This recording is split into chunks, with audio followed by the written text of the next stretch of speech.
lot of debate about the origins of it. Did it come from a lab? Did it not come from a lab? There was a lot of confusion, especially in the early days.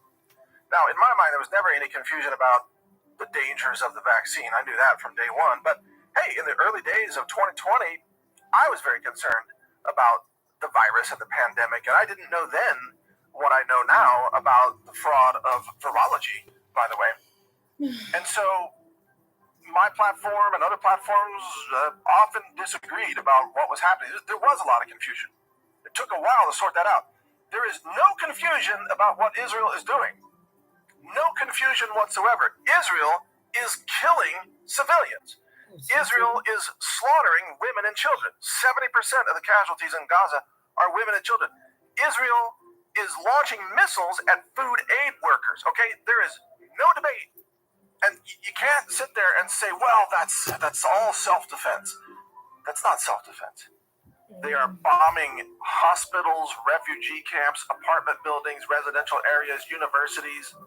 They are using snipers to murder doctors and healthcare workers in hospitals. They are hunting down and doing a triple tap missile strike on food aid workers. And at the same time, Israel has, by the way, murdered dozens of ambulance drivers in Gaza also because they target ambulances. Yes, they target food aid workers. Yes, they target ambulances. Yes, they target hospitals and they target doctors because Israel wants to maximize the mass death of Palestinians. They're doing it all on purpose. This is genocide. And anybody out there who's still in denial about this, again, you're on the wrong side of history. It's disgusting that you would be in such denialism at this moment in history. And there is no excuse for your position on this. There's no debate. There's no mystery. There's no unknown like there was with COVID. This is all fully known what Israel's doing. Israel even apologized for killing these aid workers, which is an admission that they did it. And they apologize while smirking. They're like, oh, we apologize. So evil. They're laughing and smiling, little demonic serpents, laughing it up while they kill Palestinians. That's how evil Israel has become. And to those who claim, oh, you can't criticize Israel, that's anti-Semitism. We're not buying your bullcrap. You can throw labels around all day long. It doesn't mean anything anymore. The label anti-Semitism has lost all meaning. It means nothing. Because Israel is anti-humanism. Israel is...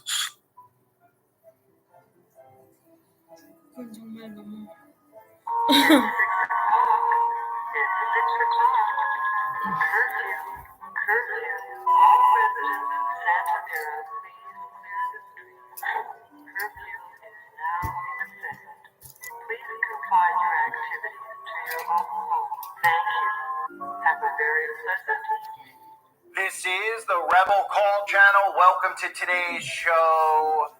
Curfew, curfew, curfew. Everybody remembers that we had a long run of curfews in effect a few years ago, and they don't realize that the long-term plan for all of us, which involves the carbon footprint, also involves a curfew.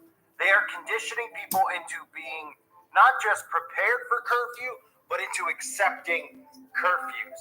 And one of the ways they're doing that, of course, with problem reaction solution, is in a lot of these cities letting violence run rampant. This is why I continue to use the word sabotage.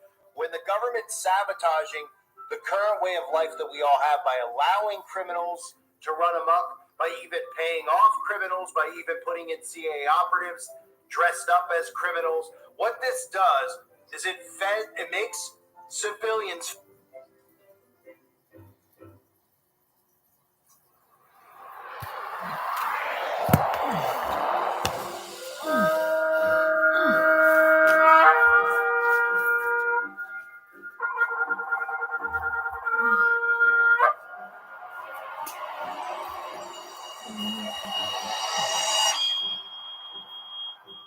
Bereshit, Genesis, chapter 1.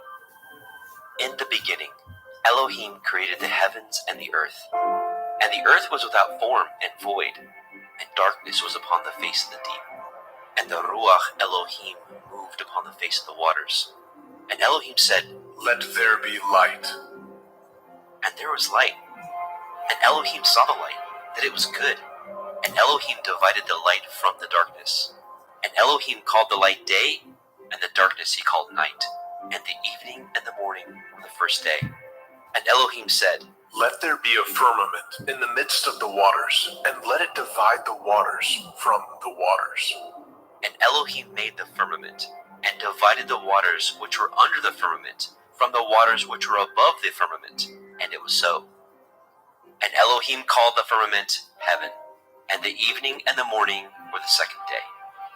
And Elohim said, Let the waters under the heavens be gathered together unto one place, and let the dry land appear. and it was so. And Elohim called the dry land earth, and the gathering together of the waters called he seas. And Elohim saw that it was good. And Elohim said, Let the earth bring forth grass, the herb yielding seed, and the fruit tree yielding fruit after his kind, whose seed is in itself upon the earth. and it was so. And the earth brought forth grass, and herb yielding seed after his kind, and the tree yielding fruit, whose seed was in itself after his kind.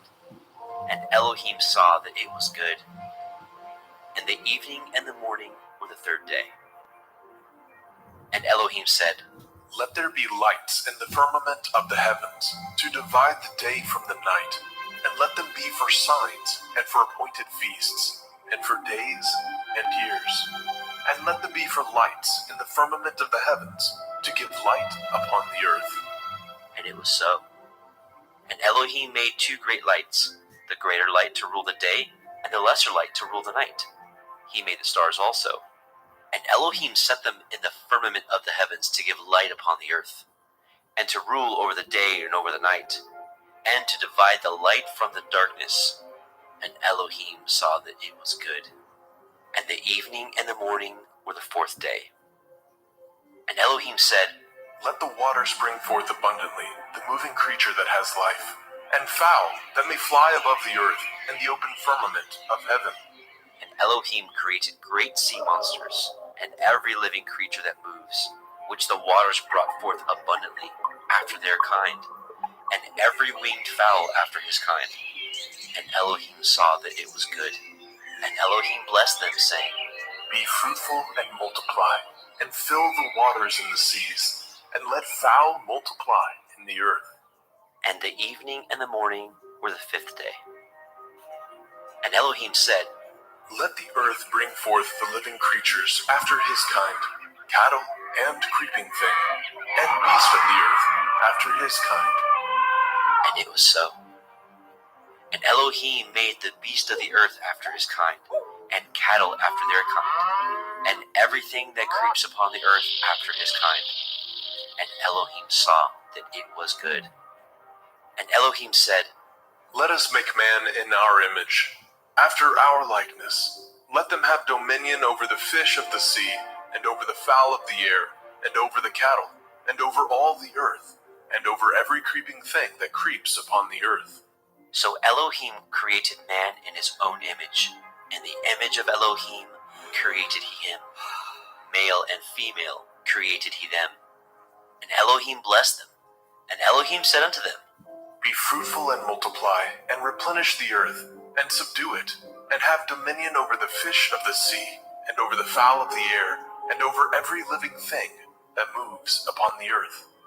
And Elohim said, Behold, I have given you every herb-bearing seed which is upon the face of all the earth, and every tree in which is the fruit of a tree yielding seed. To you it shall be for food, and to every beast of the earth, and to every fowl of the air, and to everything that creeps upon the earth, wherein there is life. I have given every green herb for food. and it was so.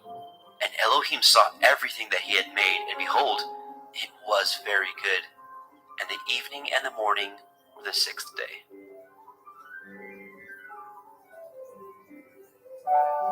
Bereshit, Genesis, chapter 2.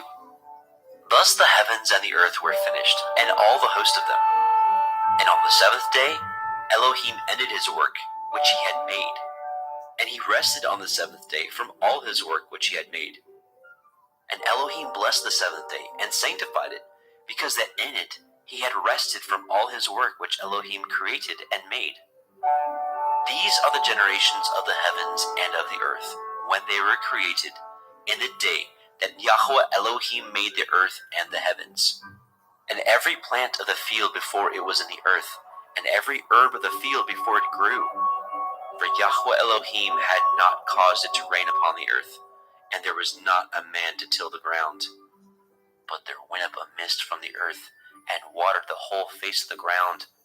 And Yahweh Elohim formed the man of the dust of the ground, and breathed into his nostrils the breath of life. And the man became a living soul. And Yahweh Elohim planted a garden eastward in Eden, and there he put the man whom he had formed. And out of the ground made Yahweh Elohim to grow every tree that is pleasant to the sight and good for food, the tree of life also in the midst of the garden, and the tree of knowledge of good and evil. And a river went out of Eden to water the garden, and from thence it was parted, and became into 4 heads. The name of the first is Pishon, that is, which compasses the whole land of Havilah, where there is gold. And the gold of that land is good. There is Delim, and the onyx stone. And the name of the second river is Gihon. The same is it that compasses the whole land of Cush.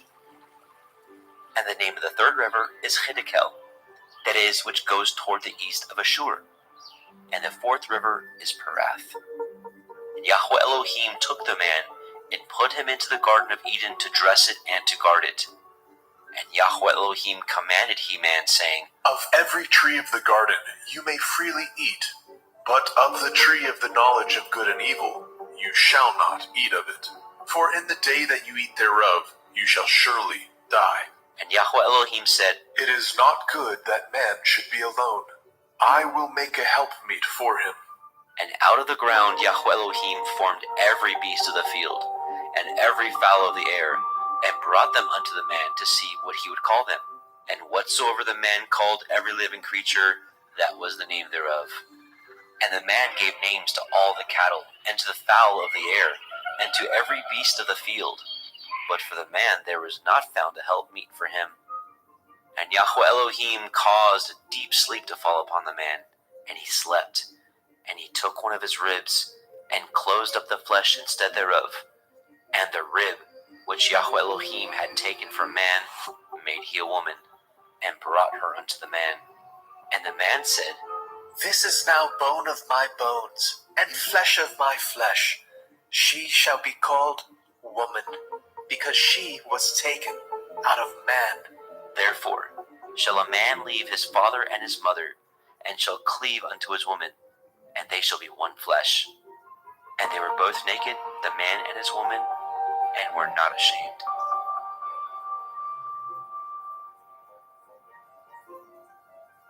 Bereshit, Genesis, chapter 3. Now the serpent was more subtle than any beast of the field which Yahweh Elohim had made. And he said unto the woman, Yea, has Elohim said, Ye shall not eat of every tree of the garden? And the woman said unto the serpent, We may eat of the fruit of the trees of the garden, but of the fruit of the tree which is in the midst of the garden, Elohim has said, Ye shall not eat of it, neither shall ye touch it, lest ye die. And the serpent said unto the woman, Ye shall not surely die, for Elohim knows that in the day ye eat thereof, then your eyes shall be opened, and ye shall be as Elohim, knowing good and evil. And when the woman saw that the tree was good for food, and that it was pleasant to the eyes, and a tree to be desired to make one wise, she took of the fruit thereof, and did eat, and gave also unto her man with her, and he did eat. And the eyes of both of them were opened, and they knew that they were naked. And they sewed fig leaves together, and made themselves aprons. And they heard the voice of Yahweh Elohim walking in the garden in the cool of the day. And the man and his woman hid themselves from the presence of Yahweh Elohim amongst the trees of the garden. And Yahweh Elohim called unto Adam and said unto him, Where are you? And he said, I heard your voice in the garden, and I was afraid because I was naked, and I hid myself. And he said, Who told you that you were naked? Have you eaten of the tree whereof I commanded you that you should not eat? And the man said, The woman whom you gave to be with me, she gave me of the tree, and I did eat. And Yahweh Elohim said unto the woman, What is this that you have done? And the woman said, The serpent beguiled me, and I did eat. And Yahweh Elohim said unto the serpent, Because you have done this, you are cursed above all cattle and above every beast of the field. Upon your belly shall you go, and dust shall you eat all the days of your life. And I will put enmity between you and the woman, and between your seed and her seed. It shall bruise your head, and you shall bruise his heel. Unto the woman he said, I will greatly multiply your sorrow and your conception. In sorrow you shall bring forth children, and your desire shall be to your man, and he shall rule over you.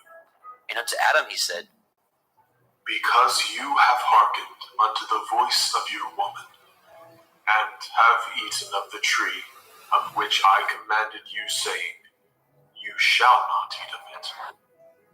Cursed is the ground for your sake. In sorrow you shall eat of it all the days of your life. Thorns also and thistles shall it bring forth to you, and you shall eat the herb of the field. In the sweat of your face shall you eat bread, till you return unto the ground. For out of it were you taken, for dust you are, and unto dust shall you return. And Adam called his woman's name Hua, because she was the mother of all living. Unto Adam also, and to his woman did Yahweh Elohim make coats of skins, and clothe them. And Yahweh Elohim said, Behold, the man is become as one of us, to know good and evil. And now, lest he put forth his hand, and take also of the tree of life, and eat, and live forever. Therefore Yahweh Elohim sent him forth from the Garden of Eden, to till the ground from whence he was taken. So he drove out the man, and he placed at the east of the Garden of Eden cherubim, and a flaming sword which turned every way, to guard the way of the tree of life.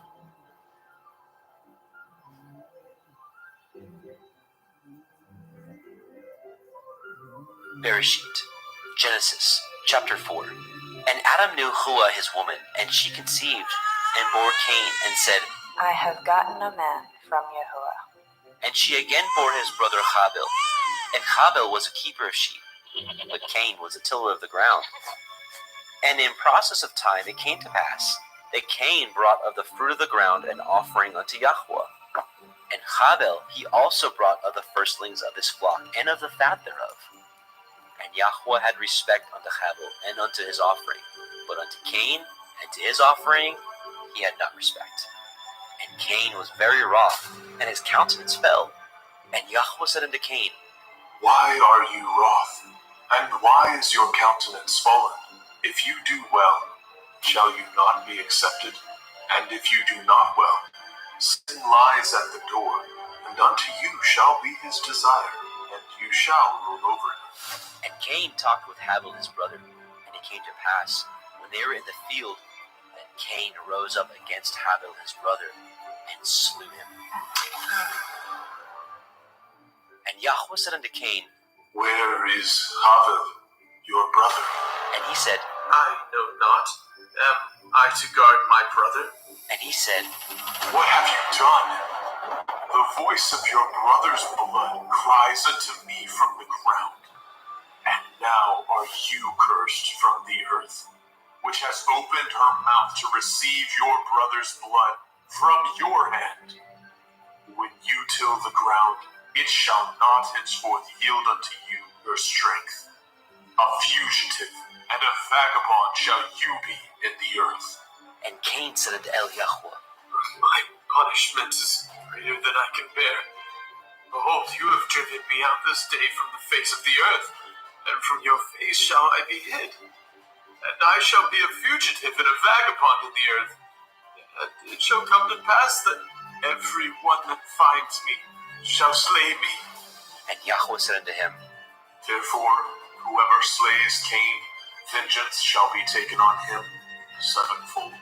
And Yahweh set a mark upon Cain, lest any finding him should kill him. And Cain went out from the presence of Yahweh, and dwelt in the land of Nod, on the east of Eden. And Cain knew his woman, and she conceived, and bore Hanok. And he built a city, and called the name of the city after the name of his son, Hanok. And unto Hanok was born Irad, and Irad begat Mehujael, and Mehujael begat Methushael, and Methushael begat Lamech. And Lamech took unto him 2 women. The name of the one was Ada, and the name of the other Tillah. And Ada bore Jabal. He was the father of such as dwell in tents, and of such as have cattle. And his brother's name was Jubal. He was the father of all such as handle the harp and organ. And Silla, she also bore Tubal-Cain, an instructor of every artificer in brass and iron. And the sister of Tubal-Cain was Naamah. And Lamech said unto his woman, Ada and Zillah, hear my voice, ye women of Lamech, hearken unto my speech. For I have slain a man to my wounding, and a young man to my hurt. If Cain shall be avenged sevenfold, truly Lamech 70 and sevenfold. And Adam knew his woman again, and she bore a son, and called his name Seth. For Elohim Said she, has appointed me another seed, instead of Havel, whom Cain slew. And to Seth, to him also were born a son, and called his name Enosh. Then began men to call upon the name of Yahweh.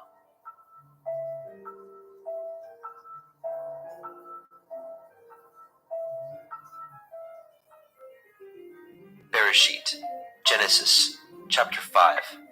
This is the sefer of the generations of Adam. In the day that Elohim created man, in the likeness of Elohim made he him.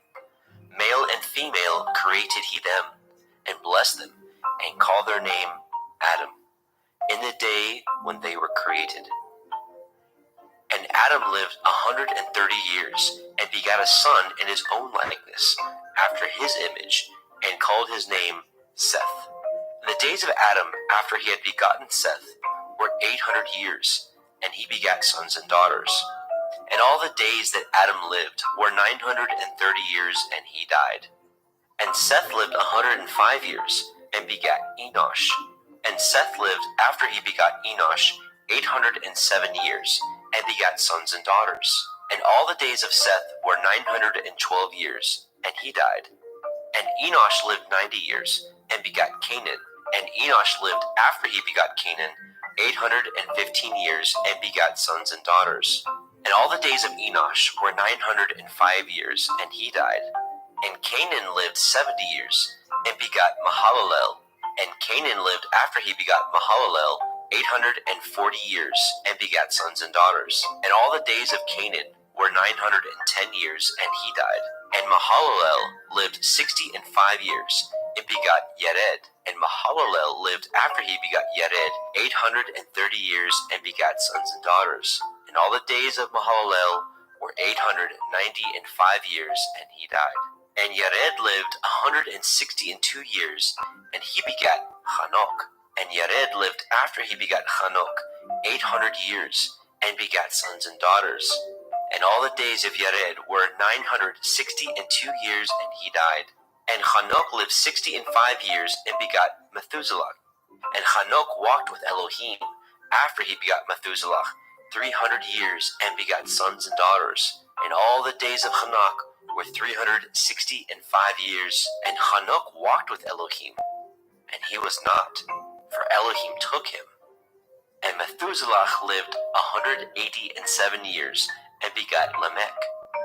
And Methuselah lived after he begat Lamech 782 years, and begat sons and daughters.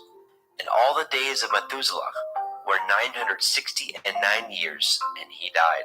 And Lamech lived 182 years, and begat a son, and he called his name Noah, saying, This same shall comfort us concerning our work and toil of our hands, because of the ground which Yahuwah has cursed. And Lamech lived after he begot Noah 595 years, and begat sons and daughters. And all the days of Lamech were 777 years, and he died. And Noah was 500 years old, and Noah begat Shem, Ham, and Japheth. Bereshit, Genesis, chapter 6. And it came to pass, when men began to multiply on the face of the earth, and daughters were born unto them, that the sons of Elohim saw the daughters of men that they were fair, and they took them women of all which they chose. And Yahweh said, My Ruach shall not always strive with man, for that he also is flesh. Yet his days shall be 120 years. There were Nephilim in the earth in those days, and also after that, when the sons of Elohim came in unto the daughters of men, and they bore children to them, the same became giants, which were of ancient times, men of infamy. And Yahweh saw that the wickedness of man was great in the earth, and that every imagination of the thoughts of his heart was only evil continually. And Yahweh repented that he had made man on the earth, and it grieved him at his heart. And Yahweh said, I will destroy man whom I have created from the face of the earth, both man and beast, and the creeping thing, and the fowls of the air, for I repent that I have made them. But Noah found grace in the sight of Yahweh. These are the generations of Noah. Noah was a just man, and perfect in his generations. And Noah walked with Elohim. And Noah begat 3 sons, Shem, Ham, and Japheth. The earth also was corrupt before Elohim, and the earth was filled with violence. And Elohim looked upon the earth, and behold, it was corrupt, for all flesh had corrupted his way upon the earth. And Elohim said unto Noah, The end of all flesh is come before me, for the earth is filled with violence through them. And behold, I will destroy them with the earth. Make you an ark of gopher wood. Rooms shall you make in the ark, and shall pitch it within and without with pitch. And this is the fashion which you shall make it of. The length of the ark shall be 300 cubits, the breadth of it 50 cubits, and the height of it 30 cubits. A window shall you make to the ark, and in a cubit shall you finish it above. And the door of the ark shall you set in the side thereof, with lower, second, and third stories shall you make it. And behold, I, even I, do bring a flood of waters upon the earth, to destroy all flesh, wherein is the breath of life from under heaven, and everything that is in the earth shall die. But with you will I establish my covenant, and you shall come into the ark, you and your sons, and your woman, and your sons' women with you. And of every living thing of all flesh, 2 of every sort shall you bring into the ark, to keep them alive with you. They shall be male and female, of fowls after their kind, and of cattle after their kind, of every creeping thing of the earth after his kind. 2 of every sort shall come unto you, to keep them alive. And take unto you of all food that is eaten, and you shall gather it to you, and it shall be for food for you, and for them. Thus did Noah according to all that Elohim commanded him. So did he.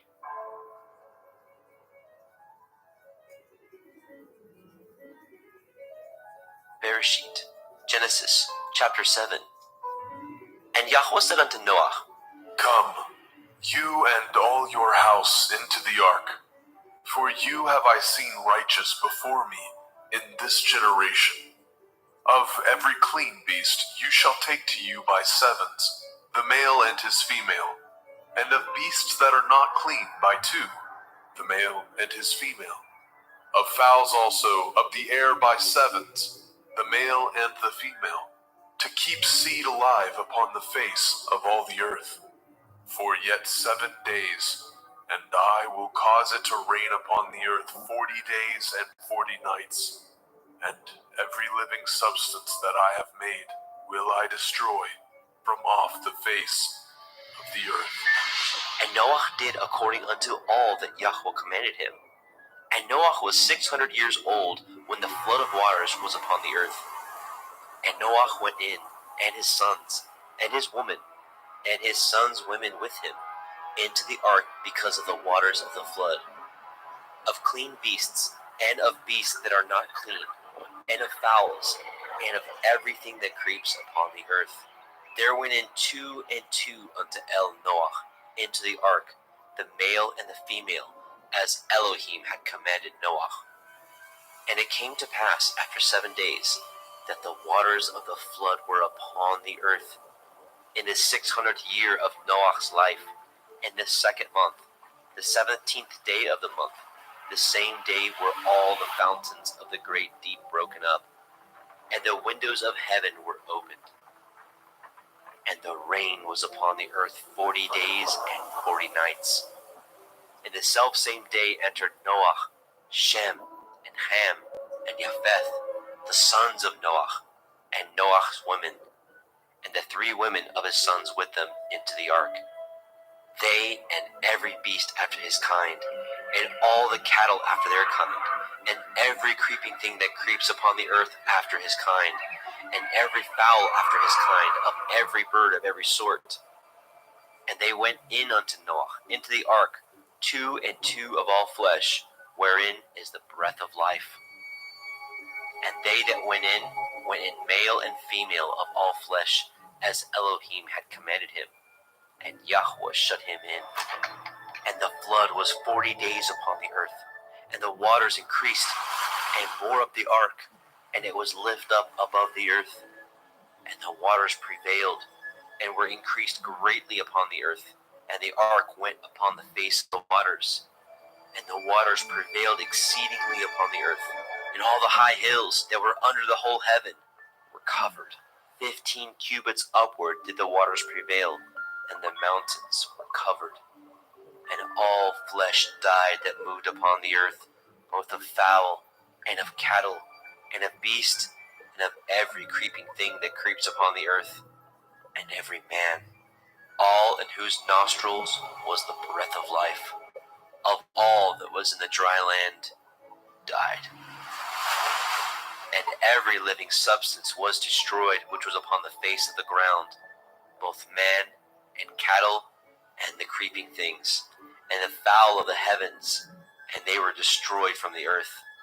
And Noah only remained alive, and they that were with him in the ark. And the waters prevailed upon the earth 150 days. Bereshit, Genesis, chapter 8. And Elohim remembered Noah, and every living thing, and all the cattle that was with him in the ark. And Elohim made a wind to pass over the earth, and the waters assuaged. The fountains also of the deep, and the windows of heaven were stopped, and the rain from heaven was restrained, and the waters returned from off the earth continually.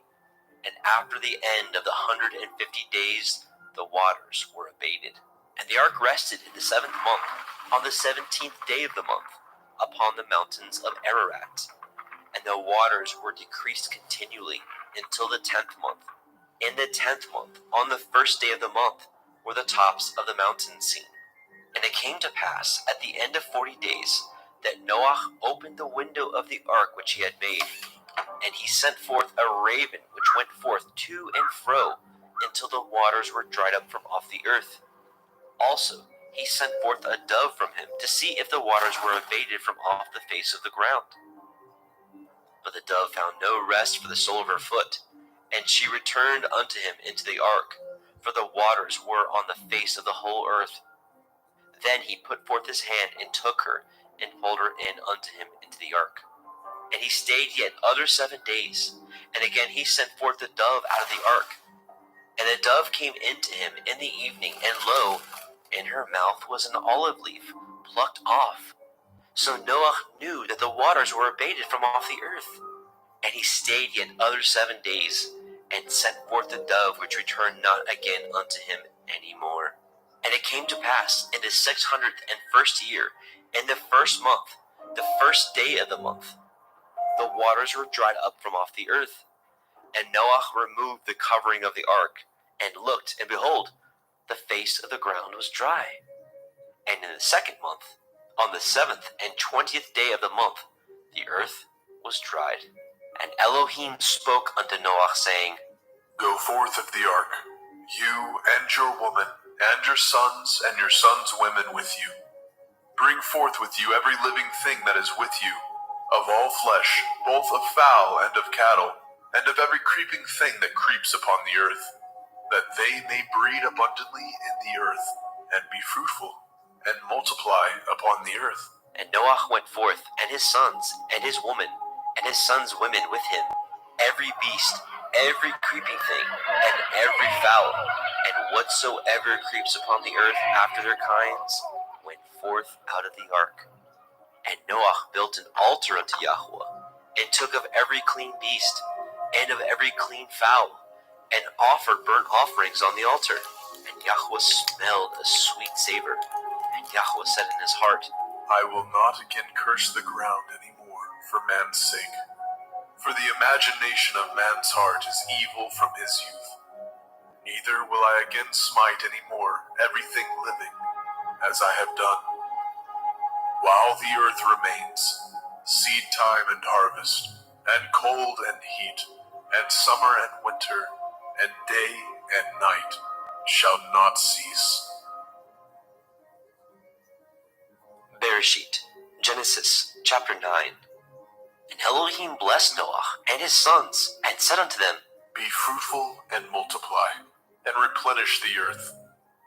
And the fear of you and the dread of you shall be upon every beast of the earth, and upon every fowl of the air, upon all that moves upon the earth, and upon all the fish of the sea. Into your hand are they delivered. Every moving thing that lives shall be meat for you. Even as the green herb have I given you all things. But the flesh with the life thereof, which is the blood thereof, shall ye not eat. And surely your blood of your lives will I require. At the hand of every beast will I require it. And at the hand of man, at the hand of every man's brother will I require the life of man. Whoso sheds man's blood, by man shall his blood be shed. For in the image of Elohim made he man. And you, be ye fruitful, and multiply. Bring forth abundantly in the earth, and multiply therein. And Elohim spoke unto Noah, and to his sons with him, saying, And I, behold, I establish my covenant with you, and with your seed after you, and with every living creature that is with you, of the fowl, of the cattle, and of every beast of the earth with you, from all that go out of the ark, to every beast of the earth. And I will establish my covenant with you. Neither shall all flesh be cut off any more by the waters of a flood. Neither shall there any more be a flood to destroy the earth. And Elohim said, This is the sign of the covenant which I make between me and you, and every living creature that is with you, for perpetual generations. I do set my bow in the cloud, and it shall be for a sign of a covenant between me and the earth. And it shall come to pass, when I bring a cloud over the earth, that the bow shall be seen in the cloud. And I will bring a cloud over the earth, that the bow shall be seen in the cloud, and I will remember my covenant, which is between me and you, and every living creature of all flesh, and the waters shall no more become a flood to destroy all flesh. And the bow shall be in the cloud, and I will look upon it, that I may remember the everlasting covenant between Elohim and every living creature of all flesh that is upon the earth. And Elohim said unto Noah, This is the sign of the covenant which I have established between me and all flesh that is upon the earth. And the sons of Noah that went forth of the ark were Shem, and Ham, and Japheth. And Ham is the father of Canaan. These are the three sons of Noah, and of them was the whole earth overspread. And Noah began to be a husbandman, and he planted a vineyard. And he drank of the wine, and was drunken, and he was uncovered within his tent. And Ham, the father of Canaan, saw the nakedness of his father, and told his two brethren without. And Shem and Japheth took a garment, and laid it upon both their shoulders, and went backward, and covered the nakedness of their father. And their faces were backward, and they saw not their father's nakedness. And Noah awoke from his wine, and knew what his younger son had done unto him. And he said, Cursed be Canaan, a seventh of sevenths shall he be unto his brethren. And he said, Blessed be Yahweh Elohai of Shem, and Canaan shall be his servant.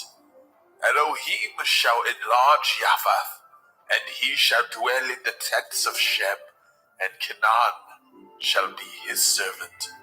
And Noah lived after the flood 350 years, and all the days of Noah were 950 years, and he died.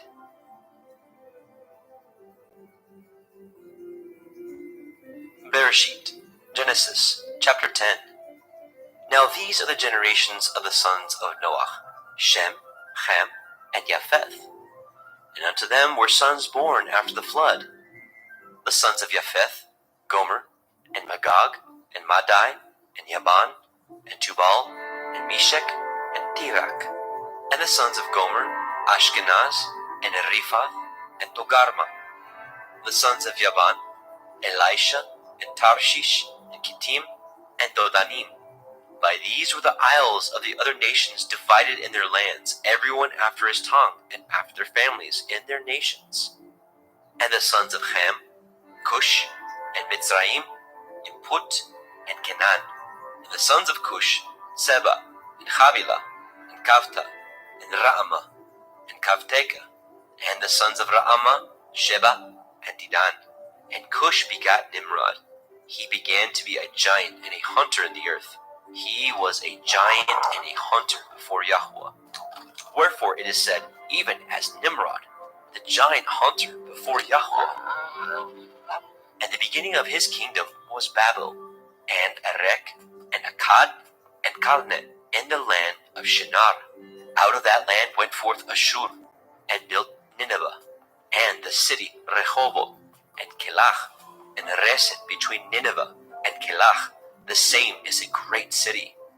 And Mitzrayim begat Lodim, and Anamim, and Lechavim, and the Naphtuchim, and the Pathrusim, and the Kasluchim, out of whom came Pelishtim, and the Kaphtorim. And Canaan begat Sidon, his firstborn, and Heth, and the Jebusite, and the Amorite, and the Girgashite, and the Hivite, and the Arkite, and the Hinite, and the Arvadite, and the Tzemarai, and the Hamathite. And afterward were the families of the Canaanim spread abroad. And the border of the Canaanim was from Sidon, as you come to Gerar, unto Gaza, as you go unto Sodom, and Amorah, and Admah, and Zeboim, even unto Lasha. These are the sons of Ham, after their families, after their tongues, in their countries, and in their nations. And unto Shem also, the father of all the children of Eber, the brother of Japheth, the elder, even to him were children born.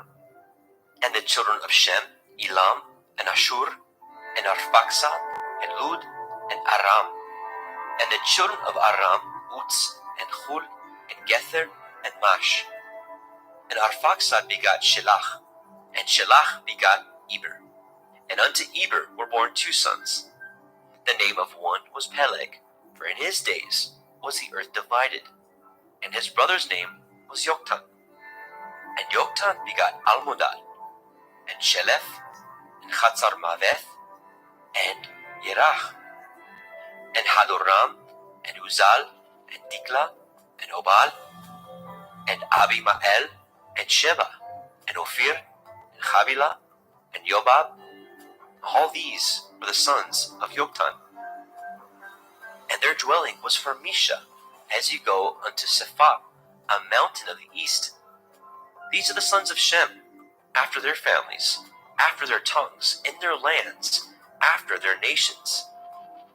These are the families of the sons of Noah, after their generations, in their nations, and by these were the nations divided in the earth after the flood.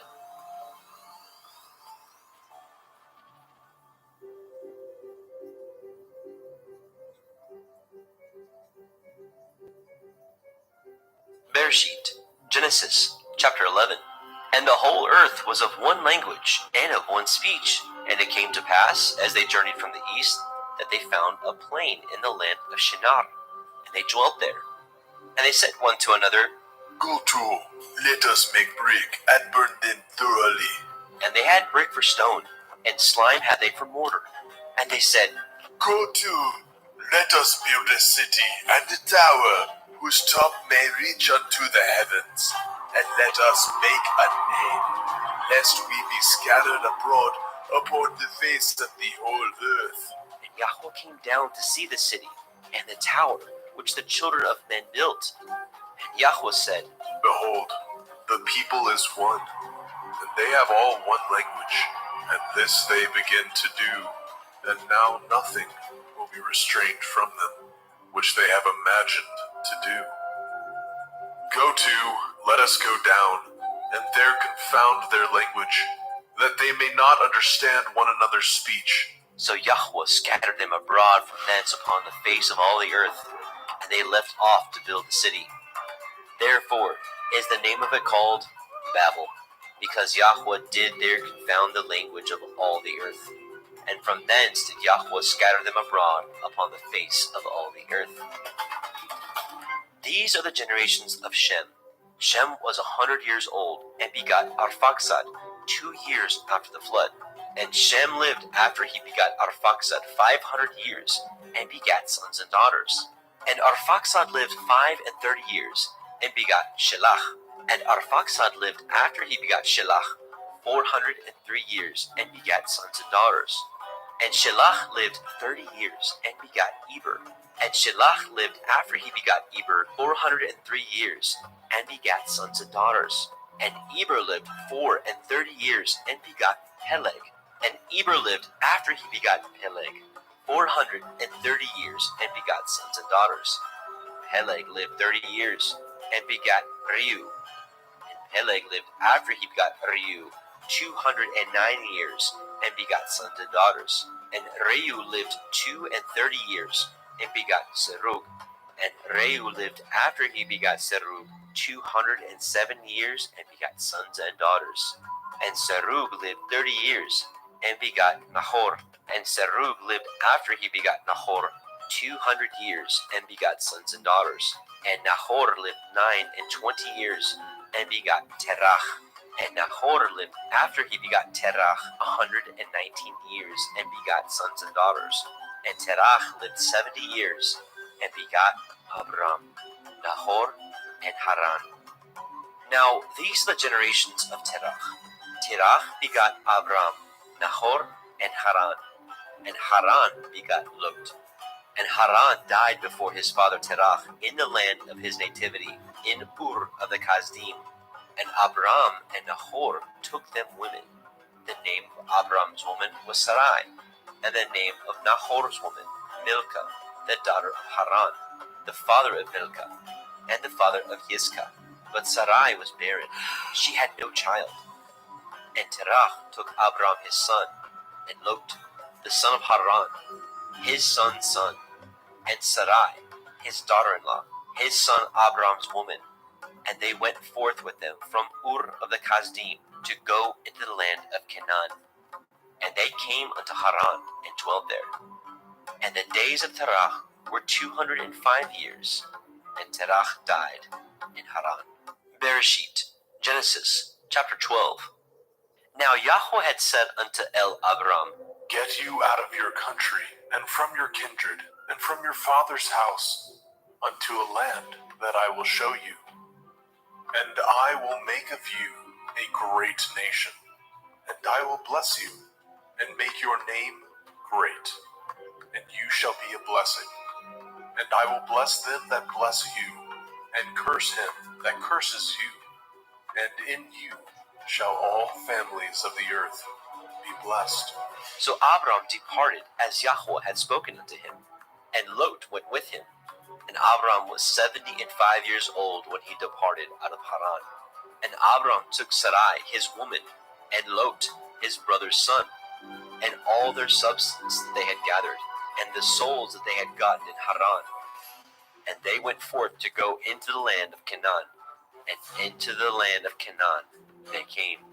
And Abram passed through the land unto the place of Shechem, unto the plain of Moreh, and the Canaanite was in the land. And Yahweh appeared unto Abram and said, Unto your seed will I give this land. And there built he an altar unto Yahweh, who appeared unto him.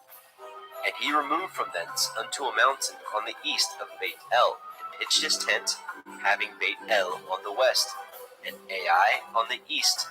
And there he built an altar unto Yahweh, and called upon the name of Yahweh. And Abram journeyed, going on still towards the Negev. And there was a famine in the land. And Abram went down into Mitzrayim to sojourn there, for the famine was grievous in the land. And it came to pass, when he was come near to enter into Mitzrayim, that he said unto Sarai his woman, Behold now, I know that you are a fair woman to look upon. Therefore it shall come to pass when the Mizraim shall see you, that they shall say, This is his woman, and they will kill me, but they will save you alive. Say, I pray you, you are my sister, that it may be well with me for your sake, and my soul shall live because of you. And it came to pass, that when Abram was come into Mitzrayim, the Mitzrayim beheld the woman, that she was very fair. The princes also of Pharaoh saw her, and commended her before Pharaoh. And the woman was taken into Pharaoh's house. And he entreated Abram well for her sake. And he had sheep, and oxen, and he asses, and men servants, and maid servants, and she asses, and camels. And Yahweh plagued Pharaoh and his house with great plagues because of Sarai, Abram's woman. And Pharaoh called Abram and said, What is this that you have done unto me? Why did you not tell me that she was your woman? Why said you, She is my sister, so I might have taken her to be my woman? Now therefore, behold, your woman, take her, and go your way. And Pharaoh commanded his men concerning him, and they sent him away, and his woman, and all that he had. Bereshit, Genesis, chapter 13. And Abram went up out of Mitzrayim, he, and his woman, and all that he had, and Lot with him, into the Negev. And Abram was very rich in cattle, in silver, and in gold. And he went on his journeys from the Negev even to Beit El, unto the place where his tent had been at the beginning, between Beit El and Ai, unto the place of the altar, which he had made there at the first. And there Abraham called on the name of Yahweh. And Lot also, which went with Abram, had flocks, and herds, and tents. And the land was not able to bear them, that they might dwell together, for their substance was great, so that they could not dwell together. And there was a strife between the herdsmen of Abram's cattle and the herdsmen of Lot's cattle. And the Canaanite and the Perizzite dwelled then in the land. And Abram said unto Lot, Let there be no strife, I pray you, between me and you, and between my herdsmen and your herdsmen, for we be brethren. Is not the whole land before you? Separate yourself, I pray you, from me. If you will take the left hand, then I will go to the right. Or if you depart to the right hand, then I will go to the left. And Lot lifted up his eyes, and beheld all the circle of the Yarden, that it was well watered everywhere, before Yahweh destroyed Sodom and Amorah, even as the garden of Yahweh, like the land of Mitzrayim, as ye come unto Zoar. Then Lot chose him all the circle of the Yarden, and Lot journeyed east, and they separated themselves, the one from the other. And Abram dwelt in the land of Canaan, and Lot dwelt in the cities of the circle of the Yarden, and pitched his tent toward Sodom. But the men of Sodom were wicked and sinners before Yahweh exceedingly. And Yahweh said unto Abram, after that Lot was separated from him, Lift up now your eyes, and look from the place where you are, northward, and southward, and eastward, and westward. For all the land which you see, to you will I give it, and to your seed forever. And I will make your seed as the dust of the earth, so that if a man can number the dust of the earth, then shall your seed also be numbered. Arise, walk through the land in the length of it and in the breadth of it, for I will give it unto you. Then Abram removed his tent, and came and dwelt in the plain of Mamre, which is in Hebron, and built there an altar unto Yahweh.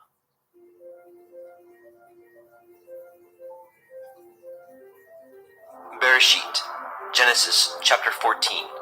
And it came to pass in the days of Amraphel, king of Shinar, Arioch, king of Elakar, Kedorlaomer, king of Elam, and Tidal, king of nations, that these made war with Bera, king of Sodom, and with Birsha, king of Amorah, Shinav, king of Admah, and Shem-Eber, king of Tseboim, and the king of Bela, which is Zoar. All these were joined together in the valley of Siddim, which is the Salt Sea. 12 years they served Kedorlaomer, and in the 13th year they rebelled. And in the 14th year came Kedorlaomer, and the kings that were with him, and smote the Rephaim in Ashtaroth Karnaim, and the Zuzim in Ham, and the Emim in Shaveh Kiriathaim, and the Horim in their Mount Seir, unto Il Paran, which is by the wilderness. And they returned and came to En Mishpat, which is Kadesh, and smote all the country of the Amalekim, and also the Amorim, that dwelt in Hatzron Tamar. And there went out the king of Sodom, and the king of Amorah, and the king of Admah, and the king of Tseboim, and the king of Bela, the same as Zoar, and they joined battle with them in the valley of Siddim, with Kedorlaomer, the king of Elam, and with Tidal, king of nations, and Amraphel, king of Shinar, and Arioch, king of Elakar, 4 kings with 5. And the valley of Siddim was full of slime pits, and the kings of Sodom and Amorah fled, and fell there, and they that remained fled to the mountain. And they took all the goods of Sodom and Amorah, and all their victuals, and went their way. And they took Lot, Abram's brother, who dwelt in Sodom, and his goods, and departed. And there came one that had escaped, and told Abram the Ivri, for he dwelt in the plain of Mamre, the Amorite, brother of Eshcol, and brother of Aner, and these were confederate with Abram. And when Abram heard that his brother was taken captive, he armed his trained servants, born in his house, 318, and pursued them unto Dan. And he divided himself against them, he and his servants, by night, and smote them, and pursued them unto Hobah, which is on the left hand of Damascus. And he brought back all the goods, and also brought again his brother Lot, and his goods, and the women also, and the people.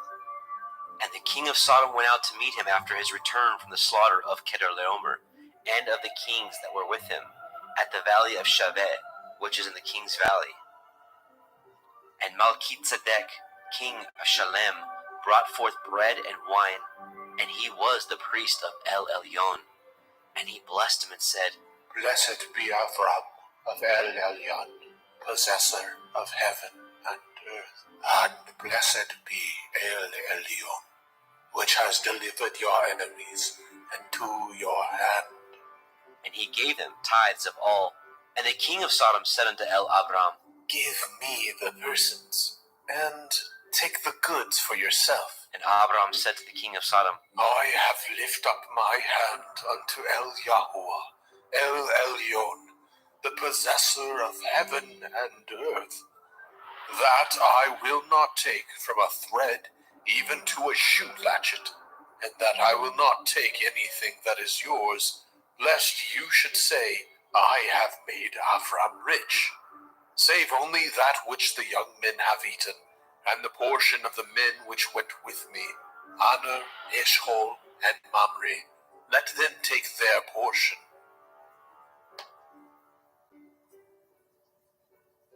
Bereshit, Genesis chapter 15. After these things, the word of Yahweh came unto El Abram in a vision, saying, Fear not, Avram. I am your shield, and your exceeding great reward. And Abram said, Adonai, Yahuwah, what will you give me, seeing I go childless, and the steward of my house is this Eliezer of Damascus? And Abram said, Behold, to me you have given no seed, and lo, one born in my house is my heir. And behold, the word of Yahweh came unto him, saying, This shall not be your heir, but he that shall come forth out of your own generation shall be your heir. And he brought him forth abroad and said, Look now towards the heavens, and count the stars, if you be able to number them. And he said unto him, So shall your seed be.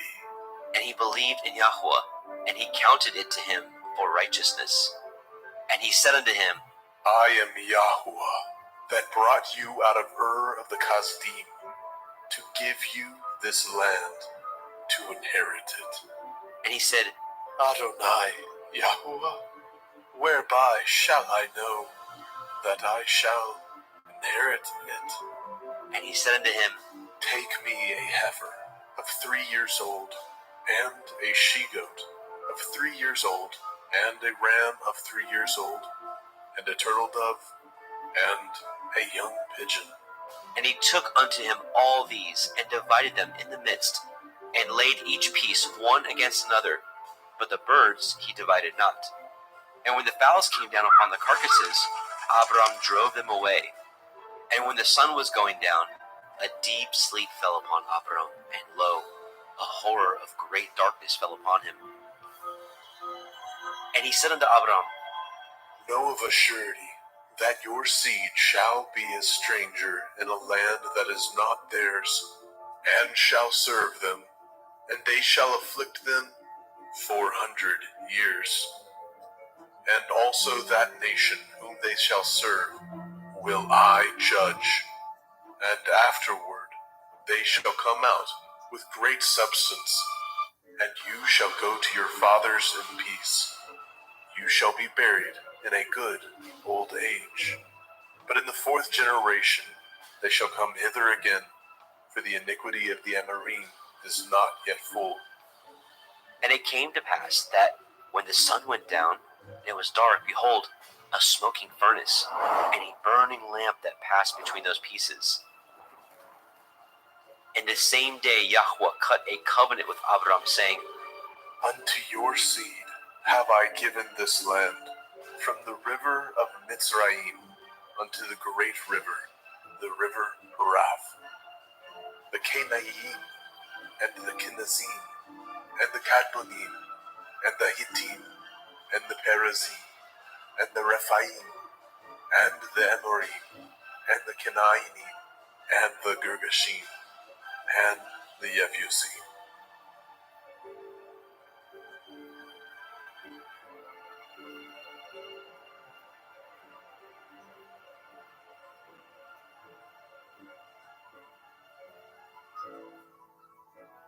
Bereshit, Genesis chapter 16.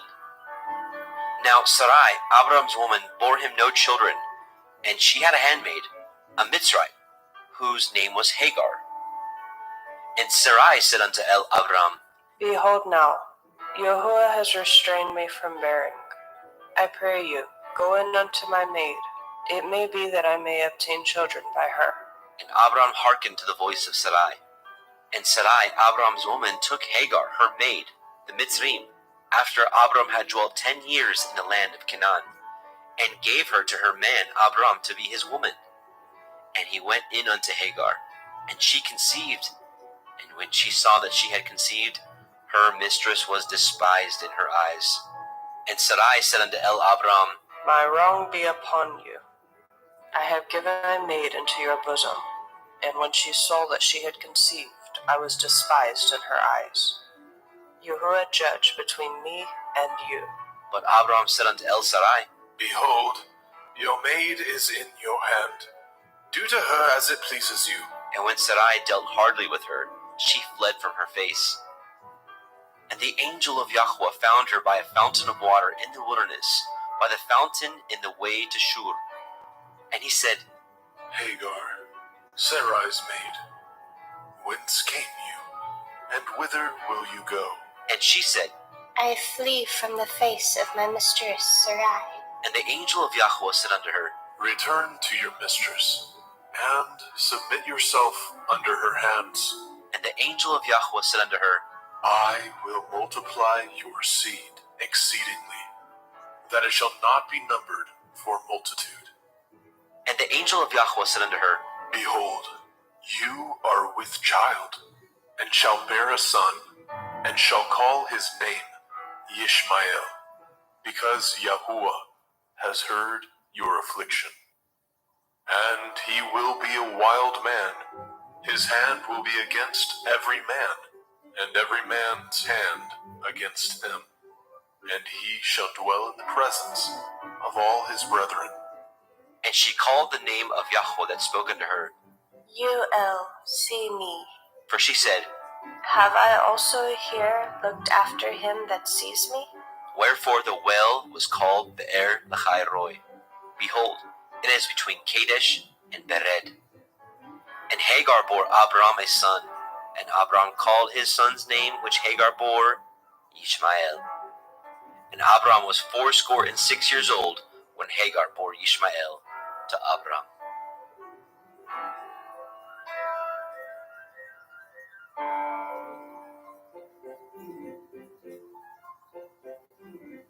Bereshit, Genesis chapter 17. And when Abram was 90 years old and 9, Yahweh appeared to Abram and said unto him, I am El Shaddai. Walk before me and be perfect. And I will make my covenant between me and you, and will multiply you exceedingly. And Abram fell on his face. And Elohim talked with him, saying, As for me, behold, my covenant is with you, and you shall be a father of many nations. Neither shall your name any more be called Avram, but your name shall be Avraham. For a father of many nations have I made you. And I will make you exceeding fruitful, and I will make nations of you, and kings shall come out of you. And I will establish my covenant between me and you, and your seed after you, in their generations, for an everlasting covenant, to be Elohim unto you, and to your seed after you. And I will give unto you, and to your seed after you, the land wherein you are a stranger, all the land of Canaan, for an everlasting possession, and I will be their Elohim. And Elohim said unto Abraham, You shall guard my covenant, therefore, you and your seed after you in their generations. This is my covenant, which ye shall guard, between me and you and your seed after you. Every male child among you shall be circumcised. And ye shall circumcise the flesh of your foreskin, and it shall be a sign of the covenant betwixt me and you. And he that is 8 days old shall be circumcised among you, every male child in your generations.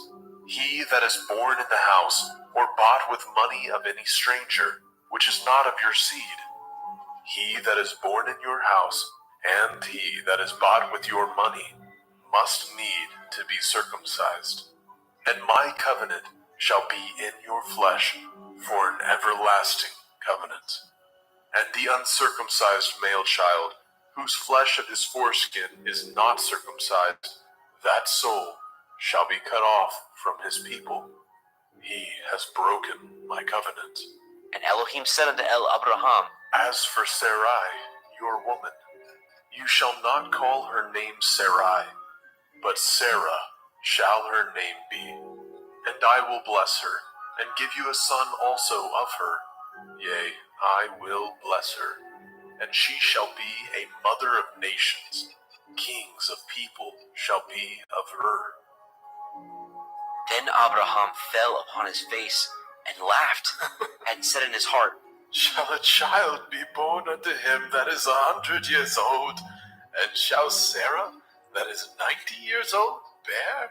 And Abraham said unto Elohim, Oh, that Ishmael might live before you.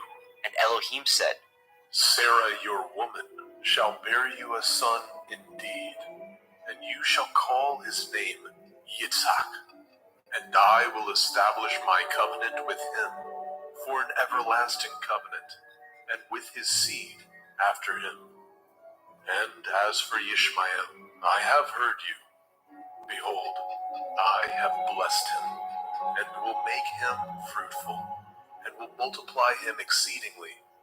12 princes shall he beget, and I will make him a great nation.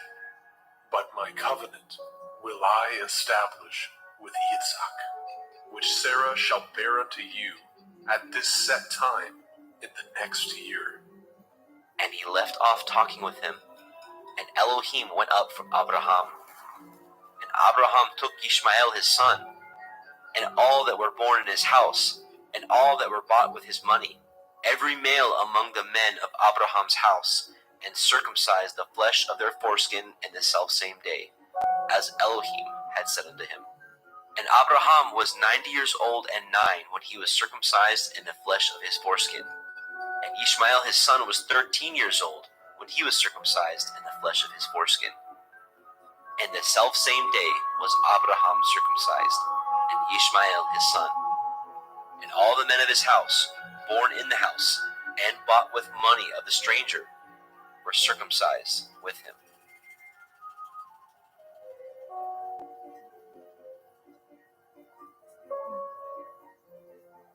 Bereshit, Genesis chapter 18. And Yahweh appeared unto him in the plains of Mamre, and he sat in the tent door in the heat of the day. And he lifted up his eyes, and looked, and lo, 3 men stood by him. And when he saw them, he ran to meet them from the tent door, and bowed himself toward the ground, and said, My Adonai, if now I have found favor in your sight, pass not away, I pray you, from your servant. Let a little water, I pray you, be fetched, and wash your feet, and rest yourselves under the tree. And I will fetch a morsel of bread, and comfort ye your hearts. After that ye shall pass on, for therefore are ye come to your servant. And they said, So do, as you have said. And Abraham hasted into the tent unto El Sarah, and said, Make ready quickly 3 measures of fine meal, knead it, and make cakes upon the hearth. And Abraham ran unto the herd, and fetched a calf tender and good, and gave it unto a young man, and he hastened to dress it. And he took butter, and milk, and the calf which he had dressed, and set it before them. And he stood by them under the tree, and they did eat. And they said unto him, Where is Sarah, your woman? And he said, Behold, in the tent. And he said, I will certainly return unto you according to the time of life, And lo, Sarah your woman shall have a son. And Sarah heard it in the tent door, which was behind him. Now Abraham and Sarah were old and well stricken in age, and had ceased to be with Sarah after the manner of women. Therefore Sarah laughed within herself, saying, After I am waxed old, shall I have pleasure, my Lord being old also? And Yahweh said unto Abraham, Wherefore did Sarah laugh, saying, Shall I of a surety bear a child, which am old? Is anything too hard for Yahuwah? At the time appointed, I will return unto you, according to the time of life, and Sarah shall have a son. Then Sarah denied, saying, I laughed not. for she was afraid. And he said, Nay, but you did laugh. And the men rose up from thence, and looked toward Sodom. And Abraham went with them to bring them on the way. And Yahweh said, Shall I hide from Abraham that thing which I do? Seeing that Abraham shall surely become a great and mighty nation, and all the nations of the earth shall be blessed in him.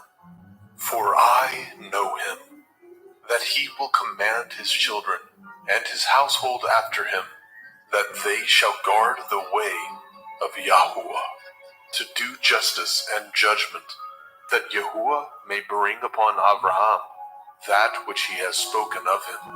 and Yahweh said, Because the cry of Sodom and Gomorrah is great, and because their sin is very grievous, I will go down now and see whether they have done altogether according to the cry of it, which is come unto me, and if not, I will know. And the men turned their faces from thence, and went toward Sodom. But Abraham stood yet before Yahweh. And Abraham drew near and said, Will you also destroy the righteous with the wicked? Perchance there be 50 righteous within the city. Will you also destroy and not spare the place for the 50 righteous that are therein? That be far from you to do after this manner, to slay the righteous with the wicked, and that the righteous should be as the wicked. That be far from you. Shall not the judge of all the earth do right? And Yahweh said, If I find in Sodom 50 righteous within the city, then I will spare all the place for their sakes. And Abraham answered and said, Behold now, I have taken it upon me to speak unto Adonai, which am but dust and ashes. Perchance there shall lack 5 of the 50 righteous. Will you destroy all the city for lack of 5? And he said, If I find there 40 and 5, I will not destroy it. And he spoke unto him yet again and said, Perchance there will be 40 found there. And he said, I will not do it for 40's sake. And he said unto him, Oh, let not Adonai be angry, and I will speak. Perchance there shall be 30 found there. And he said, I will not do it if I find 30 there. And he said, Behold now, I have taken upon me to speak unto Adonai. Perchance there shall be 20 found there. And he said, I will not destroy it for 20's sake. And he said, Oh, let not Adonai be angry, and I will speak yet but this once. Perchance 10 shall be found there. And he said, I will not destroy it for 10's sake. And Yahweh went his way as soon as he had left communing with Abraham. And Abraham returned unto his place.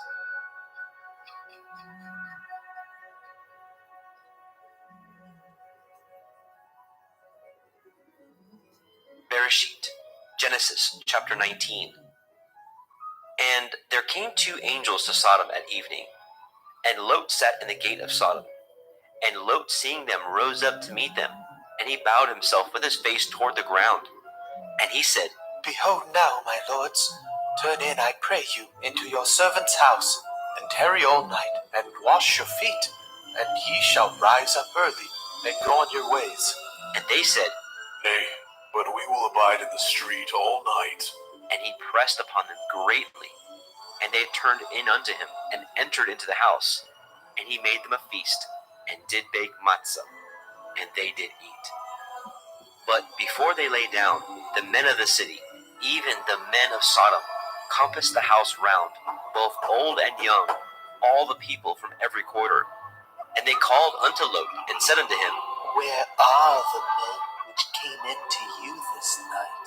Bring them out unto us, that we may know them. And Lot went out at the door unto them, and shut the door after him, and said, I pray you, brethren, do not so wickedly. Behold now, I have 2 daughters, which have not known man. Let me, I pray you, bring them out unto you, and do ye to them as is good in your eyes. Only unto these men do nothing, for therefore came they under the shadow of my roof. And they said, Stay back. And they said again, This one fellow came into sojourn, and he will need to be a judge. Now we will deal worse with you than with them. And they pressed sore upon the man, even Lot, and came near to break the door. But the men put forth their hand, and pulled Lot into the house to them, and shut the door. And they smote the men that were at the door of the house with blindness, both small and great, so that they wearied themselves to find the door. And the men said unto Lot, Have you here any besides son-in-law, and your sons, and your daughters, and whatsoever you have in the city, bring them out of this place, for we will destroy this place, because the cry of them is waxing great before the face of Yahweh, and Yahweh has sent us to destroy it. And Lot went out, and spoke unto his sons-in-law, which married his daughters, and said, Up, get you out of this place, for Yahweh will destroy this city. But he seemed as one that mocked unto his sons-in-law. And when the morning arose, then the angels hastened Lot, saying, Arise, take your woman and your 2 daughters which are here, lest you be consumed in the iniquity of the city. And while he lingered, the men laid hold upon his hand, and upon the hand of his woman, and upon the hand of his 2 daughters, Yahweh being merciful unto him. And they brought him forth, and set him without the city. And it came to pass, when they had brought them forth abroad, that he said, Escape for your life, look not behind you, neither stay in all the circle of the Yarden. Escape to the mountain, lest you be consumed. And Lot said unto them, Oh, not so, my Adonai. Behold, now your servant has found grace in your sight, and you have magnified your mercy, which you have showed unto me in saving my life. I cannot escape to the mountain, lest some evil take me, and I die. Behold now, this city is near to flee unto, and it is a little one. Oh, let me escape hither. Is it not a little one? And my soul shall live. And he said unto him, See, I have accepted you concerning this thing also, that I will not overthrow this city for which you have spoken. Make haste, escape hither, for I cannot do anything till you are come hither. Therefore the name of the city was called Zoar. The sun was risen upon the earth when Lot entered into Zoar. Then Yahweh rained upon Sodom and upon Amorah brimstone and fire from Yahweh out of the heavens. And he overthrew those cities, and all the circle of the Yarden, and all the inhabitants of those cities, and that which grew upon the ground.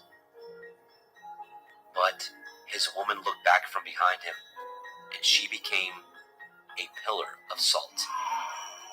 And Abraham got up early in the morning to the place where he stood before Yahweh, and he looked toward Sodom and Amorah, and toward all the land of the circle of the Yarden, and beheld, and lo, the smoke of the country went up as the smoke of a furnace. And it came to pass, when Elohim destroyed the cities of the circle of the Yarden, that Elohim remembered Abraham, and sent Lot out of the midst of the overthrow, when he overthrew the cities in which Lot dwelt. And Lot went up out of Zoar, and dwelt in the mountain, and his 2 daughters with him, for he feared to dwell in Zoar, and he dwelt in a cave, he and his 2 daughters. And the firstborn said unto the younger, Our father is old, and there is not a man in the earth to come in unto us after the manner of all the earth. Come, let us make our father drink wine, and we will lie with him, that we may preserve seed of our father. And they made their father drink wine that night. And the firstborn went in, and lay with her father. And he perceived not when she lay down, nor when she arose. And it came to pass on the morrow, that the firstborn said unto the younger, Behold, I lay yesternight with my father. Let us make him drink wine this night also, and go in and lie with him, that we may preserve seed of our father. And they made their father drink wine that night also. And the younger arose and lay with him. And he perceived not when she lay down, nor when she arose. Thus were both the daughters of Lot with child by their father. And the firstborn bore a son, and called his name Moab. The same is the father of the Moabim unto this day. And the younger, she also bore a son, and called his name Ben-Ammi. The same is the father of the children of Ammon unto this day.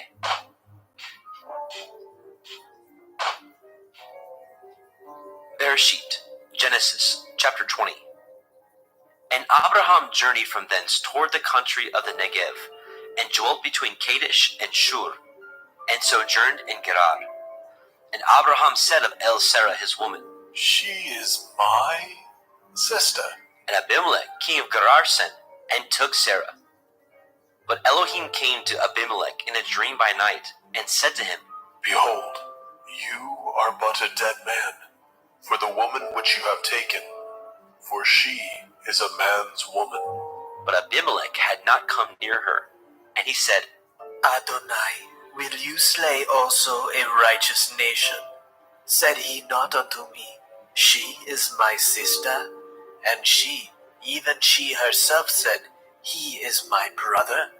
In the integrity of my heart and innocence of my hands have I done this. And Elohim said unto him in a dream, Yea, I know that you did this in the integrity of your heart, for I also withheld you from sinning against me.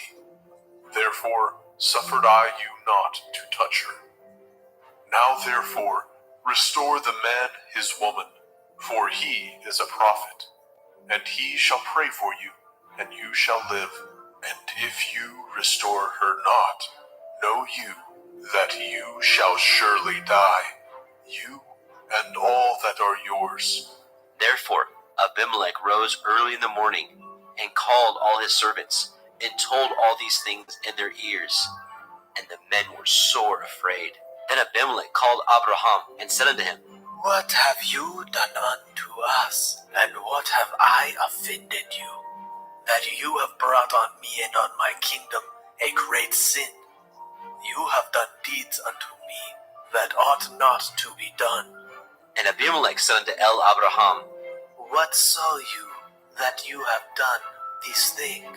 And Abraham said, Because I thought surely the fear of Elohim is not in this place, and they will slay me for my woman's sake.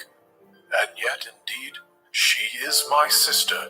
She is the daughter of my father, but not the daughter of my mother, and she became my woman. And it came to pass, when Elohim caused me to wander from my father's house, that I said unto her, This is your kindness which you shall show unto me. At every place whither we shall come, say of me, He is my brother. And Abimelech took sheep, and oxen, and men servants, and women servants, and gave them unto Abraham, and restored him Sarah his woman. And Abimelech said, Behold, my land is before you. Dwell where it pleases you. And unto Sarah he said, Behold, I have given your brother 1,000 pieces of silver. Behold, he is to you a covering of the eyes unto all that are with you, and with all other. Thus she was reproved. So Abraham prayed unto Elohim, and Elohim healed Abimelech, and his woman, and his maidservants, and they bore children. For Yahweh had fast closed up all the wombs of the house of Abimelech, because of Sarah, Abraham's woman.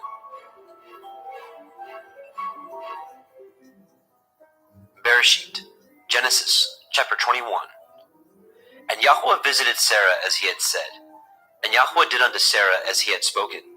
For Sarah conceived and bore Abraham a son in his old age, at the set time of which Elohim had spoken to him. And Abraham called the name of his son that was born unto him, whom Sarah bore to him, Yitzchak. And Abraham circumcised his son Yitzchak, being 8 days old, as Elohim had commanded him. And Abraham was 100 years old, when his son Yitzchak was born unto him. And Sarah said, Elohim has made me to laugh, so that all that hear will laugh with me. and she said, Who would have said unto Abraham that Sarah should have given children suck? For I have borne him a son in his old age. And the child grew, and was weaned. And Abraham made a great feast, the same day that Yitzchak was weaned. And Sarah saw the son of Hagar, the Mitzrayim, which she had borne unto Abraham, mocking. Wherefore she said unto Abraham, Cast out this bondwoman and her son, for the son of this bondwoman shall not be heir with my son, even with Yitzhak. And the thing was very grievous in Abraham's sight because of his son. And Elohim said unto Abraham, Let it not be grievous in your sight because of the lad, and because of your bondwoman. In all that Sarah has said unto you, hearken unto her voice. For in Yitzhak shall your seed be called.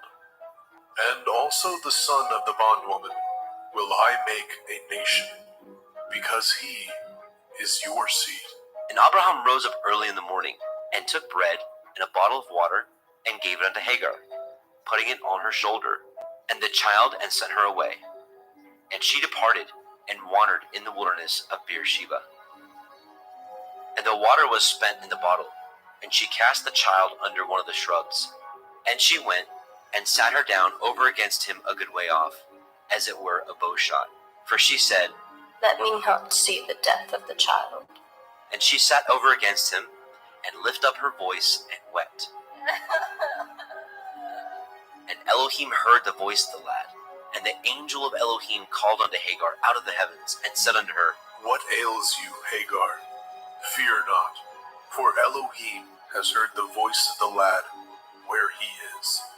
Arise, lift up the lad, and hold him in your hand, for I will make him a great nation. And Elohim opened her eyes, and she saw a well of water. And she went, and filled the bottle with water, and gave the lad drink. And Elohim was with the lad, and he grew, and dwelt in the wilderness, and became an archer. And he dwelt in the wilderness of Paran, and his mother took him a woman out of the land of Mitzrayim. And it came to pass at that time, that Abimelech and Pichol, the chief captain of his host, spoke unto Abraham, saying, Elohim is with you in all that you do. Now therefore swear unto me here by Elohim, that you will not deal falsely with me, nor with my son, nor with my son's son, but according to the kindness that I have done unto you, you shall do unto me, and to the land wherein you have sojourned.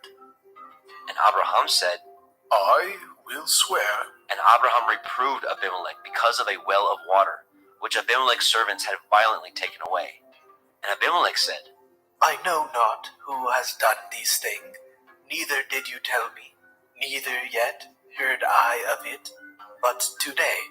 And Abraham took sheep and oxen, and gave them unto Abimelech, and both of them cut a covenant. And Abraham set 7 ewe lambs of the flock by themselves. And Abimelech said unto Abraham, What mean these 7 ewe lambs which you have set by themselves? And he said, For these 7 ewe lambs shall you take off my hand, that they may be a witness unto me, that I have dug this well. Wherefore he called that place Beersheba, because there they swore both of them. Thus they cut a covenant at Beersheba. Then Abimelech rose up, and Pichol, the chief captain of his host, and they returned into the land of the Palestine. And Abraham planted a grove in Beersheba, and called thereon the name of Yahweh, El And Abraham sojourned in the Palestine's land many days.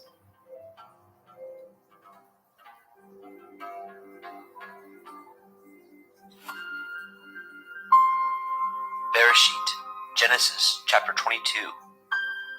And it came to pass after these things, that Elohim did try Abraham, and said unto him, Avraham, and he said, behold, here I am. and he said, Take now your son, your Yachid, Yitzhak, whom you love, and get you into the land of Moriah, and offer him there for a burnt offering upon one of the mountains, which I will tell you of. And Abraham rose up early in the morning, and saddled his ass, and took 2 of his young men with him, and Yitzchak his son, and clave the wood for the burnt offering, and rose up, and went unto the place of which Elohim had told him. Then on the 3rd day Abraham lifted up his eyes, and saw the place afar off. And Abraham said unto his young men, Abide ye here with the ass, and I and the lad will go yonder, and worship, and come again to you. And Abraham took the wood of the burnt offering, and laid it upon Yitzchak his son. And he took the fire in his hand, and a knife, and they went both of them together. And Yitzchak spoke unto Abraham his father, and said, My father, and he said, here am I, my son. and he said, Behold the fire and the wood, but where is the lamb for a burnt offering? and Abraham said, My son, Elohim will provide himself a lamb for a burnt offering. So they went both of them together. And they came to the place which Elohim had told him of. And Abraham built an altar there, and laid the wood in order, and bound Yitzchak his son, and laid him on the altar upon the wood. And Abraham stretched forth his hand, and took the knife to slay his son. And the angel of Yahweh called unto him out of the heavens, and said, Avraham, Avraham, and he said, here am I. and he said, Lay not your hand upon the lad, neither do you anything unto him.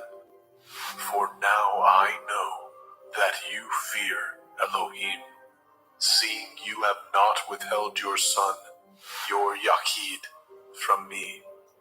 And Abraham lifted up his eyes and looked, and behold, behind him a ram caught in a thicket by his horns. And Abraham went and took the ram, and offered him up for a burnt offering in the stead of his son. And Abraham called the name of that place Yahweh Yireh, as it is said to this day, In the mount of Yahweh it shall be seen. And the angel of Yahweh called unto Abraham out of the heavens the 2nd time, and said, By myself have I sworn, says Yahuwah, for because you have done this thing, and have not withheld your son, your Yachid, that in blessing I will bless you, and in multiplying I will multiply your seed as the stars of heaven, and as the sand which is upon the seashore, and your seed shall possess the gate of his enemies. And in your seed shall all the nations of the earth be blessed, because you have obeyed my voice. So Abraham returned unto his young men, and they rose up and went together to Beersheba. And Abraham dwelt at Beersheba. And it came to pass after these things that it was told Abraham, saying, Behold, Milcah, she has also borne children unto your brother Nahor, Uz his firstborn, and Buz his brother, and Kemuel the father of Aram, and Kesed, and Hazo, and Pildash, and Yidlaf, and Bethuel. And Bethuel begat Rivkah. These 8 Milcah did bear to Nahor, Abraham's brother, and his concubine, whose name was Reumah. She bore also Teva, and Gaham, and Tahash, and Maacah. Bereshit, Genesis chapter 23. And Sarah was 127 years old. These were the years of the life of Sarah. And Sarah died in Kiryat Arba, the same is in Hebron, in the land of Canaan. And Abraham came to mourn for Sarah, and to weep for her.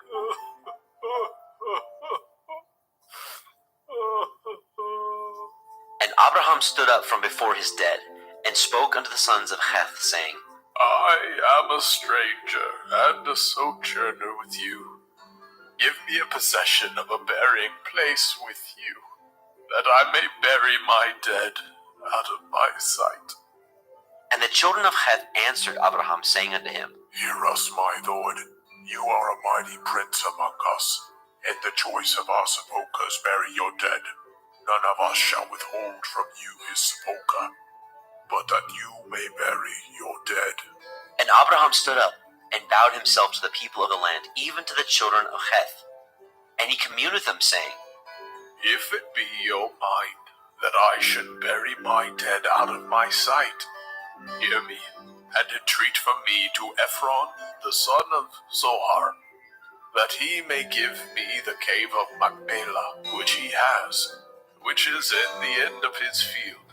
For as much money as it is worth he shall give it me, for a possession of a burying place amongst you. And Ephron dwelt among the children of Heth. And Ephron the Hittite answered Abraham in the audience of the children of Heth, even all that went in the gate of his city, saying, Nay, my lord, hear me. The field I give you, and the cave that is therein I give it you. In the presence of the sons of my people give I it you. Bury your dead. And Abraham bowed down himself before the people of the land. And he spoke unto Ephron in the audience of the people of the land, saying, But if you will give it, I pray you, hear me. I will give you money for the field. Take it of me, and I will bury my dead there. And Ephron answered Abraham, saying unto him, My lord, hearken unto me. The land is worth 400 shekels of silver. What is that betwixt me and you? Bury therefore your dead. And Abraham hearkened unto Ephron. And Abraham weighed to Ephron the silver, which he had named in the audience of the sons of Heth, 400 shekels of silver, current money with the merchant. And the field of Ephron, which was in Machpelah, which was before Mamre, the field and the cave which was therein, and all the trees that were in the field, that were in all the borders round about, were made sure unto Abraham for a possession in the presence of the children of Heth, before all that went in at the gate of his city. And after this, Abraham buried Sarah his woman in the cave of the field of Machpelah, before Mamre, the same as Hebron, in the land of Canaan. And the field and the cave that is therein were made sure unto Abraham for a possession of a burying place by the sons of Heth.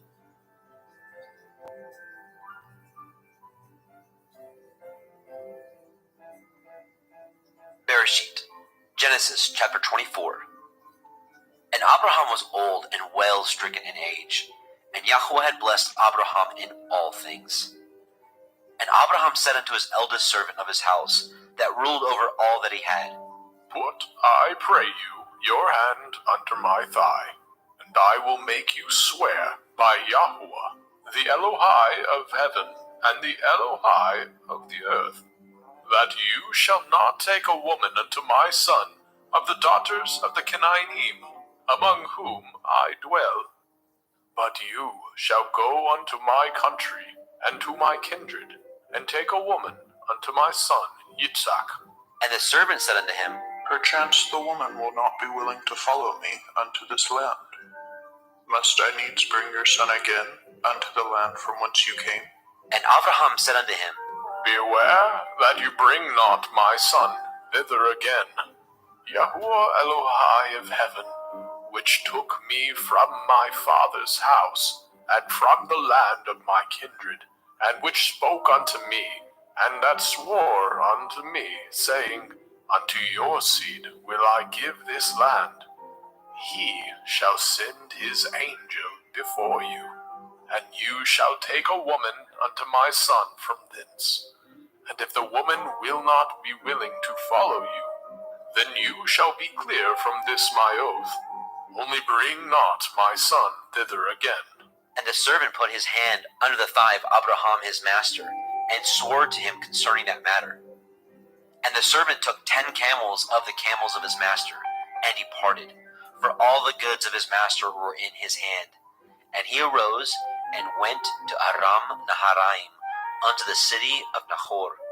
And he made his camels to kneel down without the city by a well of water at the time of the evening, even the time that women go out to draw water. And he said, O Yahuwah Elohai of my master Abraham, I pray you, send me good speed this day, and show kindness unto my master Abraham. Behold, I stand here by the well of water, and the daughters of the men of the city come out to draw water. And let it come to pass, that the damsel to whom I shall say, Let down your pitcher, I pray you, that I may drink. And she shall say, Drink, and I will give your camels drink also. Let the same be she that you have appointed for your servant Yitzhak. And thereby shall I know that you have showed kindness unto my master. And it came to pass, before he had done speaking, that behold, Ribkah came out, who was born to Bethuel, son of Milcah, the woman of Nahor, Abraham's brother, with her pitcher upon her shoulder. And the damsel was very fair to look upon, a virgin, neither had any man known her. And she went down to the well and filled her pitcher, and came up. And the servant ran to meet her and said, Let me, I pray you, drink a little water of your pitcher. And she said, Drink, my lord. And she hastened, and let down her pitcher upon her hand, and gave him drink. And when she had done giving him drink, she said, I will draw water for your camels also, until they have done drinking. And she hastened, and emptied her pitcher into the trough, and ran again unto the well to draw water, and drew for all his camels. And the man, wondering at her, held his peace, to wit whether Yahweh had made his journey prosperous or not. And it came to pass, as the camels had done drinking, that the man took a golden earring of half a shekel weight, and 2 bracelets for her hands of 10 shekels weight of gold, and said, Whose daughter are you? Tell me, I pray you, is there room in your father's house for us to lodge in? And she said unto him, I am the daughter of Bethuel, the son of Milcah, which she bore unto Nahor. And she said moreover unto him, We have both straw and provender enough, and room to lodge in. And the man bowed down his head and worshipped Yahweh. And he said, Blessed be Yahuwah Elohai of my master Abraham, who has not left destitute my master of his mercy and his truth. I, being in the way, Yahuwah led me to the house of my master's brother. And the damsel ran, and told them of her mother's house of these things. And Ribkah had a brother, and his name was Laban. And Laban ran unto the man, unto the well. And it came to pass, when he saw the earring and the bracelets upon his sister's hands, and when he heard the words of Ribkah his sister, saying, Thus spoke the man unto me. that he came unto the man, and behold, he stood by the camels at the well. And he said, Come in, you blessed of Yahuwah. Wherefore stand you without? For I have prepared the house and room for the camels. And the man came into the house, and he ungirded his camels, and gave straw and provender for the camels, and water to wash his feet, and the men's feet that were with him. And there was set meat before him to eat, but he said, I will not eat until I have told my errand. And he said, Speak on. And he said, I am Abraham's servant, and Yahuwah has blessed my master greatly, and he has become great. And he has given him flocks and herds, and silver and gold, and men servants and maidservants, and camels and asses. And Sarah, my master's woman, bore a son to my master when she was old, and unto him has he given all that he has. And my master made me swear, saying, You shall not take a woman to my son of the daughters of the Canaanim, in whose land I dwell, but you shall go unto my father's house, and to my kindred, and take a woman unto my son. And I said unto my master, Perchance the woman will not follow me. And he said unto me, Yahuwah, before whom I walk, will send his angel with you, and prosper your way. And you shall take a woman for my son of my kindred, and of my father's house. Then shall you be clear from this my oath, when you come to my kindred, and if they give not you one, you shall be clear from my oath. And I came this day unto the well, and said, O Yahuwah Elohai, of my master Abraham, if now you do prosper my way which I go, behold, I stand by the well of water. And it shall come to pass, that when the virgin comes forth to draw water, and I say to her, Give me, I pray you, a little water of your pitcher to drink. And she say to me, Both drink you, and I will also draw for your camels. Let the same be the woman whom Yahuwah has appointed out for my master's son. And before I had done speaking in my heart, behold, Rivkah came forth with her pitcher on her shoulder. And she went down unto the well, and drew water. And I said unto her, Let me drink, I pray you. And she made haste, and let down her pitcher from her shoulder, and said, Drink, and I will give your camels drink also. So I drank, and she made the camels drink also. And I asked her and said, Whose daughter are you? And she said, The daughter of Bethuel, Nahor's son, whom Milcah bore unto him. And I put the earring upon her face, and the bracelets upon her hands.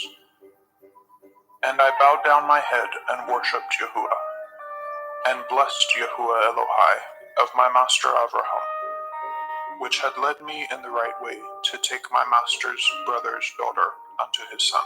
And now, if ye will deal kindly and truly with my master, tell me, and if not, tell me, that I may turn to the right hand or to the left. Then Laban and Bethuel answered and said, The thing proceeds from Yahuwah. We cannot speak unto you bad or good. Behold, Rivkah is before you. Take her and go, and let her be your master's son's woman, as Yahuwah has spoken. And it came to pass that when Abraham's servant heard their words, he worshipped Yahweh, bowing himself to the earth. And the servant brought forth jewels of silver and jewels of gold and raiment, and gave them to Ribkah. And he gave also to her brother and to her mother precious things. And they did eat and drink, and the men that were with him, and tarried all night. And they rose up in the morning, and he said, Send me away unto my master. And her brother and her mother said, Let the damsel abide with us a few days, at the least 10. After that she shall go. And he said unto them, Hinder me not, seeing Yahuwah has prospered my way. Send me away, that I may go to my master. And they said, We will call the damsel and inquire at her mouth. And they called Ribkah and said unto her, Will you go with this man? And she said, I will go. And they sent away Ribkah their sister, and her nurse, and Abraham's servant, and his men. And they blessed Ribkah, and said unto her, You are our sister. Be the mother of thousands of millions, and let your seed possess the gate of those which hate them. And Ribkah arose, and her damsels, and they rode upon the camels, and followed the man. And the servant took Ribkah, and went his way. And Yitzchak came from the way of the well of Beer Lachairoi, for he dwelt in the country of the Negeb. And Yitzchak went out to meditate in the field in the evening. And he lifted up his eyes and saw, and behold, the camels were coming. And Ribkah lifted her eyes, and when she saw Yitzchak, she lighted off the camel. For she had said unto the servant, What man is this that walks in the field to meet us? and the servant had said, It is my master. Therefore she took a veil and covered herself. And the servant told Yitzchak all the things that he had done. And Yitzchak brought her into his mother Sarah's tent, and took Ribkah, and she became his woman, and he loved her. And Yitzchak was comforted after his mother's death. Bereshit, Genesis chapter 25. And again Abraham took a woman, and her name was Keturah. And she bore him Zimran, and Yokshan, and Medan, and Midian, and Yishbak, and Shuach. And Yokshan begat Sheba, and Dedan. And the sons of Dedan were Ashurim, and Letushim, and Leumim. And the sons of Midian, Ephah, and Epher, and Chanok, and Abidah, and Eldaah. These were the children of Keturah. And Abraham gave all that he had unto Yitzchak. But unto the sons of the concubines which Abraham had, Abraham gave gifts, and sent them away from Yitzchak his son, while he yet lived, eastward into the east country. And these are the days of the years of Abraham's life which he lived, 160 years. Then Abraham gave up his ruach, and died in a good old age, an old man and full of years, and was gathered to his people. And his sons Yitzchak and Ishmael buried him in the cave of Machpelah, in the field of Ephron, the son of Zohar, the Hittite, which is before Mamre, the field which Abraham purchased of the sons of Heth. There was Abraham buried, and Sarah his woman. And it came to pass, after the death of Abraham, that Elohim blessed his son Yitzchak, and Yitzchak dwelt by the well Be'er Lahai-roi. Now these are the generations of Ishmael, Abraham's son, whom Hagar, the Mitzrayim, Sarah's handmaid, bore unto Abraham. And these are the names of the sons of Ishmael, by their names, according to their generations. The firstborn of Ishmael, Nebaioth, and Kedar, and Adbeel, and Mibsam, and Mishma, and Duma, and Masaah, Hadar, and Tima, Yetur, Naphish, and Kedema. These are the sons of Ishmael, and these are their names, by their towns and by their castles, 12 princes according to their nations. And these are the years of the life of Ishmael, 137 years. And he gave up his ruach and died, and was gathered unto his people. And they dwelt from Havilah unto Shur, that is before Mitzrayim, as you go toward Ashura. And he died in the presence of all his brethren. And these are the generations of Yitzchak, Abraham's son. Abraham begat Yitzchak, and Yitzchak was 40 years old when he took Ribkah to be his woman, the daughter of Bethuel, the Aramite, of Padan Aram, the sister unto Laban, the Aramite. And Yitzchak entreated Yahweh for his woman, because she was barren, and Yahweh was entreated of him. And Ribkah his woman conceived. And the children struggled together within her. And she said, If it be so, why am I thus? And she went to inquire of Yahweh. And Yahweh said unto her, 2 nations are in your womb, and 2 manner of people shall be separated from your generation. And the one people shall be stronger than the other people, and the elder shall serve the younger. And when her days to be delivered were fulfilled, behold, there were twins in her womb. And the first came out red all over like a hairy garment, and they called his name Esau. And after that came his brother out, and his hand took hold on Esau's heel, and his name was called Jacob. And Yitzchak was 80 years old when she bore them. And the boys grew, and Esau was a cunning hunter, a man of the field, and Jacob was an upright man, dwelling in tents. And Yitzchak loved Esau, because he did eat of his venison, but Ribkah loved Jacob. And Jacob sought pottage, and Esau came from the field, and he was faint. And Esau said to Jacob, Feed me, I pray you, with that same red pottage, for I am faint. Therefore was his name called Edom. And Jacob said, Sell me this day your birthright.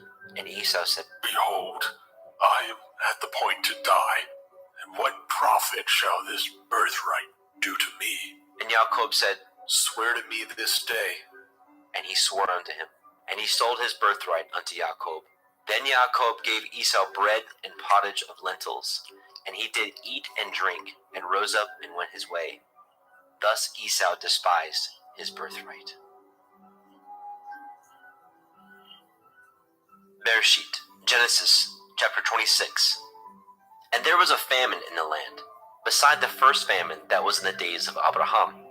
And Yitzchak went unto Abimelech, king of the Philistine, unto Gerar. And Yahweh appeared unto him and said, Go not down into Mitzrayim. Dwell in the land which I shall tell you of. Sojourn in this land, and I will be with you, and will bless you. For unto you and unto your seed I will give you all these countries, and I will perform the oath which I swore unto Abraham, your father. And I will make your seed to multiply as the stars of heaven, and will give unto your seed all these countries, and in your seed shall all the nations of the earth be blessed. Because that Abraham obeyed my voice, and did guard my watch, my commandments, my statutes, and my Torah. And Yitzchak dwelt in Gerar. And the men of the place asked him of his woman, and he said, She is my sister. for he feared to say, She is my woman, lest, said he, The men of the place should kill me for Rivkah, because she was fair to look upon. And it came to pass, when he had been there a long time, that Abimelech, king of the Pelishtim, looked out at a window and saw, and behold, Yitzchak was sporting with Rivkah his woman. And Abimelech called Yitzchak and said, Behold, of a surety she is your woman. And how said you, she is my sister? And Yitzchak said unto him, Because I said, lest I die for her. and Abimelech said, What is this you have done unto us? One of the people might lightly have lain with your woman, and you should have brought guiltiness upon us. And Abimelech charged all his people, saying, He that touches this man or his woman shall surely be put to death. Then Yitzchak sowed in that land, and received in the same year 100-fold, and Yahweh blessed him. And the man waxed great, and went forward, and grew until he became very great, for he had possessions of flocks, and possessions of herds, and great store of servants. And the Pelishtim envied him. For all the wells which his father's servant had dug in the days of Abraham his father, the Pelishtim had stopped them, and filled them with earth. And Abimelech said unto Yitzchak, Go from us, for you are much mightier than we. And Yitzchak departed thence, and pitched his tent in the valley of Gerar, and dwelt there. And Yitzchak dug again the wells of water, which they had dug in the days of Abraham his father, for the Pelishtim had stopped them up after the death of Abraham. And he called their names after the names by which his father had called them. And Yitzchak's servants dug in the valley, and found there a well of springing water. And the herdsmen of Gerar did strive with Yitzchak's herdsmen, saying, The water is ours. And he called the name of the well Esek, because they strove with him. And they dug another well, and strove for that also. And he called the name of it Sitnah. And he removed from thence, and dug another well. And for that they strove not. And he called the name of it Rehovot. And he said, For now Yahuwah has made room for us, and we shall be fruitful in the land. And he went up from thence to Be'er Sheba. And Yahweh appeared unto him that same night, and said, I am the Elohai of Abraham your father. Fear not, for I am with you, and will bless you, and multiply your seed, for my servant Abraham's sake. And he built an altar there, and called upon the name of Yahweh, and pitched his tent there, and there Yitzchak's servants dug a well. Then Abimelech went to him from Gerar, and Achuzat, one of his friends, and Pichol, the chief captain of his army. And Yitzchak said unto them, Wherefore come ye to me, seeing ye hate me, and have sent me away from you? And they said, We saw certainly that Yahuwah was with you, and we said, Let there be now an oath betwixt us, even betwixt us and you, and let us cut a covenant with you. That you will do us no hurt, as we have not touched you, and as we have done unto you nothing but good, and have sent you away in peace. You are now the blessed of Yahuwah. And he made them a feast, and they did eat and drink. And they rose up early in the morning, and swore one to another. And Yitzchak sent them away, and they departed from him in peace. And it came to pass the same day that Yitzchak's servants came, and told him concerning the well which they had dug, and said unto him, We have found water. And he called it Sheba. Therefore the name of the city is Be'er Sheba unto this day. And Esau was 40 years old when he took to be his woman Yehudit, the daughter of Beeri the Hittite, and Basemat, the daughter of Elon the Hittite, which were a grief of mind unto Yitzchak and to Rivkah. Bereshit, Genesis chapter 27. And it came to pass that when Yitzchak was old, and his eyes were dim, so that he could not see, he called Esau his eldest son, and said unto him, My son. And he said unto him, Behold, here I am. And he said, Behold now, I am old. I know not the day of my death. Now therefore take, I pray you, your weapons, your quiver and your bow, and go out to the field, and take me some venison, and make me savory meat such as I love, and bring it to me, that I may eat, that my soul may bless you before I die. And Ribkah heard when Yitzchak spoke to Esau his son. And Esau went to the field to hunt for venison, and to bring it. And Ribkah spoke unto Jacob her son, saying, Behold, I heard your father speak unto Esau, your brother, saying, Bring me venison, and make me savory meat, that I may eat, and bless you before Yahuwah, before my death. Now therefore, my son, obey my voice, according to that which I command you. Go now to the flock, and fetch me from thence 2 good kids of the goats, and I will make them savory meat for your father, such as he loves. And you shall bring it to your father, that he may eat, and that he may bless you before his death.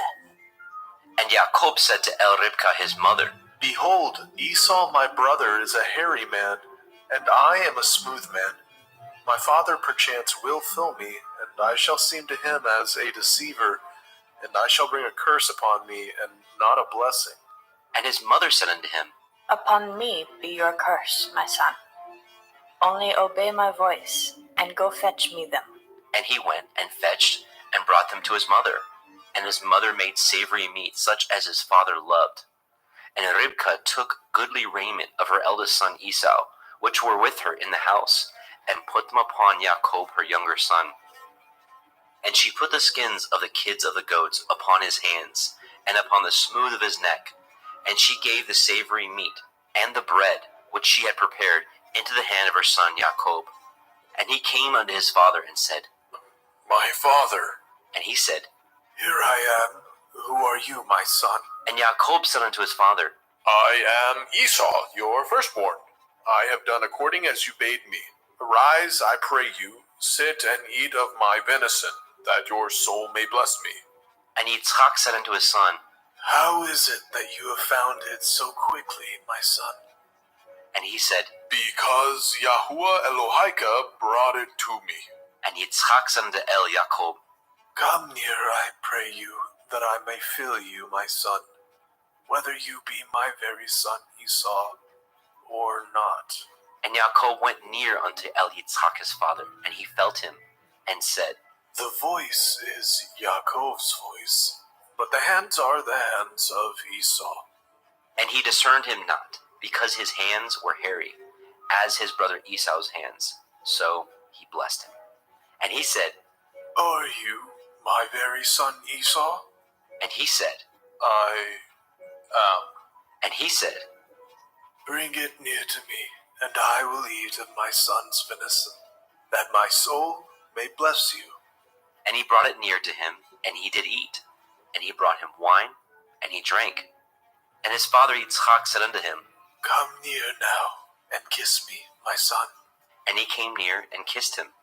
And he smelled the smell of his raiment, and blessed him, and said, See, the smell of my son is as the smell of a field, which Yahuwah has blessed. Therefore Elohim give you of the dew of heaven, and of the fatness of the earth, and plenty of grain and wine.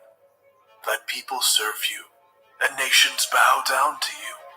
Be Lord over your brethren, and let your mother's sons bow down to you. Cursed be every one that curses you, and blessed be he that blesses you. And it came to pass, as soon as Yitzchak had made an end of blessing Jacob, and Jacob was yet scarce gone out from the presence of Yitzchak his father, that Esau his brother came in from his hunting. And he also had made savory meat, and brought it unto his father, and said unto his father, Let my father arise, and eat of his son's venison, that your soul may bless me. And Yitzchak his father said unto him, Who are you? And he said, I am your son, your firstborn, Esau. And Yitzchak trembled very exceedingly, and said, Who? Where is he that has taken venison and brought it to me, and I have eaten of all before you came, and have blessed him. Yea, he shall be blessed. And when Esau heard the words of his father, he cried with a great and exceeding bitter cry, Ah! and said unto his father, Bless me, even me also, O my father. and he said, Your brother has come with subtlety, and has taken away your blessing. and he said, Is he not rightly named Yaakov? For he has supplanted me these 2 times. He took away my birthright, and behold, now he has taken away my blessing. and he said, Have you not reserved a blessing for me? and Yitzchak answered and said unto Esau, Behold, I have made him your lord, and all his brethren have I given to him for servants, and with grain and wine have I sustained him. And what shall I do now unto you, my son? and Esau said unto his father, Have you but one blessing, my father? Bless me, even me also, O my father. and Esau lifted up his voice and wept. And Yitzchak his father answered and said unto him, Behold, your dwelling shall be the fatness of the earth, and of the dew of heaven from above. And by your sword shall you live, and shall serve your brother. And it shall come to pass, when you shall have the dominion, that you shall break his yoke from off your neck. And Esau hated Jacob because of the blessing wherewith his father blessed him. And Esau said in his heart, The days of mourning for my father are at hand. Then I will slay my brother Yaakov. And these words of Esau her elder son were told to Ribkah. And she sent and called Jacob her younger son, and said unto him, Behold, your brother Esau, as touching you, comforts himself, purposing to kill you. Now therefore, my son, obey my voice, and arise, flee to Laban my brother, to Haran, and tarry with him a few days, until your brother's fury turn away, until your brother's anger turn away from you, and he forget that which you have done to him. Then I will send and fetch you from thence. Why should I be deprived also of you both in one day? And Ribkah said to Yitzchak, I am weary of my life because of the daughters of Heth. If Yaakov take a woman of the daughters of Heth, such as these which are of the daughters of the land, what good shall my life do me?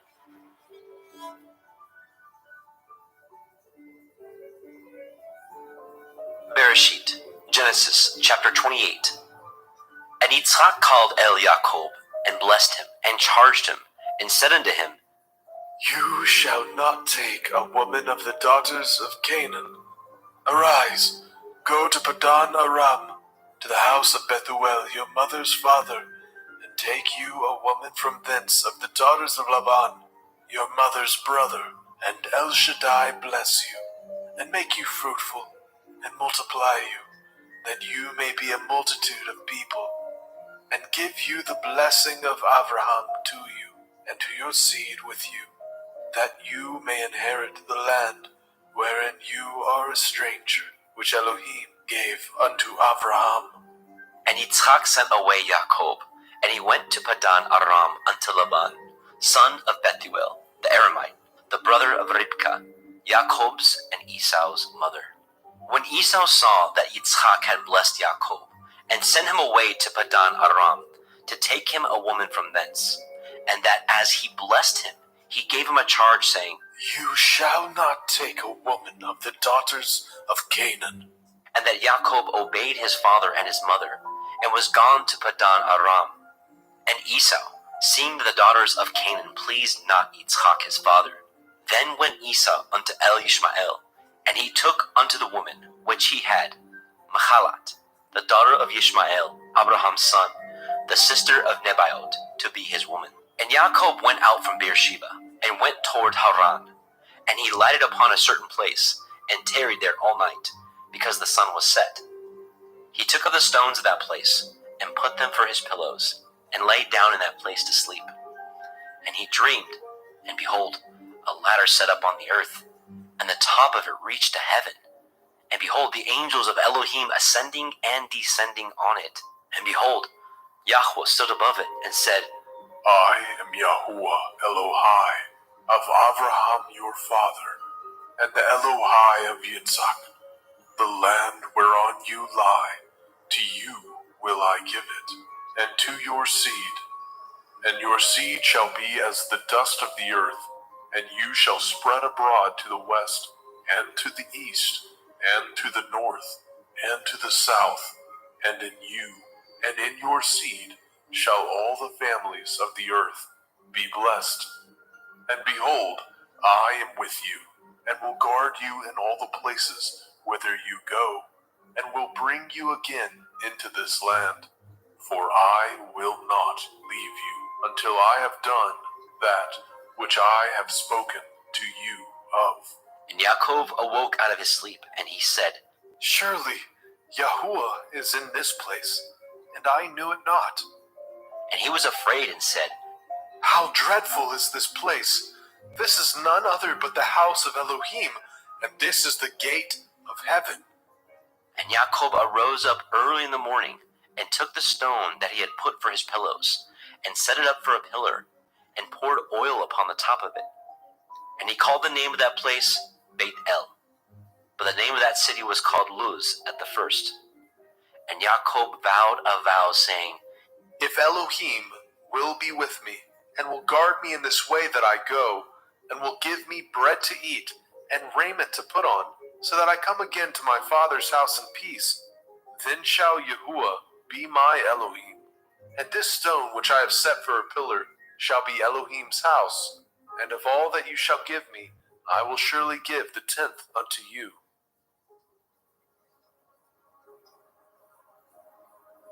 Bereshit, Genesis, chapter 29. Then Yaakov went on his journey, and came into the land of the people of the east.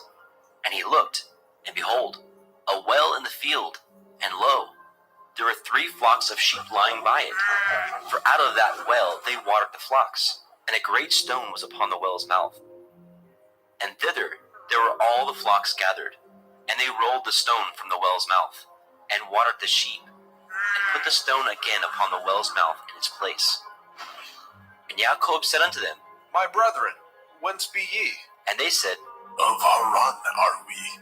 and he said unto them, Know ye Lavan, the son of Nahor? and they said, We know him.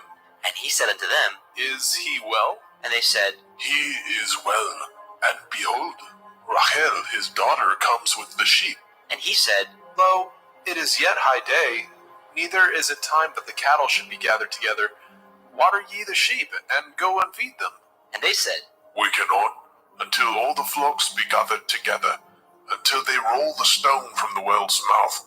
Then we water the sheep. and while he yet spoke with them, Rachel came with her father's sheep, for she kept them. And it came to pass, when Yaakov saw Rachel, the daughter of Laban, his mother's brother, and the sheep of Laban, his mother's brother, that Yaakov went near, and rolled the stone from the well's mouth, and watered the flock of Laban, his mother's brother. And Yaakov kissed Rachel, and lifted up his voice, and wept. And Yaakov told Rachel that he was her father's brother, and that he was Ribka's son. And she ran and told her father. And it came to pass, when Laban heard the tidings of Yaakov his sister's son, that he ran to meet him, and embraced him, and kissed him, and brought him to his house. And he told Laban all these things. And Laban said to him, Surely you are my bone and my flesh. and he abode with him the space of a month. And Laban said unto Yaakov, Because you are my brother, should you therefore serve me for naught? Tell me, what shall your wages be? And Laban had 2 daughters.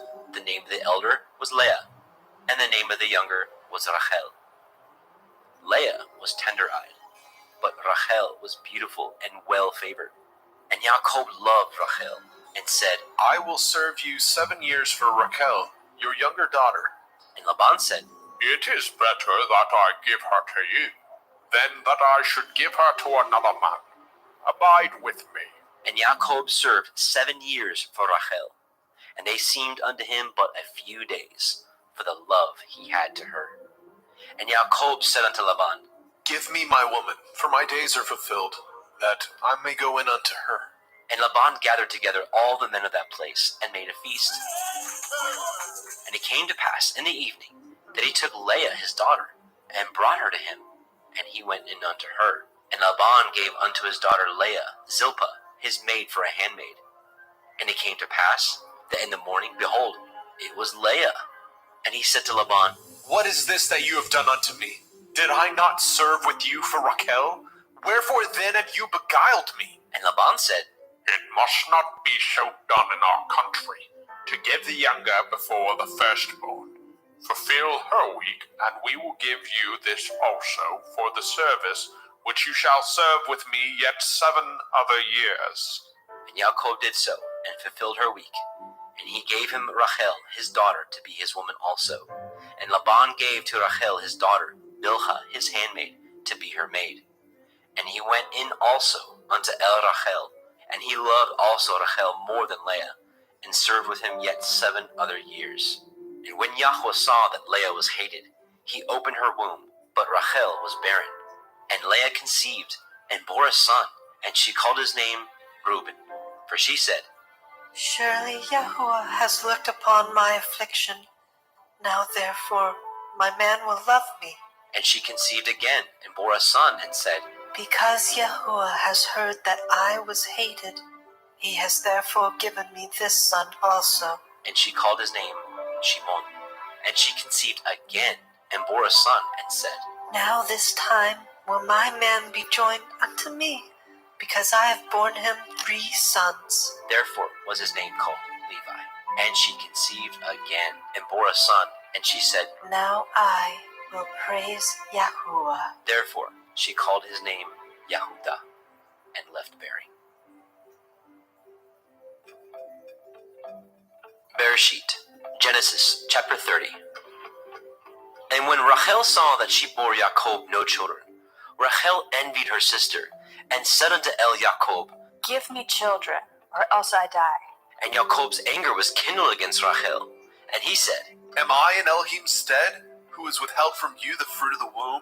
And she said, Behold, my maid Bilhah, go in unto her, and she shall bear upon my knees, that I may also have children by her. And she gave him Bilhah her handmaid to be his woman. And Jacob went in unto her.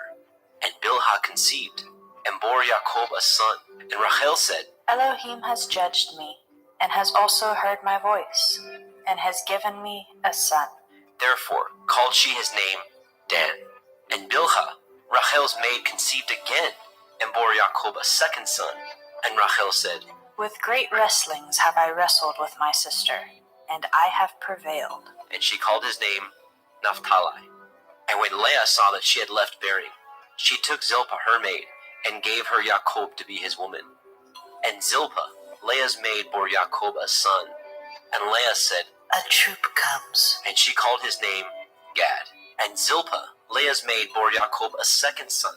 And Leah said, Happy am I, for the daughters will call me blessed. And she called his name Asher.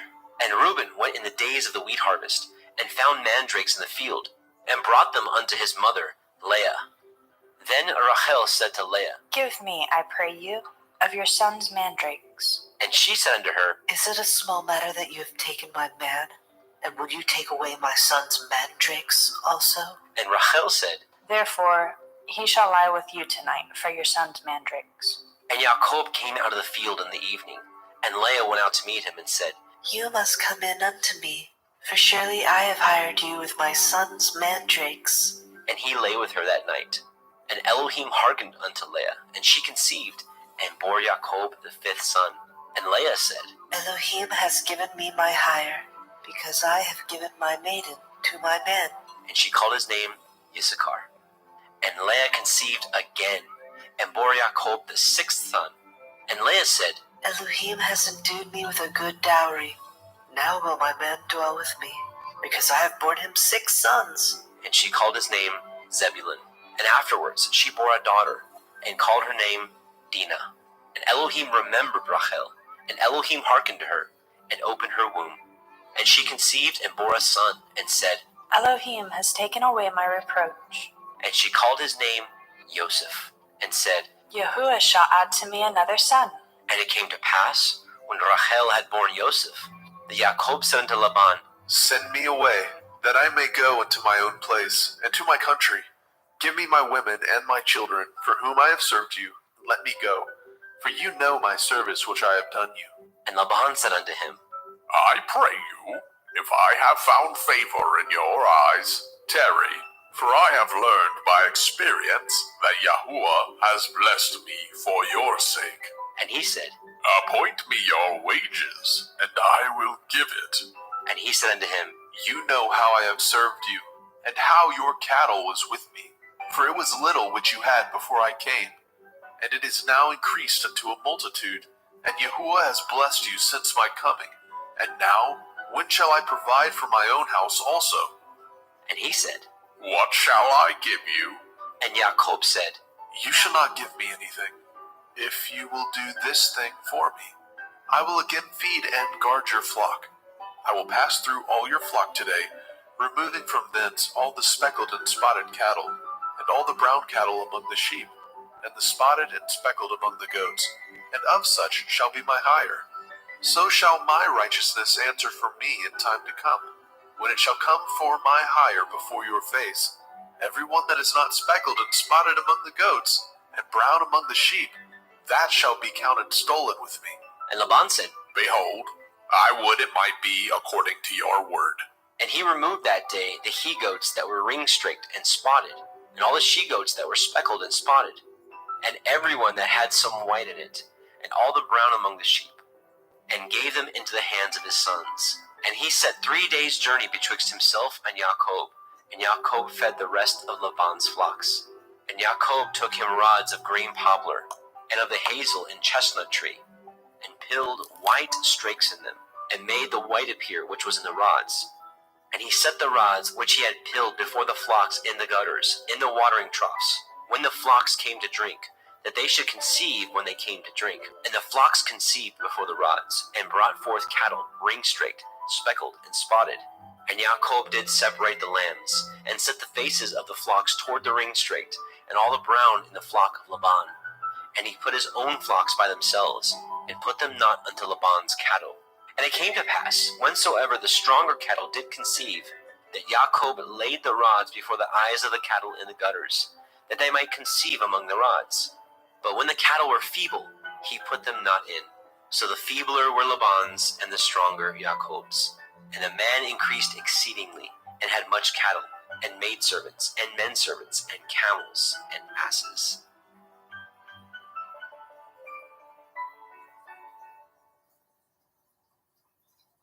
Bereshit, Genesis chapter 31.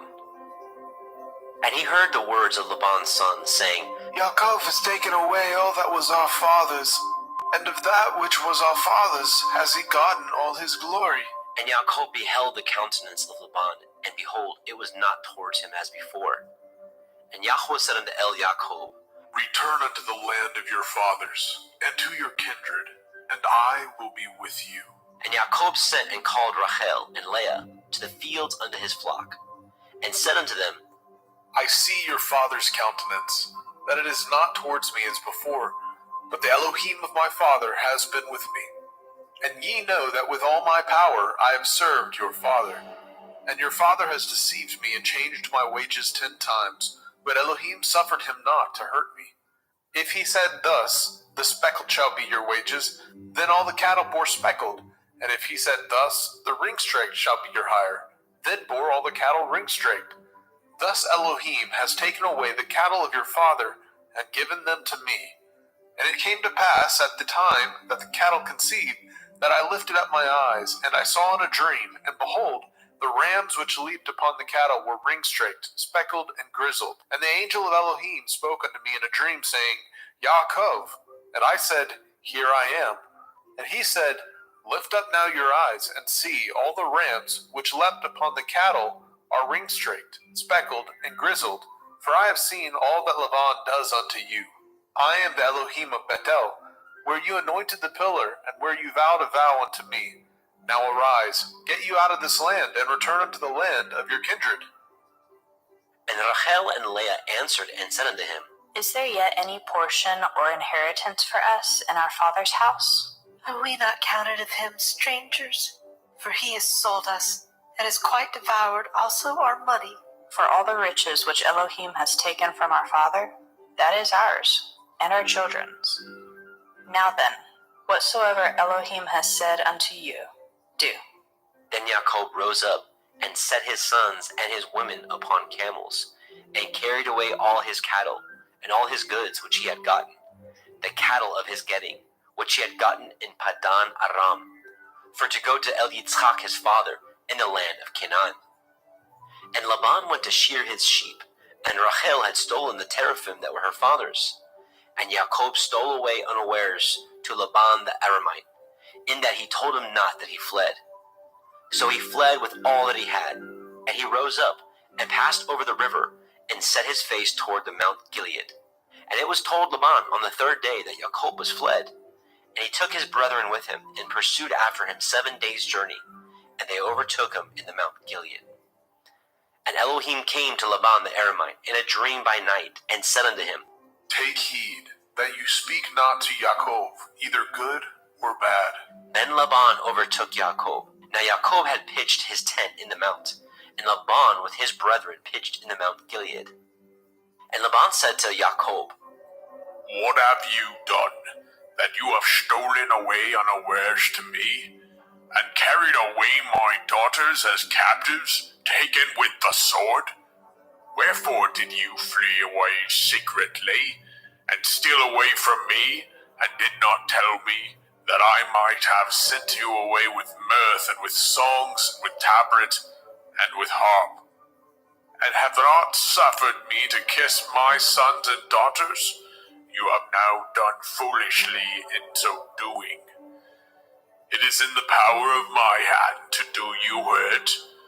But the Elohim of your father spoke unto me yesternight, saying, Take heed that you speak not to Yaakov, either good or bad.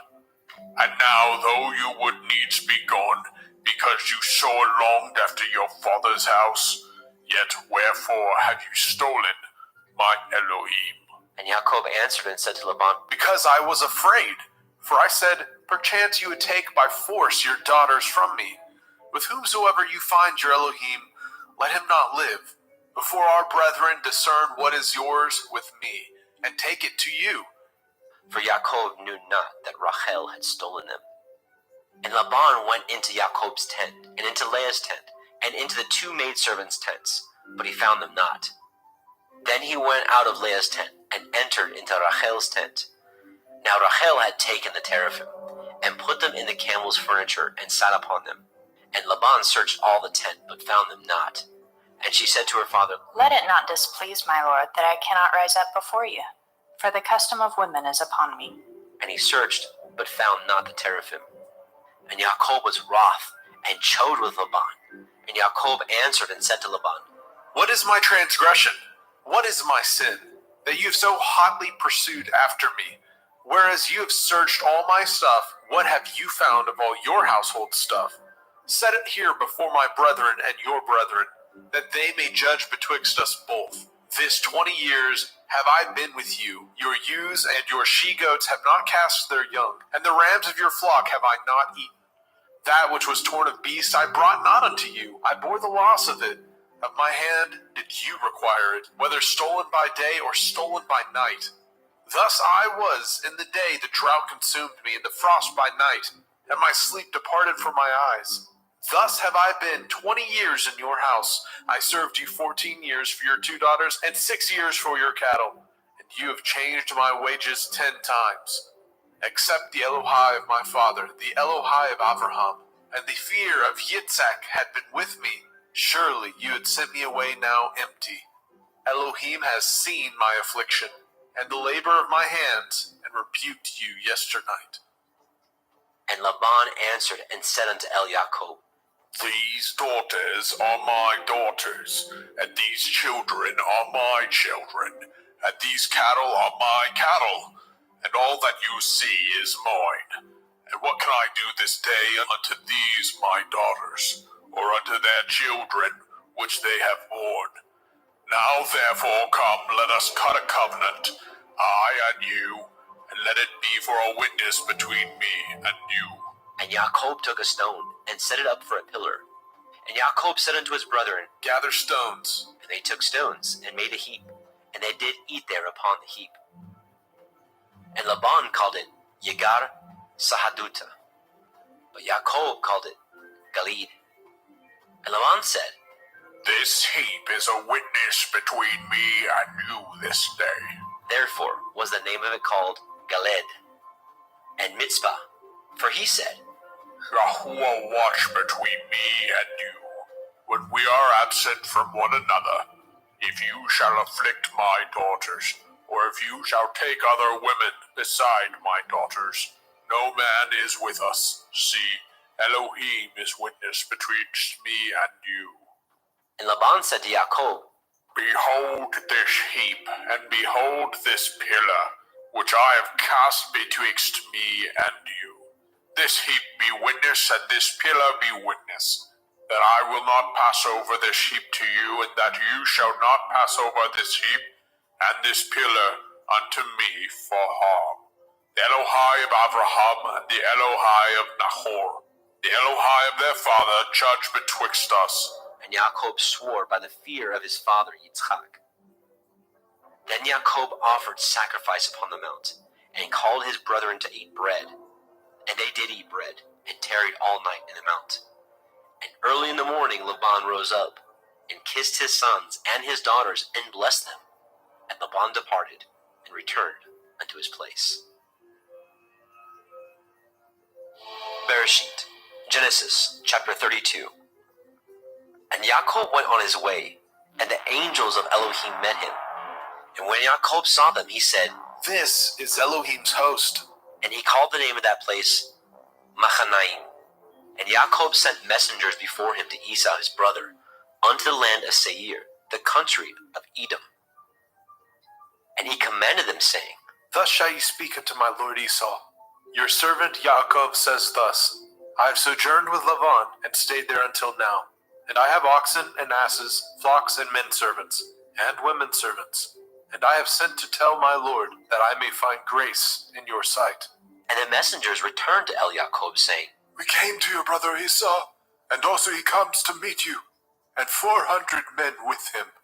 Then Jacob was greatly afraid and distressed, and he divided the people that was with him, and the flocks, and the herds, and the camels into 2 bands, and said, If Esau come to the one company, and smite it, then the other company which is left shall escape. And Jacob said, O Elohai of my father Abraham, and Elohai of my father Yitzhak, Yahuwah which said unto me, Return unto your country and to your kindred, and I will deal well with you.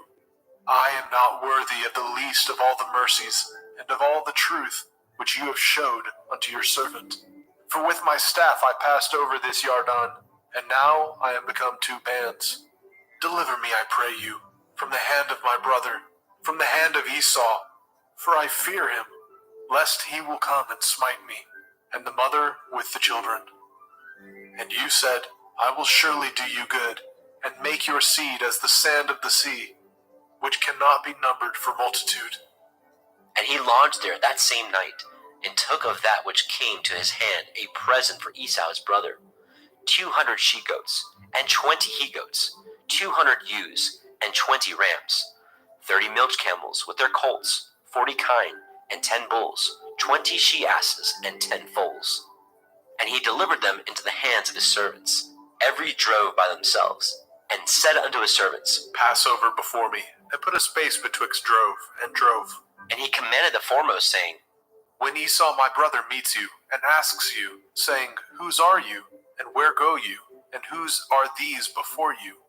Then you shall say, They be your servant Jacob's. It is a present sent unto my lord Esau, and behold, also, he is behind us. And so commanded he the second, and the third, and all that followed the drove, saying, On this manner shall ye speak unto Esau when ye find him, and say ye moreover, Behold, your servant Jacob is behind us. For he said, I will appease him with the present that goes before me, and afterward I will see his face. Perchance he will accept of me. So went the present over before him, and himself lodged that night in the company. And he rose up that night, and took his 2 women, and his 2 women servants, and his 11 sons, and passed over the ford Yabok. And he took them, and sent them over the brook, and sent over that he had. And Yaakov was left alone, and there wrestled a man with him until the breaking of the day. And when he saw that he prevailed not against him, he touched the hollow of his thigh, and the hollow of Yaakov's thigh was out of joint, as he wrestled with him. And he said, Let me go, for the day breaks. And he said, I will not let you go, except you bless me. And he said unto him, What is your name? And he said, Yaakov. And he said, Your name shall be called no more Yaakov, but Yasharel. For as a prince have you power with Elohim and with men, and have prevailed. And Yaakov asked him and said, Tell me, I pray you, your name. And he said, Wherefore is it that you do ask after my name? And he blessed them there. And Yaakov called the name of the place Penuel. For I have seen Elohim face to face, and my life is preserved. And as he passed over Penuel, the sun rose upon him, and he halted upon his thigh. Therefore the children of Yashrael eat not the sinew which shrank, which is upon the hollow of the thigh unto this day, because he touched the hollow of Jacob's thigh in the sinew that shrank. Bereshit, Genesis chapter 33. And Jacob lifted up his eyes and looked, and behold, Esau came, and with him 400 men. And he divided the children unto Leah, and unto Rachel, and unto the 2 handmaids. And he put the handmaids and their children foremost, and Leah and her children after, and Rachel and Joseph hindermost. And he passed over before them, and bowed himself to the ground 7 times, until he came near to his brother. And Esau ran to meet him, and embraced him, and fell on his neck, and kissed him, and they wept. And he lifted up his eyes, and saw the women and the children, and said, Who are those with you? And he said, The children which Elohim has graciously given your servant. Then the handmaidens came near, they and their children, and they bowed themselves. And Leah also with her children came near, and bowed themselves. And after came Joseph near, and Rachel, and they bowed themselves. And he said, What do you mean by all this drove which I met? And he said, These are to find grace in the sight of my master. And Esau said, I have enough. My brother, keep what you have unto yourself. And Jacob said, Nay, I pray you, if now I have found grace in your sight, then receive my present at my hand. For therefore I have seen your face, as though I had seen the face of Elohim, and you were pleased with me. Take, I pray you, my blessing that is brought to you, because Elohim has dealt graciously with me, and because I have enough. And he urged him, and he took it, and said, Let us take our journey, and let us go, and I will go before you. And he said unto him, My Lord knows that the children are tender, and the flocks and herds with the young are with me. And if men should overdrive them one day, all the flock will die. Let my Lord, I pray you, pass over before his servant, and I will lead on softly, according as the cattle that goes before me, and the children be able to endure, until I come unto my Lord, unto Seir. And Esau said, Let me now leave you with some of the folk that are with me. And he said, What needs it? Let me find grace in the sight of my master. So Esau returned that day on his way unto Seir. And Jacob journeyed to Sukkot, and built him a house, and made Sukkot for his cattle. Therefore the name of the place is called Sukkot. And Jacob came to Shalem, a city of Shechem, which is in the land of Canaan, when he came from Padan Aram, and pitched his tent before the city. And he bought a parcel of a field, where he had spread his tent at the hand of the children of Hamor, Shechem's father, for 100 pieces of money. And he erected there an altar, and called it El Elohai Yashrel. Bereshit, Genesis chapter 34. And Dinah, the daughter of Leah, which she bore unto Jacob, went out to see the daughters of the land. And when Shechem, the son of Hamor, the Hivite, prince of the country, saw her, he took her, and lay with her, and defiled her. And his soul clave unto Dinah, the daughter of Jacob, and he loved the damsel, and spoke kindly unto the damsel. And Shechem spoke unto his father Hamor, saying, Get me this damsel to be my woman. And Jacob heard that he had defiled Dinah his daughter. Now his sons were with his cattle in the field, and Jacob held his peace until they were come. And Hamor, the father of Shechem, went out unto Jacob to commune with him. And the sons of Jacob came out of the field when they heard it, and the men were grieved, and they were very wroth, because he had wrought folly in Yashrael, in lying with Jacob's daughter, which thing ought not to be done. And Hamor communed with them, saying, The soul of my son Shechem longs for your daughter. I pray you, give her him to be his woman, and make ye marriages with us, and give your daughters unto us, and take our daughters unto you. And ye shall dwell with us, and the land shall be before you. Dwell and trade ye therein, and get you possessions therein. And Shechem said unto her father, and unto her brethren, Let me find grace in your eyes, and what ye shall say unto me I will give. Ask me never so much dowry and gift, and I will give according as ye shall say unto me. But give me the damsel to be my woman. The sons of Jacob answered Shechem and Hamor his father deceitfully, and said, Because he had defiled Dinah their sister. And they said unto them, We cannot do this thing, to give our sister to one that is uncircumcised, for that were a reproach unto us. But in this we will consent unto you, if ye will be as we be, that every male of you be circumcised.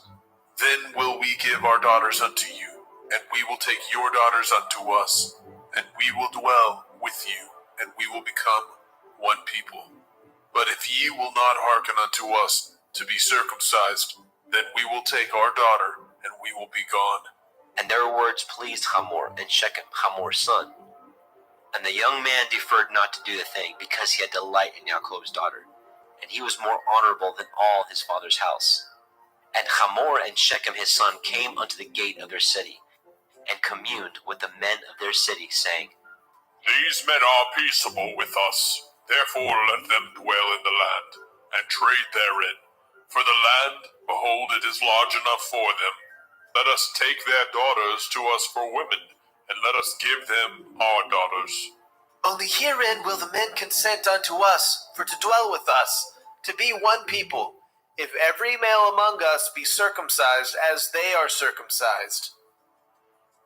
Shall not their cattle and their substance and every beast of theirs be ours? Only let us consent unto them, and they will dwell with us. And unto Hamor and unto Shechem his son hearkened all that went out of the gate of his city, and every male was circumcised, all that went out of the gate of his city. And it came to pass on the third day, when they were sore, that the two sons of Jacob, Shimon and Levi, Dinah's brethren, took each man his sword, and came upon the city boldly, and slew all the males. And they slew Hamor and Shechem his son with the edge of the sword, and took Dinah out of Shechem's house, and went out. The sons of Jacob came upon the slain, and spoiled the city, because they had defiled their sister. They took their sheep, and their oxen, and their asses, and that which was in the city, and that which was in the field, and all their wealth, and all their little ones, and their women they took captive, and spoiled even all that was in the house. And Jacob said to Shimon and Levi, Ye have troubled me to make me to stink among the inhabitants of the land, among the Canaanim and the Perazim, and I being few in number, they shall gather themselves together against me, and slay me, and I shall be destroyed, I and my house. And they said, Should he deal with our sister as with a harlot? Bereshit, Genesis chapter 35. And Elohim said unto Jacob, Arise, go up to Bethel, and dwell there, and make there an altar unto Elohim, that appeared unto you when you fled from the face of Esau your brother. Then Jacob said unto his household, and to all that were with him, Put away the strange Elohai that are among you, and be clean, and change your garments, and let us arise, and go up to Bethel, and I will make there an altar unto Elohim, who answered me in the day of my distress, and was with me in the way which I went. And they gave unto Jacob all the strange Elohai which were in their hand, and all their earrings which were in their ears. And Jacob hid them under the oak which was by Shechem. And they journeyed, and the terror of Elohim was upon the cities that were round about them. and they did not pursue after the sons of Jacob. So Jacob came to Luz, which is in the land of Canaan, that is, Beit El, he and all the people that were with him. And he built there an altar, and called the place Beit El, because there Elohim appeared unto him, when he fled from the face of his brother. But Deborah, Ribkah's nurse, died, and she was buried beneath Beit El under an oak, and the name of it was called Alon Bakut. And Elohim appeared unto El Jacob again, when he came out of Padan Aram, and blessed him. And Elohim said unto him, Your name is Yaakov. Your name shall not be called any more Yaakov, but Yasharel shall be your name. and he called his name Yasharel. And Elohim said unto him, I am El Shaddai. Be fruitful and multiply. A nation and a company of nations shall be of you, and kings shall come out of your loins. And the land which I gave Abraham and Yitzhak, to you I will give it, and to your seed after you will I give the land. And Elohim went up from him in the place where he talked with him. And Jacob set up a pillar in the place where he talked with him, even a pillar of stone, and he poured a drink offering thereon, and he poured oil thereon. And Yaakov called the name of the place where Elohim spoke with him, Beit El. And they journeyed from Beit El, and there was but a little way to come to Ephratah. And Rachel travailed, and she had hard labor. And it came to pass, when she was in hard labor, that the midwife said unto her, Fear not, you shall have this son also. And it came to pass, as her soul was in departing, for she died, that she called his name Ben-Oni, but his father called him Benjamin. And Rachel died, and was buried in the way to Ephratah, which is Beit Lechem. And Jacob set a pillar upon her grave, that is the pillar of Rachel's grave unto this day. And Yasharel journeyed, and spread his tent beyond Migdal Eder. And it came to pass, when Yasharel dwelt in that land, that Reuben went and lay with Bilhah his father's concubine, and Yasharel heard it. Now the sons of Jacob were 12, the sons of Leah, Reuben, Jacob's firstborn, and Shimon, and Levi, and Yehudah, and Issachar, and Zebulun. The sons of Rachel, Yosef, and Benjamin. And the sons of Bilhah, Rachel's handmaid, Dan, and Naphtali. And the sons of Zilpah, Leah's handmaid, Gad, and Asher. These are the sons of Jacob, which were born to him in Padan Aram. And Yaakov came unto El Yitzchak his father unto Mamre, unto Kiryat Arba, which is Hebron, where Abraham and Yitzchak sojourned. And the days of Yitzchak were 180 years. And Yitzchak gave up his ruach and died, and was gathered unto his people, being old and full of days. And his sons Esau and Jacob buried him. Bereshit, Genesis chapter 36. Now these are the generations of Esau, who is Edom. Esau took his woman of the daughters of Canaan, Ada, the daughter of Elon the Hittite, and Aholibama, the daughter of Anna, the daughter of Tzibon the Hittite, and Basema, Ishmael's daughter, sister of Nebaioth. And Ada bore to Esau Eliphaz, and Basmat bore Reuel, and Aholibama bore Yaish, and Ya'alam, and Korach. These are the sons of Esau, which were born unto him in the land of Canaan. And Esau took his women, and his sons, and his daughters, and all the persons of his house, and his cattle, and all his beasts, and all his substance, which he had got in the land of Canaan, and went into the country from the face of his brother Jacob. For their riches were more than they might dwell together, and the land wherein they were strangers could not bear them because of their cattle. Thus dwelt Esau in Mount Seir. Esau is Edom. And these are the generations of Esau, the father of the Edomim, in Mount Seir. These are the names of Esau's sons: Eliphaz, the son of Ada, the woman of Esau; Reuel, the son of Basemat, the woman of Esau. And the sons of Eliphaz were Timan, Omar, Zepho, Gatam, and Kenaz. And Timnah was the concubine to Eliphaz, Esau's son, and she bore to Eliphaz Amalek. These are the sons of Ada, Esau's woman. And these are the sons of Reuel, Nahat, and Zerach, Shammah, and Mizah. These are the sons of Basemat, Esau's woman. And these were the sons of Aholibama, the daughter of Anna, the daughter of Tzibon, Esau's woman. And she bore to Esau Yaish, and Ya'alam, and Korach.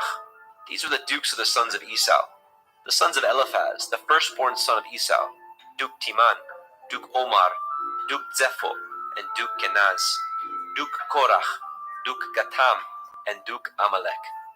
These are the dukes that came of Eliphaz in the land of Edom. These are the sons of Ada. And these are the sons of Reuel, Esau's son, Duke Nahat, Duke Zerach, Duke Shammah, Duke Mizah. These are the dukes that came of Reuel in the land of Edom. These are the sons of Basemat, Esau's woman. And these are the sons of Aholibama, Esau's woman, Duke Yaish, Duke Ya'alam, Duke Korach. These are the dukes that came of Aholibama, the daughter of Anna, Esau's woman. These are the sons of Esau, who is Edom, and these are their dukes. These are the sons of Seir, the Horite, who inhabited the land, Lotan, and Shobal, and Sibon, and Anna, and Dishon, and Etzer, and Dishan. These are the dukes of the Horim, the children of Seir, in the land of Edom. And the children of Lotan were Horai and Chemam. And Lotan's sister was Timnah.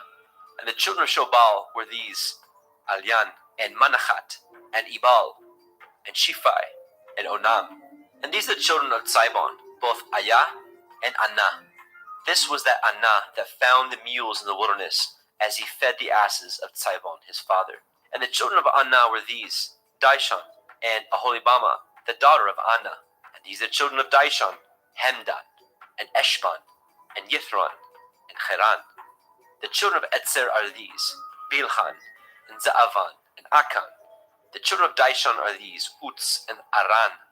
These are the dukes that came of the Horim, Duke Lotan, Duke Shobal, Duke Sibon, and Duke Anna. Duke Dishon, Duke Etzer, Duke Dishan. These are the dukes that came of the Horite, among their dukes in the land of Seir. And these are the kings that reigned in the land of Edom, before there reigned any king over the children of Yasharel. And Bela, the son of Beor, reigned in Edom, and the name of his city was Dinhaba. And Bela died, and Yobab, the son of Zerach of Botzra, reigned in his stead. And Yobab died, and Husham of the land of the Timani reigned in his stead. And Husham died, and Hadad, the son of Bedad, who smote Midian in the field of Moab, reigned in his stead. And the name of his city was Abit. And Hadad died, and Samlah of Masrekah reigned in his stead. And Samlah died, and Shaul of Rehoboth by the river reigned in his stead. And Shaul died, and Baal-Hanan, the son of Akbor, reigned in his stead. And Baal-Hanan, the son of Akbor, died, and Hadar reigned in his stead. And the name of his city was Pau, and his woman's name was Mehetabel, the daughter of Matred, the daughter of Me-Zahab.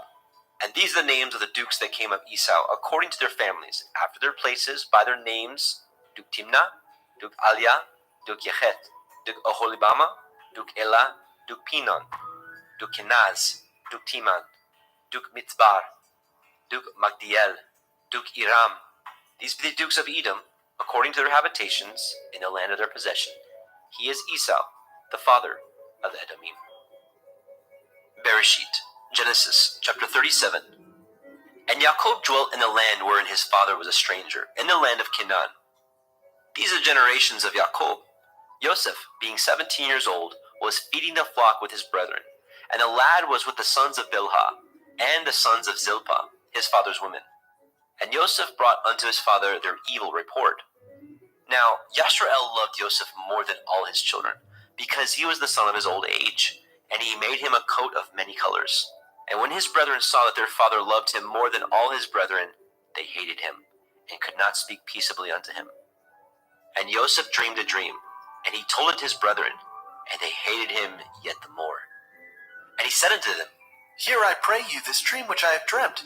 For behold, we were binding sheaves in the field, and lo, my sheaf arose, and stood upright, and behold, your sheaves stood round about, and made obeisance to my sheaf.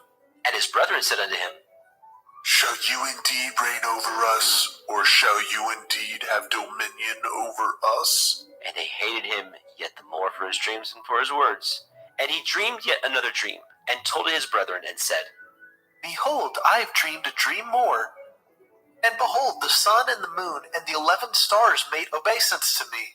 And he told it to his father and to his brethren. And his father rebuked him, and said unto him, What is this dream that you have dreamed?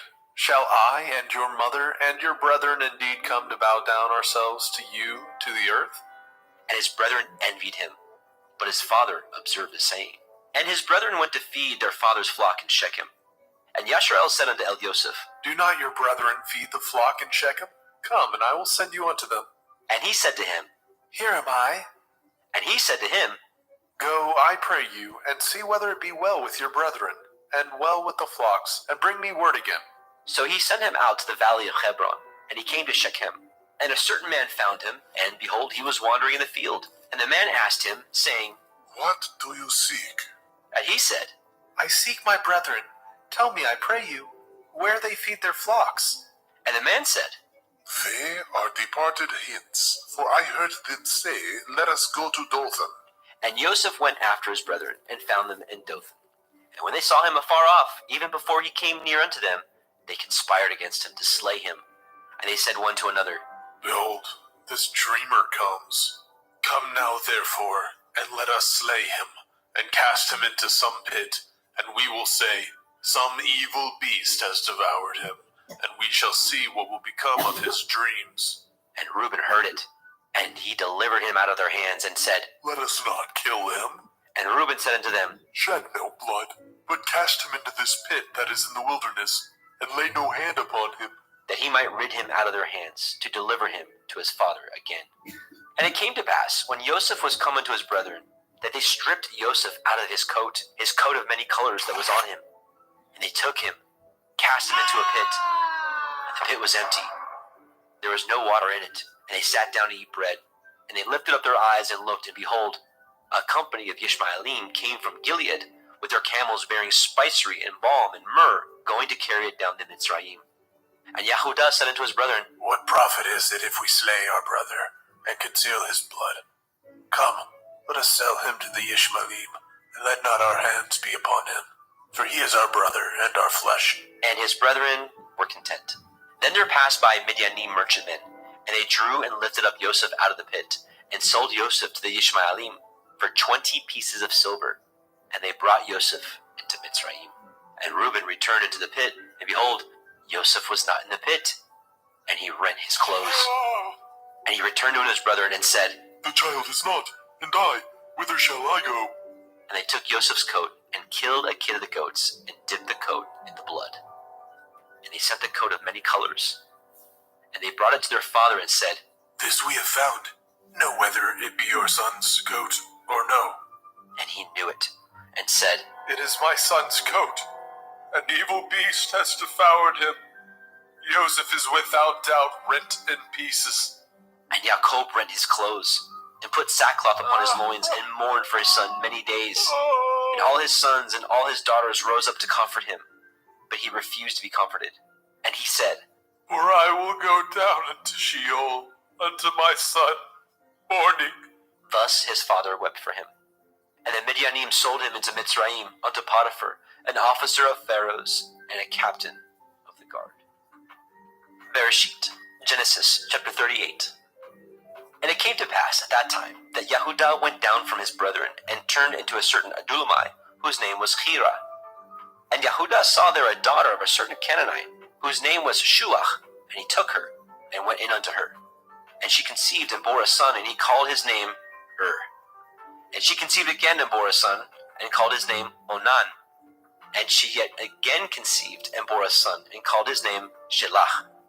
And he was at Keziv when she bore him.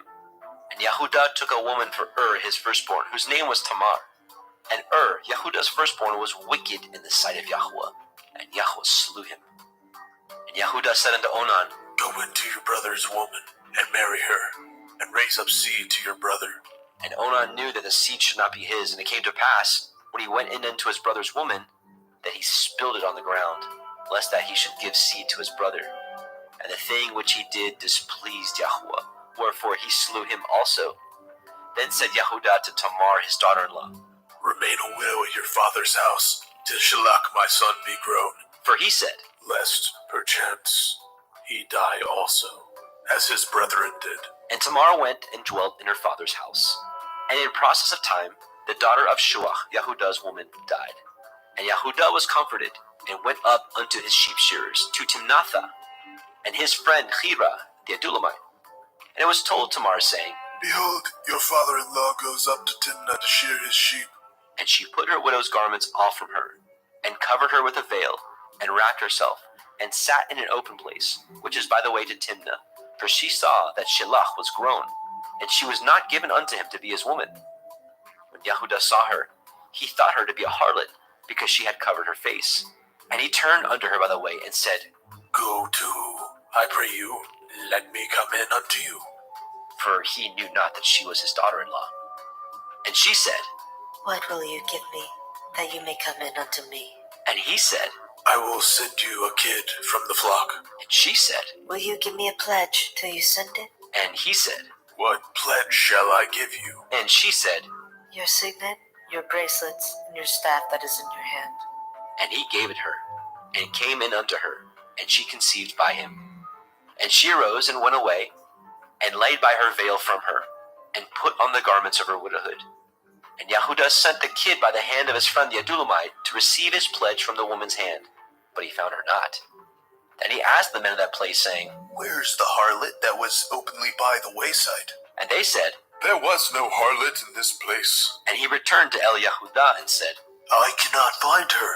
And also the men of that place said that there was no harlot in this place. and Yehudah said, Let her take it to her, lest we be shamed. Behold, I sent this kid, and you have not found her.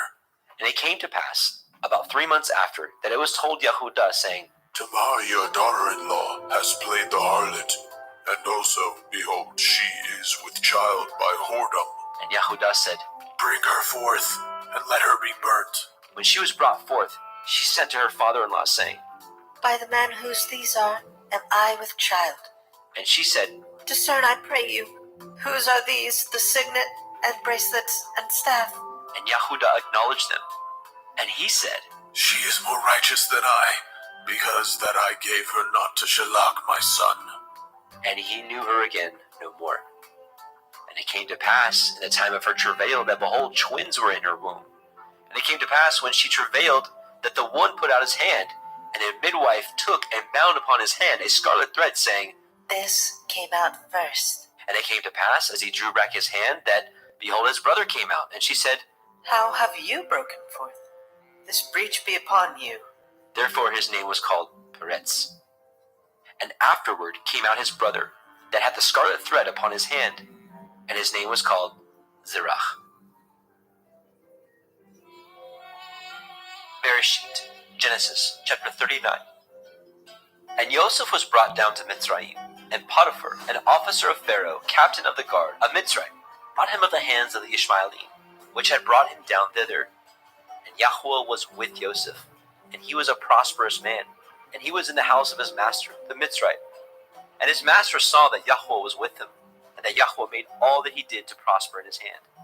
And Joseph found grace in his sight, and he served him, and he made him overseer of his house, and all that he had he put into his hand. And it came to pass, from the time that he had made him overseer in his house, and over all that he had, that Yahuwah blessed the Mitzrayim's house for Joseph's sake. And the blessing of Yahuwah was upon all that he had in the house and in the field. And he left all that he had in Joseph's hand, and he knew not aught he had, save the bread which he did eat. And Joseph was a goodly person and well favored. And it came to pass after these things, that his master's woman cast her eyes upon Joseph. And she said, Lie with me. but he refused, and said unto his master's woman, Behold, my master knows not what is with me in the house, and he has committed all that he has to my hand. There is none greater in this house than I, neither has he kept back anything from me but you, because you are his woman. How then can I do this great wickedness and sin against Elohim?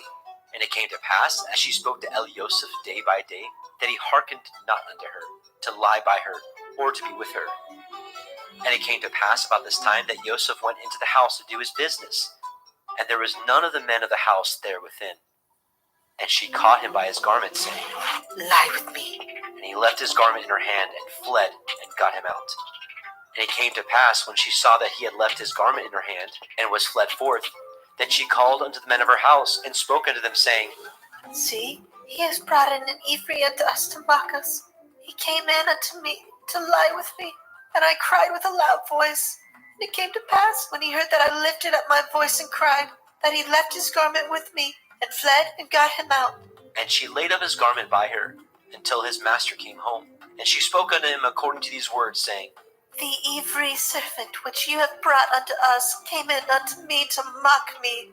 And it came to pass, as I lifted up my voice and cried, that he left his garment with me and fled out. And it came to pass, when his master heard the words of his woman, which she spoke unto him, saying, After this did your servant to me.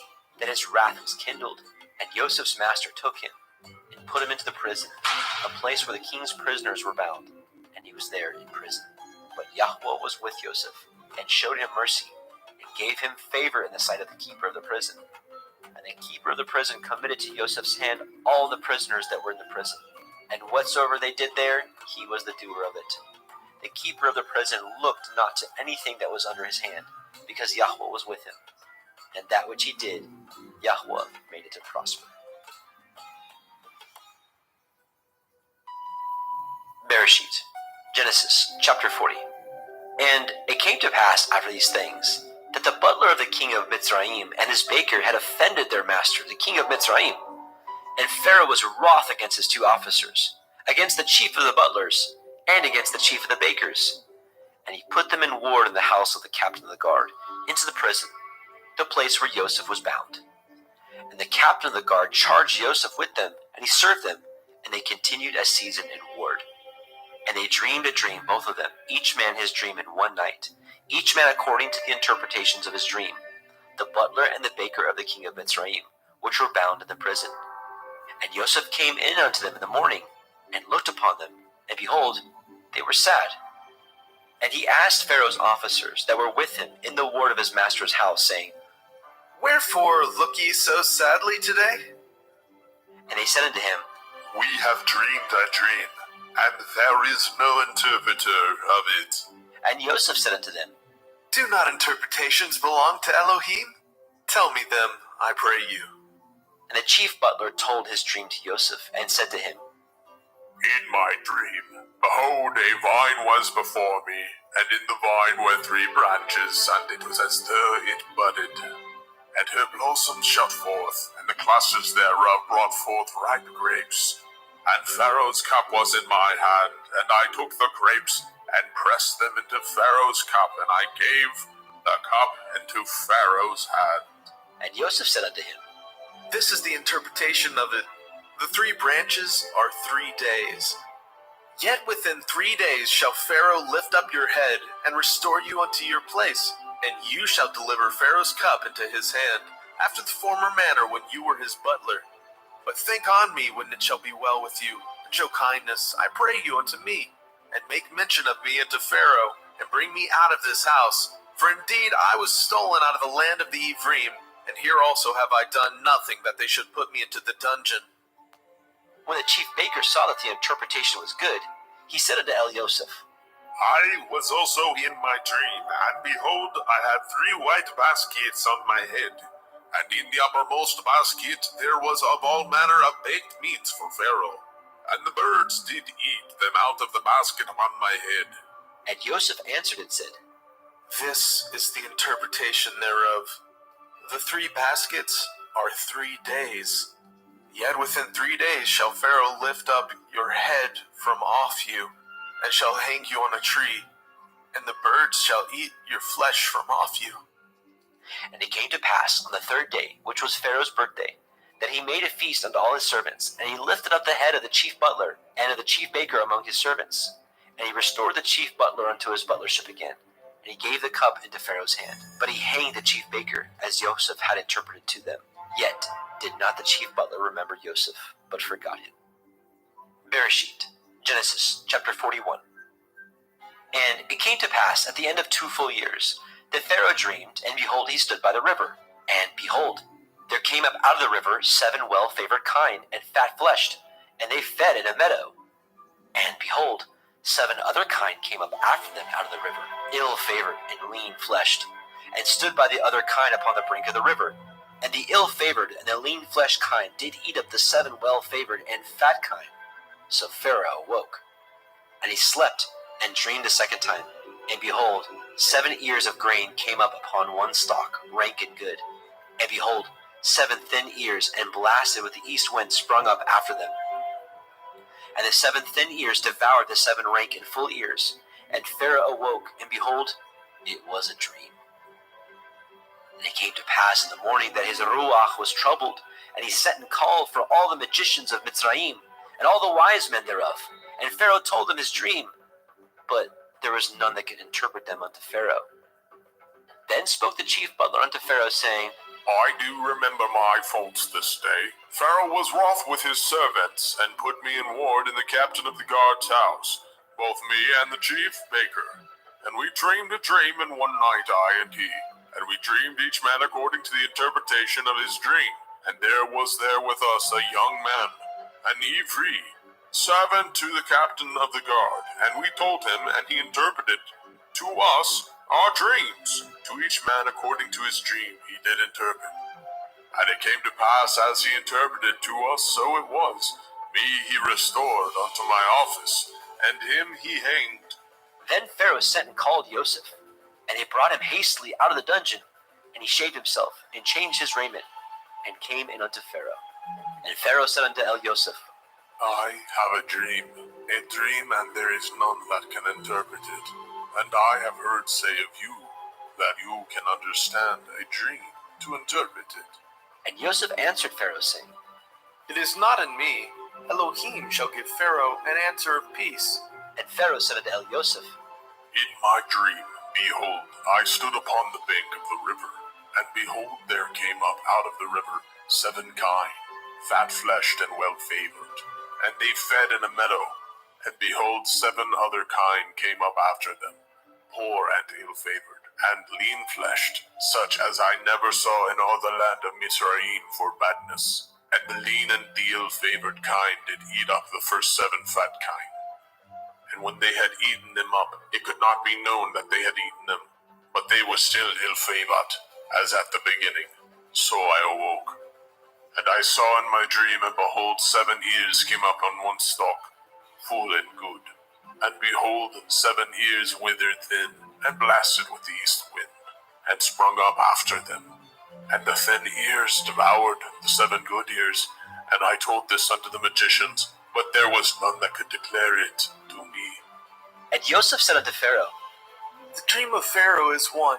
Elohim has showed Pharaoh what he is about to do. The 7 good kine are 7 years, and the 7 good ears are 7 years. The dream is one. And the 7 thin and ill-favored kine that came up after them are 7 years, and the 7 empty years blasted with the east wind shall be 7 years of famine. This is the thing which I have spoken unto Pharaoh. What Elohim is about to do, he shows unto Pharaoh. Behold, there come 7 years of great plenty throughout all the land of Mitzrayim. And there shall arise after them 7 years of famine, and all the plenty shall be forgotten in the land of Mitzrayim, and the famine shall consume the land. And the plenty shall not be known in the land by reason of that famine following, for it shall be very grievous. And for that the dream was doubled unto Pharaoh twice. It is because the thing is established by Elohim, and Elohim will shortly bring it to pass. Now therefore let Pharaoh look out a man discreet and wise, and set him over the land of Mitzrayim. Let Pharaoh do this, and let him appoint officers over the land, and take up the 5th part of the land of Mitzrayim in the 7 plenteous years, and let them gather all the food of those good years that come, and lay up grain under the hand of Pharaoh, and let them guard food in the cities. And that food shall be forestored to the land against the 7 years of famine, which shall be in the land of Mitzrayim, that the land perish not through the famine. And the thing was good in the eyes of Pharaoh, and in the eyes of all his servants.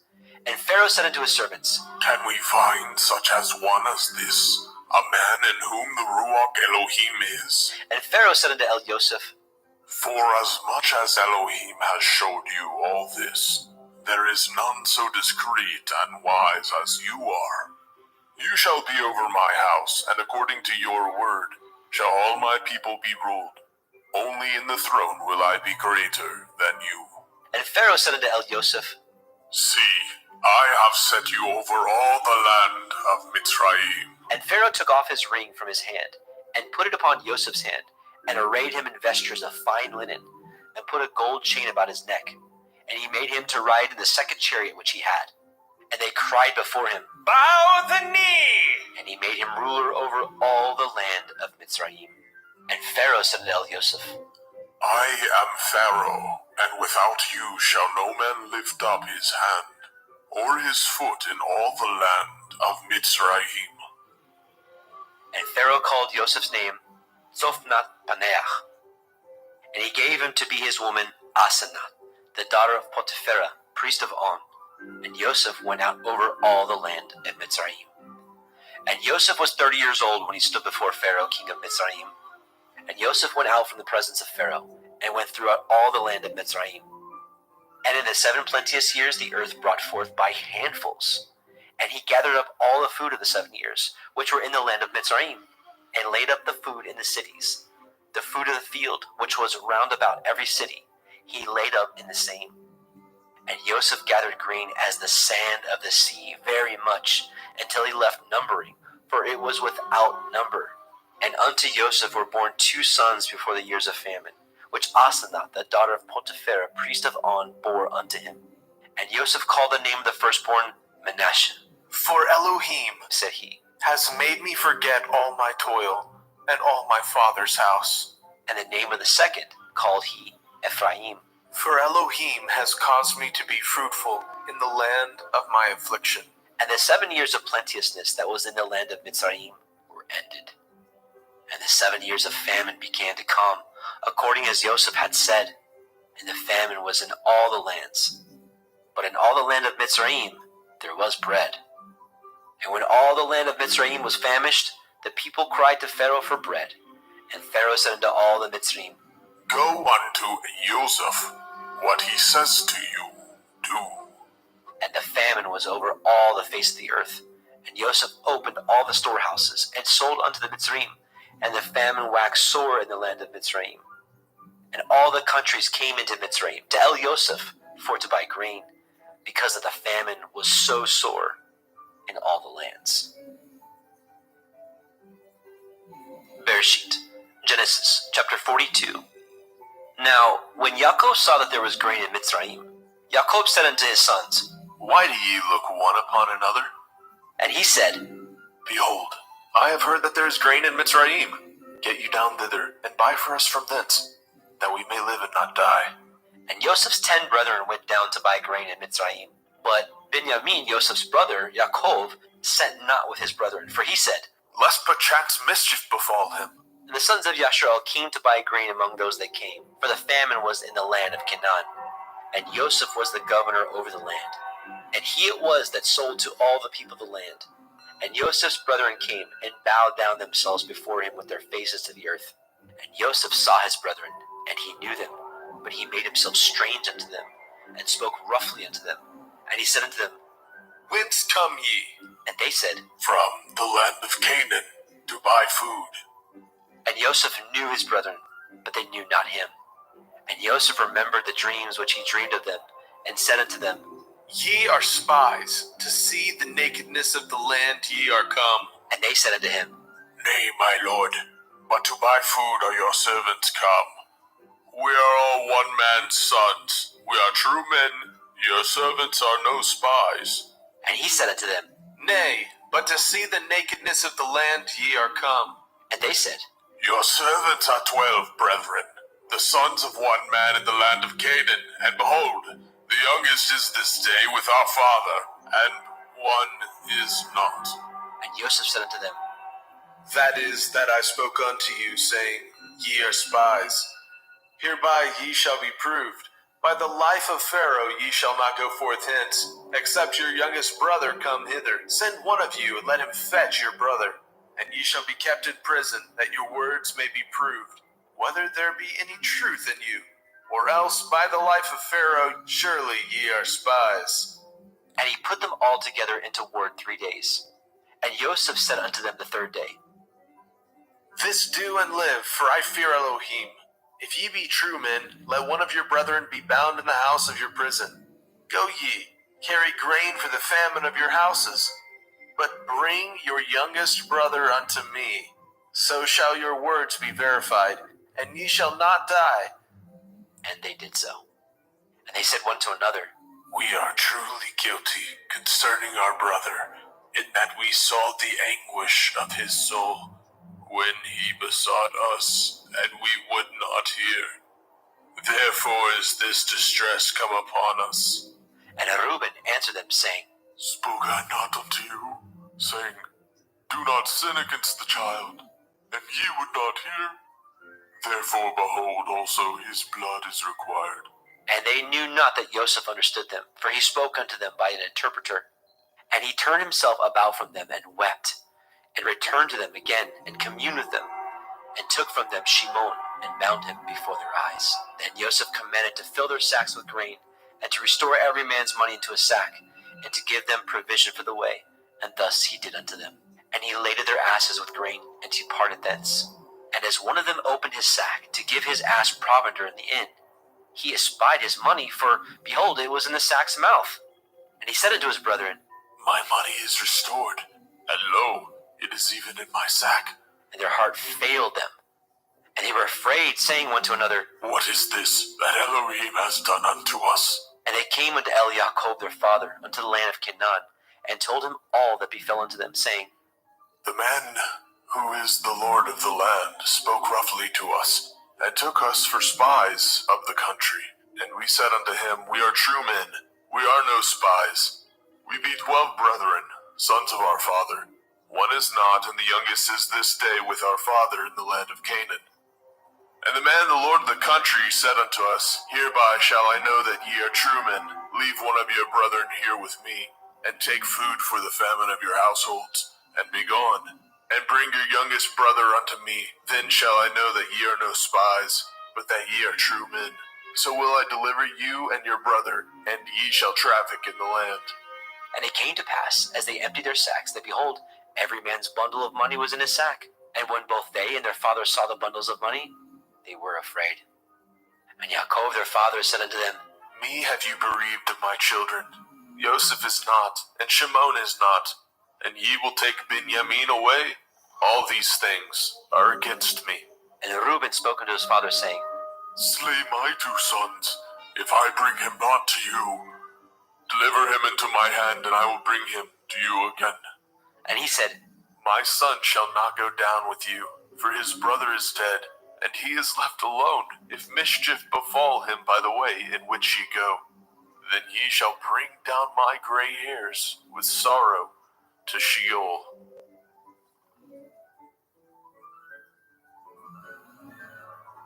Bereshit, Genesis chapter 43. And the famine was sore in the land. And it came to pass, when they had eaten up the grain which they had brought out of Mitzrayim, their father said unto them, Go again, buy us a little food. And Yehudah spoke unto him, saying, The man did solemnly protest unto us, saying, Ye shall not see my face, except your brother be with you. If you will send our brother with us, we will go down and buy you food. But if you will not send him, we will not go down. For the men said unto us, Ye shall not see my face, except your brother be with you. And Yashrael said, Wherefore dealt ye so ill with me, as to tell the man whether ye had yet a brother? And they said, The man asked us straightly of our state and of our kindred, saying, Is your father yet alive? Have ye another brother? We told him according to the tenor of these words. Could we certainly know that he would say, Bring your brother down? And Yehudah said unto Yashrael his father, Send the lad with me, and we will arise and go, that we may live and not die. Both we and you, and also our little ones. I will be surety for him. Of my hand shall you require him. If I bring him not unto you, and set him before you, then let me bear the blame forever. For except we had lingered, surely now we had returned this second time. And their father Yashrael said unto them, If it must be so now, do this, take of the best fruits of the land in your vessels, and carry down the man a present, a little balm and a little honey, spices and myrrh, nuts and almonds, and take double money in your hand. And the money that was brought again in the mouth of your sacks, carry it again in your hand. Perchance it was an oversight. Take also your brother, and arise, go again unto the man. And El Shaddai give you mercy before the man, that he may send away your brother and Benjamin. If I be bereaved of my children, I am bereaved.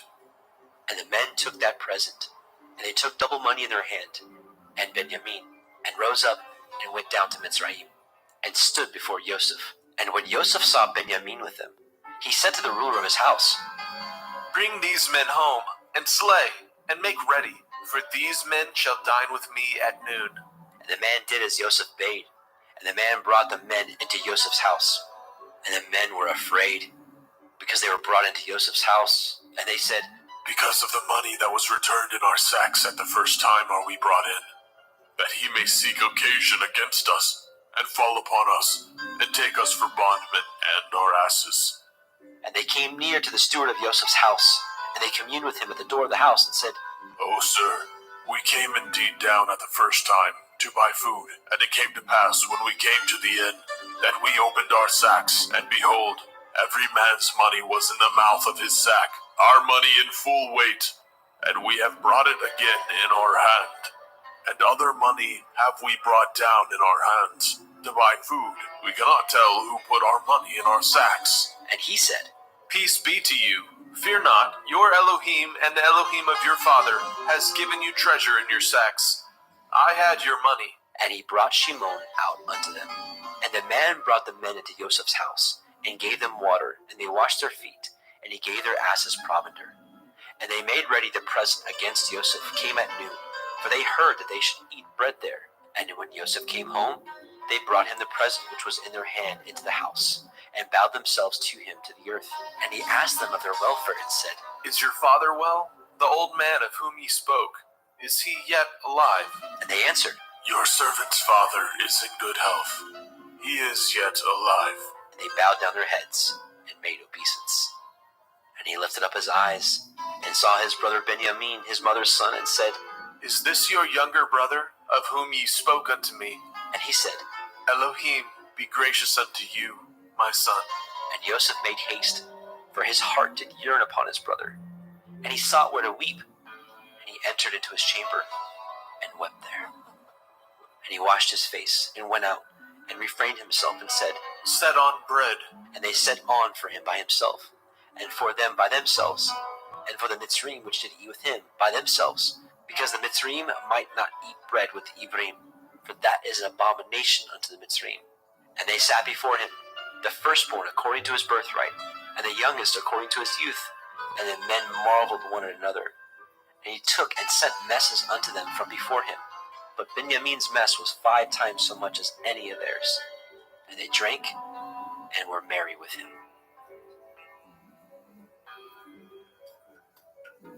Bereshit, Genesis, chapter 44.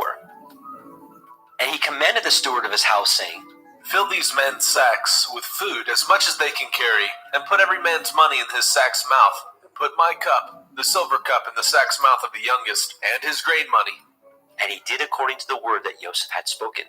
As soon as the morning was light, the men were sent away, and their asses.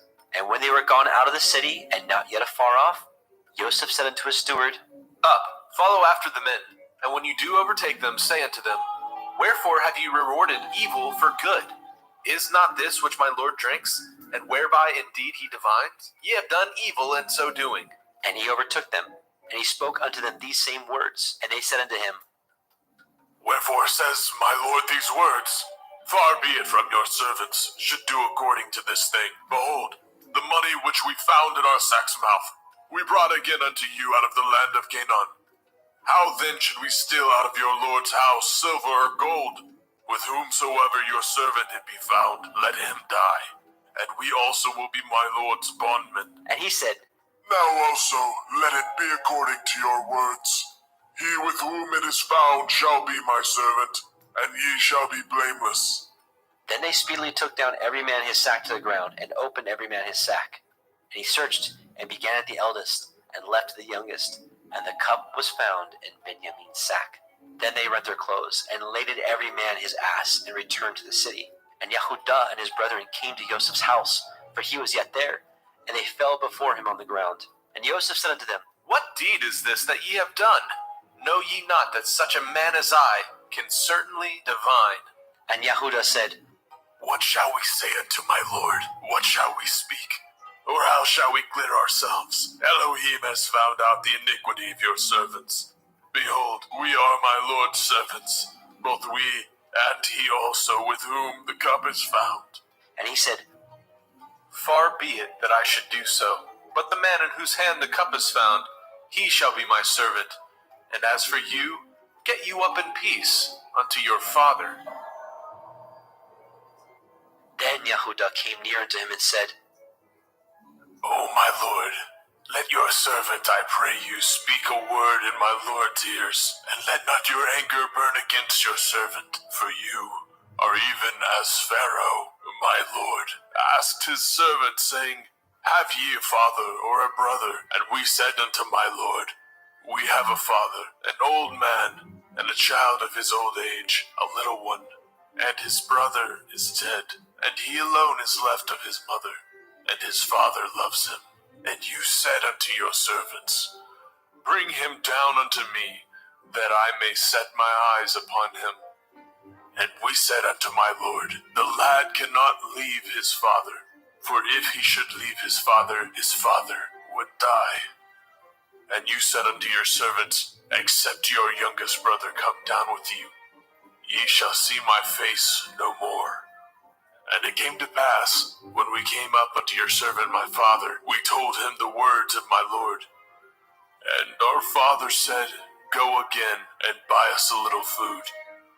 And we said, We cannot go down. If our youngest brother be with us, then will we go down, for we may not see the man's face, except our youngest brother be with us.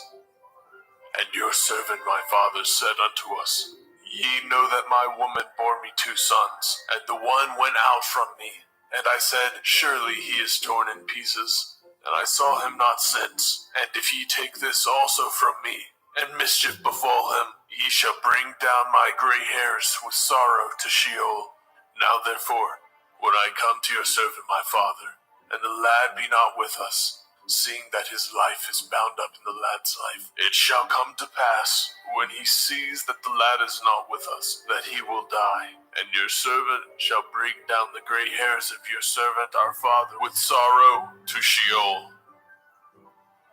For your servant became surety for the lad unto my father, saying, If I bring him not unto you, then I shall bear the blame to my father forever.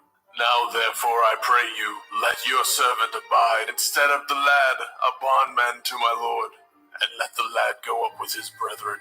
For how shall I go up to my father, and the lad be not with me, lest perchance I see the evil that shall come on my father?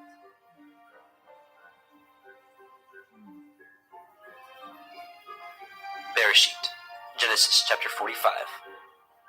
Then Joseph could not refrain himself before all them that stood by him, and he cried, Cause every man to go out from me. And there stood no man with him, while Joseph made himself known unto his brethren. And he wept aloud, and the Mitzrayim in the house of Pharaoh heard.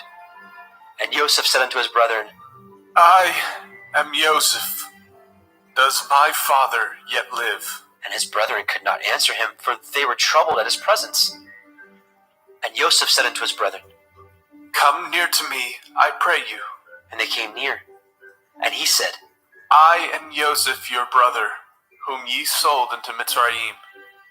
Now therefore be not grieved, nor angry with yourselves that ye sold me hither, for Elohim did send me before you to preserve life. For these 2 years has the famine been in the land, and yet there are 5 years in which there shall neither be earing or harvest. And Elohim sent me before you to preserve you a posterity in the earth, and to save your lives by a great deliverance. So now it was not you that sent me hither, but Elohim. And he has made me a father to Pharaoh, and lord of all his house, a ruler throughout all the land of Mitzrayim.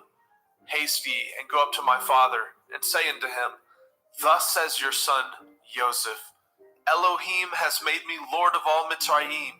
Come down unto me, tarry not, and you shall dwell in the land of Goshen, and you shall be near unto me, you and your children, and your children's children, and your flocks, and your herds, and all that you have. And there will I nourish you, for yet there are 5 years of famine, lest you and your household and all that you have come to poverty. And behold, your eyes see, and the eyes of my brother Benjamin, that it is my mouth that speaks unto you. And ye shall tell my father all my glory in Mitzrayim, and all that ye have seen, and ye shall haste and bring down my father hither. And he fell upon his brother Benjamin's neck, and wept. And Benjamin wept upon his neck. Moreover, he kissed all his brethren, and wept upon them. And after that, his brethren talked with him.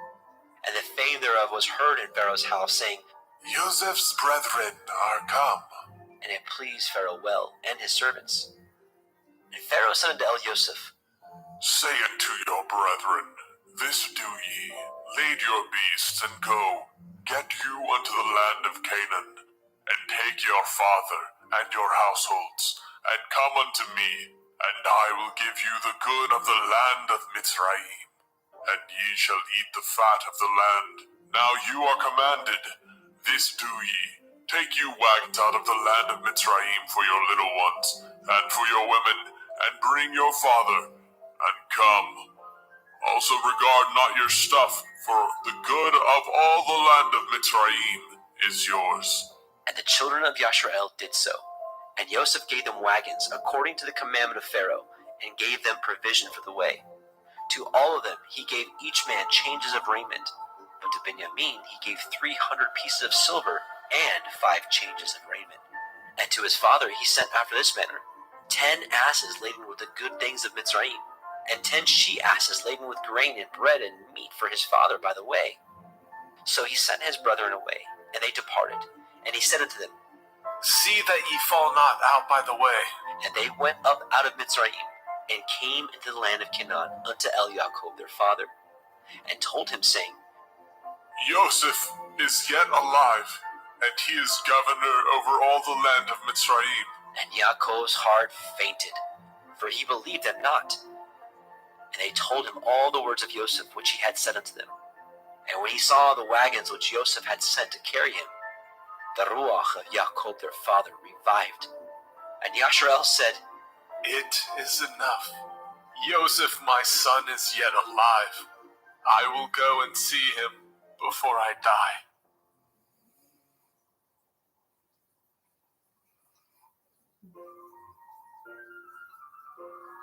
Bereshit, Genesis chapter 46.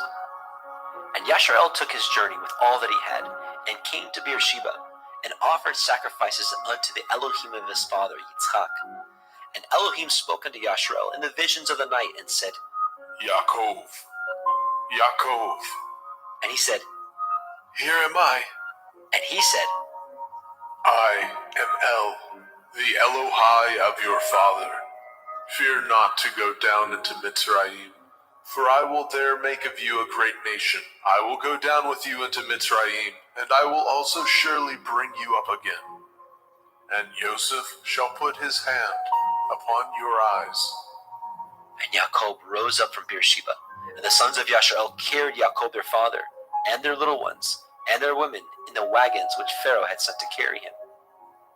And they took their cattle and their goods which they had gotten in the land of Canaan, and came in unto Mitzrayim, Yaakov and all his seed with him, his sons and his sons' sons with him, his daughters and his sons' daughters, and all his seed brought he with him into Mitzrayim. And these are the names of the children of Yashrael, which came into Mitzrayim: Yaakov and his sons, Reuben, Yaakov's firstborn, and the sons of Reuben, Hanok, and Palu, and Chetzron, and Carmi, and the sons of Shimon, Yemuel, and Yamin, and Ohad, and Yakin, and Sochar, and Shaul, the son of the Canaanite woman, and the sons of Levi, Gershon, Kohath, and Merari, and the sons of Yehudah, and Onan, and Shelach, and Peretz, and Zerach. But and Onan died in the land of Canaan. And the sons of Peretz were Chetzron, and Hamul. And the sons of Yisachar, Tola, and Pua, and Yob, and Shimron. And the sons of Zebulun, Sered, Elon, and Yachleel. These be the sons of Leah, which she bore unto Jacob in Padan Aram, with his daughter Dinah. All the souls of his sons and his daughters were 33. And the sons of Gad, Tzaiphon, and Haggai, Shunai, and Etzbon, and Erai, and Arodai, and Arelai. And the sons of Asher, Yimna, Yishva, Yishbai, Beriah, and Serach their sister. And the sons of Beriah, Heber, Malkiel. These are the sons of Zilpah, whom Laban gave to Leah his daughter. And these she bore unto Jacob, even 16 souls. The sons of Rachel, Jacob's woman, Joseph, and Benjamin. And unto Joseph in the land of Mizraim were born Manasseh and Ephraim, which Asenath, the daughter of Potipherah, priest of On, bore unto him. And the sons of Benjamin were Bela, and Becher, and Ashbel, and Gera, and Naaman, and Echai, and Rosh, and Mupim, and Hupim, and Ard. These are the sons of Rachel, which were born unto Jacob. All the souls were 14. And the sons of Dan, Hushim. And the sons of Naphtali, Yachzeel, Gunai, Yetzer, and Shilem. These are the sons of Bilhah, which Laban gave unto Rachel his daughter. And she bore these unto Jacob. All the souls were 7. All the souls that came with Jacob into Mitzrayim, which came out of his loins, besides Jacob's sons' women, all the souls were 66. And the sons of Joseph, which were born him in Mitzrayim, were 2 souls. All the souls of the house of Jacob, which came into Mitzrayim, were 70. And he sent Yehudah before him unto El Joseph, to direct his face unto Goshen. And they came into the land of Goshen. And Joseph made ready his chariot, and went up to meet Yashrael his father, to Goshen, and presented himself unto him. And he fell on his neck, and wept on his neck a good while. And Yashrael said unto El Joseph, Now let me die, since I have seen your face, because you are yet alive.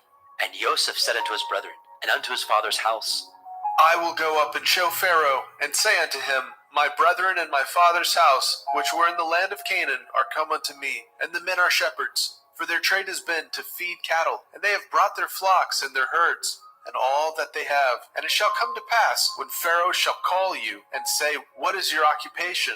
That ye shall say, Your servant's trade has been about cattle from our youth, even until now, both we and also our fathers, that ye may dwell in the land of Goshen, for every shepherd is an abomination unto the Mitzrayim. Bereshit, Genesis, chapter 47. Then Joseph came and told Pharaoh and said, My father and my brethren, and their flocks, and their herds, and all that they have, are come out of the land of Canaan. And behold, they are in the land of Goshen. And he took some of his brethren, even 5 men, and presented them unto Pharaoh. And Pharaoh said unto his brethren, What is your occupation? And they said unto Pharaoh, Your servants are shepherds, both we and also our fathers. They said moreover unto Pharaoh, For to sojourn in the land are we come, for your servants have no pasture for their flocks, for the famine is sore in the land of Canaan. Now therefore we pray you, let your servants dwell in the land of Goshen. And Pharaoh spoke unto El Joseph, saying, Your father and your brethren are come unto you. The land of Mitzrayim is before you. In the best of the land make your father and your brethren to dwell. In the land of Goshen let them dwell. And if you know any men of activity among them, then make them rulers over my cattle. And Joseph brought in Jacob his father, and set him before Pharaoh. And Jacob blessed Pharaoh. And Pharaoh said unto El Jacob, How old are you? And Jacob said unto Pharaoh, The days of the years of my pilgrimage are 130 years. Few and evil have the days of the years of my life been, and have not attained unto the days of the years of the life of my fathers, in the days of their pilgrimage. And Jacob blessed Pharaoh, and went out from before Pharaoh. And Joseph placed his father and his brethren, and gave them a possession in the land of Mitzrayim, in the best of the land, in the land of Ramesses, as Pharaoh had commanded. And Joseph nourished his father and his brethren, and all his father's household, with bread according to their families. And there was no bread in all the land, for the famine was very sore, so that the land of Mitzrayim and all the land of Canaan fainted by reason of the famine. And Joseph gathered up all the money that was found in the land of Mitzrayim and in the land of Canaan, for the grain which they bought. And Joseph brought the money into Pharaoh's house. And when the money failed in the land of Mitzrayim, and in the land of Canaan, all the Mitzrayim came unto Joseph and said, Give us bread, for why should we die in your presence? For the money fails. And Joseph said, Give your cattle, and I will give you for your cattle, if money fail. And they brought their cattle unto Joseph. And Joseph gave them bread in exchange for horses, and for the flocks, and for the cattle of the herds, and for the asses. And he fed them with bread for all their cattle for that year. When that year was ended, they came unto him the second year, and said unto him, We will not hide it from my lord, how that our money is spent. My lord also has our herds of cattle. There is not aught left in the sight of my lord, but our bodies and our lands. Wherefore shall we die before your eyes, both we and our land? Buy us and our land for bread, and we and our land will be servants unto Pharaoh. And give us seed, that we may live and not die, and the land be not desolate. And Joseph bought all the land of Mitzrayim for Pharaoh. For the Mitzrayim sold every man his field, because the famine prevailed over them. So the land became Pharaoh's. And as for the people, he removed them to cities from the one end of the borders of Mitzrayim even to the other end thereof. Only the land of the priests bought he not, for the priests had a portion assigned them of Pharaoh, and did eat their portion which Pharaoh gave them, wherefore they sold not their lands. Then Joseph said unto the people, Behold, I have bought you this day in your land for Pharaoh. Lo, here is seed for you, and ye shall sow the land.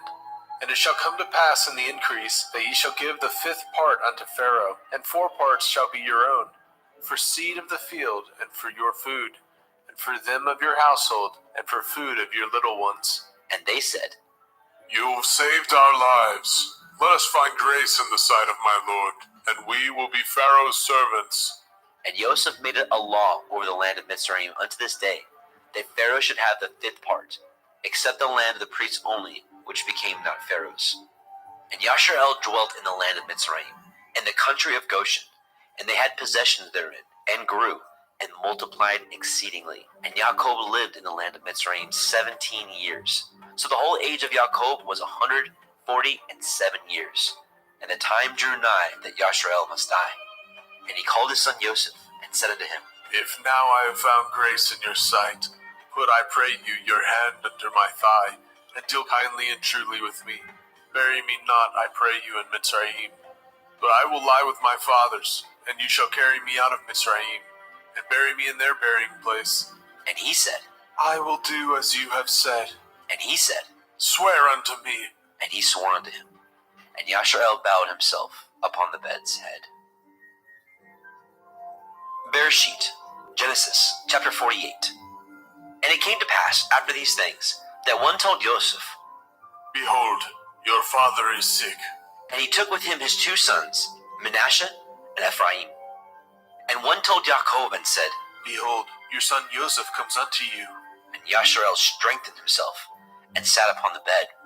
And Jacob said unto Joseph, El Shaddai appeared unto me at Luz, in the land of Canaan, and blessed me, and said unto me, Behold, I will make you fruitful and multiply you, and will make you a multitude of people, and will give you this land to your seed after you for an everlasting possession. And now your 2 sons, Ephraim and Manasseh, which were born unto you in the land of Mitzrayim, before I came unto you in Mitzrayim, are mine.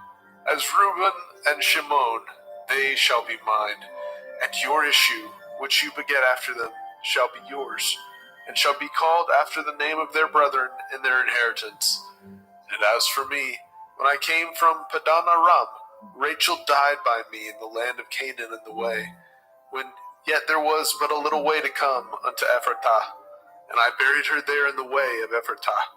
The same is Bethlehem. And Yasharel beheld Joseph's sons, and said, Who are these? And Joseph said unto his father, They are my sons, whom Elohim has given me in this place.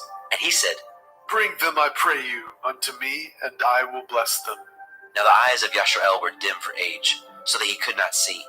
And he brought them near unto him, and he kissed them, and embraced them.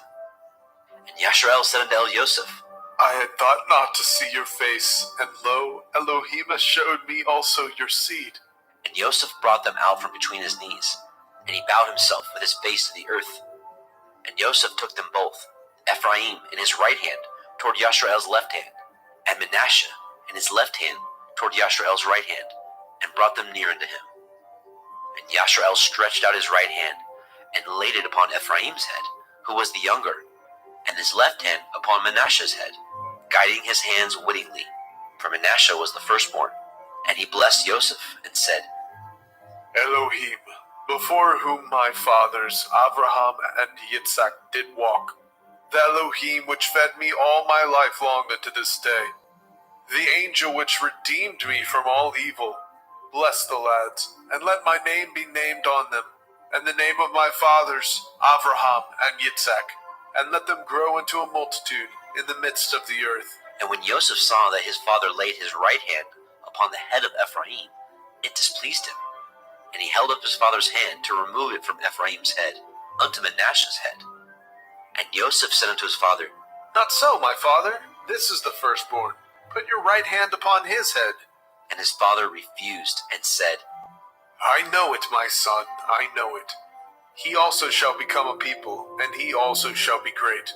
But truly his younger brother shall be greater than he, and his seed shall become a multitude of nations. And he blessed them that day, saying, In you shall Yasharel bless, saying, Elohim make you as Ephraim and as Manasseh. And he set Ephraim before Manasseh. And Yasharel said unto Elioseph, Behold, I die, but Elohim shall be with you, and bring you again unto the land of your fathers. Moreover, I have given to you one portion above your brethren, which I took out of the hand of the Emori, with my sword and with my bow. Bereshit, Genesis chapter 49. And Jacob called unto his sons, and said, Gather yourselves together, that I may tell you that which shall befall you in the last days. Gather yourselves together, and hear, ye sons of Yaakov, and hearken unto El Yasharel, your father. Reuben, you are my firstborn, my might, and the beginning of my strength, the excellency of dignity, and the excellency of power. Unstable as water, you shall not excel, because you went up to your father's bed, then defiled it. You went up to my couch. Shimon and Levi are brethren. Instruments of cruelty are in their habitations. O my soul, come not into their secret. Unto their assembly my honor be not united. For in their anger they slew a man, and in their self-will they dug down a wall. Cursed be their anger, for it was fierce, and their wrath, for it was cruel. I will divide them in Yaakov, and scatter them in Yasharel. Yehuda, you are he whom your brethren shall praise. Your hand shall be in the neck of your enemies. Your father's children shall bow down before you. Yehuda is a lion's whelp from the prey. My son, you are gone up. He stooped down. He couched as a lion, and as an old lion. Who shall rouse him up? The scepter shall not depart from Yehuda, nor a Torah giver from between his feet, until Shiloh come. And unto him shall the gathering of the people be, binding his foal into the vine, and his ass's colt unto the choice vine. He washed his garments in wine, and his clothes in the blood of grapes. His eyes shall be red with wine, and his teeth white with milk. Zebulun shall dwell at the haven of the sea. He shall be for a haven of ships, and his border shall be unto Sidon. Issachar is a strong ass, couching down between two burdens. And he saw that the rest was good, and the land that it was pleasant, and bowed his shoulder to bear, and became a servant unto tribute. Dan shall judge his people, as one of the tribes of Yasharel. Dan shall be a serpent by the way, an adder in the path, that bites the horse heels, so that his rider shall fall backward. I have waited for your Yeshua, O Yahuwah. Gad, a troop shall overcome him, but he shall overcome at the last. Out of Asher his bread shall be fat, and he shall yield royal dainties. Naphtali is a hind let loose. He gives goodly words. Joseph is a fruitful bough, even a fruitful bough by a well, whose branches run over the wall. The archers have sorely grieved him, and shot at him, and hated him. But his bow abode in strength, and the arms of his hands were made strong, by the hands of the mighty Elohim of Yaakov. Even by the Elohim of your father, who shall help you, and by El Shaddai, who shall bless you, with blessings of heaven above, blessings of the deep that lie under, blessings of the breast and of the womb. The blessings of your father have prevailed above the blessings of my progenitors, unto the utmost bound of the everlasting hills, They shall be on the head of Joseph, and on the crown of the head of him that was separated from his brethren. Benjamin shall raven as a wolf. In the morning he shall devour the prey, and at night he shall divide the spoil. All these are the 12 tribes of Yashrael, and this is it that their father spoke unto them, and blessed them. Every one according to his blessing he blessed them. And he charged them, and said unto them, I am to be gathered unto my people. Bury me with my fathers in the cave that is in the field of Ephron the Hittite, in the cave that is in the field of Machpelah, which is before Mamre, in the land of Canaan, which Abraham bought with the field of Ephron the Hittite for a possession of a burying place. There they buried Abraham and Sarah his woman. There they buried Yitzhak and Rivkah his woman. And there I buried Leah. The purchase of the field and of the cave that is therein was from the children of Heth. And when Yaakov had made an end of commanding his sons, he gathered up his feet into the bed, and yielded up his ruach, and was gathered unto his people. Bereshit, Genesis chapter 50. And Joseph fell upon his father's face, and wept upon him, and kissed him. And Joseph commanded his servants, the physicians, to embalm his father, and the physicians embalmed Yashrael. And 40 days were fulfilled for him, for so are fulfilled the days of those which are embalmed. And the Mitzrayim mourned for him 60 days. And when the days of his mourning were past, Joseph spoke unto the house of Pharaoh, saying, If now I have found grace in your eyes, speak, I pray you, in the ears of Pharaoh, saying, My father made me swear, saying, Lo, I die. In my grave, which I have dug for me in the land of Canaan, there shall you bury me. Now therefore let me go up, I pray you, and bury my father, and I will come again. And Pharaoh said, Go up, bury your father, according as he made you swear. And Joseph went up to bury his father, and with him went up all the servants of Pharaoh, the elders of his house, and all the elders in the land of Mitzrayim, and all the house of Joseph and his brethren, and his father's house. Only their little ones, and their flocks, and their herds, they left in the land of Goshen. And there went up with him both chariots and horsemen, and it was a very great company. And they came to the threshing floor of Atad, which is beyond the Yarden. And there they mourned with a great and very sore lamentation. And he made a mourning for his father 7 days. And when the inhabitants of the land, the Canaanite, saw the mourning in the floor of Atad, they said, This is a grievous mourning to the Mitzrayim. Wherefore, the name of it was called Abel Mitzrayim, which is beyond the Yarden. And his sons did unto him according as he commanded them. For his sons carried him into the land of Canaan, and buried him in the cave of the field of Machpelah, which Abraham bought with the field for a possession of a burying place of Ephron the Hittite, before Mamre. And Joseph returned into Mitzrayim, he and his brethren, and all that went up with him to bury his father, after he had buried his father. And when Joseph's brethren saw that their father was dead, they said, Joseph will perchance hate us, and will certainly requite us with all the evil which we did unto him. And they sent a messenger unto Joseph, saying, Your father did command before he died, saying, So shall ye say unto Joseph, Forgive, I pray you now, the transgression of your brethren, and their sin, for they did unto you evil. And now we pray you, forgive the transgression of the servants of the Elohai of your father. And Joseph wept when they spoke unto him. And his brethren also went and fell down before his face, and they said, Behold, we be your servants. And Joseph said unto them, Fear not, for am I in the place of Elohim? But as for you, ye thought evil against me, but Elohim meant it unto good, to bring to pass, as it is this day, to save much people alive. Now therefore fear ye not, I will nourish you, and your little ones. And he comforted them, and spoke kindly to them. And Joseph dwelt in Mitzrayim, he and his father's house. And Joseph lived 110 years. And Joseph saw Ephraim's children of the 3rd generation. The children also of Machir the son of Manasseh were brought up upon Joseph's knees. And Joseph said unto his brethren, I die, and Elohim will surely visit you, and bring you out of this land unto the land which he swore to Abraham, to Yitzhak, and to Yaakov. And Joseph took an oath of the children of Yashrael, saying, Elohim will surely visit you, and ye shall carry up my bones from hence. So Joseph died, being 110 years old, and they embalmed him, and he was put in a coffin in Mitzrayim.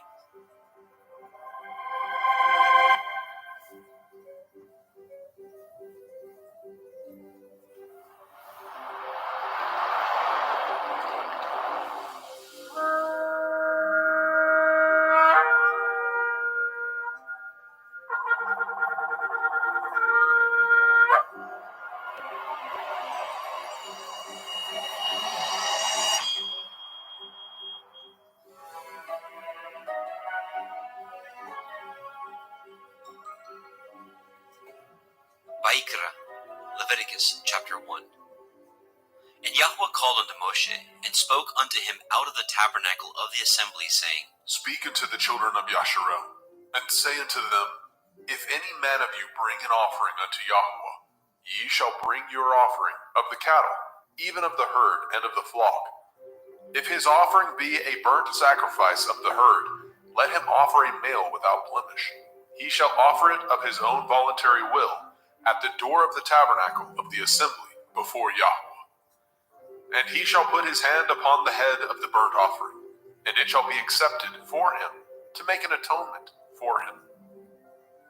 And he shall kill the bullock before Yahweh, and the priests, Aharon's sons, shall bring the blood, and sprinkle the blood round about upon the altar that is by the door of the tabernacle of the assembly. And he shall flay the burnt offering, and cut it into his pieces. And the sons of Aharon the priest shall put fire upon the altar, and lay the wood in order upon the fire. And the priests, Aharon's sons, shall lay the parts, the head, the fat, in order upon the wood that is on the fire, which is upon the altar. But his inwards and his legs shall he wash in water, and the priest shall burn all on the altar, to be a burnt sacrifice, an offering made by fire, of sweet savor unto Yahweh. And if his offering be of the flocks, namely of the sheep, or of the goats, for a burnt sacrifice, he shall bring it a male without blemish. And he shall kill it on the side of the altar northward, before Yahweh and the priests. Aharon's sons shall sprinkle his blood round about upon the altar. And he shall cut it into his pieces, with his head and his fat, and the priest shall lay them in order on the wood that is on the fire, which is upon the altar. But he shall wash the inwards of the legs with water, and the priest shall bring it all, and burn it upon the altar. It is a burnt sacrifice, an offering made by fire, of sweet savor unto Yahweh.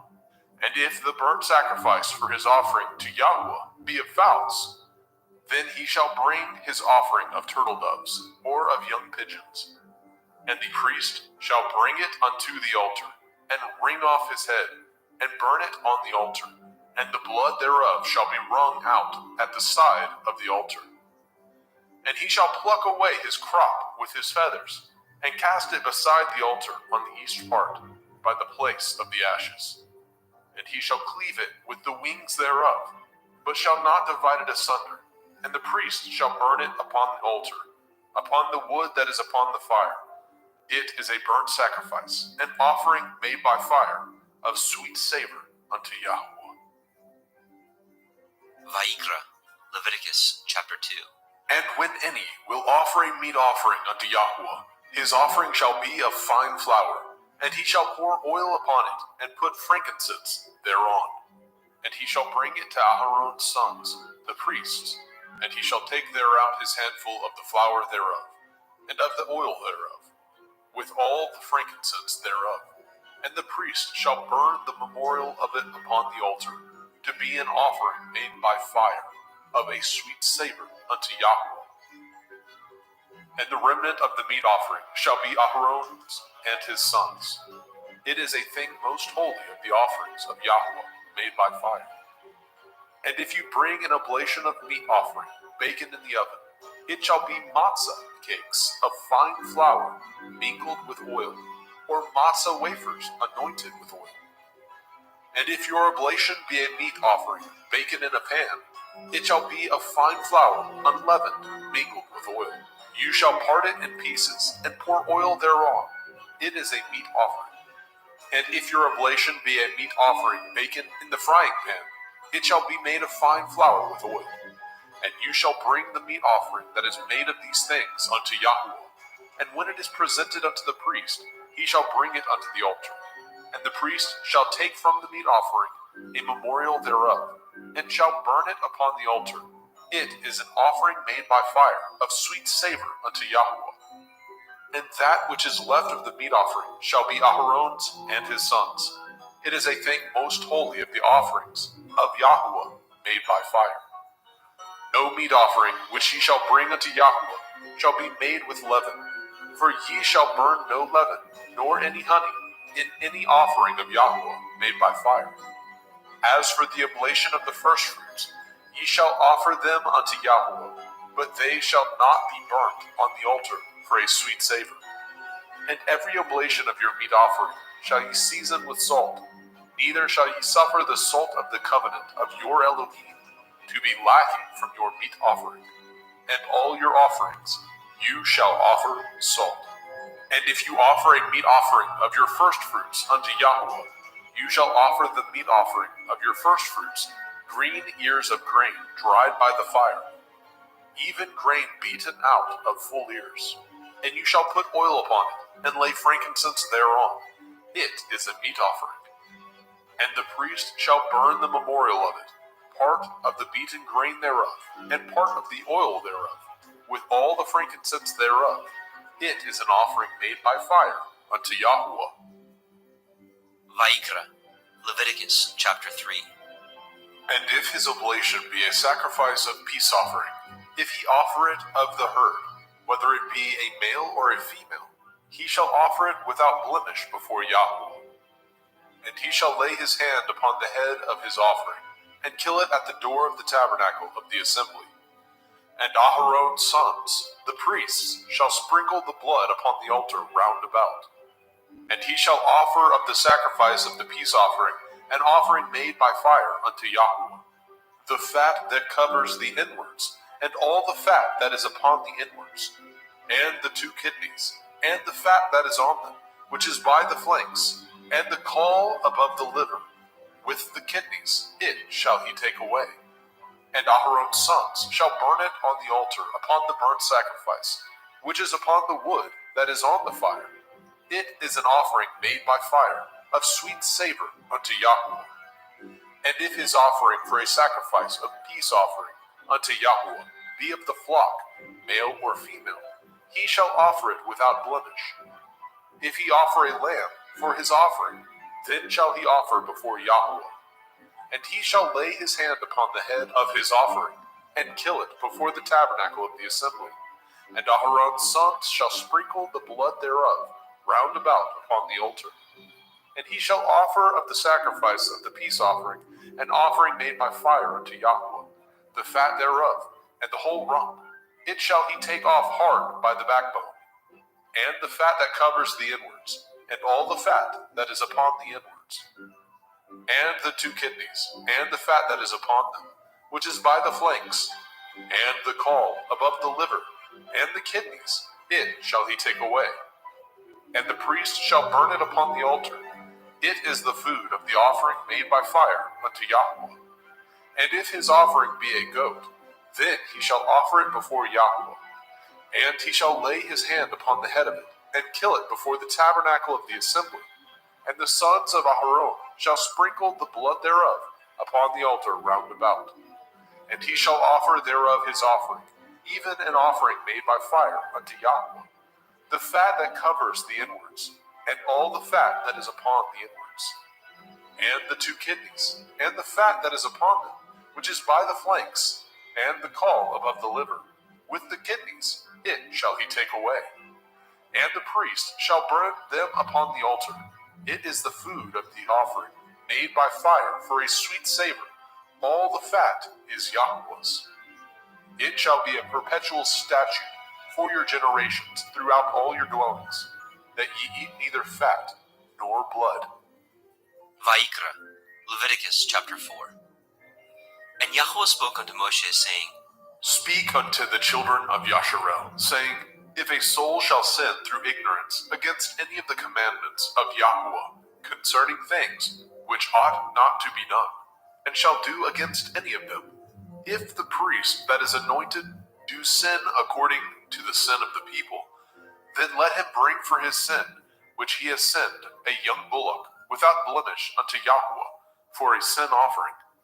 And he shall bring the bullock unto the door of the tabernacle of the assembly before Yahweh, and shall lay his hands upon the bullock's head, and kill the bullock before Yahweh. And the priest that is anointed shall take of the bullock's blood, and bring it to the tabernacle of the assembly.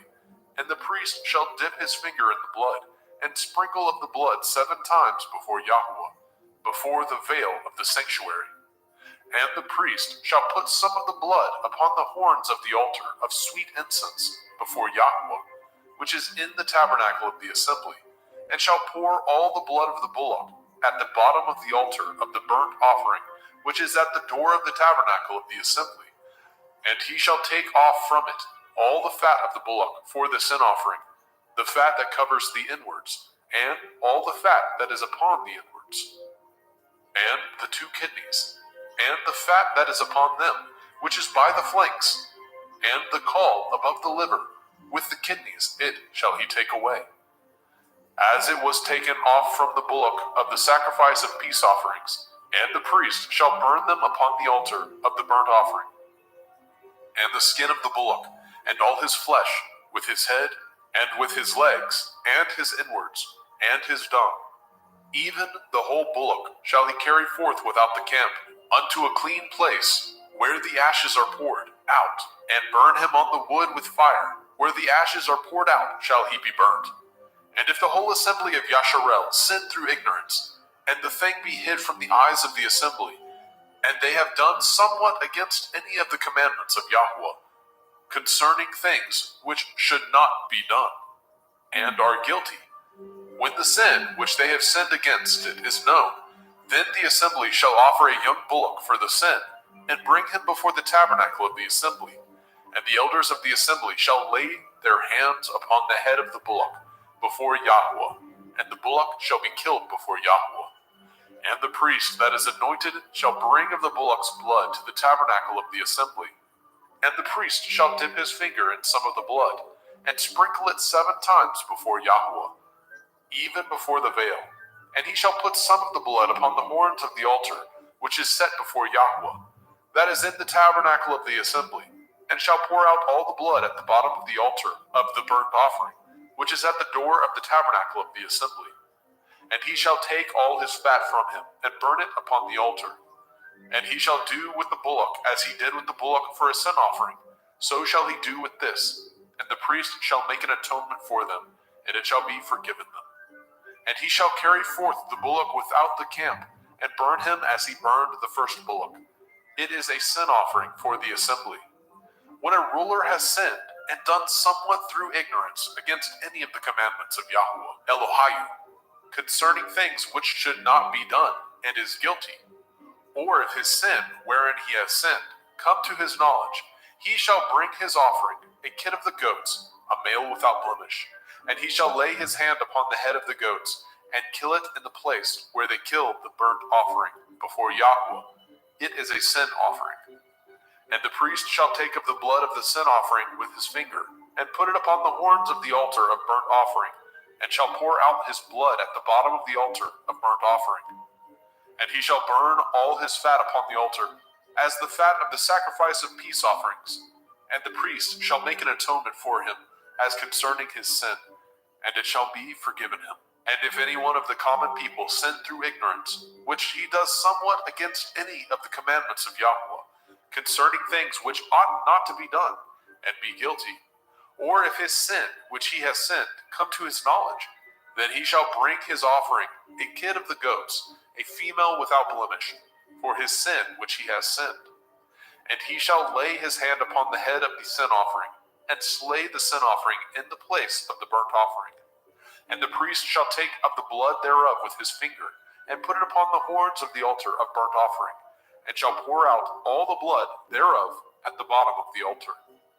And he shall take away all the fat thereof, as the fat is taken away from off the sacrifice of peace offerings. And the priest shall burn it upon the altar for a sweet savor unto Yahweh. And the priest shall make an atonement for him, and it shall be forgiven him. And if he bring a lamb for a sin offering, he shall bring it a female without blemish. And he shall lay his hand upon the head of the sin offering, and slay it for the sin offering in the place where they killed the burnt offering. And the priest shall take of the blood of the sin offering with his finger, and put it upon the horns of the altar of burnt offering, and shall pour out all the blood thereof at the bottom of the altar. And he shall take away all the fat thereof, as the fat of the lamb is taken away from the sacrifice of the peace offering. And the priest shall burn them upon the altar, according to the offering made by fire unto Yahweh. and the priest shall make an atonement for his sin that he has committed, and it shall be forgiven him. Vayikra, Leviticus chapter 5. And if a soul sin, and hear the voice of swearing, and is a witness, whether he has seen or known of it, if he do not utter it, then he shall bear his iniquity. Or if a soul touch any unclean thing, whether it be a carcass of an unclean beast, or a carcass of unclean cattle, or the carcass of unclean creeping things, and if it be hidden from him, he also shall be unclean and guilty. Or if he touch the uncleanness of man, whatsoever uncleanness it be, that a man shall be defiled withal, and it be hid from him, when he knows of it, then he shall be guilty. Or if a soul swear, pronouncing with his lips to do evil, or to do good, whatsoever it be that a man shall pronounce with an oath, and it be hid from him, when he knows of it, then he shall be guilty in one of these. And it shall be, when he shall be guilty in one of these things, that he shall confess that he has sinned in that thing. And he shall bring his trespass offering unto Yahweh, for his sin which he has sinned, a female from the flock, a lamb or a kid of the goats, for a sin offering, and the priest shall make an atonement for him concerning his sin. And if he is not able to bring a lamb, then he shall bring for his trespass which he has committed 2 turtle doves, or 2 young pigeons unto Yahweh, one for a sin offering, and the other for a burnt offering. And he shall bring them unto the priest, who shall offer that which is for the sin offering first, and wring off his head from his neck, but shall not divide it asunder. And he shall sprinkle of the blood of the sin offering upon the side of the altar, and the rest of the blood shall be wrung out at the bottom of the altar. It is a sin offering. And he shall offer the second for a burnt offering, according to the manner, and the priest shall make an atonement for him, for his sin which he has sinned, and it shall be forgiven him. But if he be not able to bring 2 turtle doves, or 2 young pigeons, then he that sinned shall bring for his offering the 10th part of an ephah of fine flour for a sin offering. He shall put no oil upon it, neither shall he put any frankincense thereon, for it is a sin offering. Then shall he bring it to the priest, and the priest shall take his handful of it, even a memorial thereof, and burn it on the altar, according to the offerings made by fire unto Yahweh. It is a sin offering. And the priest shall make an atonement for him, as touching his sin, that he has sinned in one of these, and it shall be forgiven him, and the remnant shall be the priest's, as a meat offering. And Yahweh spoke unto Moshe, saying, If a soul commit a trespass, and sin through ignorance, in the holy things of Yahweh, then he shall bring for his trespass unto Yahweh a ram without blemish, out of the flocks, with your estimation by shekels of silver, after the shekel of the sanctuary, for a trespass offering. And he shall make the amends for the harm that he has done in the holy thing, and shall add the 5th part thereto, and give it unto the priest, and the priest shall make an atonement for him with the ram of the trespass offering, and it shall be forgiven him. And if a soul sin, and commit any of these things which are forbidden to be done by the commandment of Yahweh, though he knew it not, yet is he guilty, and shall bear his iniquity.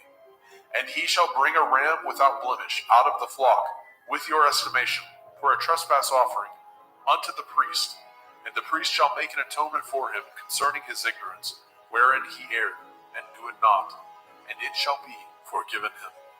It is a trespass offering. He has certainly trespassed against Yahweh. Vayikra, Leviticus chapter 6.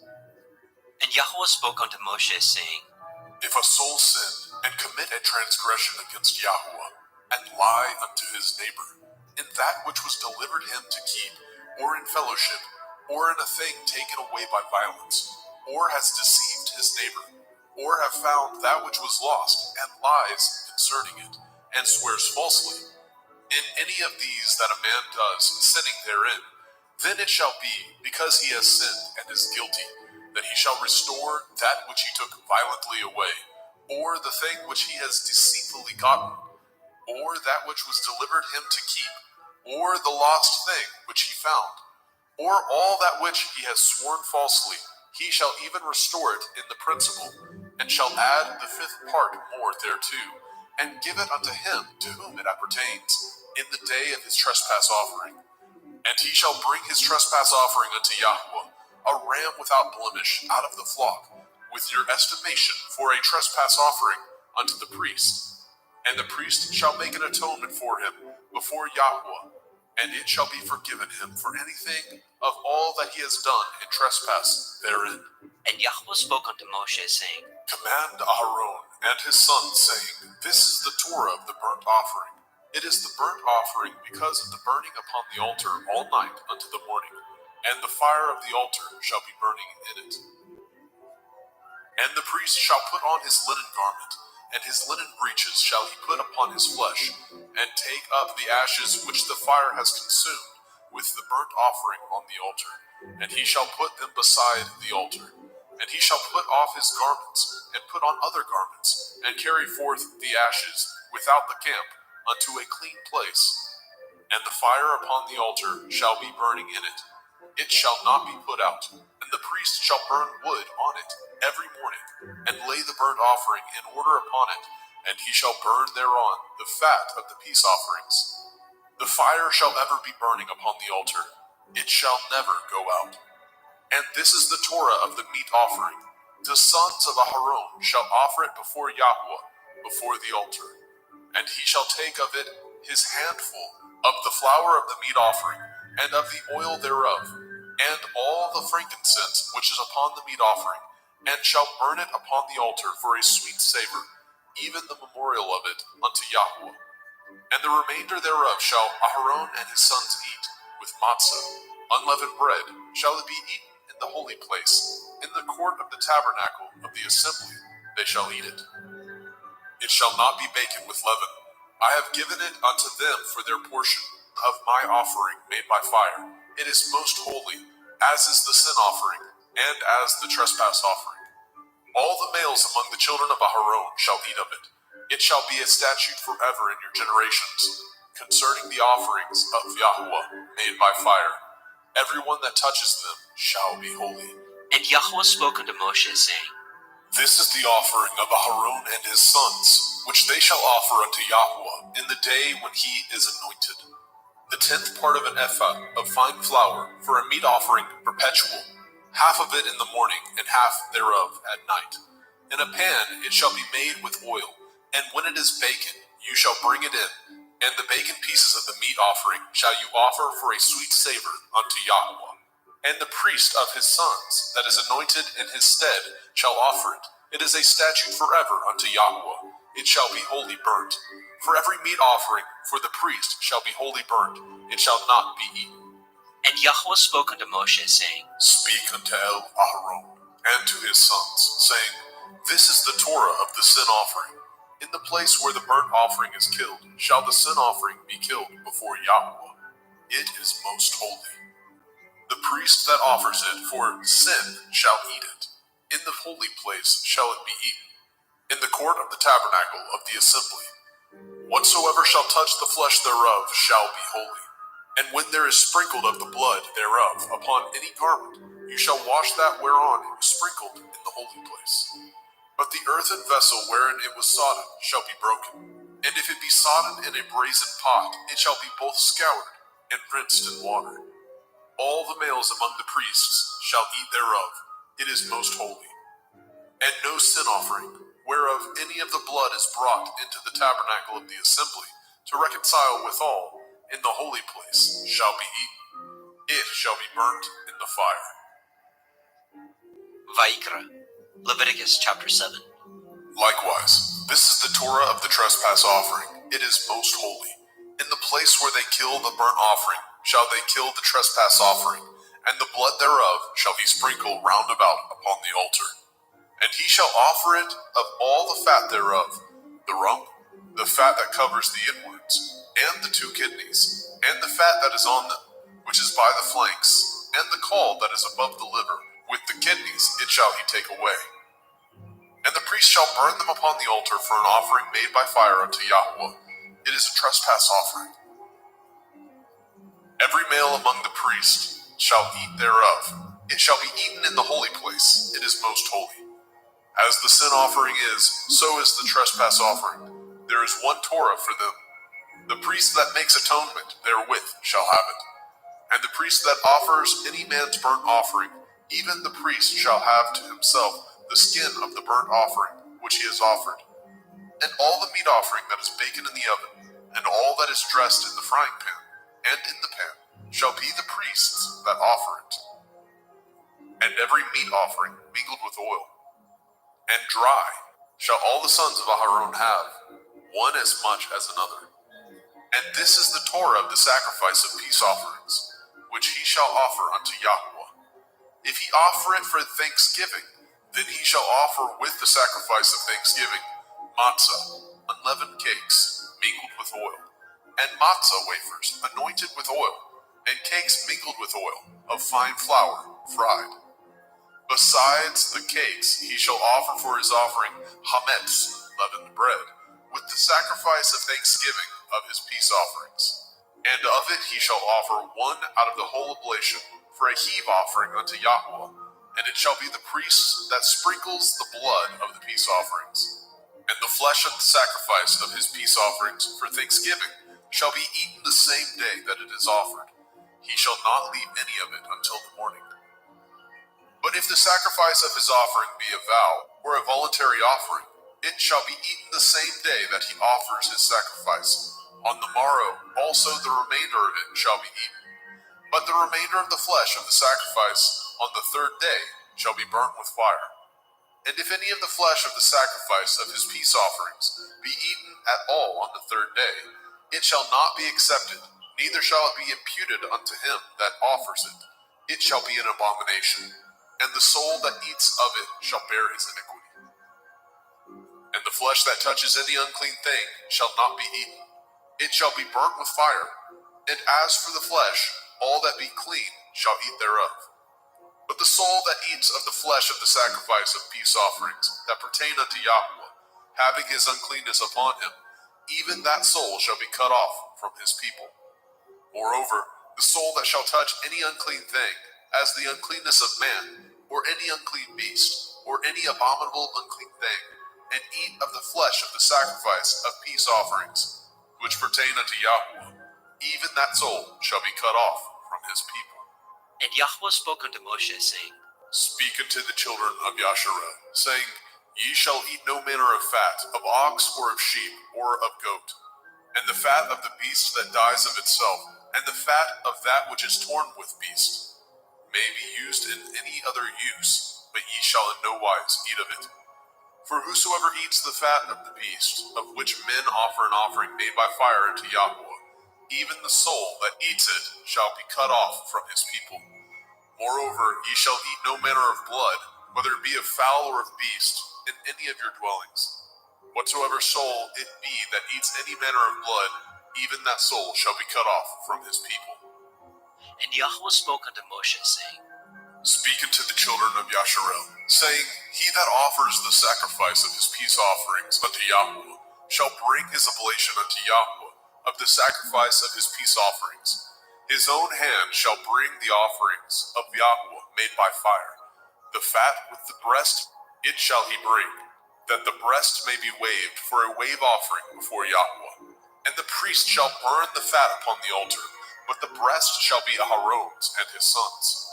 And the right shoulder shall ye give unto the priest for a heave offering of the sacrifices of your peace offerings. He among the sons of Aharon that offers the blood of the peace offerings and the fat shall have the right shoulder for his part. For the wave breast and the heave shoulder have I taken of the children of Yasharel from off the sacrifices of their peace offerings, and have given them unto Aharon the priest, and unto his sons by a statute forever, from among the children of Yasharel.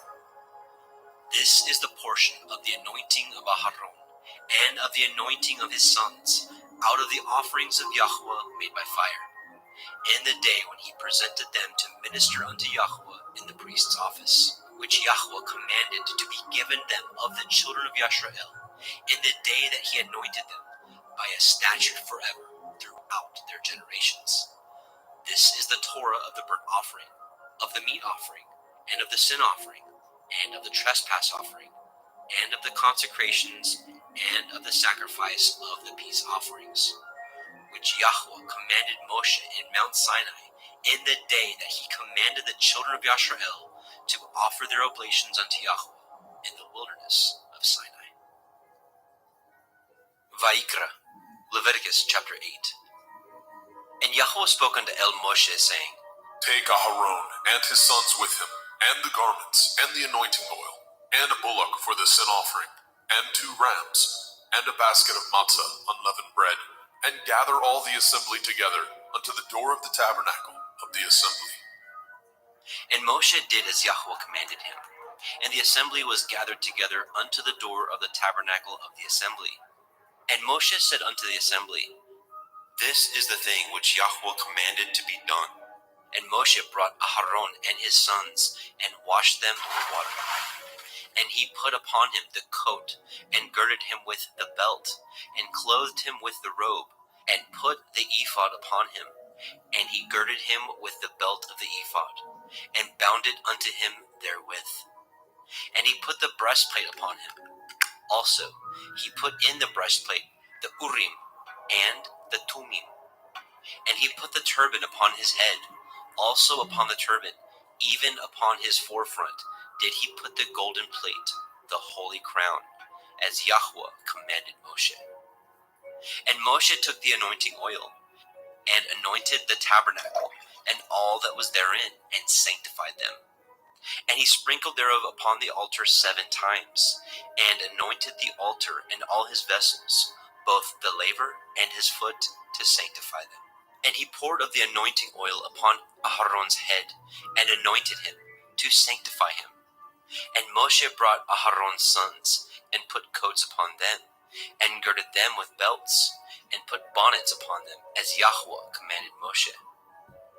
And he brought the bullock for the sin offering, and Aharon and his sons laid their hands upon the head of the bullock for the sin offering, and he slew it.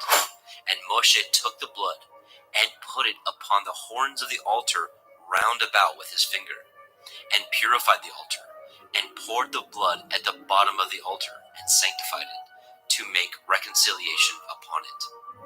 And he took all the fat that was upon the inwards, and the caul above the liver, and the 2 kidneys, and their fat, and Moshe burned it upon the altar.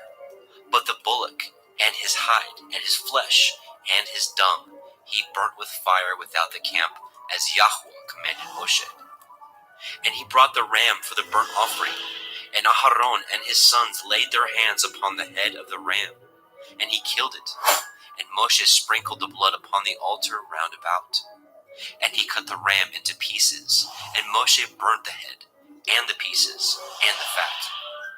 And he washed the inwards and the legs in water, and Moshe burnt the whole ram upon the altar. It was a burnt sacrifice for a sweet savor, and an offering made by fire unto Yahweh, as Yahweh commanded Moshe.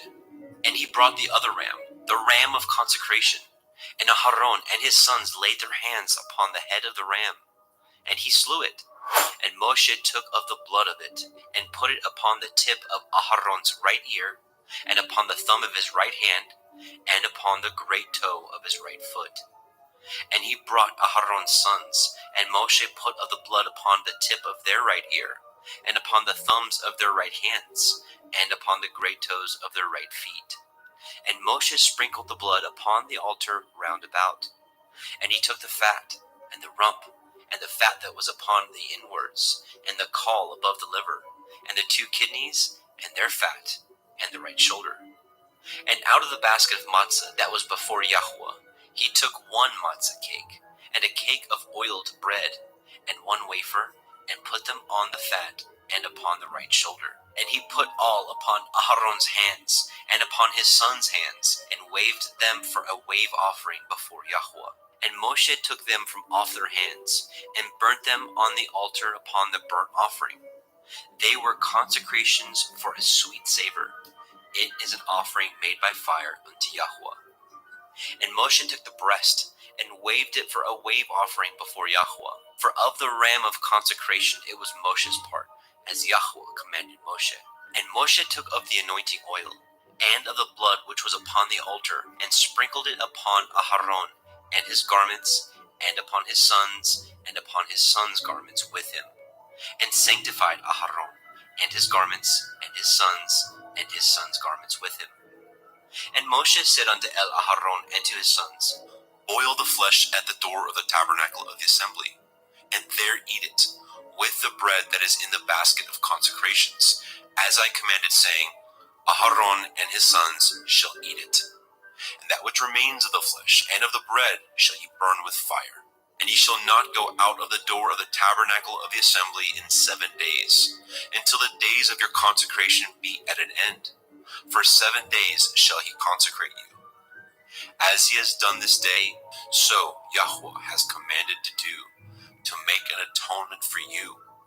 Therefore shall ye abide at the door of the tabernacle of the assembly day and night 7 days, and guard the watch of Yahweh, that ye die not.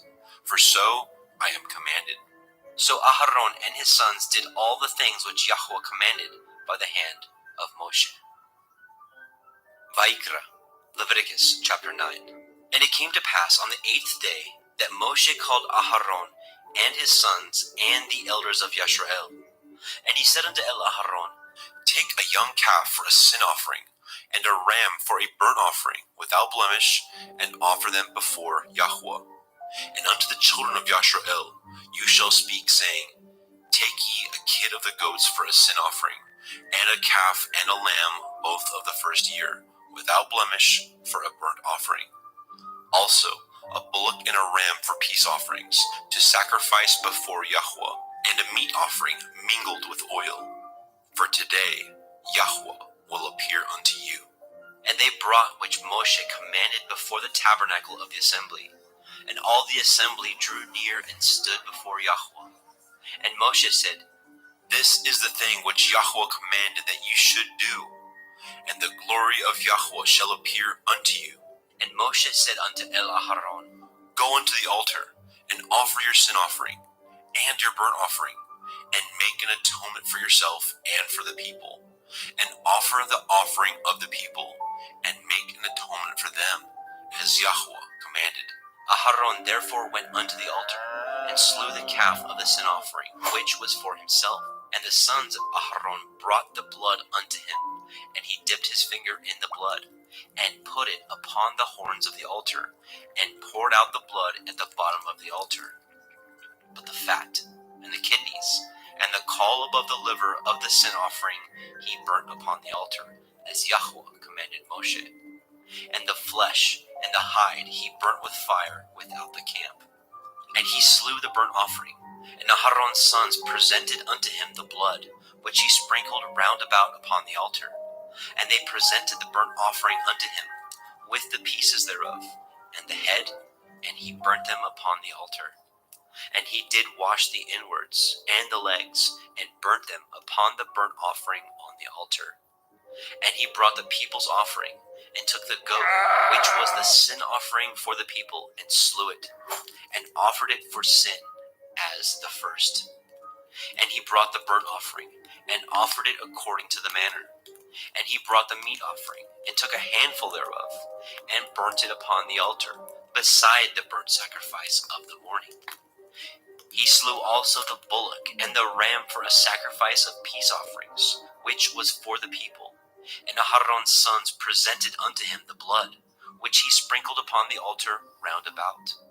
And the fat of the bullock and of the ram, the rump, and that which covers the inwards, and the kidneys, and the caul above the liver, and they put the fat upon the breasts, and he burnt the fat upon the altar.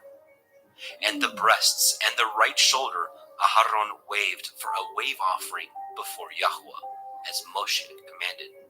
And Aharon lifted up his hand toward the people, and blessed them, and came down from offering of the sin offering, and the burnt offering, and peace offerings. And Moshe and Aharon went into the tabernacle of the assembly, and came out, and blessed the people. And the glory of Yahweh appeared unto all the people.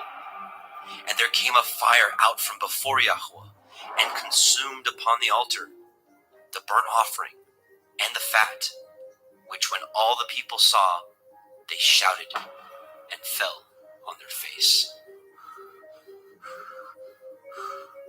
Vaikra, Leviticus chapter 10.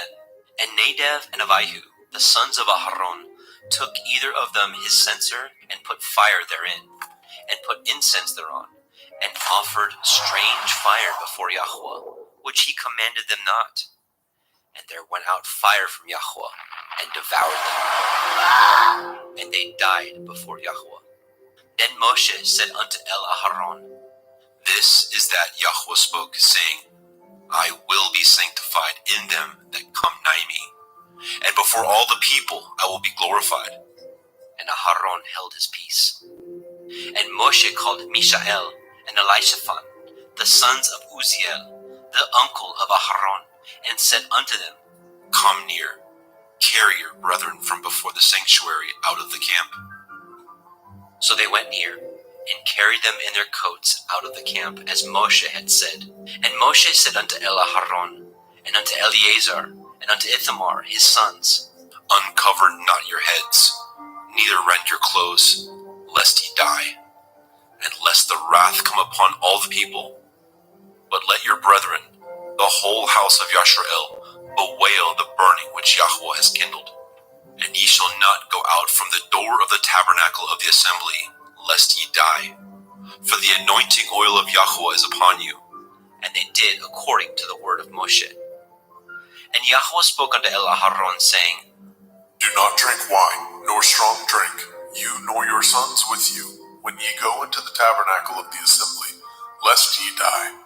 It shall be a statute forever throughout your generations, and that ye may put difference between holy and unholy, and between unclean and clean, and that ye may teach the children of Yasharel all the statutes which Yahweh has spoken unto them by the hand of Moshe.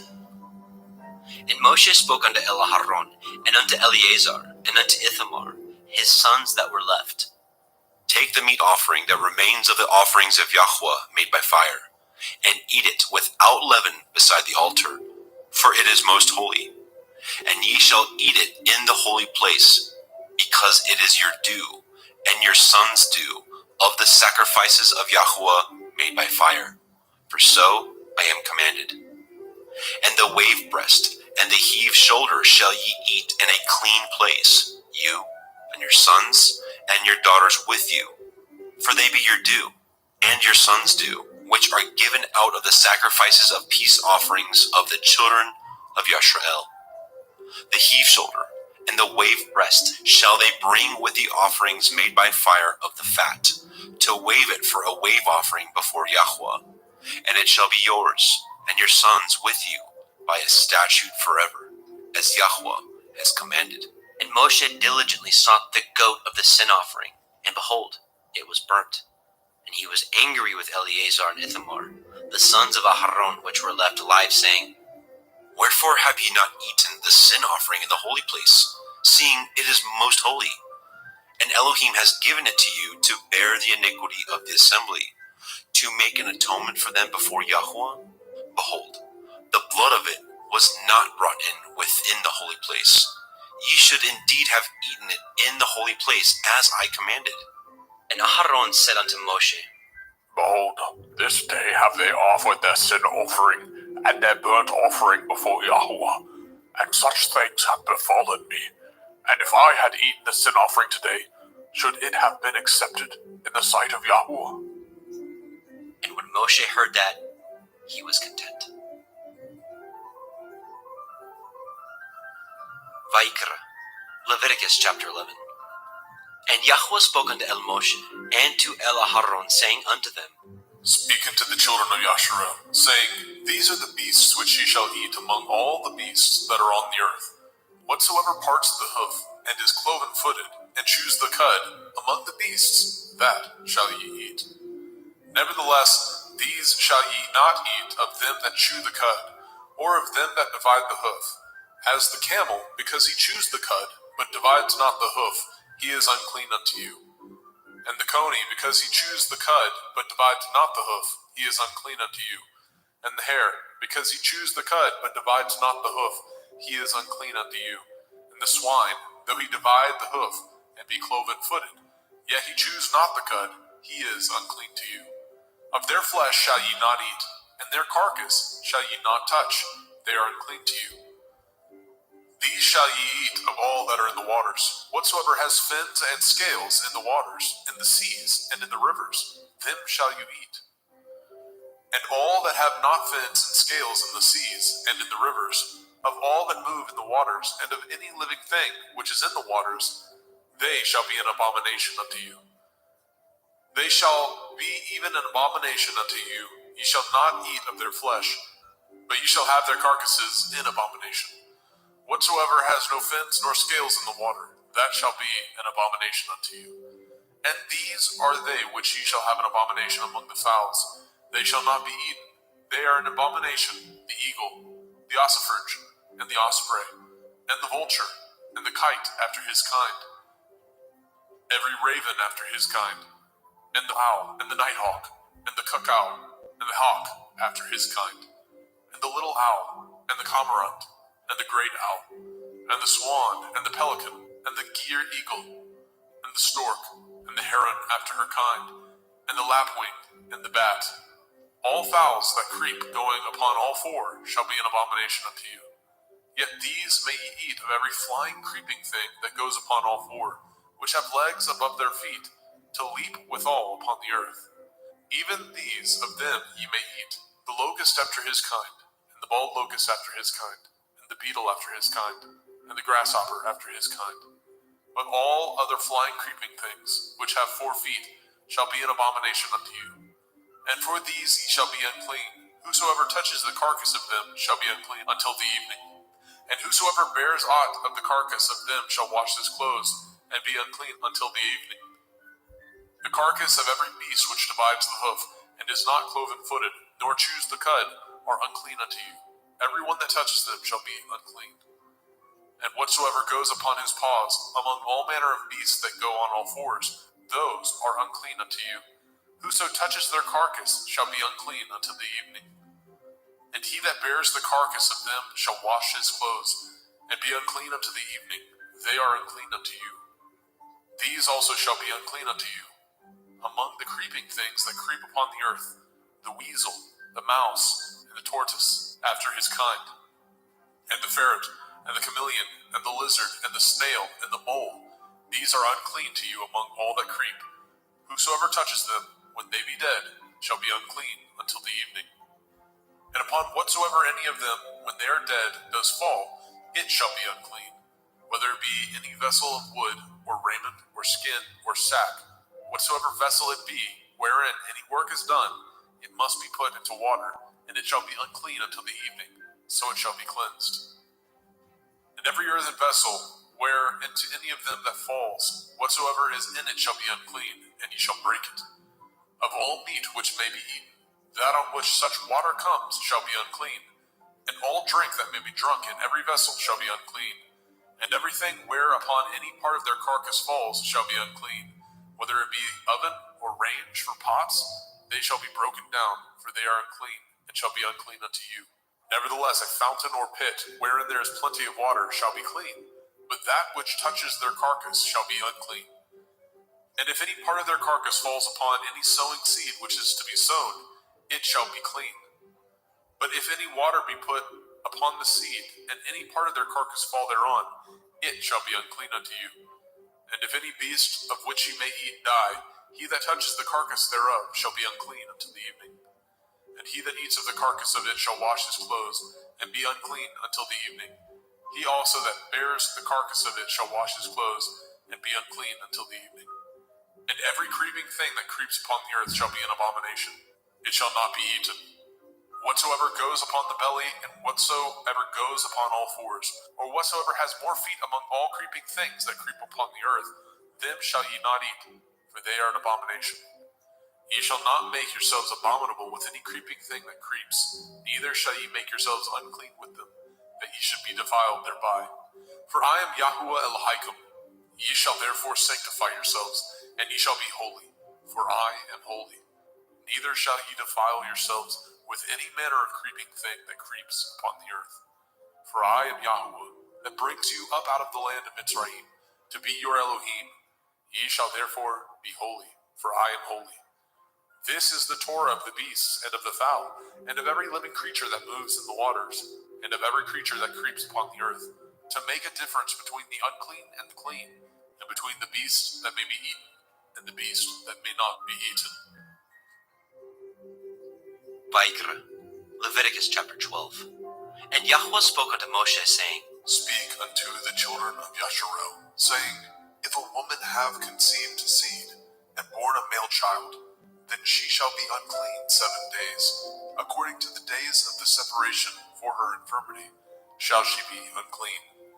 And in the 8th day, the flesh of his foreskin shall be circumcised. And she shall then continue in the blood of her purifying 33 days. She shall touch no hallowed thing, nor come into the sanctuary, until the days of her purifying be fulfilled. But if she bear a female child, then she shall be unclean 2 weeks, as in her separation, and she shall continue in the blood of her purifying 66 days. And when the days of her purifying are fulfilled, for a son or for a daughter, she shall bring a lamb of the first year for a burnt offering, and a young pigeon or a turtle dove for a sin offering, unto the door of the tabernacle of the assembly, unto the priest, who shall offer it before Yahweh, and make an atonement for her, and she shall be cleansed from the issue of her blood. This is the Torah for her that has borne a male or a female. And if she be not able to bring a lamb, then she shall bring 2 turtle doves or 2 young pigeons, the one for the burnt offering, and the other for a sin offering. And the priest shall make an atonement for her, and she shall be clean. Vaikra, Leviticus chapter 13.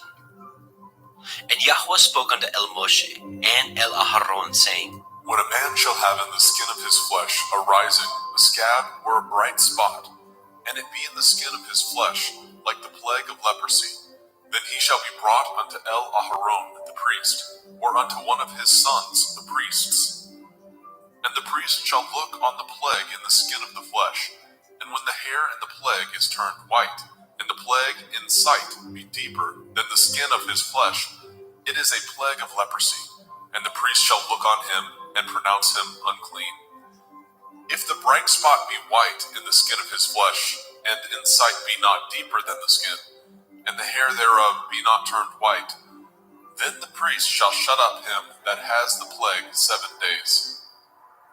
And the priest shall look on him the 7th day, and behold, if the plague in his sight be at a stay, and the plague spread not in the skin, then the priest shall shut him up 7 days more. And the priest shall look on him again the 7th day, and behold, if the plague be somewhat dark, and the plague spread not in the skin, the priest shall pronounce him clean. It is but a scab, and he shall wash his clothes, and be clean. But if the scab spread much abroad in the skin, after that he has been seen of the priest for his cleansing, he shall be seen of the priest again. And if the priest see that, behold, the scab spreads in the skin, then the priest shall pronounce him unclean. It is a leprosy. When the plague of leprosy is in a man, then he shall be brought unto the priest. And the priest shall see him, and behold, if the rising be white in the skin, and it have turned the hair white, and there be quick raw flesh in the rising, it is an old leprosy in the skin of his flesh, and the priest shall pronounce him unclean, and shall not shut him up, for he is unclean.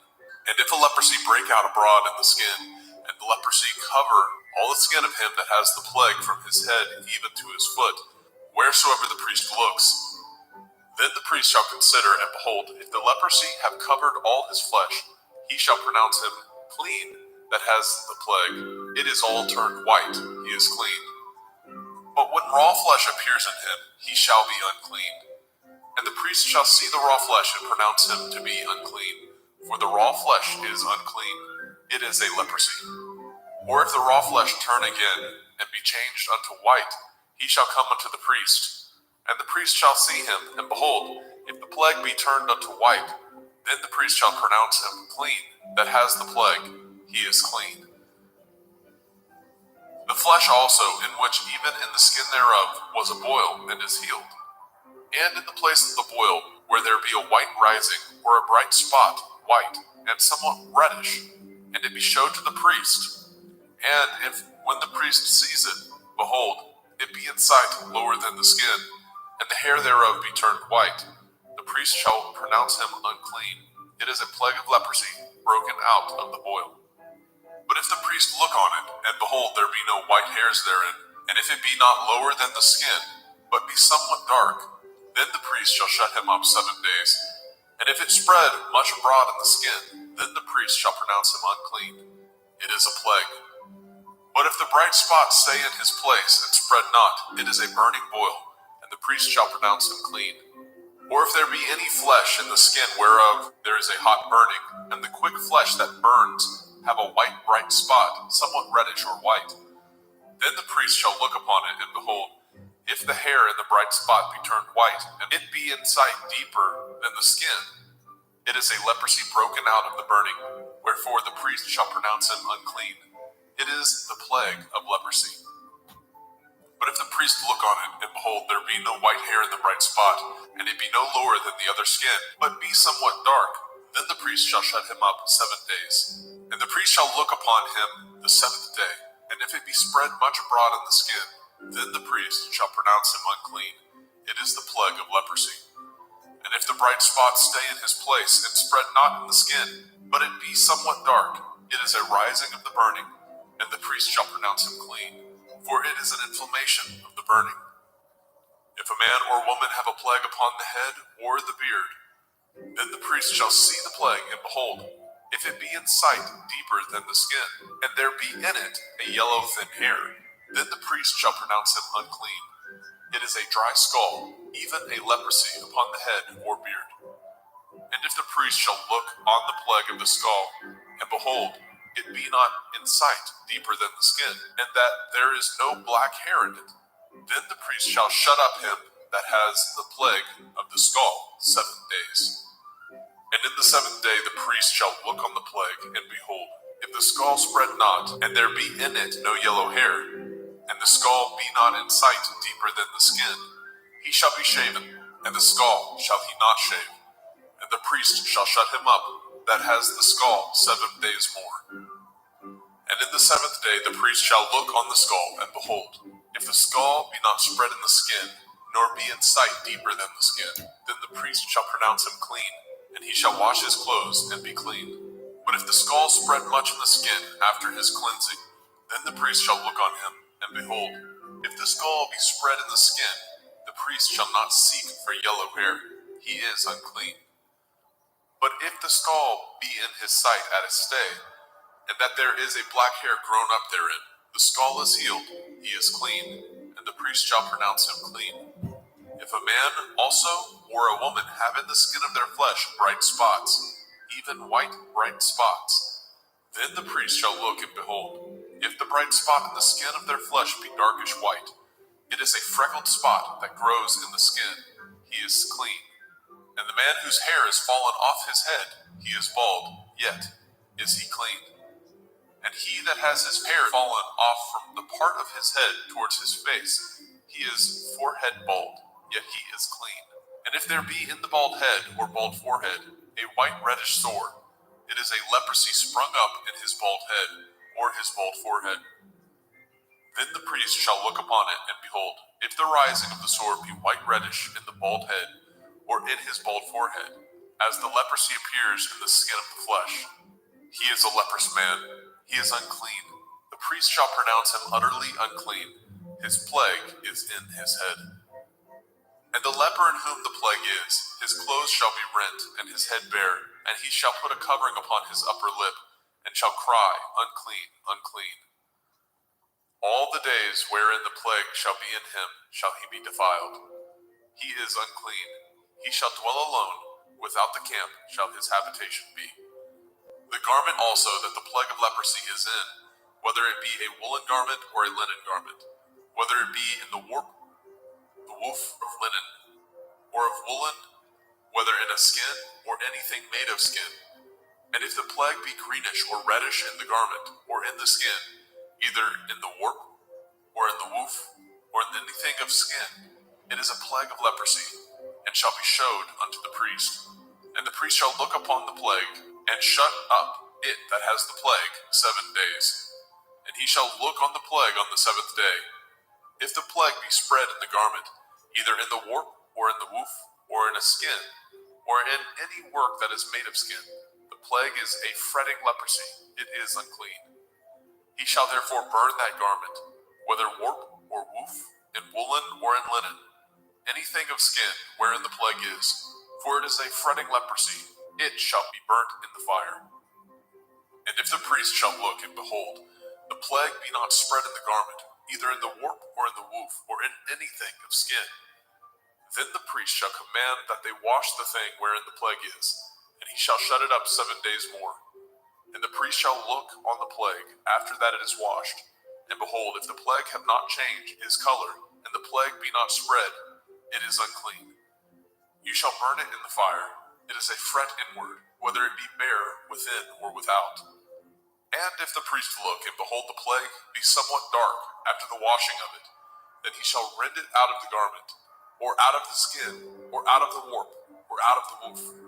And if it appear still in the garment, either in the warp or in the woof, or in anything of skin, it is a spreading plague. You shall burn that wherein the plague is with fire.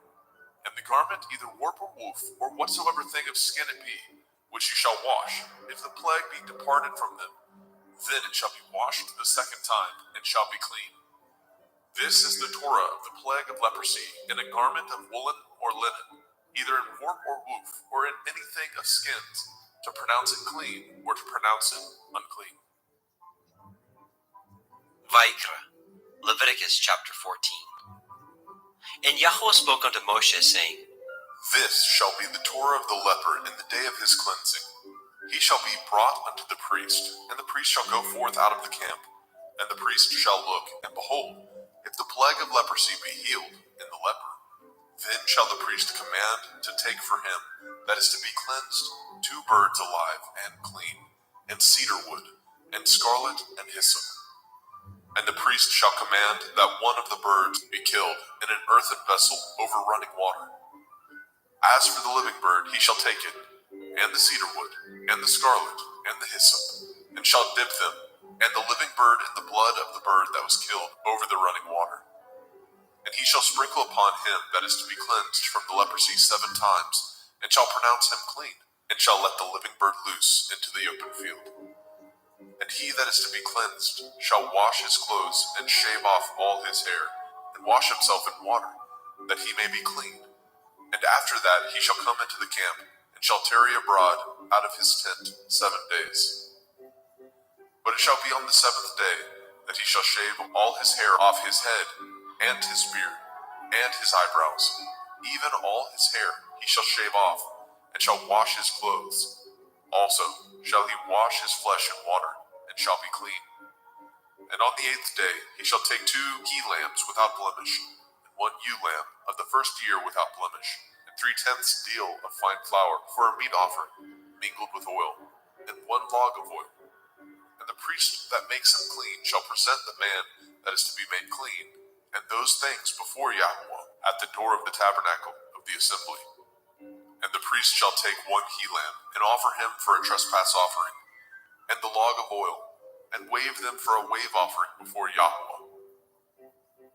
And he shall slay the lamb in the place where he shall kill the sin offering, and the burnt offering, in the holy place. For as the sin offering is the priest's, so is the trespass offering. It is most holy. And the priest shall take some of the blood of the trespass offering, and the priest shall put it upon the tip of the right ear of him that is to be cleansed, and upon the thumb of his right hand, and upon the great toe of his right foot. And the priest shall take some of the log of oil, and pour it into the palm of his own left hand. And the priest shall dip his right finger in the oil that is in his left hand, and shall sprinkle up the oil with his finger 7 times before Yahweh. And of the rest of the oil that is in his hand shall the priest put upon the tip of the right ear of him that is to be cleansed, and upon the thumb of his right hand, and upon the great toe of his right foot, upon the blood of the trespass offering. And the remnant of the oil that is in the priest's hand he shall pour upon the head of him that is to be cleansed, and the priest shall make an atonement for him before Yahweh. And the priest shall offer the sin offering, and make an atonement for him that is to be cleansed from his uncleanness. And afterwards he shall kill the burnt offering. And the the priest shall offer the burnt offering and the meat offering upon the altar, and the priest shall make an atonement for him, and he shall be clean. And if he be poor and cannot get so much, then he shall take one lamb for a trespass offering to be waved, to make an atonement for him, and 1/10 deal of fine flour mingled with oil for a meat offering, and a log of oil, and 2 turtle doves or 2 young pigeons, such as he is able to get, and the one shall be a sin offering, and the other a burnt offering. And he shall bring them on the 8th day for his cleansing unto the priest, unto the door of the tabernacle of the assembly before Yahweh. And the priest shall take the lamb of the trespass offering, and the log of oil, and the priest shall wave them for a wave offering before Yahweh. And he shall kill the lamb of the trespass offering, and the priest shall take some of the blood of the trespass offering, and put it upon the tip of the right ear of him that is to be cleansed, and upon the thumb of his right hand, and upon the great toe of his right foot. And the priest shall pour of the oil into the palm of his own left hand. And the priest shall sprinkle with his right finger some of the oil that is in his left hand 7 times before Yahweh.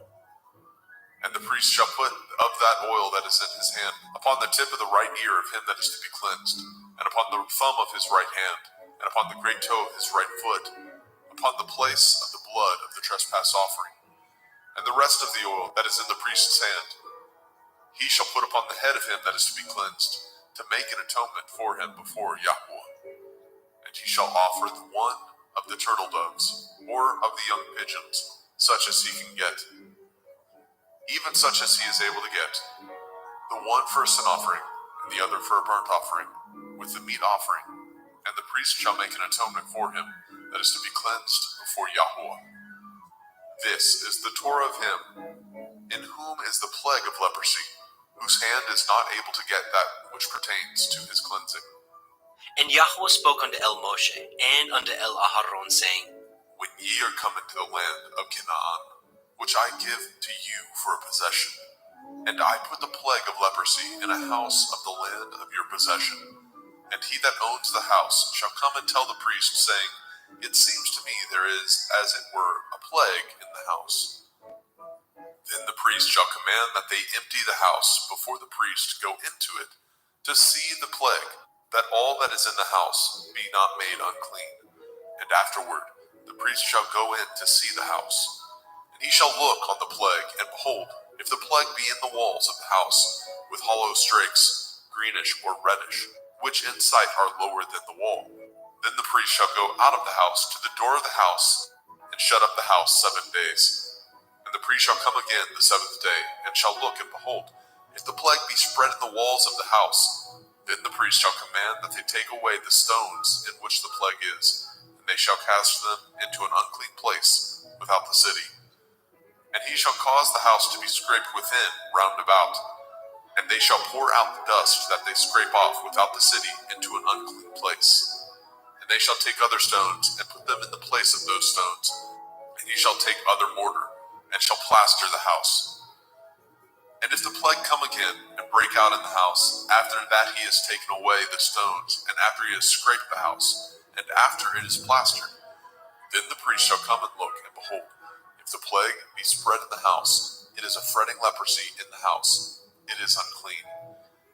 And he shall break down the house, the stones of it, and the timber thereof, and all the mortar of the house, and he shall carry them forth out of the city into an unclean place. Moreover, he that goes into the house all the while that it is shut up shall be unclean until the evening. And he that lies in the house shall wash his clothes, and he that eats in the house shall wash his clothes. And if the priest shall come in and look upon it, and behold, the plague has not spread in the house, after the house was plastered, then the priest shall pronounce the house clean, because the plague is healed. And he shall take to cleanse the house 2 birds, and cedar wood, and scarlet, and hyssop. And he shall kill the one of the birds in an earthen vessel over running water.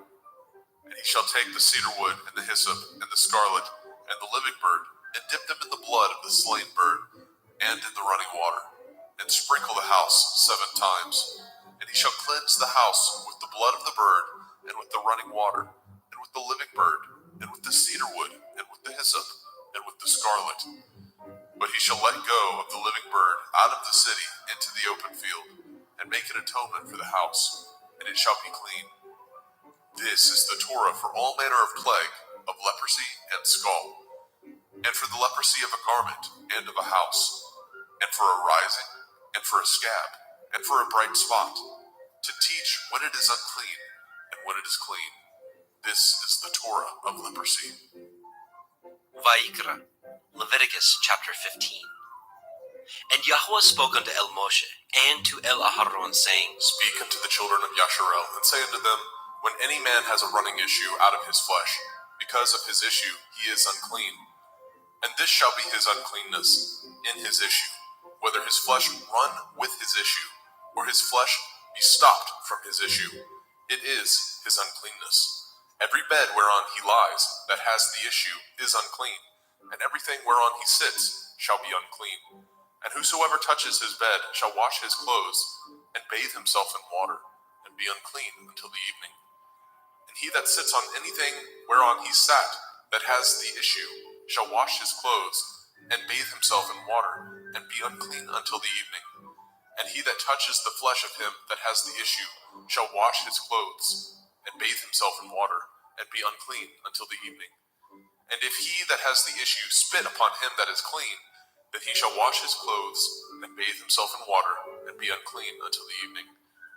And what saddle soever he rides upon that has the issue shall be unclean. And whosoever touches anything that was under him shall be unclean until the evening. And he that bears any of those things shall wash his clothes, and bathe himself in water, and be unclean until the evening.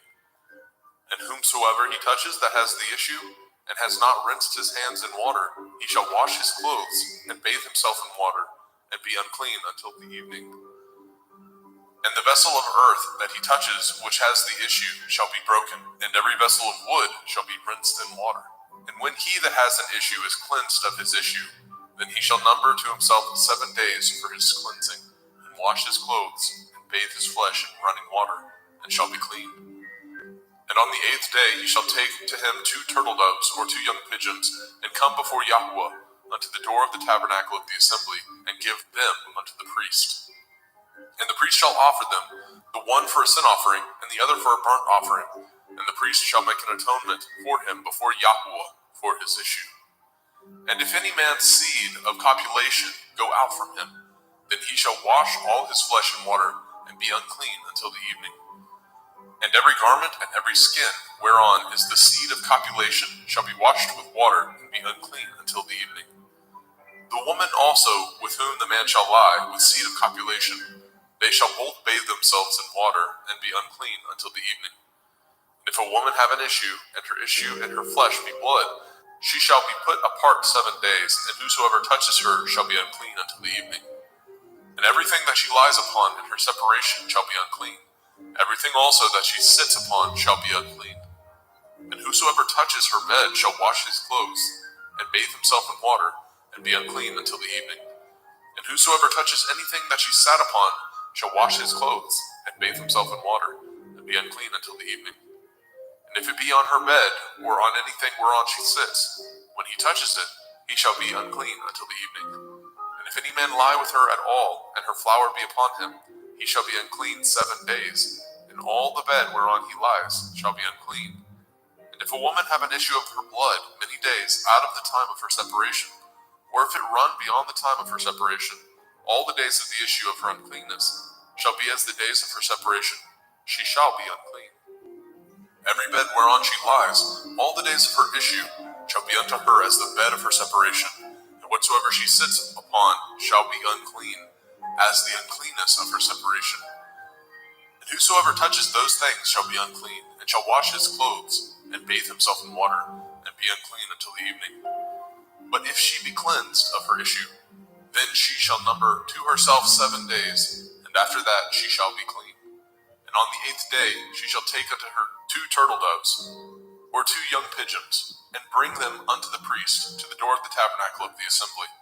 And the priest shall offer the one for a sin offering, and the other for a burnt offering. And the priest shall make an atonement for her before Yahweh for the issue of her uncleanness.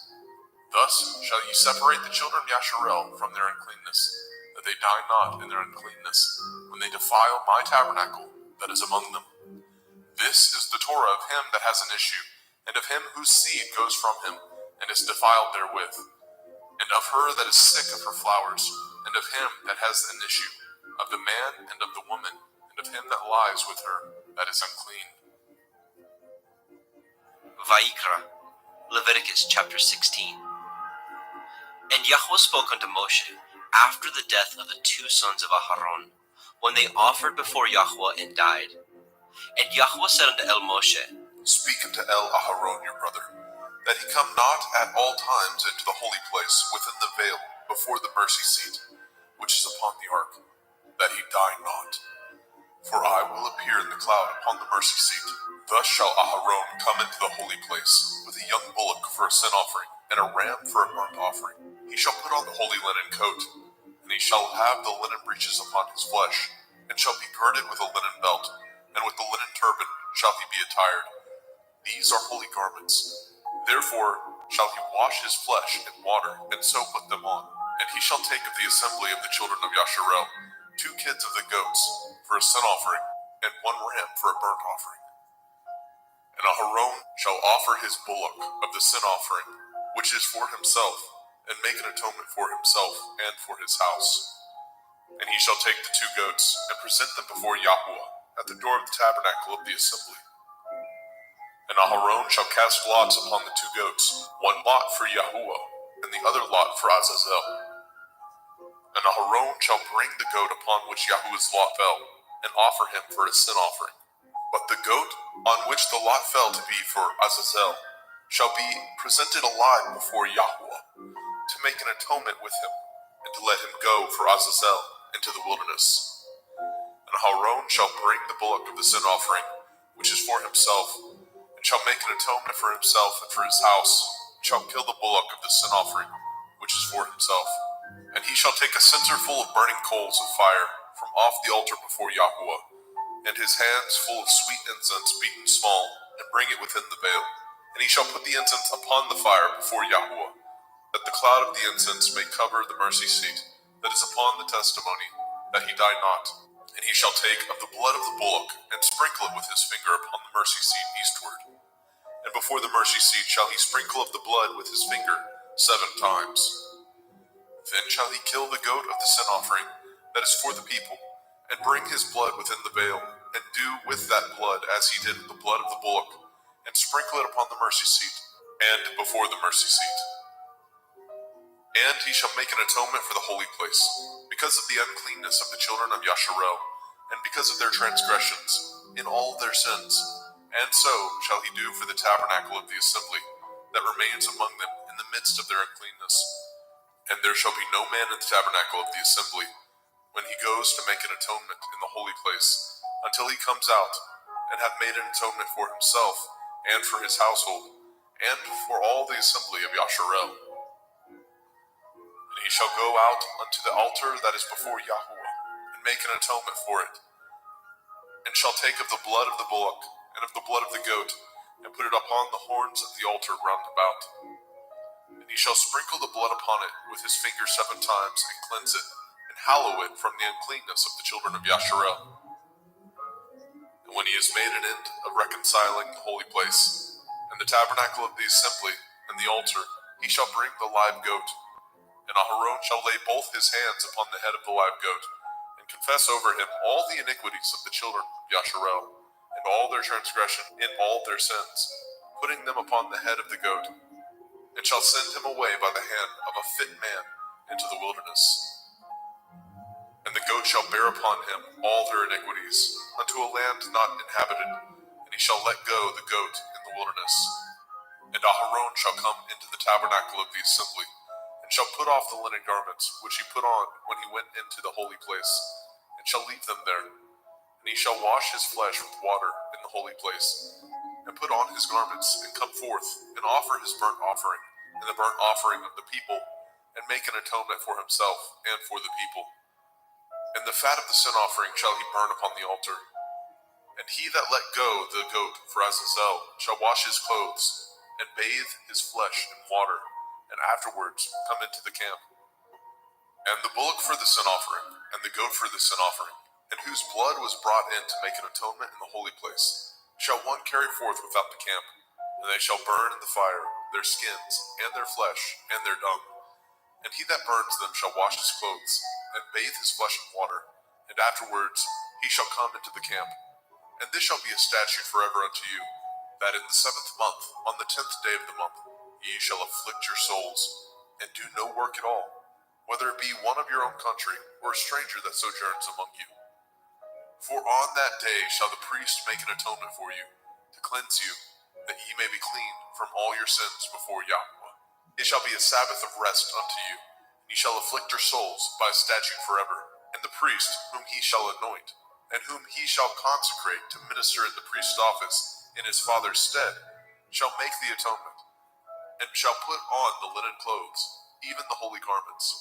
And he shall make an atonement for the holy sanctuary, and he shall make an atonement for the tabernacle of the assembly, and for the altar, and he shall make an atonement for the priests, and for all the people of the assembly. And this shall be an everlasting statute unto you, to make an atonement for the children of Yasharel for all their sins once a year. And he did as Yahweh commanded Moshe.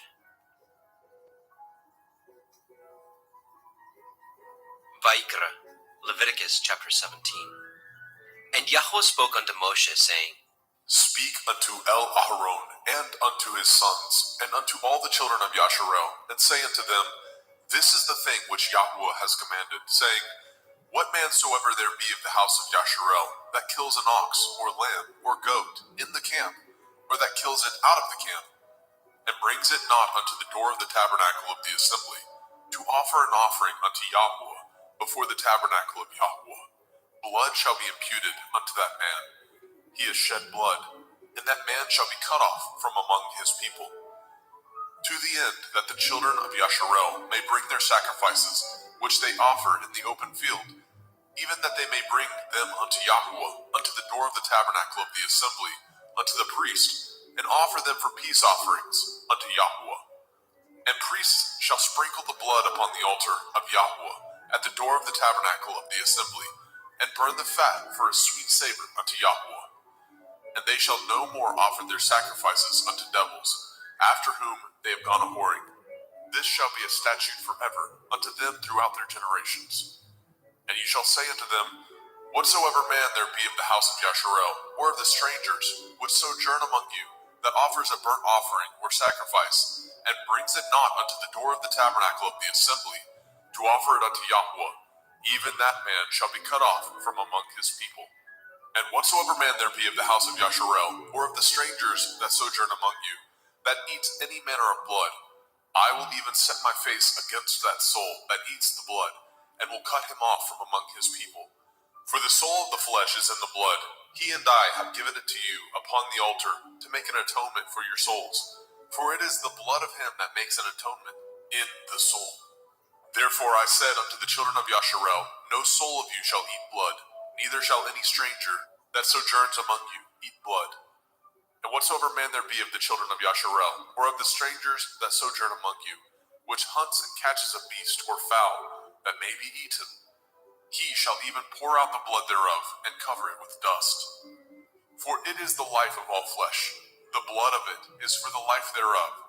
Therefore I said unto the children of Yasharel, Ye shall eat the blood of no manner of flesh, for the life of all flesh is the blood thereof. Whosoever eats it shall be cut off. And every soul that eats that which died of itself, or that which was torn with beasts, whether it be one of your own country or a stranger, he shall both wash his clothes and bathe himself in water, and be unclean until the evening. Then shall he be clean. But if he wash them not, nor bathe his flesh, then he shall bear his iniquity.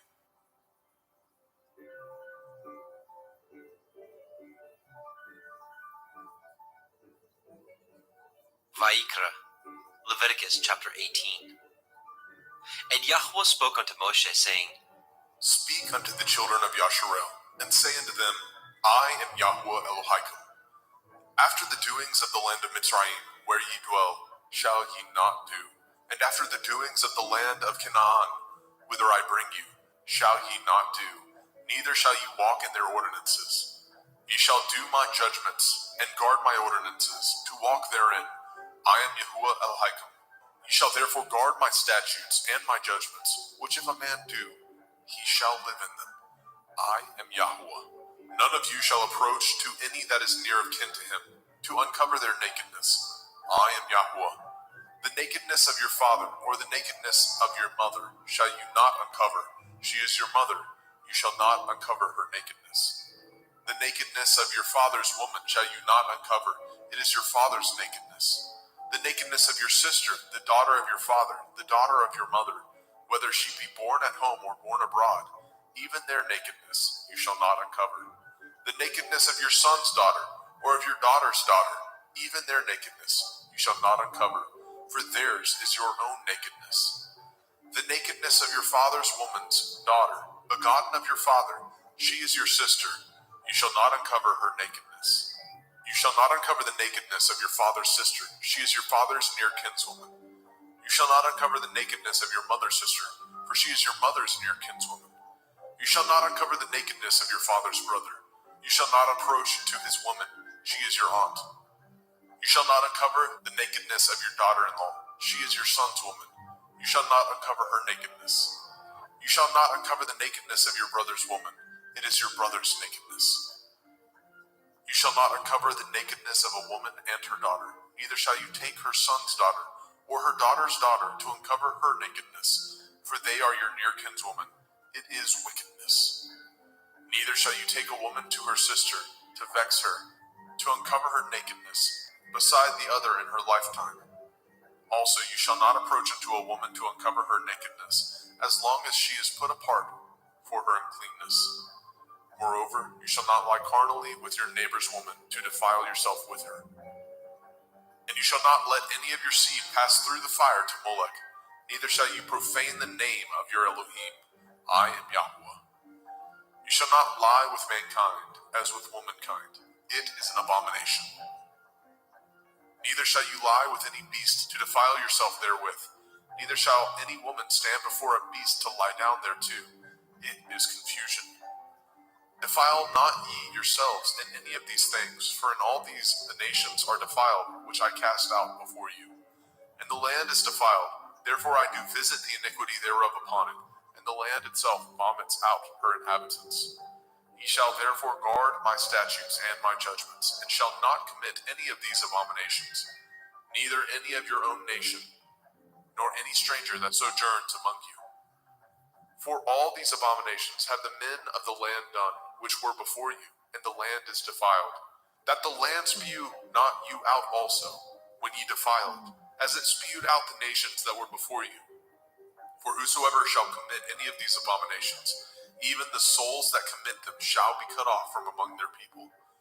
Therefore shall ye guard my ordinance, that ye commit not any of these abominable customs, which were committed before you, and that ye defile not yourselves therein. I am Yahuwah Elohim.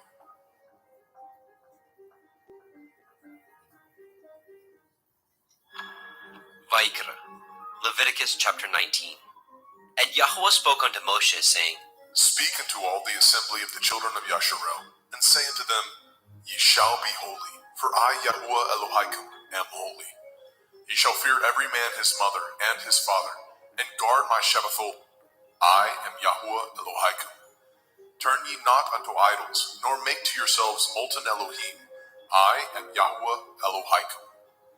And if ye offer a sacrifice of peace offerings unto Yahuwah, ye shall offer it at your own will. It shall be eaten the same day ye offer it, and on the morrow. And if aught remain unto the third day, it shall be burnt in the fire. And if it be eaten at all on the third day, it is abominable. It shall not be accepted. Therefore everyone that eats it shall bear his iniquity, because he has profaned the hallowed thing of Yahuwah, and that soul shall be cut off from among his people. And when ye reap the harvest of your land, ye shall not wholly reap the corners of your field, neither shall you gather the gleanings of your harvest. And you shall not glean your vineyard, neither shall you gather every grape of your vineyard. You shall leave them for the poor and stranger. I am Yahuwah Elohim. Ye shall not steal, neither deal falsely, neither lie one to another. And ye shall not swear by my name falsely, neither shall you profane the name of your Elohim. I am Yahuwah. You shall not defraud your neighbor, neither rob him. The wages of him that is hired shall not abide with you all night until the morning. You shall not curse the deaf, nor put a stumbling block before the blind, but shall fear your Elohim. I am Yahuwah. Ye shall do no unrighteousness in judgment. You shall not respect the person of the poor, nor honor the person of the mighty, but in righteousness shall you judge your neighbor. You shall not go up and down as a talebearer among your people, neither shall you stand against the blood of your neighbor. I am Yahuwah. You shall not hate your brother in your heart. You shall in any wise rebuke your neighbor, and not suffer sin upon him. You shall not avenge, nor bear any grudge against the children of your people, but you shall love your neighbor as yourself. I am Yahuwah. Ye shall guard my statutes. You shall not let your cattle gender with a diverse kind. You shall not sow your field with mingled seed, neither shall a garment mingled of linen and woolen come upon you. And whosoever lies carnally with a woman that is a bondmaid, betrothed to a man, and not at all redeemed, nor freedom given her, she shall be scourged. They shall not be put to death, because she was not free. And he shall bring his trespass offering unto Yahuwah, unto the door of the tabernacle of the assembly, even a ram for a trespass offering. And the priest shall make an atonement for him with the ram of the trespass offering before Yahuwah, for his sin which he has done, and the sin which he has done shall be forgiven him. And when ye come into the land, and shall have planted all manner of trees for food, then ye shall count the fruit thereof as uncircumcised. 3 years shall it be as uncircumcised unto you. It shall not be eaten of. But in the 4th year all the fruit thereof shall be holy to praise Yahuwah withal. And in the 5th year shall ye eat of the fruit thereof, that it may yield unto you the increase thereof. I am Yahuwah Elohim. Ye shall not eat anything with the blood, neither shall ye use enchantment, nor practice sorcery. You shall not round the corners of your heads, neither shall you mar the corners of your beard. You shall not make any cuttings in your flesh for the dead, nor print any marks upon you. I am Yahuwah. Do not prostitute your daughter, to cause her to be a whore, lest the land fall to whoredom, and the land become full of wickedness. Ye shall guard my Shabbathot, and reverence my sanctuary. I am Yahuwah. Regard not them that have familiar spirits, neither seek after wizards to be defiled by them. I am Yahuwah Elohim. You shall rise up before the gray head, and honor the face of the old man, and fear your Elohim. I am Yahuwah. And if a stranger sojourn with you in your land, ye shall not vex him. But the stranger that dwells with you shall be unto you as one born among you, and you shall love him as yourself. For ye were strangers in the land of Mitzrayim. I am Yahuwah Elohim. Ye shall do no unrighteousness in judgment, in meat yard, in weight, or in measure. Just balances, just weights, a just ephah, and a just hin shall ye have. I am Yahuwah Elohim, which brought you out of the land of Mitzrayim. Therefore shall ye guard all my statutes, and all my judgments, and do them. I am Yahuwah.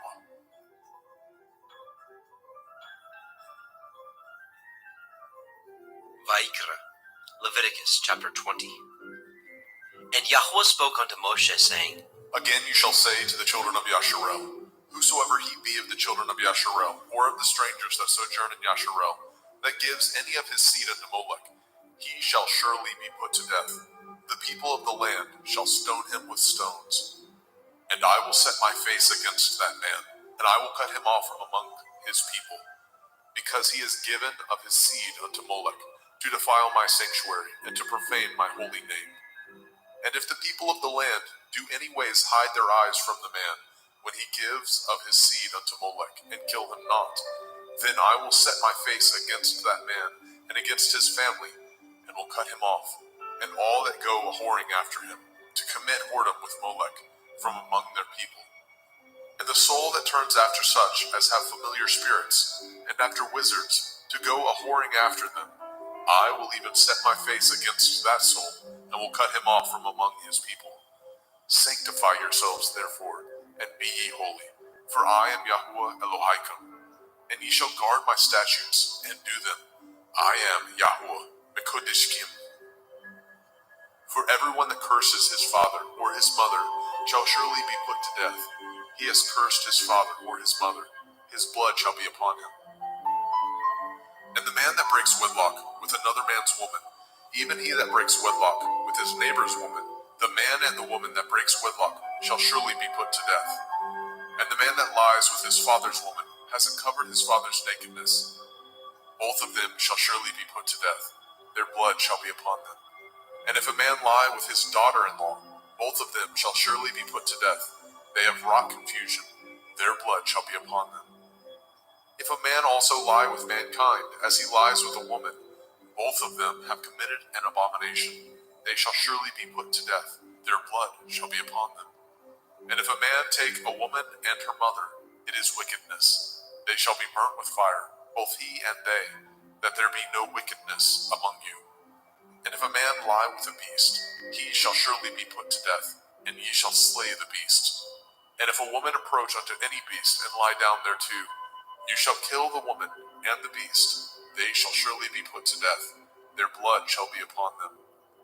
And if a man shall take his sister, his father's daughter, or his mother's daughter, and see her nakedness, and she see his nakedness, it is a wicked thing, and they shall be cut off in the sight of their people. He has uncovered his sister's nakedness. He shall bear his iniquity. And if a man shall lie with a woman having her sickness, and shall uncover her nakedness, he has discovered her fountain, and she has uncovered the fountain of her blood, and both of them shall be cut off from among their people. And you shall not uncover the nakedness of your mother's sister, nor of your father's sister, for he uncovers his near kin. They shall bear their iniquity.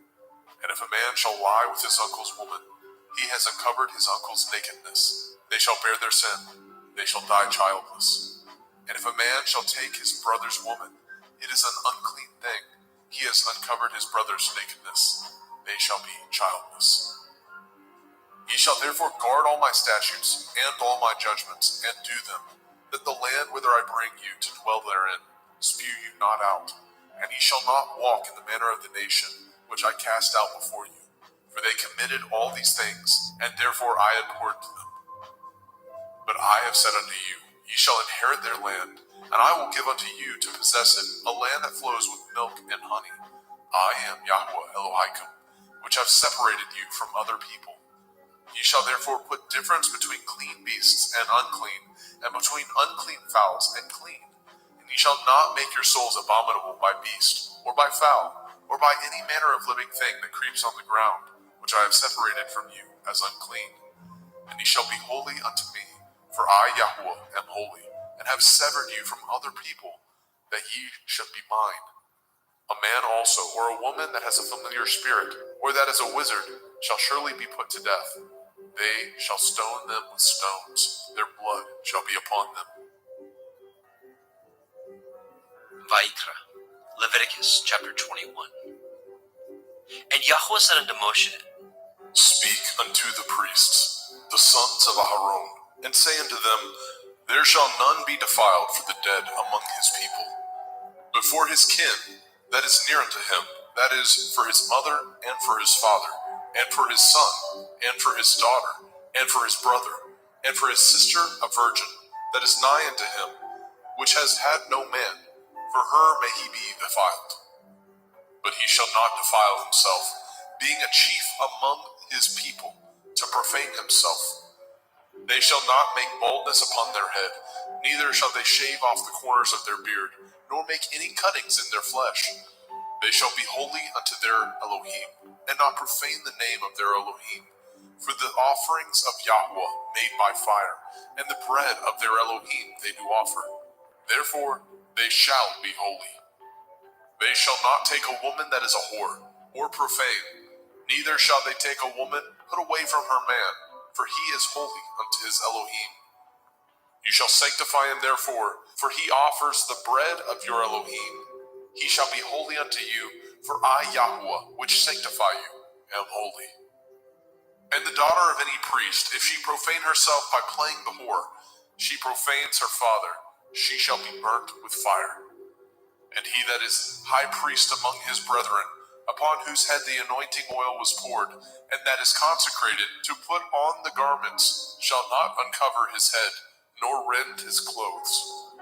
Neither shall he go in to any dead body, nor defile himself for his father, or for his mother.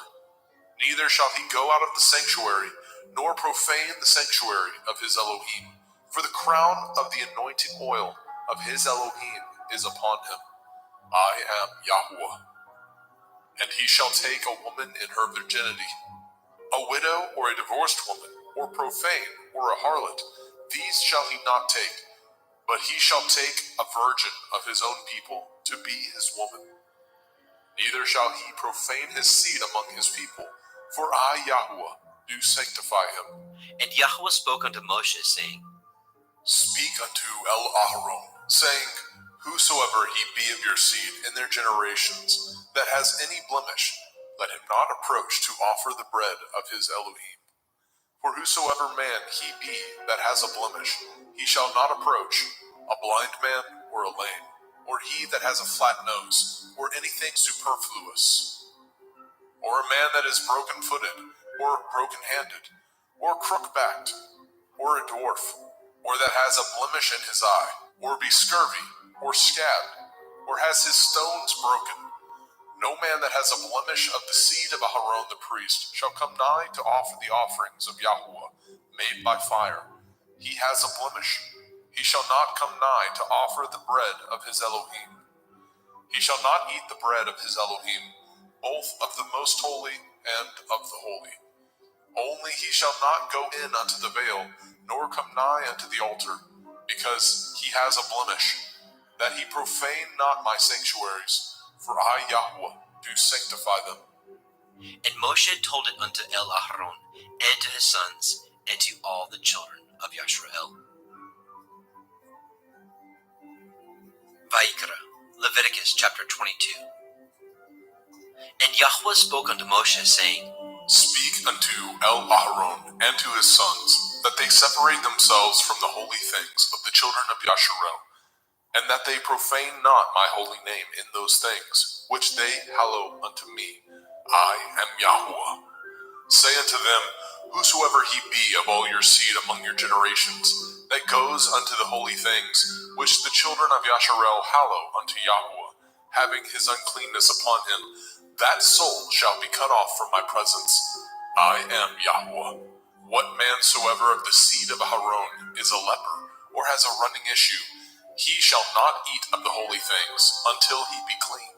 And whoso touches anything that is unclean by the dead, or a man whose seed goes from him, or whosoever touches any creeping thing whereby he may be made unclean, or a man of whom he may take uncleanness, whatsoever uncleanness he has, the soul which has touched any such thing shall be unclean until evening, and shall not eat of the holy things, unless he wash his flesh with water. And when the sun is down, he shall be clean, and shall afterward eat of the holy things, because it is his food. That which dies of itself, or is torn with beasts, he shall not eat, to defile himself therewith. I am Yahweh. They shall therefore guard my ordinance, lest they bear sin for it, and die therefore. If they profane it, I, Yahweh, do sanctify them. There shall no stranger eat of the holy thing. A sojourner of the priest, or a hired servant, shall not eat of the holy thing. But if the priest buy any soul with his money, he shall eat of it. And he that is born in his house, they shall eat of his meat. If the priest's daughter also be married unto a stranger, she may not eat of an offering of the holy things. But if the priest's daughter be a widow or divorced, and have no child, and is returned unto her father's house, as in her youth, she shall eat of her father's meat, but there shall no stranger eat thereof. And if a man eat of the holy thing unwittingly, then he shall put the fifth part thereof unto it, and shall give it unto the priest with the holy thing. And they shall not profane the holy things of the children of Yasharel, which they offer unto Yahweh, or suffer them to bear the iniquity of trespass when they eat their holy things. For I, Yahweh, do sanctify them. And Yahweh spoke unto El-Moshe, saying, Speak unto El-Aharon, and to his sons, and unto all the children of Yasharel, and say unto them, Whatsoever he be of the house of Yasharel, or of the strangers in Yasharel, that will offer his oblation for all his vows, and for all his freewill offerings, which they will offer unto Yahweh for a burnt offering. Ye shall offer at your own will a male without blemish, of the cattle, of the sheep, or of the goats. But whatsoever has a blemish, that shall ye not offer, for it shall not be acceptable for you. And whosoever offers a sacrifice of peace offerings unto Yahweh to accomplish his vow, or a freewill offering in cattle or sheep, it shall be perfect to be accepted. There shall be no blemish therein. Blind or broken, or maimed, or having a running sore, or scurvy, or scab, ye shall not offer these unto Yahweh, nor make an offering by fire of them upon the altar unto Yahweh. Either a bullock or a lamb that has anything superfluous or lacking in his parts, that may you offer for a freewill offering, but for a vow it shall not be accepted. Ye shall not offer unto Yahweh that which is bruised, or crushed, or broken, or cut, neither shall ye make any offerings thereof in your land. Neither from a stranger's hand shall ye offer the bread of your Elohim of any of these, because their corruption is in them, and blemishes be in them. They shall not be accepted for you. And Yahweh spoke unto Moshe, saying, When a bullock or a sheep or a goat is brought forth, then it shall be 7 days under the dam, and from the 8th day and thenceforth it shall be accepted for an offering made by fire unto Yahweh. And whether it be cow or ewe, ye shall not kill it, and her young, both in 1 day. And when ye offer a sacrifice of thanksgiving unto Yahweh, offer it at your own will. On the same day it shall be eaten up. Ye shall leave none of it until the morrow. I am Yahweh. Therefore shall ye guard my commandments, and do them. I am Yahweh.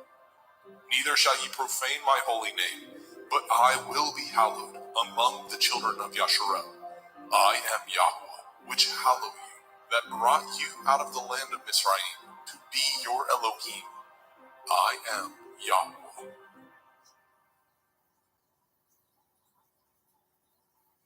Vayikra, Leviticus chapter 23. And Yahweh spoke unto Moshe, saying, Speak unto the children of Yasharel, and say unto them concerning the feasts of Yahweh, which ye shall proclaim to be holy assemblies. Even these are my feasts. 6 days shall work be done, but the 7th day is the Sabbath of rest, a holy assembly. Ye shall do no work therein. It is the Sabbath of Yahweh in all your dwellings. These are the feasts of Yahweh, even holy assemblies, which ye shall proclaim in their appointed times. In the 14th day of the 1st month, at evening, is Yahweh's Pesach. And on the 15th day of the same month is the feast of Matzah unto Yahweh. 7 days ye must eat matzah, unleavened bread. In the 1st day ye shall have a holy assembly. Ye shall do no servile work therein, but ye shall offer an offering made by fire unto Yahweh 7 days. In the 7th day is a holy assembly. Ye shall do no servile work therein. And Yahweh spoke unto Moshe, saying, Speak unto the children of Yasharel, and say unto them, When ye are come into the land which I give unto you, and shall reap the harvest thereof, then ye shall bring a sheaf of the first fruits of your harvest unto the priest. And he shall wave the sheaf before Yahweh, to be accepted for you. On the morrow after the Sabbath, the priest shall wave it. And ye shall offer that day when ye wave the sheaf, a he-lamb without blemish, of the 1st year, for a burnt offering unto Yahweh. And the meat offering thereof shall be 2/10 deals of fine flour mingled with oil, an offering made by fire unto Yahweh, for a sweet savor. And the drink offering thereof shall be of wine, the 4th part of a hin. And ye shall eat neither bread nor parched grain, nor green ears, until the selfsame day that ye have brought an offering unto your Elohim. It shall be a statute forever throughout your generations in all your dwellings. And ye shall count unto you from the morrow after the Sabbath, from the day that ye brought the sheaf of the wave offering, 7 Shavuot. Sabbaths shall be complete. Even unto the morrow after the 7th Sabbath shall ye number 50 days, and ye shall offer a new meat offering unto Yahweh. Ye shall bring out of your habitations 2 wave loaves of 2/10 deals. They shall be of fine flour. They shall be baken with leaven. They are the first fruits unto Yahweh. And ye shall offer with the bread 7 lambs, without blemish of the first year, and 1 bullock, and 2 rams. They shall be for a burnt offering unto Yahweh, with their meat offering, and their drink offerings, even an offering made by fire of sweet savor unto Yahweh. Then ye shall sacrifice 1 kid of the goats for a sin offering, and 2 lambs of the first year for a sacrifice of peace offerings. And the priest shall wave them with the bread of the first fruits for a wave offering before Yahweh. With the 2 lambs, they shall be holy to Yahweh for the priest. And ye shall proclaim on the selfsame day that it may be a holy assembly unto you. Ye shall do no servile work therein. It shall be a statute forever in your dwellings throughout your generations. And when ye reap the harvest of your land, you shall not make clean riddance of the corners of your field when you reap. Neither shall you gather any gleanings of your harvest. You shall leave them unto the poor and to the stranger. I am Yahweh Elohim. And Yahweh spoke unto Moshe, saying, Speak unto the children of Yasharel, saying, In the 7th month, on the 1st day of the month, shall ye have a Sabbath, a memorial of blowing of shofarot, Yom Teruah, the feast of trumpets, the day of the awakening blast, a holy assembly. Ye shall do no servile work therein, but ye shall offer an offering made by fire unto Yahweh. And Yahweh spoke unto Moshe, saying, Also on the 10th day of this 7th month is Yom Kippurim, the day of atonement. It shall be a holy assembly unto you, and ye shall afflict your souls, and offer an offering made by fire unto Yahweh. And ye shall do no work in that same day, for it is Yom Kippurim, to make an atonement for you before Yahweh Elohim. For whatsoever soul it be that shall not be afflicted in that same day, he shall be cut off from among his people. And whatsoever soul it be that does any work in that same day, the same soul will I destroy from among his people. Ye shall do no manner of work. It shall be a statute forever throughout your generations, in all your dwellings. It shall be unto you a Sabbath of rest, and ye shall afflict your souls in the 9th day of the month at evening. From evening unto evening shall ye celebrate your Sabbath. And Yahweh spoke unto Moshe, saying, Speak unto the children of Yasharel, saying, The 15th day of this 7th month shall be the feast of Sukkot, tabernacles, for 7 days unto Yahweh. On the 1st day shall be a holy assembly. Ye shall do no servile work therein. 7 days ye shall offer an offering made by fire unto Yahweh. On the 8th day shall be a holy assembly unto you, and ye shall offer an offering made by fire unto Yahweh. It is a solemn assembly, and ye shall do no servile work therein. These are the feasts of Yahweh, which ye shall proclaim to be holy assemblies, to offer an offering made by fire unto Yahweh, a burnt offering and a meat offering, a sacrifice and drink offerings, everything upon his day. Besides the Shavuot, Sabbaths of Yahweh, and beside your gifts, and beside all your vows, and beside all your freewill offerings, which ye give unto Yahweh.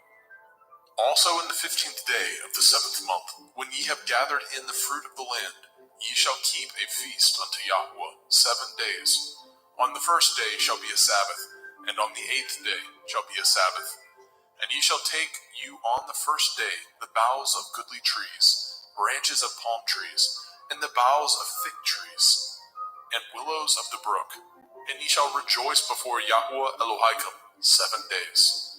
And ye shall keep it a feast unto Yahweh 7 days in the year. It shall be a statute forever in your generations. Ye shall celebrate it in the 7th month. Ye shall dwell in sukkahs, booths, 7 days. All that are Yasharel born shall dwell in sukkahs. That your generations may know that I made the children of Yasharel to dwell in sukkahs, when I brought them out of the land of Mitzrayim. I am Yahweh Elohim. And Moshe declared unto the children of Yasharel the feasts of Yahweh.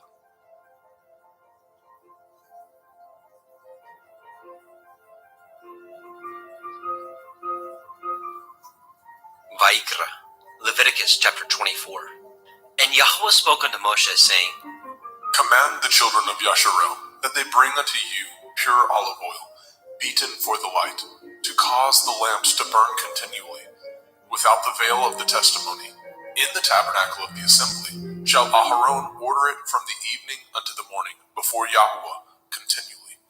It shall be a statute forever in your generations. He shall order the lamps upon the pure menorah, 7-branched candlestick, before Yahweh continually. And you shall take fine flour, and bake 12 cakes thereof. 2/10 deals shall be in 1 cake. And you shall set them in 2 rows, 6 on a row, upon the pure table before Yahweh. And you shall put pure frankincense upon each row, that it may be on the bread for a memorial, even a memorial made by fire unto Yahweh. Every Sabbath he shall set it in order before Yahweh continually, being taken from the children of Yasharel by an everlasting covenant. And it shall be Aharon and his sons, and they shall eat it in the holy place, for it is most holy unto him of the offerings of Yahweh made by fire, by a perpetual statute. And the son of a Yashareliteth woman, whose father was a Mitzri, went out among the children of Yasharel. And this son of the Yashareliteth woman and a man of Yasharel strove together in the camp. And the Yashareliteth woman's son blasphemed the name of Yahweh and cursed. And they brought him unto Moshe, and his mother's name was Shelomith, the daughter of Divri, of the tribe of Dan.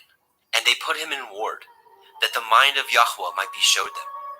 And Yahweh spoke unto Moshe, saying, Bring forth him that has cursed without the camp, and let all that heard him lay their hands upon his head, and let all the assembly stone him. And you shall speak unto the children of Yasharel, saying, Whosoever curses his Elohim shall bear his sin. And he that blasphemes the name of Yahweh, he shall surely be put to death. And all the assembly shall certainly stone him, as well the stranger, as he that is born in the land, when he blasphemes the name of Yahweh, shall be put to death. And he that kills any man shall surely be put to death. And he that kills a beast shall make it good, beast for beast. And if a man cause a blemish in his neighbor, as he has done, so shall it be done to him. Breach for breach, eye for eye, tooth for tooth. As he has caused a blemish in a man, so shall it be done to him again. And he that kills a beast, he shall restore it. And he that kills a man, he shall be put to death. Ye shall have one manner of law, as well for the stranger, as for one of your own country. For I am Yahweh Elohim. And Moshe spoke to the children of Yasharel, that they should bring forth him that had cursed out of the camp, and stone him with stones. And the children of Yasharel did as Yahweh commanded Moshe.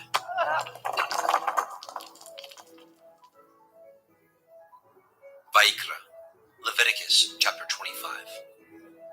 And Yahweh spoke unto Moshe in Mount Sinai, saying, Speak unto the children of Yasharel, and say unto them, When ye come into the land which I give you, then shall the land keep a Sabbath unto Yahweh.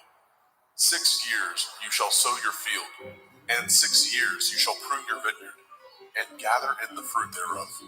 But in the 7th year shall be a Sabbath of rest unto the land, a Sabbath for Yahweh.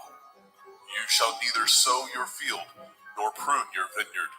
That which grows of its own accord of your harvest you shall not reap, neither gather the grapes of your vine undressed, for it is a year of rest unto the land.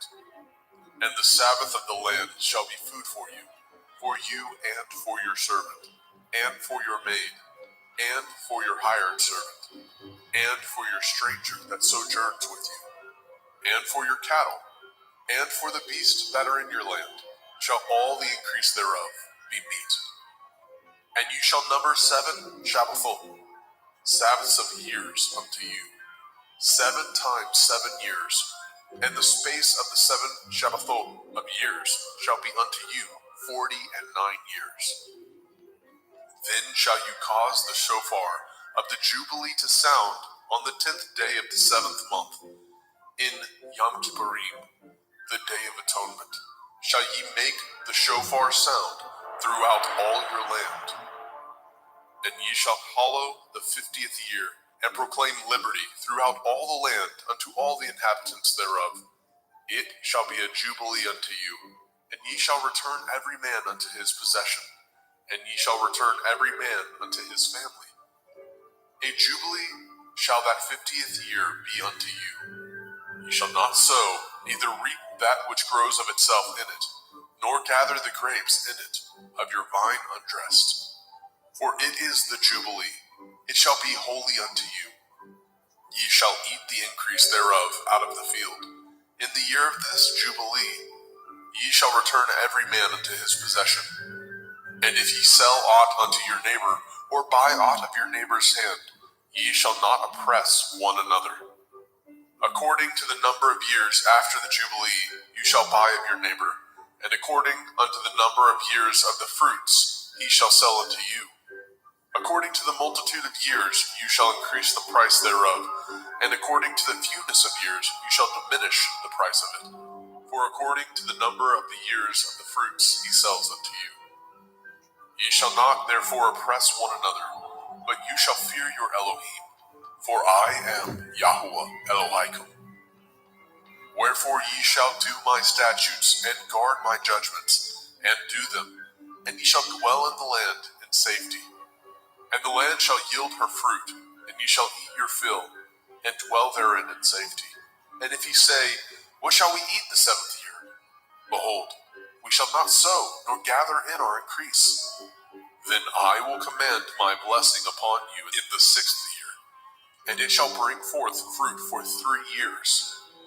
And ye shall sow the 8th year, and eat yet of old fruit until the 9th year. Until her fruits come in, ye shall eat of the old store. The land shall not be sold forever, for the land is mine, and ye are strangers and sojourners with me.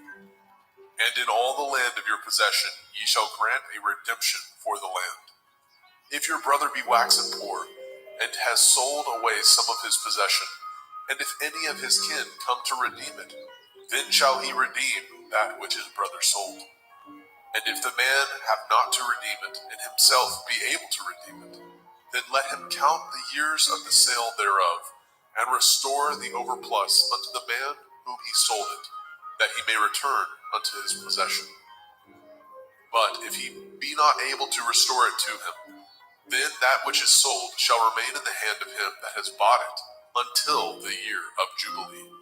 And in the Jubilee it shall go out, and he shall return unto his possession. And if a man sell a dwelling house in a walled city, then he may redeem it within a whole year after it is sold. Within a full year may he redeem it. And if it be not redeemed within the space of a full year, then the house that is in the walled city shall be established forever to him, that brought it throughout his generations. It shall not go out in the Jubilee. But the houses of the villages which have no wall round about them shall be counted as the fields of the country. They may be redeemed, and they shall go out in the Jubilee. Notwithstanding, the cities of the Leviim, of the houses of the cities of their possession, may the Leviim redeem at any time. And if a man purchases of the Leviim, then the house that was sold, and the city of his possession, shall go out in the year of Jubilee. For the houses of the cities of the Leviim are their possession, among the children of Yasharel. But the field of the suburbs of their cities may not be sold, for it is their perpetual possession. And if your brother be waxen poor, and fallen in decay with you, then you shall relieve him, yea, though he be a stranger or a sojourner, that he may live with you. Take no usury of him, or increase, but fear your Elohim, that your brother may live with you. You shall not give him your money upon usury, nor lend him your victuals for increase. I am Yahuwah Elohaikum, which brought you forth out of the land of Mitzrayim, to give you the land of Canaan. and to be your Elohim. And if your brother that dwells by you be waxen poor, and be sold unto you, you shall not compel him to serve as a bondservant, but as a hired servant, and as a sojourner. He shall be with you, and shall serve you unto the year of Jubilee. And then shall he depart from you, both he and his children with him, and shall return unto his own family, and unto the possession of his fathers shall he return.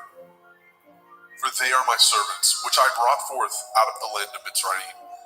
They shall not be sold as bondmen. You shall not rule over him with rigor, but shall fear your Elohim. Both your bondmen and your bondmaids, which you shall have, shall be of the heathen that are round about you. Of them shall ye buy bondmen and bondmaids. Moreover, of the children of the strangers that do sojourn among you, of them shall ye buy, and of their families that are with you, which they begat in your land, and they shall be your possession. And ye shall take them as an inheritance for your children after you, to inherit them for a possession. They shall be your bondmen forever. But over your brethren, the children of Yasharel, you shall not rule one over another with rigor. And if a sojourner or a stranger wax rich by you, and your brother that dwells by him wax poor, and sell himself unto the stranger or sojourner by you, or to the stock of the stranger's family, after that he is sold, he may be redeemed again. One of his brethren may redeem him. Either his uncle or his uncle's son may redeem him, or any that is nigh of kin unto him of his family may redeem him, or if he be able, he may redeem himself. And he shall reckon with him that bought him from the year that he was sold unto him, unto the year of Jubilee. And the price of his sale shall be according to the number of years, according to the time of a hired servant shall it be with him. If there be yet many years behind, according unto them he shall give again the price of his redemption, out of the money that he was bought for. And if there remain but few years unto the year of Jubilee, then he shall count with him, and according unto his years shall he give him again the price of his redemption. And as a yearly hired servant shall be with him, and the other shall not rule with rigor over him in your sight. And if he be not redeemed in these years, then he shall go out in the year of Jubilee, both he and his children with him. For unto me the children of Yasharel are servants. They are my servants, whom I brought forth out of the land of Mitzrayim. I am Yahuwah Elohim. Vaikra, Leviticus chapter 26. Ye shall make you no idols, nor graven image, neither rear you up a standing image, neither shall ye set up any image of stone in your land, to bow down unto it. For I am Yahuwah Elohim. Ye shall guard my Sabbaths, and reverence my sanctuary. I am Yahuwah. If ye walk in my statutes, and guard my commandments, and do them, then I will give you rain in due season, and the land shall yield her increase, and the trees of the field shall yield their fruit. And your threshing shall reach unto the vintage, and the vintage shall reach unto the sowing time, and ye shall eat your bread to the full, and dwell in your land safely.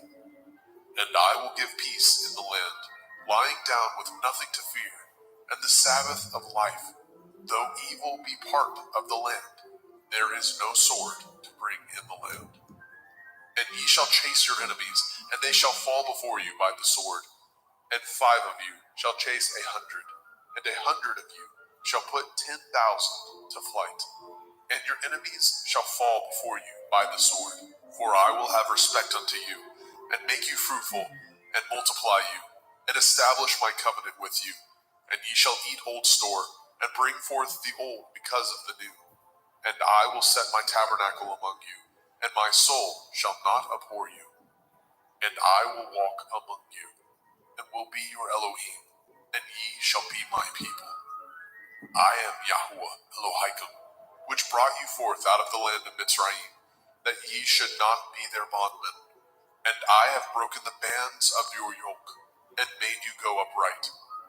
But if ye will not hearken unto me, and will not do all these commandments, and if ye shall despise my statutes, or if your soul abhor my judgments, so that ye will not do all my commandments, but that ye break my covenant, I also will do this unto you.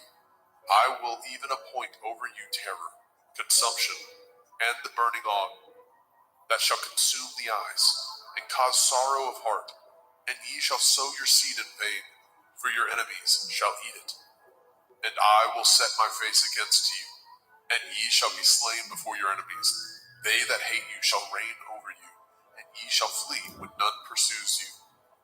And if ye will not yet for all this hearken unto me, then I will punish you 7 times more for your sins. And I will break the pride of your power, and I will make your heaven as iron, and your earth as brass. And your strength shall be spent in vain, for your land shall not yield her increase, neither shall the trees of the land yield their fruits. And if ye walk contrary unto me, and will not hearken unto me, I will bring 7 times more plagues upon you according to your sins. I will also send wild beasts among you, which shall rob you of your children, and destroy your cattle, and make you few in number, and your highways shall be desolate. And if ye will not be reformed by me by these things, but will walk contrary unto me, then will I walk contrary unto you, and will punish you yet 7 times for your sins. And I will bring a sword upon you, that shall avenge the quarrel of my covenant. And when ye are gathered together within your cities, I will send the pestilence among you, and ye shall be delivered into the hand of the enemy.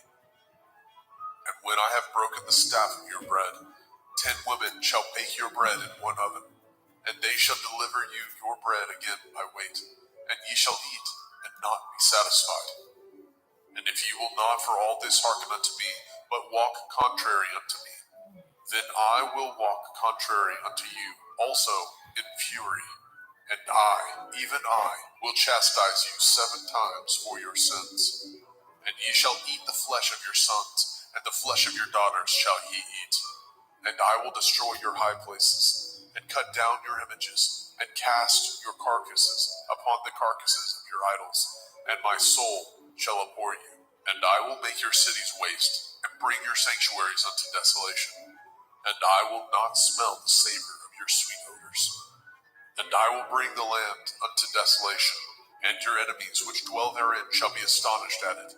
And I will scatter you among the heathen, and will draw out my sword after you. And your land shall be desolate, and your cities waste. Then shall the land enjoy her Shabbathot, as long as it lies desolate, and ye be in your enemy's land.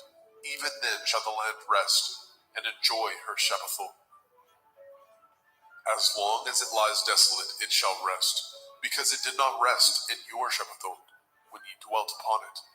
And upon them that are left alive of you, I will send a faintness into their hearts, in the land of their enemies, and the sound of a shaken leaf shall chase them, and they shall flee as fleeing from a sword, and they shall fall when none pursues.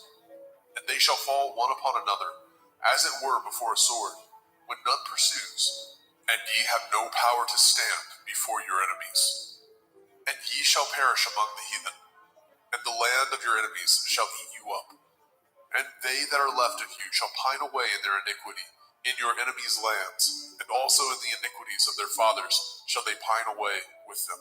If they shall confess their iniquity, and the iniquity of their fathers, with their transgressions which they transgressed against me, and that also they have walked contrary unto me, and that I also have walked contrary unto them, and have brought them into the land of their enemies, if then their uncircumcised hearts be humbled, and they then accept of the punishment of their iniquity, then I will remember my covenant with Yaakov, and also my covenant with Yitzhak, and also my covenant with Abraham will I remember, and I will remember the land. The land also shall be left of them, and shall enjoy her Sabbathot, while she lies desolate without them. And they shall accept of the punishment of their iniquity, because they despised my judgments, and because their soul abhorred my statutes. And yet, for all that, when they be in the land of their enemies, I will not cast them away, neither will I abhor them, to destroy them utterly, and to break my covenant with them. For I am Yahweh Elohim. But I will for their sakes remember the covenant of their ancestors, whom I brought forth out of the land of Mitzrayim, in the sight of the heathen, that I might be their Elohim. I am Yahuwah. These are the commandments and judgments and Torah, which Yahweh made between him and the children of Yashrael in Mount Sinai by the hand of Moshe.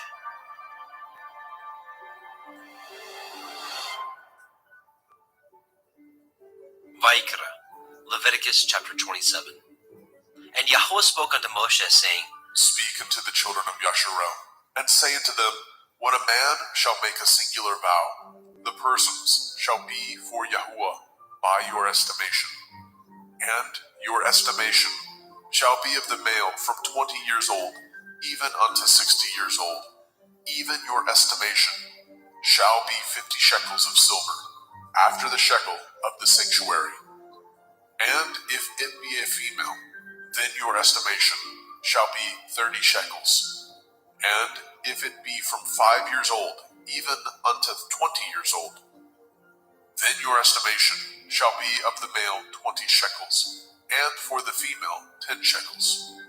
And if it be from a month old, even unto 5 years old, then your estimation shall be of the male 5 shekels of silver, and for the female your estimation shall be 3 shekels of silver. And if it be from 60 years old and above, if it be a male, then your estimation shall be 15 shekels, and for the female 10 shekels. But if he be poorer than your estimation, then he shall present himself before the priest, and the priest shall value him according to his ability. That vowed shall the priest value him. And if it be a beast, whereof men bring an offering unto Yahuwah, all that any man gives of such unto Yahuwah shall be holy. He shall not alter it, nor change it, a good for a bad, or a bad for a good. And if he shall at all change beast for beast, then it and the exchange thereof shall be holy. And if it be any unclean beast, of which they do not offer a sacrifice unto Yahuwah, then he shall present the beast before the priest. And the priest shall value it, whether it be good or bad, as you value it. Who are the priest, so shall it be. But if he will at all redeem it, then he shall add a 5th part thereof unto your estimation. And when a man shall sanctify his house to be holy unto Yahuwah, then the priest shall estimate it, whether it be good or bad. As the priest shall estimate it, so shall it stand. And if he that sanctified it will redeem his house, then he shall add the 5th part of the money of your estimation unto it, and it shall be his. And if a man shall sanctify unto Yahuwah some part of a field of his possession, then your estimation shall be according to the seed thereof. A omer of barley seed shall be valued at 50 shekels of silver. If he sanctify his field from the year of Jubilee, according to your estimation, it shall stand. But if he sanctify his field after the Jubilee, then the priest shall reckon unto him the money according to the years that remain, even unto the year of Jubilee, and it shall be abated from your estimation. And if he that sanctified the field will in any wise redeem it, then he shall add the 5th part of the money of your estimation unto it, and it shall be assured to him. And if he will not redeem the field, or if he have sold the field to another man, it shall not be redeemed any more. But the field, when it goes out in the Jubilee, shall be holy unto Yahuwah. As a field devoted, the possession thereof shall be the priest's.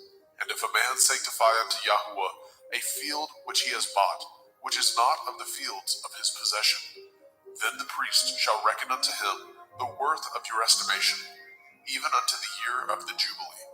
And he shall give your estimation in that day as a holy thing unto Yahuwah.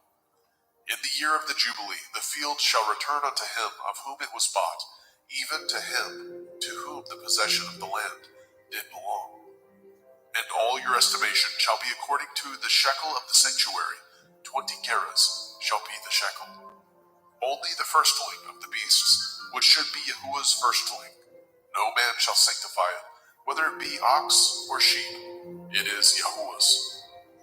And if it be of an unclean beast, and he shall redeem it according to your estimation, and shall add a 5th part of it thereto, or if it be not redeemed, then it shall be sold according to your estimation. Notwithstanding, no devoted thing that a man shall devote unto Yahweh of all that he has, both of man and beast, and of the field of his possession, shall be sold or redeemed. Every devoted thing is most holy unto Yahweh. None devoted which shall be devoted of men shall be redeemed, but shall surely be put to death. And all the tithe of the land, whether of the seed of the land, or of the fruit of the tree, is Yahuwah's. It is holy unto Yahuwah. And if a man shall at all redeem aught of his tithes, he shall add thereto the 5th part thereof. And concerning the tithe of the herd, or of the flock, even of whatsoever passes under the rod, the 10th shall be holy unto Yahuwah. He shall not search whether it be good or bad, neither shall he change it. And if he change it at all, then both it and the change thereof shall be holy. It shall not be redeemed. These are the commandments which Yahweh commanded Moshe for the children of Yisrael in Mount Sinai.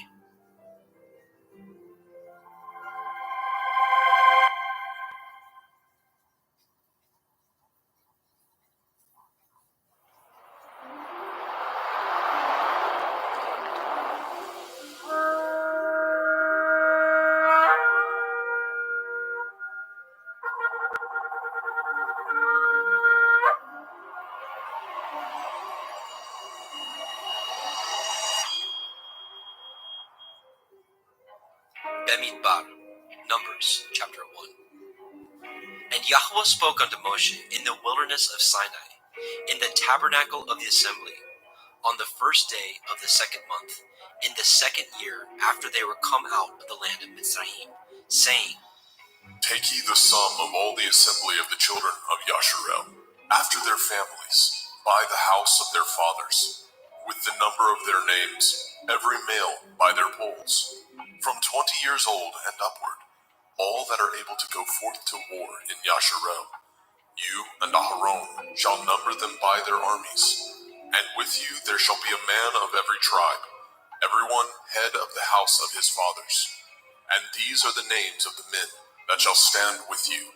Of the tribe of Reuben, Elitzer, the son of Shedeur; of Shimon, Shalumiel, the son of Suri Yeshdai; of Yehuda, Nachshon, the son of Aminadab; of Yisachar, Nethanel, the son of Suar; of Zebulun, Eliav, the son of Shalom; of the children of Joseph; of Ephraim, Elishama, the son of Amihud; of Manasseh, Gamliel, the son of Pedastir; of Benjamin, Abidan, the son of Gideoni; of Dan, Achiezer, the son of Amishadai; of Asher, Pagiel, the son of Okran; of Gad, Eliasaph, the son of Deuel; of Naphtali, Ahira, the son of Enan.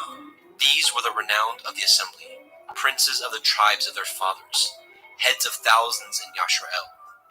And Moshe and Aharon took these men which are expressed by their names, and they assembled all the assembly together on the 1st day of the 2nd month. And they declared their pedigrees after their families, by the house of their fathers, according to the number of the names, from 20 years old and upwards by their polls. As Yahweh commanded Moshe, so he numbered them in the wilderness of Sinai. And the children of Reuben, Yasharel's eldest son, by their generations, after their families, by the house of their fathers, according to the number of the names, by their polls, every male from 20 years old and upward, all that were able to go forth to war. Those that were numbered of them, even of the tribe of Reuben, were 46,500. Of the children of Shimon, by their generations, after their families, by the house of their fathers, those that were numbered of them, according to the number of the names, by their polls, every male from 20 years old and upward, all that were able to go forth to war. Those that were numbered of them, even of the tribe of Shimon, were 59,300. Of the children of Gad, by their generations, after their families, by the house of their fathers, according to the number of the names, from 20 years old and upward, all that were able to go forth to war. Those that were numbered of them, even of the tribe of Gad, were 45,650. Of the children of Yehudah, by their generations, after their families, by the house of their fathers, according to the number of the names, from 20 years old and upward, all that were able to go forth to war. Those that were numbered of them, even of the tribe of Yehudah, were 314,600. Of the children of Issachar, by their generations, after their families, by the house of their fathers, according to the number of the names, from 20 years old and upward, all that were able to go forth to war. Those that were numbered of them, even of the tribe of Issachar, were 54,400. Of the children of Zebulun, by their generations, after their families, by the house of their fathers, according to the number of the names, from 20 years old and upward, all that were able to go forth to war. Those that were numbered of them, even of the tribe of Zebulun, were 57,400. Of the children of Joseph, namely, of the children of Ephraim, by their generations, after their families, by the house of their fathers, according to the number of the names, from 20 years old and upward, all that were able to go forth to war. Those that were numbered of them, even of the tribe of Ephraim, were 40,500. Of the children of Manasseh, by their generations, after their families, by the house of their fathers, according to the number of the names, from 20 years old and upward, all that were able to go forth to war. Those that were numbered of them, even of the tribe of Manasseh, were 32,200. Of the children of Benjamin, by their generations, after their families, by the house of their fathers, according to the number of the names, from 20 years old and upward, all that were able to go forth to war. Those that were numbered of them, even of the tribe of Benjamin, were 35,400. Of the children of Dan, by their generations, after their families, by the house of their fathers, according to the number of the names, from 20 years old and upward, all that were able to go forth to war. Those that were numbered of them, even of the tribe of Dan, were 62,700. Of the children of Asher, by their generations, after their families, by the house of their fathers, according to the number of the names, from 20 years old and upward, all that were able to go forth to war. Those that were numbered of them, even of the tribe of Asher, were 41,500. Of the children of Naphtali, through their generations, after their families, by the house of their fathers, according to the number of the names, from 20 years old and upward, all that were able to go forth to war. Those that were numbered of them, even of the tribe of Naphtali, were 53,400. These are those that were numbered, which Moshe and Aharon numbered, and the princes of Yashrael, being 12 men, each one was for the house of his fathers. So were all those that were numbered of the children of Yashrael, by the house of their fathers, from 20 years old and upward, all that were able to go forth to war in Yashrael. Even all they that were numbered were 600,000 and 3,550. But the Leviim, after the tribe of their fathers, were not numbered among them. For Yahuwah had spoken unto Moshe, saying, Only you shall not number the tribe of Levi, neither take the sum of them among the children of Yasharel. But you shall appoint the Leviim over the tabernacle of testimony, and over all the vessels thereof, and over all things that belong to it. They shall bear the tabernacle, and all the vessels thereof, and they shall minister unto it, and shall encamp round about the tabernacle. And when the tabernacle sets forth, the Leviim shall take it down, and when the tabernacle is to be pitched, the Leviim shall set it up, and the stranger that comes nigh shall be put to death. And the children of Yasharel shall pitch their tents, every man by his own camp, and every man by his own standard, throughout their hosts. But the Leviim shall pitch round about the tabernacle of testimony, that there be no wrath upon the assembly of the children of Yasharel. And the Leviim shall guard the watch of the tabernacle of testimony. And the children of Yasharel did according to all that Yahweh commanded Moshe. So did they.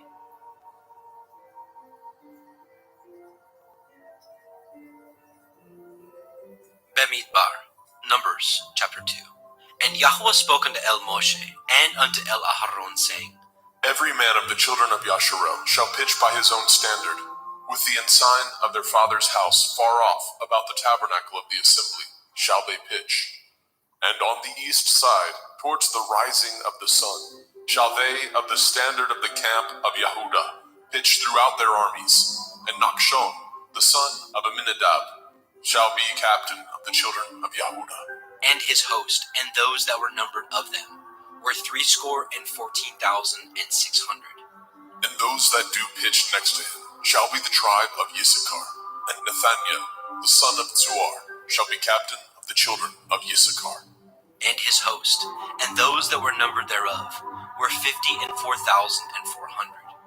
Then the tribe of Zebulun, and Eliav, the son of Chelon, shall be the captain of the children of Zebulun.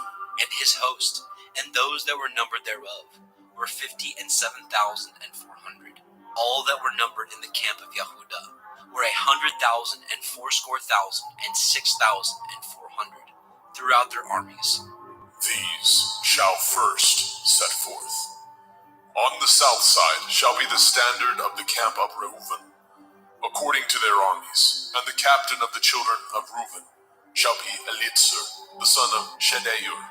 And his host, and those that were numbered thereof, were 46,500. And those which pitch by him shall be the tribe of Shimon, and the captain of the children of Shimon shall be Shelumiel, the son of Surishadai. And his host, and those that were numbered of them, were 59,300. Then the tribe of Gad, and the captain of the sons of Gad shall be Eliasaph, the son of Reuel. And his host, and those that were numbered of them, were 45,650. All that were numbered in the camp of Reuven were 100,050 and 1,450 throughout their armies. And they shall set forth in the second rank. Then the tabernacle of the assembly shall set forward with the camp of the Leviim in the midst of the camp. As they encamp, so shall they set forward, every man in his place by their standards. On the west side shall be the standard of the camp of Ephraim, according to their armies. And the captain of the sons of Ephraim shall be Elishama, the son of Ammihud. And his host, and those that were numbered of them, were 40,500. And by him shall be the tribe of Manasseh. And the captain of the children of Manasseh shall be Gamliel, the son of Pedasjur. And his host, and those that were numbered of them, were 32,200. Then the tribe of Benjamin, and the captain of the sons of Benjamin shall be Abidan, the son of Gideoni. And his host, and those that were numbered of them, were 35,400. All that were numbered of the camp of Ephraim were 100,000 and 8,100 throughout their armies. And they shall go forward in the third rank. The standard of the camp of Dan shall be on the north side by their armies. And the captain of the children of Dan shall be Achiezer, the son of Ammishaddai. And his host, and those that were numbered of them, were 62,700. And those that encamp by him shall be the tribe of Asher, and the captain of the children of Asher shall be Pagiel, the son of Okran. And his host, and those that were numbered of them, were 41,500. Then the tribe of Naphtali, and the captain of the children of Naphtali shall be Ahira, the son of Enan. And his host, and those that were numbered of them, were 53,400. All they that were numbered in the camp of Dan were 100,050 and 7,600. They shall go hindmost with their standards. These are those which were numbered of the children of Yasharel by the house of their fathers. All those that were numbered of the camps throughout their host were 600,000 and 3,550. But the Leviim were not numbered among the children of Yasharel, as Yahweh commanded Moshe. And the children of Yashar'el did according to all that Yahweh commanded Moshe. So they pitched by their standards, and so they set forward, everyone after their families, according to the house of their fathers. Bemidbar, Numbers chapter 3. These also are the generations of Aharon and Moshe, in the day that Yahweh spoke with Moshe in Mount Sinai. And these are the names of the sons of Aharon: Nadav, the firstborn, and Abihu, Eleazar, and Ithamar. These are the names of the sons of Aharon, the priests which were anointed, whom he consecrated to minister in the priest's office. And Nadav and Abihu died before Yahweh, when they offered strange fire before Yahweh, in the wilderness of Sinai, and they had no children. And Eleazar and Ithamar ministered in the priest's office, in the sight of Aharon their father. And Yahweh spoke unto Moshe, saying, Bring the tribe of Levi near, and present them before Aharon the priest, that they may minister unto him. And they shall guard his watch, and the watch of the whole assembly before the tabernacle of the assembly, to do the service of the tabernacle. And they shall guard all the instruments of the tabernacle of the assembly, and the charge of the children of Yashar'el, to do the service of the tabernacle.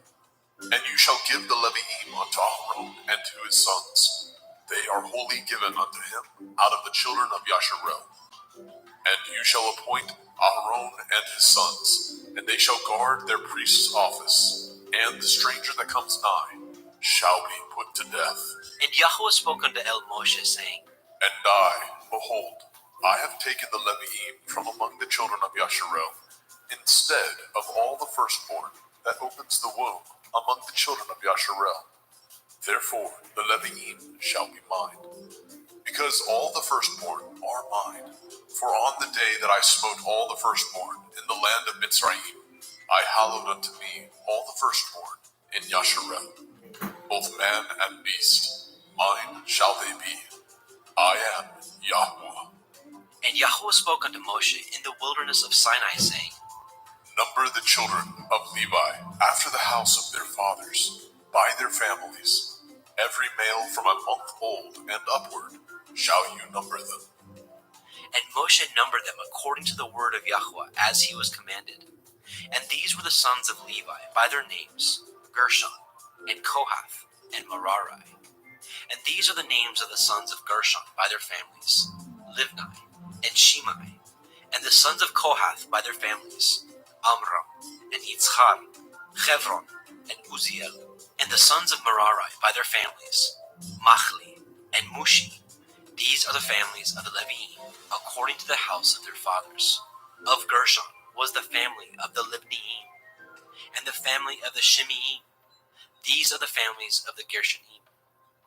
Those that were numbered of them, according to the number of all the males, from a month old and upward, even those that were numbered of them were 7,500. The families of the Gershonim shall pitch behind the tabernacle westward, and the chief of the house of the father of the Gershonim shall be Eliasaph, the son of Lael.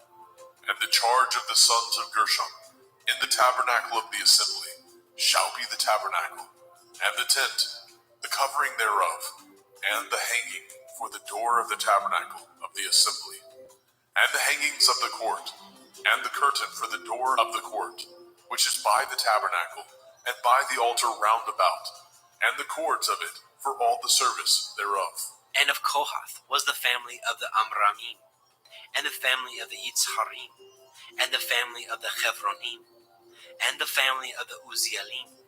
These are the families of the Kohathim. In the number of all the males, from a month old and upward, were 8,600, guarding the watch of the sanctuary. The families of the sons of Kohath shall pitch on the side of the tabernacle southward, and the chief of the house of the father of the families of the Kohathim shall be Elitzaphan, the son of Uzziel. And their charge shall be the ark, and the table, and the menorah, 7-branched candlestick, and the altars, and the vessels of the sanctuary, wherewith they minister, and the hanging, and all the service thereof. And Eleazar, the son of Aharon the priest, shall be chief over the chief of the Leviim, and have the oversight of them, that guard the watch of the sanctuary. Of Merari was the family of the Machlim, and the family of the Mushim. These are the families of Merari, and those that were numbered of them, according to the number of all the males, from a month old and upward, were 6,200. And the chief of the house of the father of the families of Merari shall be Zuriel, the son of Abihail. These shall pitch on the side of the tabernacle northward. And under the custody and charge of the sons of Merari shall be the boards of the tabernacle, and the bars thereof, and the pillars thereof, and the sockets thereof, and all the vessels thereof, and all that serves thereto, and the pillars of the court round about, and their sockets, and their pins, and their cords. But those that encamp before the tabernacle towards the east, even before the tabernacle of the assembly, eastward, shall be Moshe, and Aharon, and his sons, guarding the watch of the sanctuary, for the watch of the children of Yasharel, and the stranger that comes nigh shall be put to death. And all that were numbered of the Leviim, which Moshe and Aharon numbered at the commandment of Yahweh, throughout their families, all the males from a month old and upward, were 22,000. And Yahweh said unto Moshe, Number all the firstborn of the males of the children of Yasharel, from a month old and upward, and take the number of their names, and you shall take the Leviim for me. I am Yahweh, instead of all the firstborn among the children of Yasharel, and the cattle of the Leviim, instead of all the firstlings among the cattle of the children of Yasharel. And Moshe numbered, as Yahweh commanded him, all the firstborn among the children of Yasharel, and all the firstborn males by the number of names, from a month old and upward, of those that were numbered of them, were 22,213. And Yahweh spoke unto Moshe, saying, Take the Leviim, instead of all the firstborn among the children of Yasharel, and the cattle of the Leviim, instead of their cattle, and the Leviim shall be mine. I am Yahweh. And for those that are to be redeemed of the 213 of the firstborn of the children of Yasharel, which are more than the Leviim, you shall even take 5 shekels apiece by the pole. After the shekel of the sanctuary shall you take them, and you shall give the money wherewith the odd number of them is to be redeemed unto Aharon and to his sons. And Moshe took the redemption money of them that were over and above them that were redeemed by the Leviim. Of the firstborn of the children of Yasharel took he the money, 1,365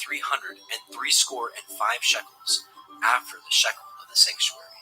And Moshe gave the money of them that were redeemed unto Aharon and to his sons, according to the word of Yahweh, as Yahweh commanded Moshe.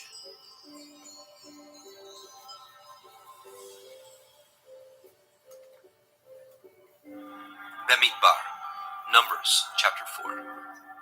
And Yahweh spoke unto Moshe and unto Aharon, saying, Take the sum of the sons of Kohath from among the sons of Levi, after their families, by the house of their fathers, from 30 years old and upward, even until 50 years old, all that enter into the host, to do the work in the tabernacle of the assembly. This shall be the service of the sons of Kohath in the tabernacle of the assembly, about the most holy things.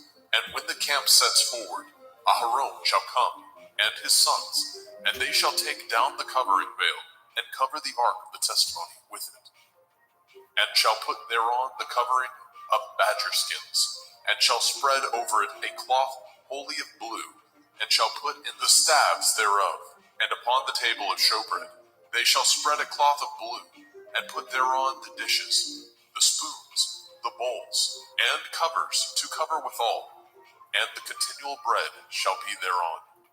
And they shall spread upon them a cloth of scarlet, and cover the same with a covering of badger skins, and shall put in the staves thereof. And they shall take a cloth of blue, and cover the menorah, 7-branched candlestick, of the light, and his lamps, and his tongs, and his snuff dishes, and all the oil vessels thereof, wherewith they minister unto it. And they shall put it, and all the vessels thereof, within a covering of badger skins, and shall put it upon a bar. And upon the golden altar they shall spread a cloth of blue, and cover it with a covering of badger skins, and shall put the staves thereof. And they shall take all the instruments of ministry, wherewith they minister in the sanctuary, and put them in a cloth of blue, and cover them with a covering of badger skins, and shall put them on a bar. And they shall take away the ashes from the altar, and spread a purple cloth thereon. And they shall put upon all the vessels thereof, wherewith they minister about it, even the censers, the flesh hooks, the shovels, the basins, all the vessels of the altar. And they shall spread upon it a covering of badger skins, and put to the staves of it. And when Aharon and his sons have made an end of covering the sanctuary, and all the vessels of the sanctuary, as the camp is to set forward, after that the sons of Kohath shall come to bear it, but they shall not touch any holy thing, lest they die. These things are the burden of the sons of Kohath in the tabernacle of the assembly. And to the office of Eleazar, the son of Aharon, the priest, pertains the oil for the light, and the sweet incense, and the daily meat offering, and the anointing oil, and the oversight of all the tabernacle, and of all that therein is, in the sanctuary, and in the vessels thereof. And Yahweh spoke unto El Moshe and unto El Aharon, saying, Cut ye not off the tribe of the families of the Kohathim from among the Leviim, but thus do unto them, that they may live and not die. When they approach unto the most holy things, Aharon and his sons shall go in, and appoint them every one to his service and to his burden. But they shall not go in to see when the holy things are covered, lest they die. And Yahweh spoke unto El Moshe, saying, Take also the sum of the sons of Gershon throughout the houses of their fathers, by their families, from 30 years old and upward, until 50 years old, shall you number them. All that enter in to perform the service, to do the work in the tabernacle of the assembly. This is the service of the families of the Gershonim, to serve and for burdens. And they shall bear the curtains of the tabernacle, and the tabernacle of the assembly, his covering, and the covering of the badger skins that is above upon it, and the hanging for the door of the tabernacle of the assembly, and the hangings of the court, and the hangings for the door of the gate of the court, which is by the tabernacle, and by the altar round about, and their cords, and all the instruments of their service, and all that is made for them, so shall they serve. At the appointment of Aharon and his sons shall be all the service of the sons of the Gershonim, in all their burdens, and in all their service, and he shall appoint unto them in charge all their burdens. This is the service of the families of the sons of Gershon in the tabernacle of the assembly, and their charge shall be under the hand of Itamar, the son of Aharon, the priest. As for the sons of Merari, you shall number them after their families, by the house of their fathers, from 30 years old and upward, even unto 50 years old, shall you number them. Everyone that enters into the service to do the work of the tabernacle of the assembly.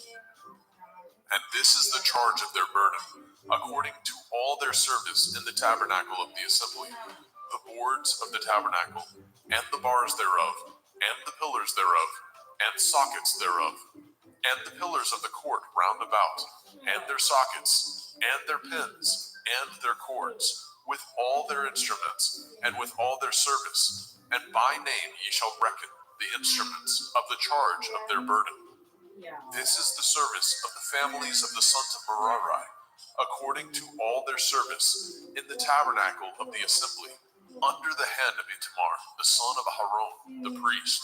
And Moshe and Aharon and the chief of the assembly numbered the sons of the Kohathim after their families, and after the house of their fathers, from 30 years old and upward, even unto 50 years old, every one that enters into the service, for the work in the tabernacle of the assembly. And those that were numbered of them by their families were 2,750. These were they that were numbered of the families of the Kohathim, all that might do service in the tabernacle of the assembly, which Moshe and Aharon did number according to the commandment of Yahweh by the hand of Moshe. And those that were numbered of the sons of Gershon throughout their families, and by the house of their fathers, from 30 years old and upward, even unto 50 years old, everyone that enters into the service for the work in the tabernacle of the assembly. Even those that were numbered of them throughout their families, by the house of their fathers, were 2,630. These are they that were numbered of the families of the sons of Gershon, of all that might do service in the tabernacle of the assembly, whom Moshe and Aharon did number according to the commandment of Yahweh.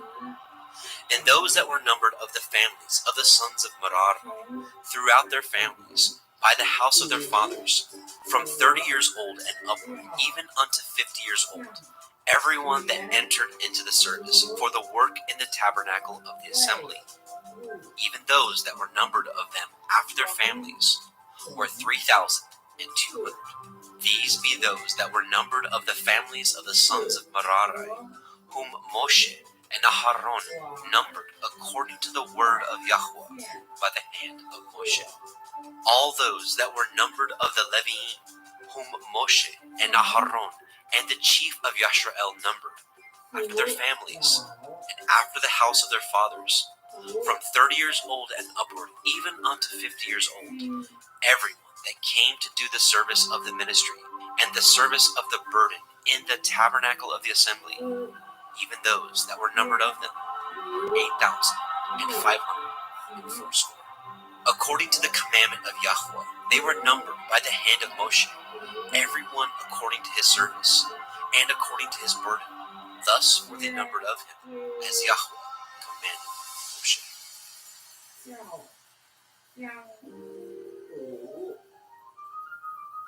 Bemidbar, Numbers, chapter 5. And Yahweh spoke unto El Moshe, saying, Command the children of Yasharel that they put out of the camp every leper, and everyone that has an issue, whosoever is defiled by the dead. Both male and female shall ye put out, without the camp shall ye put them, that they defile not their camp, in the midst whereof I dwell. And the children of Yashrael did so, and put them out without the camp, as Yahweh spoke unto Moshe. So did the children of Yashrael. And Yahweh spoke unto Moshe, saying, Speak unto the children of Yasharel, when a man or woman shall commit any sin that men commit, to do a trespass against Yahweh, and that person be guilty, then they shall confess their sin which they have done, and he shall recompense his trespass with the principal thereof, and add unto it the fifth part thereof, and give it unto him against whom he has trespassed. But if the man have no kinsman to recompense the trespass unto, let the trespass be recompensed unto Yahweh, even to the priest, beside the ram of the atonement, whereby an atonement shall be made for him. And every offering of all the holy things of the children of Yasharel, which they bring unto the priest, shall be his. And every man's hallowed thing shall be his. Whatsoever any man gives the priest, it shall be his. And Yahweh spoke unto Moshe, saying, Speak unto the children of Yasharel, and say unto them, if any man's woman go aside and commit a trespass against him, and a man lie with her carnally, and it be hid from the eyes of her man, and be kept close, and she be defiled, and there be no witness against her, neither she be taken with the manner, and the ruach of jealousy come upon him, and he be jealous of his woman, and she be defiled, or if the ruach of jealousy come upon him, and he be jealous of his woman, and she be not defiled, then shall the man bring his woman unto the priest, and he shall bring her offering for her, the 10th part of an ephah of barley meal. He shall pour no oil upon it, nor put frankincense thereon, for it is an offering of jealousy, an offering of memorial, bringing iniquity to remembrance. And the priest shall bring her near, and set her before Yahweh. And the priest shall take holy water in an earthen vessel, and of the dust that is in the floor of the tabernacle the priest shall take, and put it into the water. And the priest shall set the woman before Yahweh, and cover the woman's head. and put the offering of memorial in her hands, which is the jealousy offering. And the priest shall have in his hand the bitter water that causes the curse. And the priest shall charge her by an oath, and say unto the woman, If no man have lain with you, and if you have not gone aside to uncleanness with another instead of your man, be free from this bitter water that causes the curse. But if you have gone aside to another instead of your man, and if you be defiled, and some man have lain with you beside your man, then the priest shall charge the woman with an oath of cursing, and the priest shall say unto the woman, Yahweh make you a curse and an oath among your people, when Yahweh makes your thigh to rot and your belly to swell. And this water that causes the curse shall go into your bowels, to make your belly to swell and your thigh to rot. And the woman shall say, Amen, Amen. And the priest shall write these curses in a sepher, and he shall blot them out with the bitter water. And he shall cause the woman to drink the bitter water that causes the curse, and the water that causes the curse shall enter into her and become bitter. Then the priest shall take the jealousy offering out of the woman's hand, and shall wave the offering before Yahweh, and offer it upon the altar. And the priest shall take a handful of the offering, even the memorial thereof, and burn it upon the altar, and afterward shall cause the woman to drink the water. And when he has made her to drink the water, then it shall come to pass, that if she be defiled, and have done trespass against her man, that the water that causes the curse shall enter into her, and become bitter, and her belly shall swell, and her thigh shall rot, and the woman shall be a curse among her people. And if the woman be not defiled, but be clean, then she shall be free, and shall conceive seed. This is the Torah of jealousies, when a woman goes aside to another instead of her man, and is defiled. Or when the ruach of jealousy come upon him, and he be jealous over his woman, and shall set the woman before Yahweh, and the priest shall execute upon her all this Torah. Then shall the man be guiltless from iniquity, and his woman shall bear her iniquity. Bemidbar. Numbers chapter 6. And Yahweh spoke unto El Moshe, saying, Speak unto the children of Yasharel, and say unto them, When either man or woman shall separate themselves to vow a vow of a Nazir, to separate themselves unto Yahweh, he shall separate himself from wine and strong drink, and shall drink no vinegar of wine, or vinegar of strong drink. Neither shall he drink any liquor of grapes, nor eat moist grapes, or dried. All the days of his separation shall he eat nothing that is made of the vine tree, from the kernels even to the husk.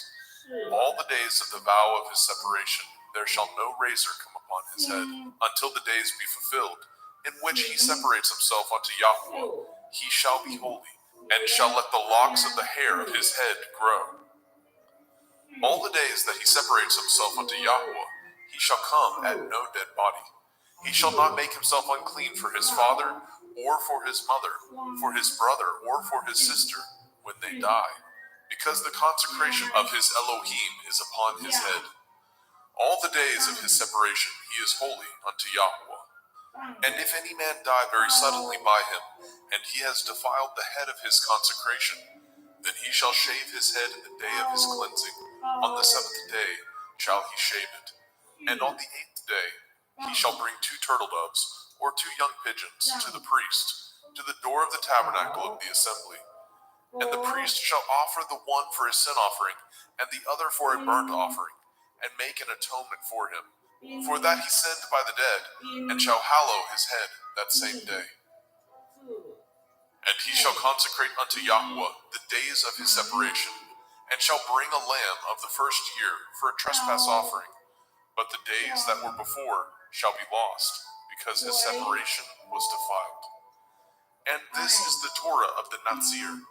When the days of his separation are fulfilled, he shall be brought unto the door of the tabernacle of the assembly, and he shall offer his offering unto Yahweh, 1 he-lamb of the first year, without blemish, for a burnt offering, and 1 ewe-lamb of the first year, without blemish, for a sin offering, and 1 ram without blemish, for peace offerings, and a basket of matzah, unleavened bread, cakes of fine flour mingled with oil, and wafers of matzah anointed with oil, and their meat offering, and their drink offerings. And the priest shall bring them before Yahuwah, and shall offer his sin offering and his burnt offering. And he shall offer the ram for a sacrifice of peace offerings unto Yahuwah, with the basket of matzah. The priest shall offer also his meat offering and his drink offering. And the Nazir shall shave the head of his separation at the door of the tabernacle of the assembly, and shall take the hair of the head of his separation, and put it in the fire which is under the sacrifice of the peace offerings. And the priest shall take the sodden shoulder of the ram, and one matzah cake out of the basket, and one matzah wafer, and shall put them upon the hands of the Nazir, after the hair of his separation is shaven. And the priest shall wave them for a wave offering before Yahuwah. This is holy for the priest, with the wave breast and heave shoulder, and after that the Nazir may drink wine. This is the Torah of the Nazir, who has vowed, and of his offering unto Yahuwah for his separation. Beside that his hand shall get, according to the vow which he vowed, so he must do after the Torah of his separation. And Yahweh spoke unto Moshe, saying, Speak unto Aharon and unto his sons, saying, On this wise ye shall bless the children of Yasharel, saying unto them, Yahuwah bless you and guard you. Yahuwah make his face shine upon you and be gracious unto you. Yahuwah lift up his countenance upon you and give you peace. And they shall put my name upon the children of Yasharel, and I will bless them.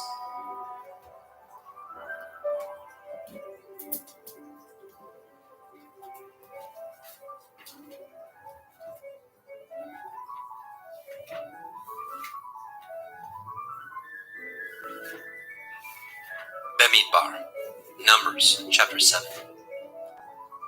And it came to pass on the day that Moshe had fully set up the tabernacle, and had anointed it, and sanctified it, and all the instruments thereof, both the altar and all the vessels thereof, and had anointed them, and sanctified them, that the princes of Yasharel, heads of the house of their fathers, who were the princes of the tribes, and were over them that were numbered, offered. And they brought their offering before Yahweh, 6 covered wagons, and 12 oxen, a wagon for 2 of the princes, and for each 1 an ox. And they brought them before the tabernacle. And Yahweh spoke unto Moshe, saying, Take it of them, that they may be to do the service of the tabernacle of the assembly, and you shall give them unto the Leviim, to every man according to his service.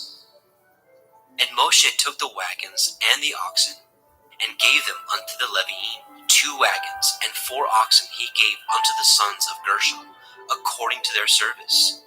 And 4 wagons and 8 oxen he gave unto the sons of Merari, according unto their service, under the hand of Ithamar, the son of Aharon the priest.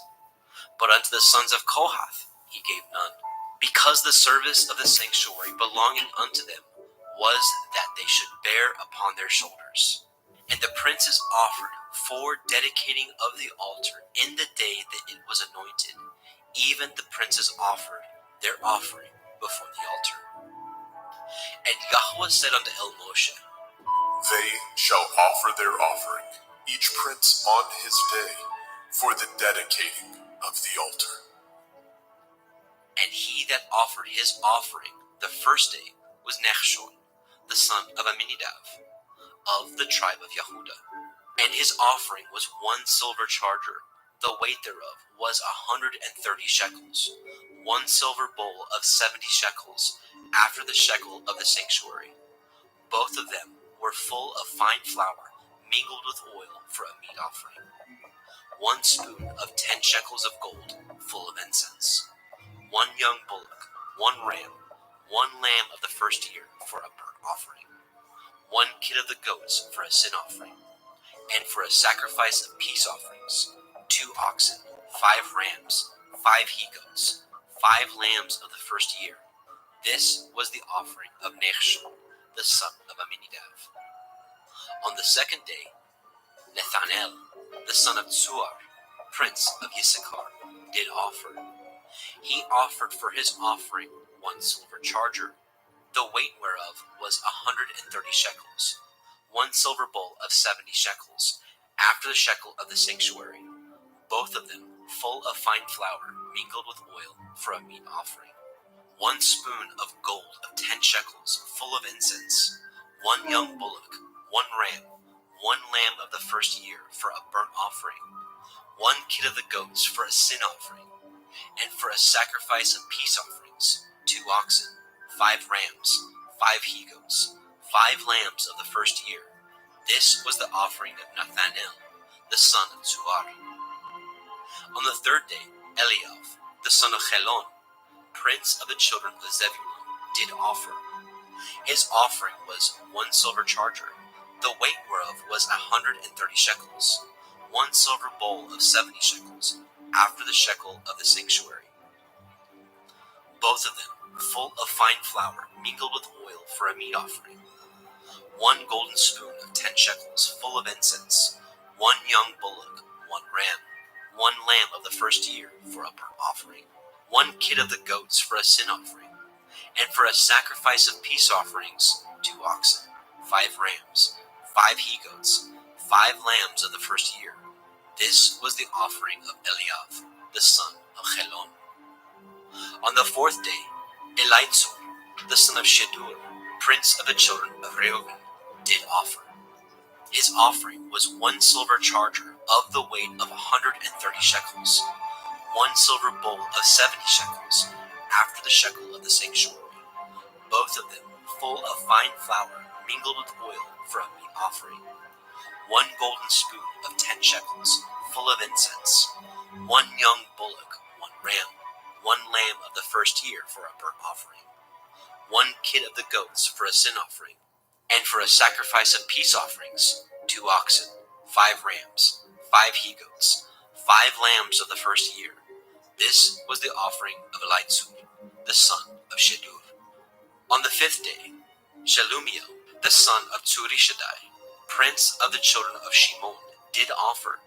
His offering was 1 silver charger, the weight whereof was 130 shekels, 1 silver bowl of 70 shekels, after the shekel of the sanctuary, both of them full of fine flour mingled with oil for a meat offering, 1 golden spoon of 10 shekels, full of incense, 1 young bullock, 1 ram, 1 lamb of the first year for a burnt offering, 1 kid of the goats for a sin offering, and for a sacrifice of peace offerings, 2 oxen, 5 rams, 5 he-goats, 5 lambs of the first year.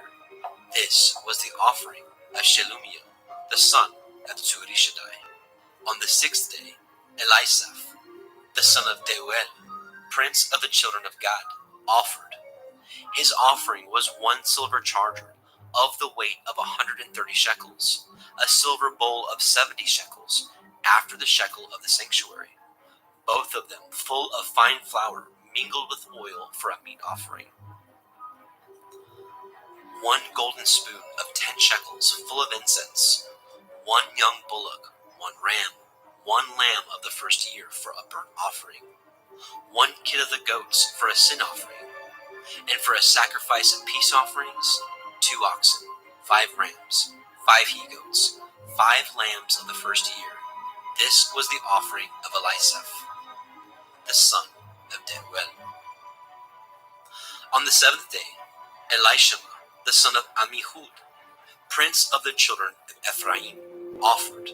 His offering was 1 silver charger, the weight whereof was 130 shekels, 1 silver bowl of 70 shekels, after the shekel of the sanctuary, both of them full of fine flour mingled with oil for a meat offering, 1 golden spoon of 10 shekels full of incense, 1 young bullock, 1 ram, 1 lamb of the first year for a burnt offering, 1 kid of the goats for a sin offering, and for a sacrifice of peace offerings, 2 oxen, 5 rams, 5 he-goats, 5 lambs of the first year.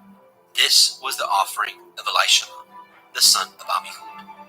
On the 8th day offered Gamaliel, the son of Pedazur, prince of the children of Manasseh.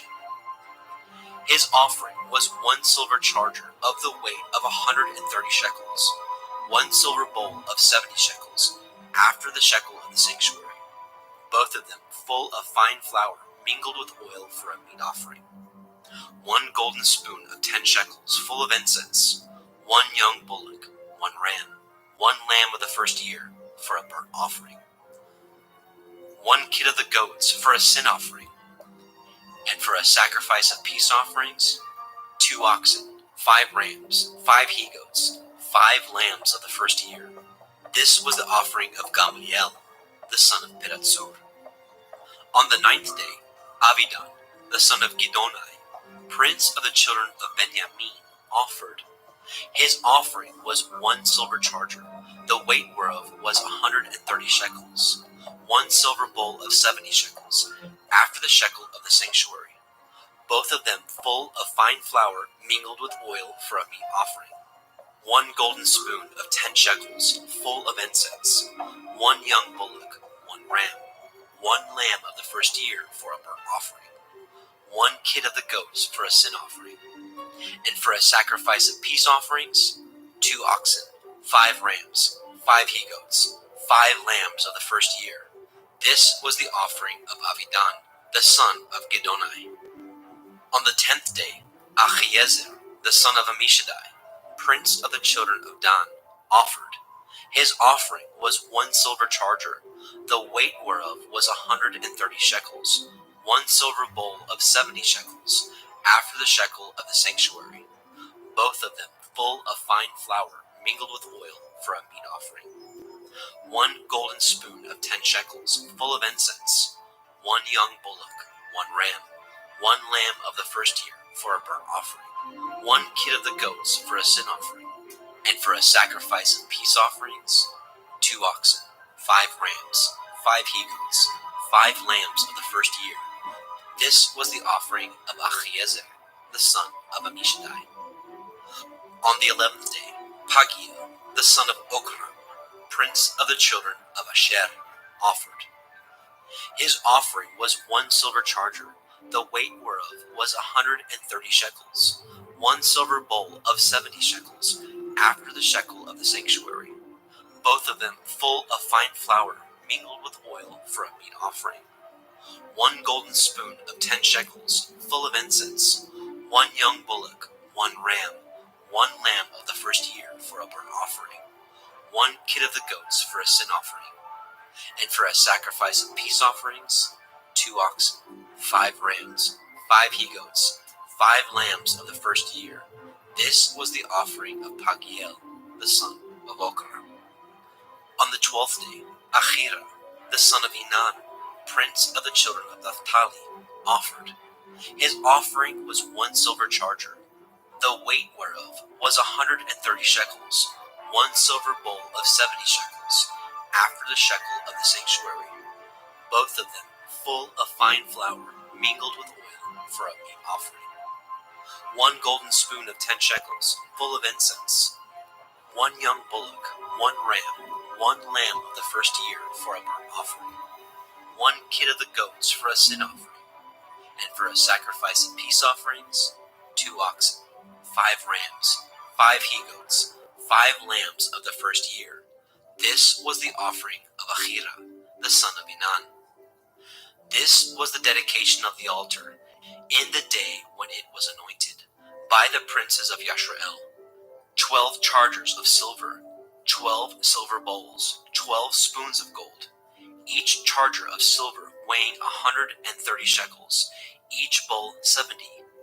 All the silver vessels weighed 2,400 shekels, after the shekel of the sanctuary. The golden spoons were 12, full of incense, weighing 10 shekels apiece, after the shekel of the sanctuary.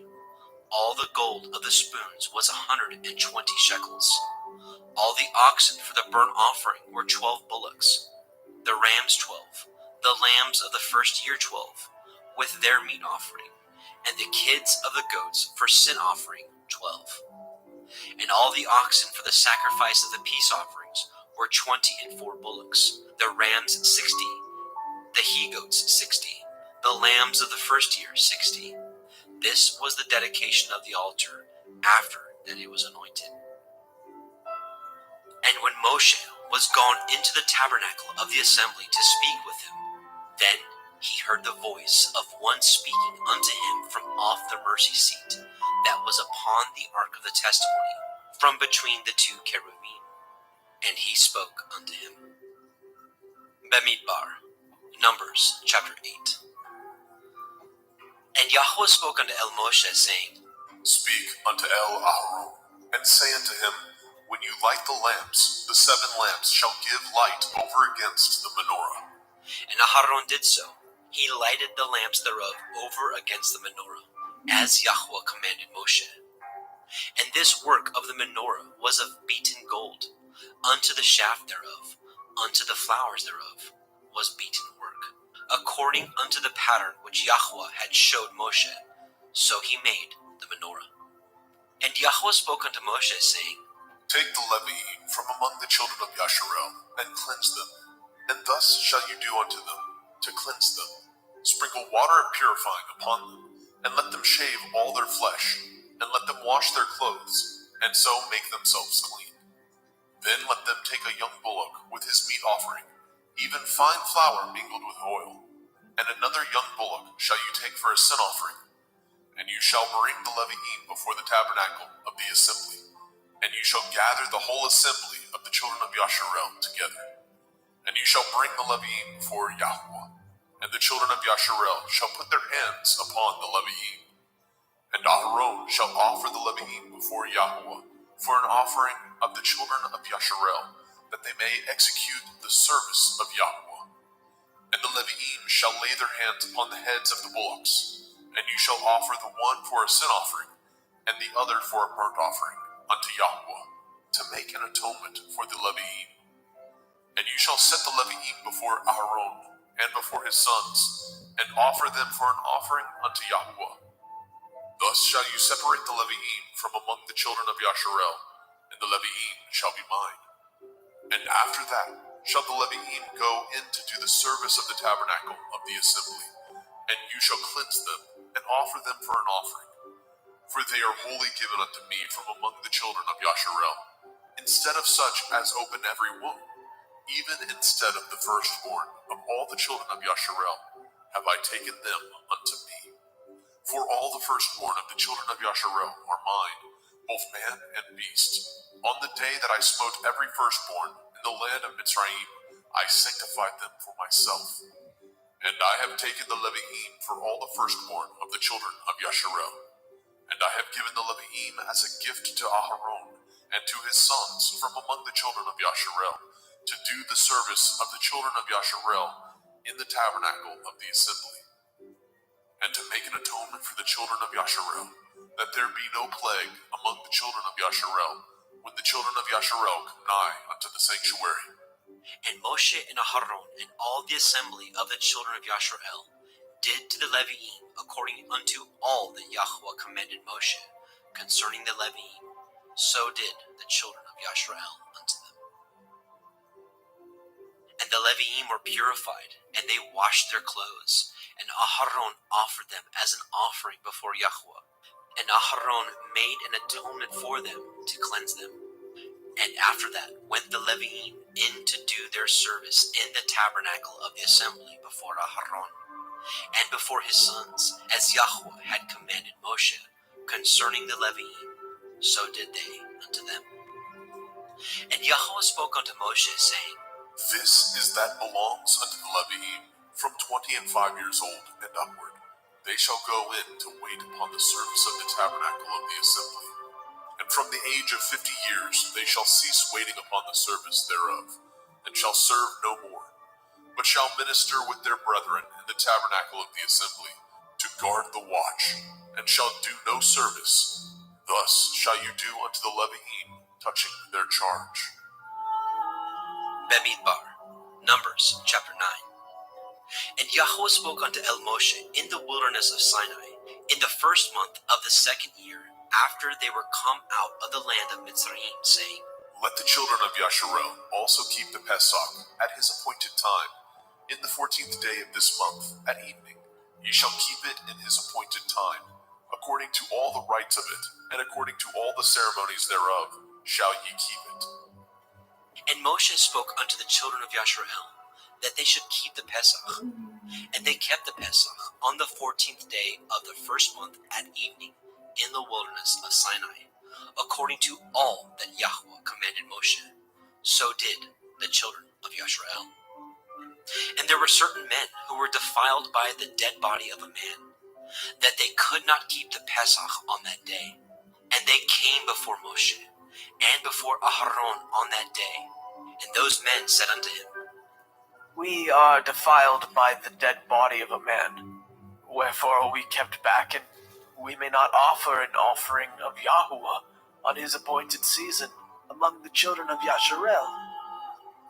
And Moshe said unto them, Stand still, and I will hear what Yahweh will command concerning you.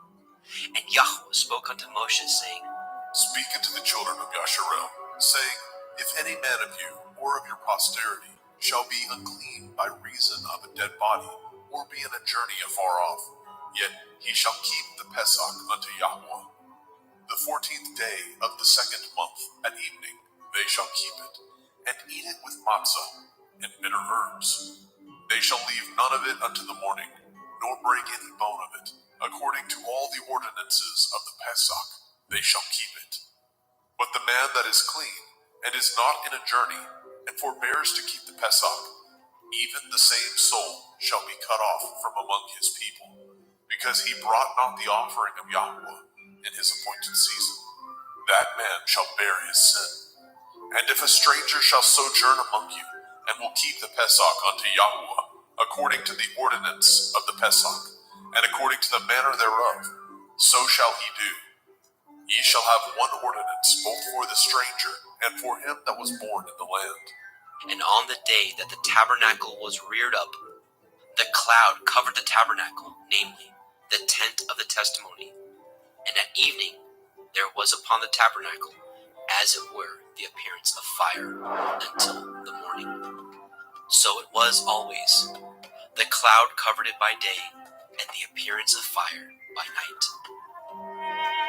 And when the cloud was taken up from the tabernacle, then after that the children of Yasharel journeyed.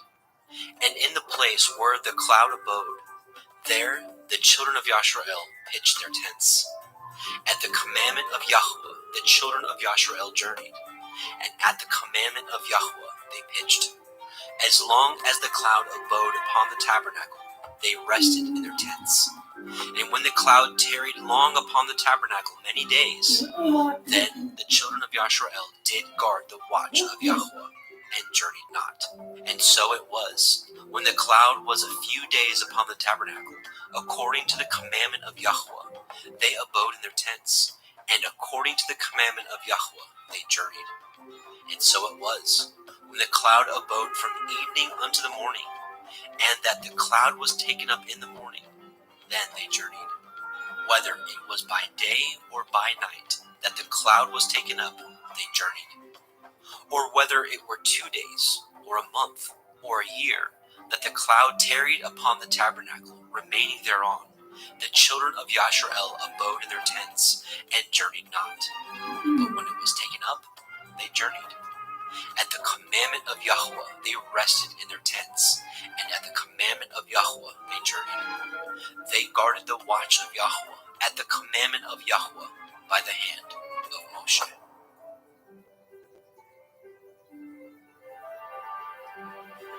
Bemidbar, Numbers chapter 10. And Yahweh spoke unto Moshe, saying, Make you 2 trumpets of silver, of a whole piece shall you make them, that you may use them for the calling of the assembly, and for the journeying of the camps. And when they shall blow them, all the assembly shall assemble themselves to you at the door of the tabernacle of the assembly.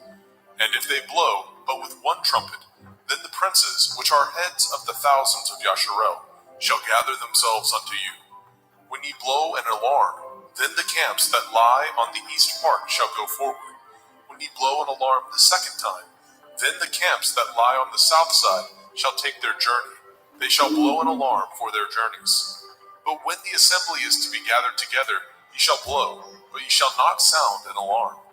And the sons of Aharon the priest shall blow with the trumpets, and they shall be to you for an ordinance forever throughout your generations. And if ye go to war in your land against the enemy that oppresses you, and ye shall blow an alarm with the trumpets, and ye shall be remembered before Yahweh Elohim, and ye shall be saved from your enemies. Also in the day of your gladness, and in your solemn days, and in the beginnings of your months, ye shall blow with the trumpets over your burnt offerings, and over the sacrifices of your peace offerings, that they may be to you for a memorial before your Elohim. I am Yahweh Elohim. And it came to pass on the 20th day of the second month, in the second year, that the cloud was taken up from off the tabernacle of the testimony. And the children of Yashrael took their journeys out of the wilderness of Sinai, and the cloud rested in the wilderness of Paran. And they first took their journey according to the commandment of Yahweh by the hand of Moshe. In the first place went the standard of the camp of the children of Yehudah, according to their armies, and over his host was Nechshon, the son of Amminadab, and over the host of the tribe of the children of Issachar was Nathanael, the son of Tzuar, and over the host of the tribe of the children of Zebulun was Eliav, the son of Chelon. And the tabernacle was taken down, and the sons of Gershon and the sons of Merari set forward, bearing the tabernacle. And the standard of the camp of Reuven set forward according to their armies, and over his host was Elitzur, the son of Shedur. And over the host of the tribe of the children of Shimon was Shelumiel, the son of Tzurishaddai. And over the host of the tribe of the children of Gad was Elisaph, the son of Deuel. And the Kohathim set forward, bearing the sanctuary, and the other did set up the tabernacle against they came. And the standard of the camp of the children of Ephraim set forward according to their armies, and over his host was Elishama, the son of Amihud. And over the host of the tribe of the children of Manasseh was Gamliel, the son of Pedatsur. And over the host of the tribe of the children of Benjamin was Avidan, the son of Gidonai. And the standard of the camp of the children of Dan set forward, which was the rearward of all the camps throughout their hosts. And over his host was Achiezer, the son of Ammishaddai. And over the host of the tribe of the children of Asher was Pagiel, the son of Okran. And over the host of the tribe of the children of Naphtali was Achira, the son of Enan. Thus were the journeyings of the children of Yashrael, according to their armies, when they set forward. And Moshe said unto Chovav, the son of Reuel, the Midianite, Moshe's father-in-law, we are journeying unto the place of which Yahweh said, I will give it you. Come with us, and we will do you good. For Yahweh has spoken good concerning Yashrael. And he said unto him, I will not go, but I will depart to my own land, and to my kindred. And he said, Leave us not, I pray you, for as much as you know how we are to encamp in the wilderness, and you may be to us instead of eyes.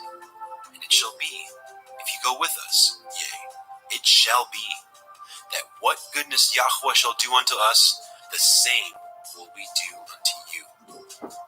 And they departed from the mount of Yahweh 3 days' journey. And the ark of the covenant of Yahweh went before them in 3 days' journey, to search out a resting place for them. And the cloud of Yahweh was upon them by day, when they went out of the camp. And it came to pass, when the ark set forward, that Moshe said, Rise up, Yahweh, and let your enemies be scattered, and let them that hate you flee before you. And when it rested, he said, Return, O Yahweh, unto the many thousands of Yashrael. Bemidbar, Numbers chapter 11.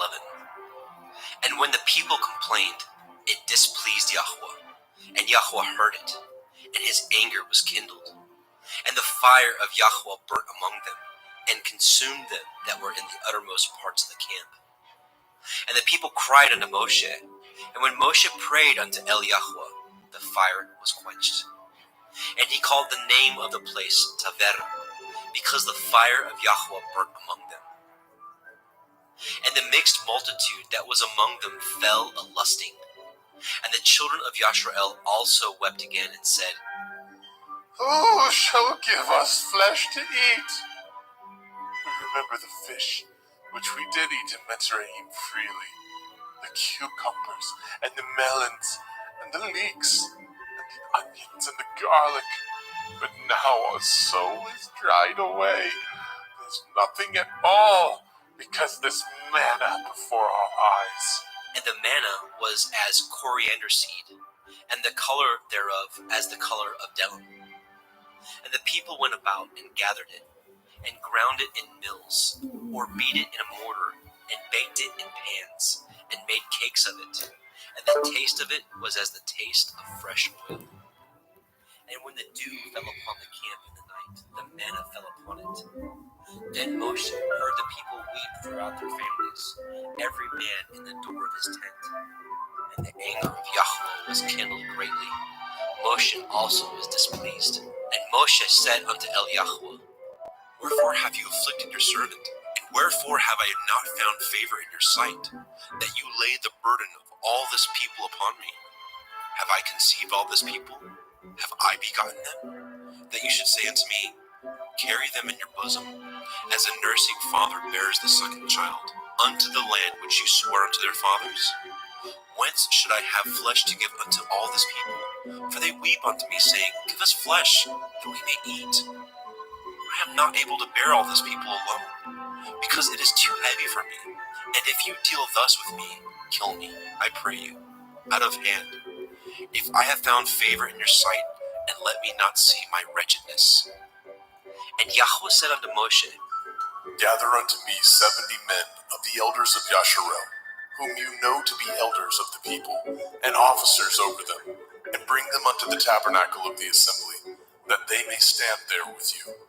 And I will come down and talk with you there, and I will take of the Ruach which is upon you, and will put it upon them, and they shall bear the burden of the people with you, that you bear it not yourself alone. And say you unto the people, Sanctify yourselves against tomorrow, and ye shall eat flesh, for ye have wept in the ears of Yahweh, saying, Who shall give us flesh to eat? For it was well with us in Mitzrayim. Therefore, Yahweh will give you flesh, and ye shall eat. Ye shall not eat 1 day, nor 2 days, nor 5 days, neither 10 days, nor 20 days, but even a whole month, until it comes out at your nostrils, and it will be loathsome unto you, because that ye have despised Yahweh, which is among you, and have wept before him, saying, Why came we forth out of Mitzrayim? And Moshe said, The people among whom I am are 600,000 footmen, and you have said, I will give them flesh, that they may eat a whole month. Shall the flocks and the herds be slain for them to suffice them? Or shall all the fish of the sea be gathered together for them to suffice them? And Yahweh said unto Moshe, Is Yahweh's hand waxed short? You shall see now whether my word shall come to pass unto you, or not. And Moshe went out and told the people the words of Yahweh, and gathered the 70 men of the elders of the people, and set them round about the tabernacle. And Yahweh came down in a cloud, and spoke unto him, and took of the Ruach that was upon him, and gave it unto the 70 elders. And it came to pass, that when the Ruach rested upon them, they prophesied, and did not cease. But there remained 2 of the men in the camp. The name of the one was Eldad, and the name of the other Medad. And the Ruach rested upon them. And they were of them that were written, but went not out unto the tabernacle. And they prophesied in the camp. And there ran a young man and told Moshe, and said, Eldad and Medad do prophesy in the camp.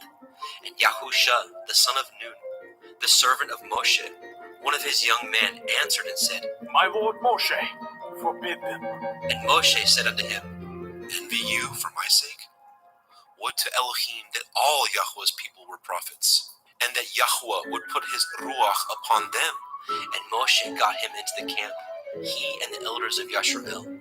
And there went forth a wind from Yahweh, and brought the quails from the sea, and let them fall by the camp, as it were a day's journey on this side, and as it were a day's journey on the other side, round about the camp, and as it were 2 cubits high upon the face of the earth. And the people stood up all that day, and all that night, and all the next day, and they gathered the quails. He that gathered least gathered 10 homers, and they spread them all abroad for themselves round about the camp. And while the flesh was yet between their teeth, ere it was chewed, the wrath of Yahweh was kindled against the people, and Yahweh smote the people with a very great plague. And he called the name of that place Kivrot hat Ta'ava, because there they buried the people that lusted. And the people journeyed from Kivrot hat Ta'ava unto Chatzeroth, and abode at Chatzeroth. Bemidbar, Numbers chapter 12.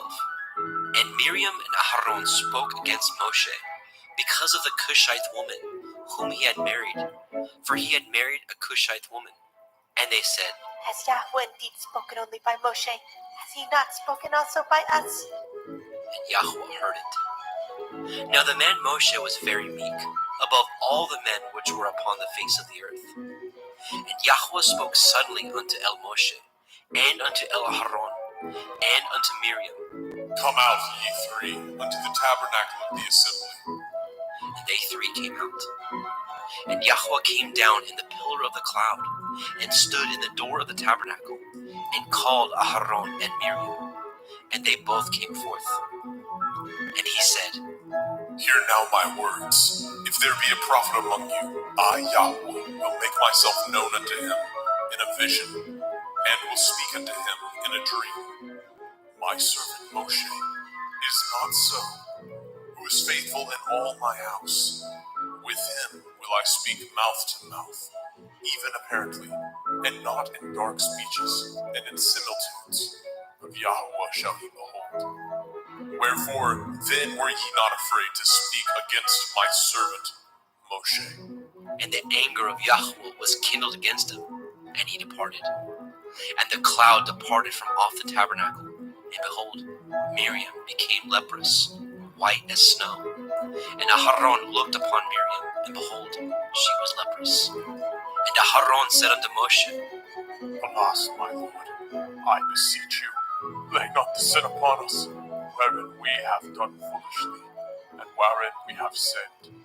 Let her not be as one dead, of whom the flesh is half consumed when he comes out of his mother's womb. And Moshe cried unto El Yahweh, saying, Heal her now, O El, I beseech you. And Yahweh said unto Moshe, If her father had but spit in her face, should she not be ashamed 7 days? Let her be shut out from the camp 7 days, and after that, let her be received in again. And Miriam was shut out from the camp 7 days, and the people journeyed not till Miriam was brought in again. And afterward the people removed from Chatzeroth, and pitched in the wilderness of Paran. Bemidbar, Numbers chapter 13. And Yahweh spoke unto Moshe, saying, Send you men, that they may search the land of Canaan, which I give unto the children of Yasharel. Of every tribe of their fathers shall ye send a man, every one a ruler among them. And Moshe, by the commandment of Yahweh, sent them from the wilderness of Paran. All those men were heads of the children of Yasharel. And these were their names: of the tribe of Reuven, Shammua, the son of Zakur; of the tribe of Shimon, Shaphat, the son of Horai; of the tribe of Yehudah, Caleb, the son of Yefuneh; of the tribe of Issachar, Yigal, the son of Yosef; of the tribe of Ephraim, Husha, the son of Nun; of the tribe of Benjamin, Palti, the son of Raphu; of the tribe of Zebulun, Gadiel, the son of Sodi; of the tribe of Yosef, namely, of the tribe of Manasseh, Gadi, the son of Susi; of the tribe of Dan, Amiel, the son of Gemali; of the tribe of Asher, Setur, son of Mikael; of the tribe of Naphtali, Nachbi, the son of Vofsi. Of the tribe of Gad, Geuel, the son of Maki. These are the names of the men which Moshe sent to spy out the land. And Moshe called Husha, the son of Nun, Yahusha. And Moshe sent them to spy out the land of Canaan, and said unto them, Get you up this way southward, and go up into the mountain, and see the land, what it is, and the people that dwell therein, whether they be strong or weak, few or many, and what the land is that they dwell in, whether it be good or bad, and what cities they be that they dwell in, whether in tents or in strongholds, and what the land is, whether it be fat or lean, whether there be wood therein or not. And be ye of good courage, and bring of the fruit of the land. Now the time was the time of the first ripe grapes. So they went up, and searched the land from the wilderness of Sin unto Rehov, as men come to Hamath.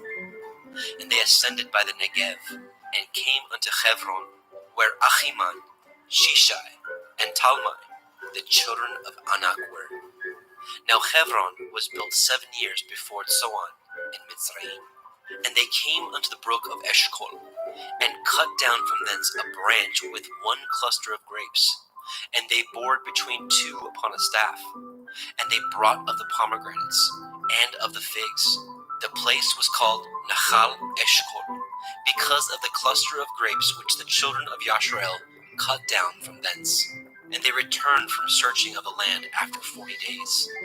And they went and came to El Moshe, and to El Aharon, and to all the assembly of the children of Yashrael, unto the wilderness of Paran, to Kadesh, and brought back word unto them, and unto all the assembly, and showed them the fruit of the land. And they told him and said, We came unto the land whither you sent us, and surely it flows with milk and honey, and this is the fruit of it. Nevertheless, the people be strong that dwell in the land, and the cities are walled and very great. And moreover, we saw the children of Anak there. The Amalkim dwell in the land of the Negev, and the Hittim, and the Yebusim, and the Imorim dwell in the mountains, and the Kinanim dwell by the sea, and by the coast of the Yarden. And Caleb stilled the people before Moshe, and said, Let us go up at once and possess it, for we are well able to overcome it. But the men that went up with him said, We be not able to go up against the people, for they are stronger than we. And they brought up an evil report of the land which they had searched unto the children of Yashrael, saying, The land through which we have gone to search it is a land that eats up the inhabitants thereof, and all the people that we saw in it are men of great stature. And there we saw the Nephilim, the sons of Anak, which come of the Nephilim, and we were in our own sight as grasshoppers, and so we were in their sight. Bemidbar, Numbers chapter 14. And all the assembly lifted up their voice and cried, and the people wept that night. And all the children of Yashrael murmured against Moshe and against Aharon. And the whole assembly said unto them, Would to Elohim that we had died in the land of Mitzrayim, or would to Elohim we had died in this wilderness. And wherefore has Yahweh brought us unto this land, to fall by the sword, that our women and our children should be a prey? Were it not better for us to return into Mitzrayim? And they said one to another, Let us make a captain, and let us return into Mitzrayim. Then Moshe and Aharon fell on their faces before all the assembly of the multitude of the children of Yashrael. And Yahusha the son of Nun, and Caleb the son of Yefuneh, which were of them that searched the land, rent their clothes. And they spoke unto all the company of the children of Yashrael, saying, The land which we passed through to search it is an exceeding good land. If Yahweh delight in us, then he will bring us into this land, and give it us, a land that flows with milk and honey. Only rebel ye not against Yahweh, neither fear ye the people of the land, for they are bread for us. Their defense is departed from them, and Yahweh is with us. Fear them not. But all the assembly bade stone them with stones. And the glory of Yahweh appeared in the tabernacle of the assembly before all the children of Yashrael. And Yahweh said unto Moshe, How long will this people provoke me? And how long will it be ere they believe me? For all the signs which I have shown among them, I will smite them with the pestilence, and disinherit them, and will make of you a greater nation, and mightier than they. And Moshe said unto Yahweh, Then the Mitzrayim shall hear it, for you brought up this people in your might from among them, and they will tell it to the inhabitants of this land. For they have heard that you, Yahweh, are among this people, that you, Yahweh, are seen face to face, and that your cloud stands over them, and that you go before them by daytime in a pillar of cloud, and in a pillar of fire by night. Now, if you shall kill all this people as one man, then the nations which have heard the fame of you will speak, saying, Because Yahweh was not able to bring this people into the land which he swore unto them, therefore he has slain them in the wilderness. And now, I beseech you, let the power of my Adonai be great, according as you have spoken, saying, Yahweh is long-suffering and of great mercy, forgiving iniquity and transgression, and by no means clearing the guilty, visiting the iniquity of the fathers upon the children unto the third and fourth generation.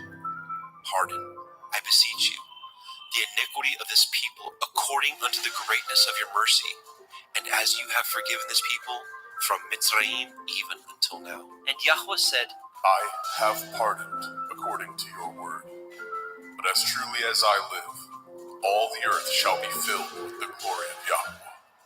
Because all those men which have seen my glory and my miracles, which I did in Mitzrayim and in the wilderness, and have tempted me now these 10 times, and have not hearkened to my voice, surely they shall not see the land which I swore unto their fathers, neither shall any of them that provoked me see it. But my servant Caleb, because he had another Ruach with him, and has followed me fully, him will I bring into the land whereinto he went, and his seed shall possess it. Now the Amalekim and the Canaanite dwelt in the valley. Tomorrow turn you, and get you into the wilderness, by the way of the Red Sea. And Yahweh spoke unto Moshe and unto Aharon, saying, How long shall I bear with this evil assembly, which murmur against me? I have heard the murmurings of the children of Yasharel, which they murmur against me. Say unto them, As truly as I live, says Yahweh, as ye have spoken in my ears, so will I do to you. Your carcasses shall fall in this wilderness, and all that were numbered of you, according to your whole number, from 20 years old and upward, which have murmured against me. Doubtless ye shall not come into the land, concerning which I swore to make you dwell therein, save Caleb, the son of Jephunneh, and Yahusha, the son of Nun. But your little ones, which ye said should be a prey, them will I bring in, and they shall know the land which ye have despised. But as for you, your carcasses, they shall fall in this wilderness, and your children shall wander in the wilderness 40 years, and bear your whoredoms, until your carcasses be wasted in the wilderness.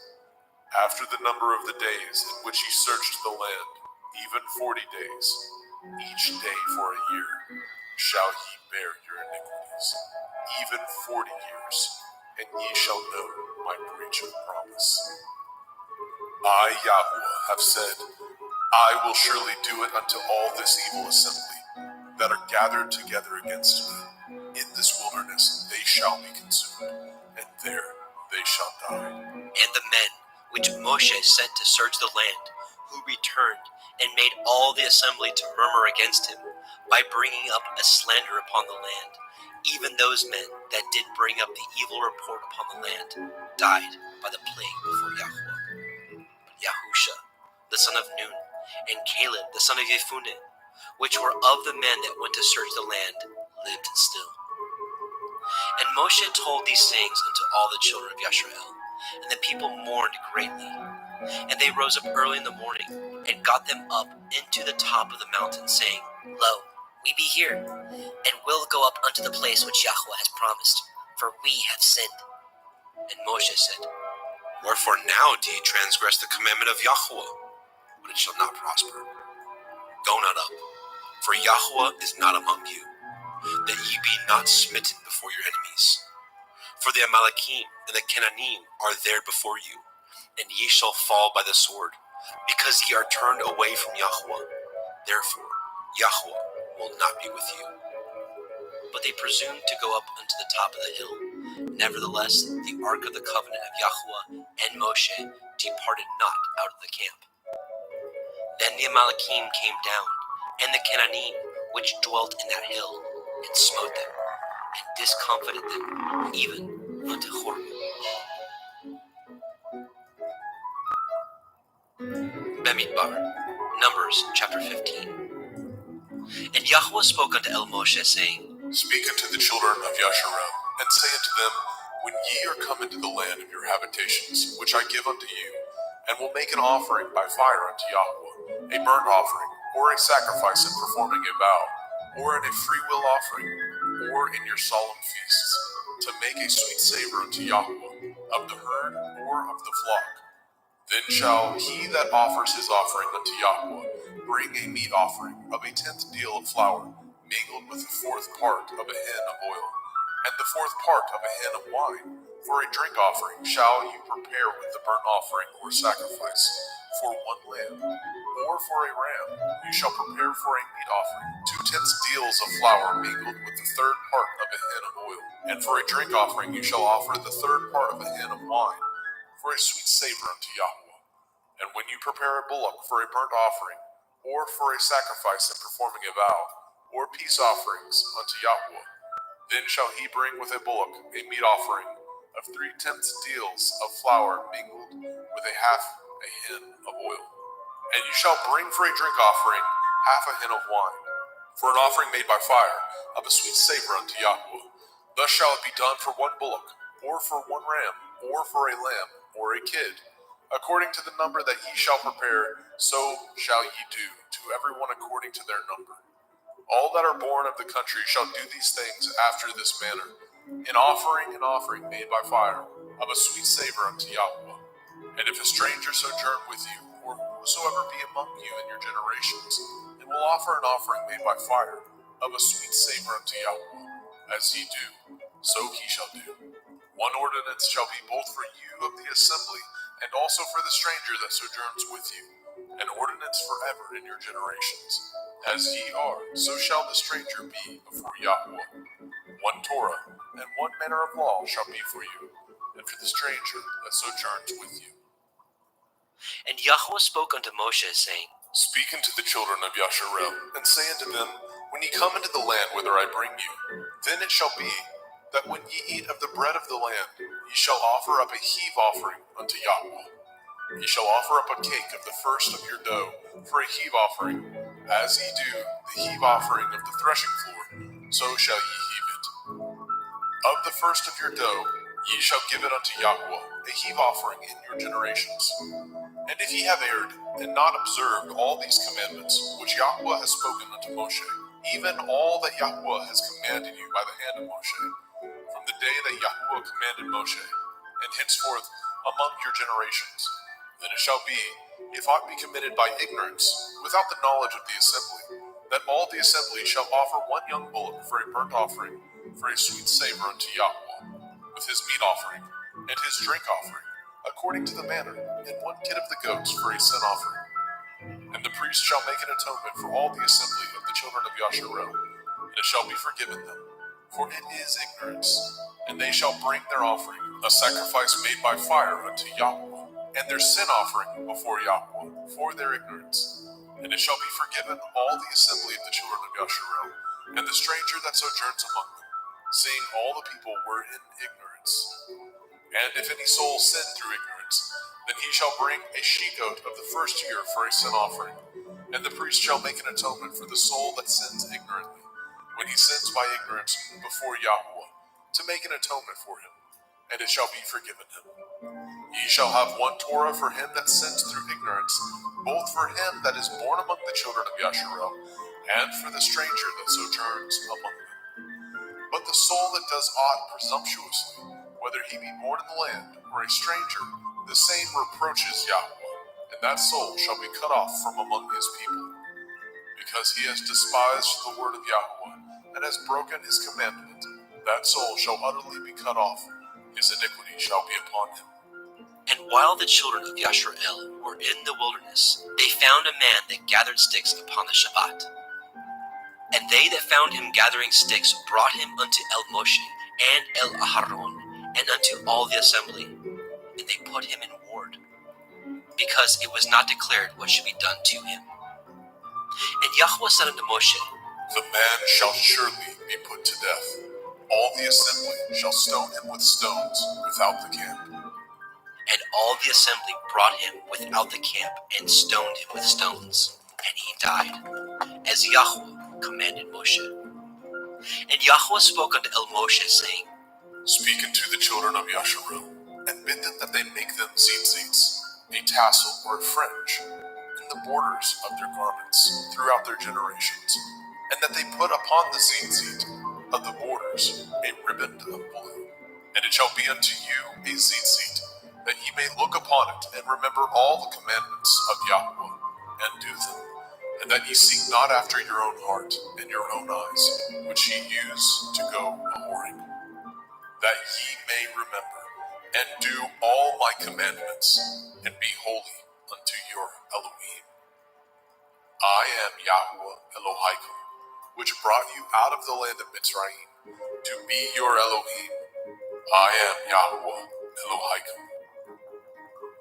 Bemidbar, Numbers chapter 16.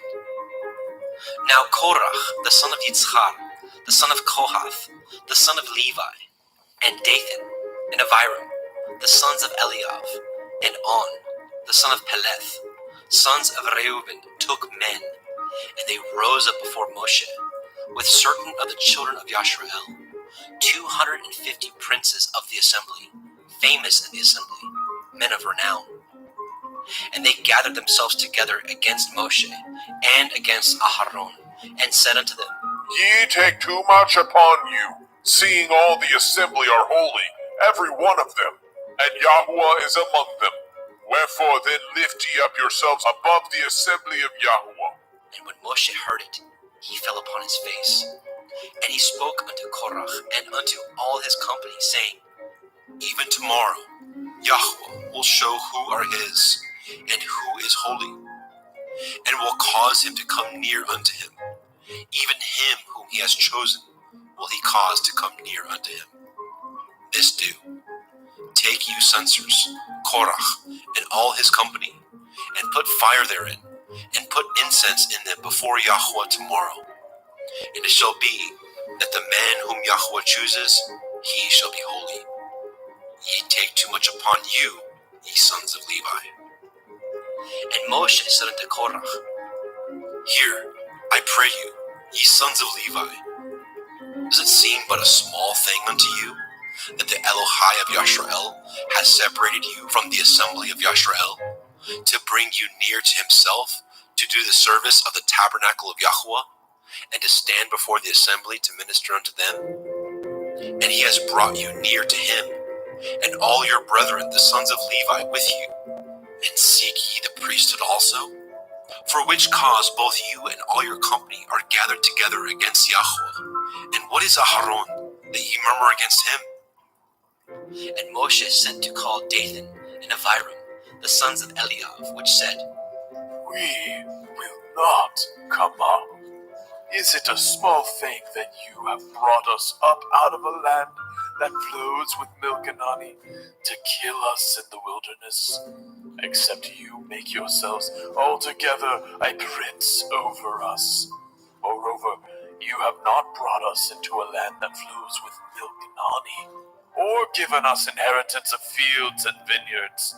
Will you put out the eyes of these men? We will not come up. And Moshe was very wroth, and said unto Yahweh, Respect not you their offering.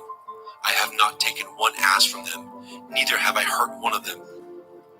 And Moshe said unto Korach, Be you and all your company before Yahweh, you and they, and Aharon tomorrow, and take every man his censer, and put incense in them, and bring ye before Yahweh every man his censer, 250 censers, you also, and Aharon, each of you his censer. And they took every man his censer, and put fire in them, and laid incense thereon, and stood in the door of the tabernacle of the assembly with Moshe and Aharon.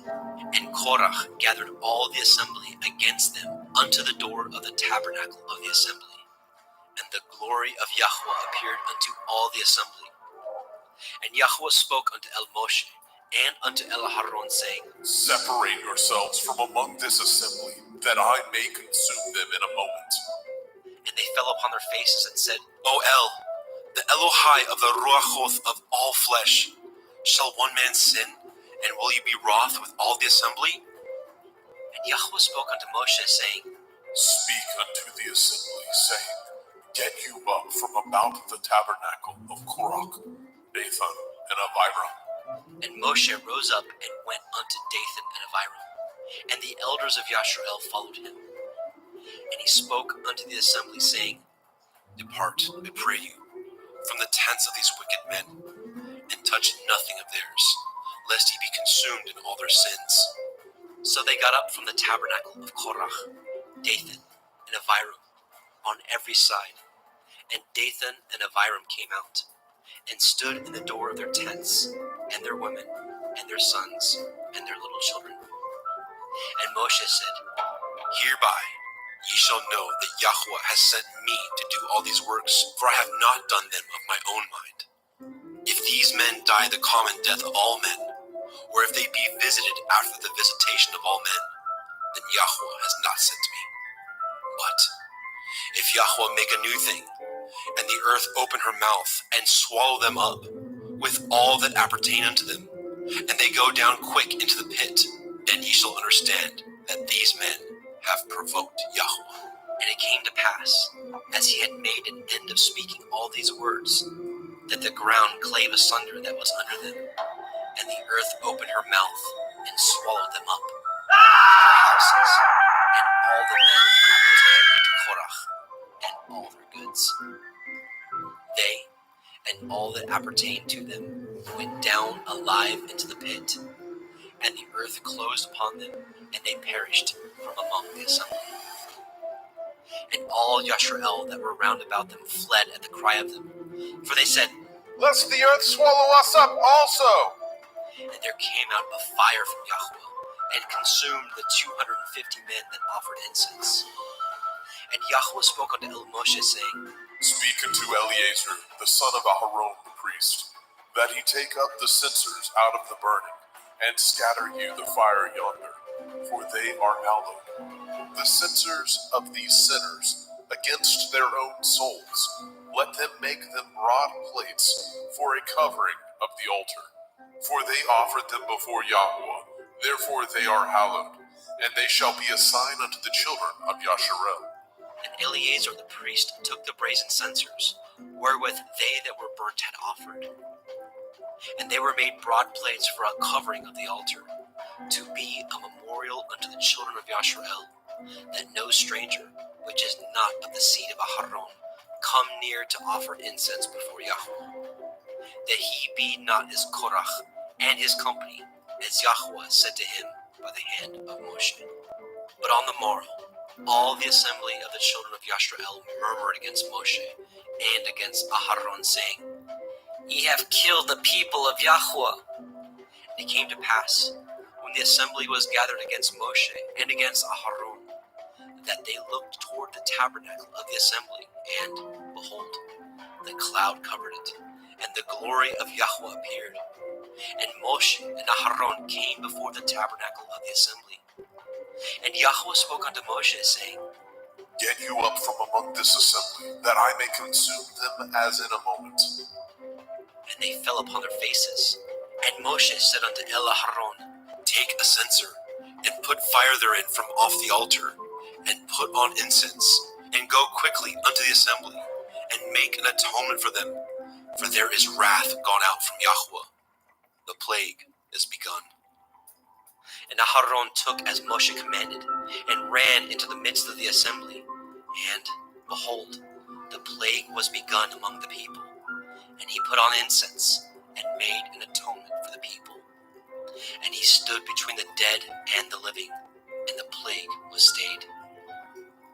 Now they that died in the plague were 14,700, beside them that died about the matter of Korach. And Aharon returned unto Moshe, unto the door of the tabernacle of the assembly, and the plague was stayed. Bamidbar, Numbers chapter 17. And Yahweh spoke unto Moshe, saying, Speak unto the children of Yasharel, and take of every one of them a rod according to the house of their fathers. Of all their princes according to the house of their fathers, 12 rods. Write you every man's name upon his rod. And you shall write Aaron's name upon the rod of Levi. For one rod shall be for the head of the house of their fathers. And you shall lay them up in the tabernacle of the assembly, before the testimony, where I will meet with you. And it shall come to pass, that the man's rod whom I shall choose shall blossom, and I will make to cease from me the murmurings of the children of Yasharel, whereby they murmur against you. And Moshe spoke unto the children of Yasharel, and every one of their princes gave him a rod apiece, for each prince one, according to their fathers' houses, even 12 rods. And the rod of Aharon was among their rods. And Moshe laid up the rods before Yahweh in the tabernacle of witness. And it came to pass that on the morrow Moshe went into the tabernacle of witness, and, behold, the rod of Aharon for the house of Levi was budded, and brought forth buds, and blossomed blossoms, and yielded almonds. And Moshe brought out all the rods from before Yahweh unto the children of Yasharel. And they looked, and took every man his rod. And Yahweh said unto Moshe, Bring Aaron's rod again before the testimony, to be kept for a sign against the sons of rebellion. And you shall quite take away their murmurings from me, that they die not. And Moshe did so, as Yahweh commanded him. So did he. And the children of Yasharel spoke unto Moshe, saying, Behold, we die, we perish, we all perish. Whosoever comes anything near unto the tabernacle of Yahweh shall die. Shall we be consumed with dying? Bamidbar, Numbers chapter 18. And Yahweh said unto Aharon, You and your sons and your father's house with you shall bear the iniquity of the sanctuary, and you and your sons with you shall bear the iniquity of your priesthood, and your brethren also of the tribe of Levi, the tribe of your father, bring with you, that they may be joined unto you, and minister unto you. But you and your sons with you shall minister before the tabernacle of witness. And they shall guard your watch, and the watch of all the tabernacle. Only they shall not come nigh the vessels of the sanctuary, and the altar, that neither they nor ye also die. And they shall be joined unto you, and guard the watch of the tabernacle of the assembly, for all the service of the tabernacle. And a stranger shall not come nigh unto you. And ye shall guard the watch of the sanctuary, and the watch of the altar, that there be no wrath any more upon the children of Yasharel. And I, behold, I have taken your brethren the Leviim from among the children of Yasharel. To you they are given as a gift for Yahweh, to do the service of the tabernacle of the assembly. Therefore you and your sons with you shall guard your priest's office for everything of the altar, and within the veil, and ye shall serve. I have given your priest's office unto you as a service of gift, and the stranger that comes nigh shall be put to death. And Yahweh spoke unto Aharon, Behold, I also have given you the charge of my heave offerings. Of all the hallowed things of the children of Yasharel, unto you have I given them by reason of the anointing, and to your sons by an ordinance forever. This shall be yours of the most holy things, reserved from the fire, every oblation of theirs, every meat offering of theirs, and every sin offering of theirs, and every trespass offering of theirs, which they shall render unto me, shall be most holy for you and for your sons. In the most holy place shall you eat it. Every male shall eat it. It shall be holy unto you. And this is yours, the heave offering of their gift, with all the wave offerings of the children of Yasharel. I have given them unto you, and to your sons, and to your daughters with you, by a statute forever. Every one that is clean in your house shall eat of it. All the best of the oil, and all the best of the wine, and of the wheat, the first fruits of them which they shall offer unto Yahweh, them have I given you. And whatsoever is first ripe in the land, which they shall bring unto Yahweh, shall be yours. Every one that is clean in your house shall eat of it. Everything devoted in Yasharel shall be yours. Everything that opens the womb in all flesh, which they bring unto Yahweh, whether it be of men or beasts, shall be yours. Nevertheless, the firstborn of man shall you surely redeem, and the firstling of unclean beasts shall you redeem. And those that are to be redeemed from a month old shall you redeem according to your estimation, for the money of 5 shekels, after the shekel of the sanctuary, which is 20 gerahs. But the firstling of a cow, or the firstling of a sheep, or the firstling of a goat, you shall not redeem. They are holy. You shall sprinkle their blood upon the altar, and shall burn their fat for an offering made by fire, for a sweet savor unto Yahweh. And the flesh of them shall be yours, as the wave breast and as the right shoulder are yours.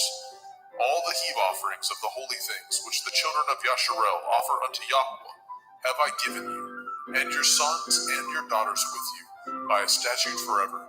It is a covenant of salt forever before Yahweh unto you and to your seed with you.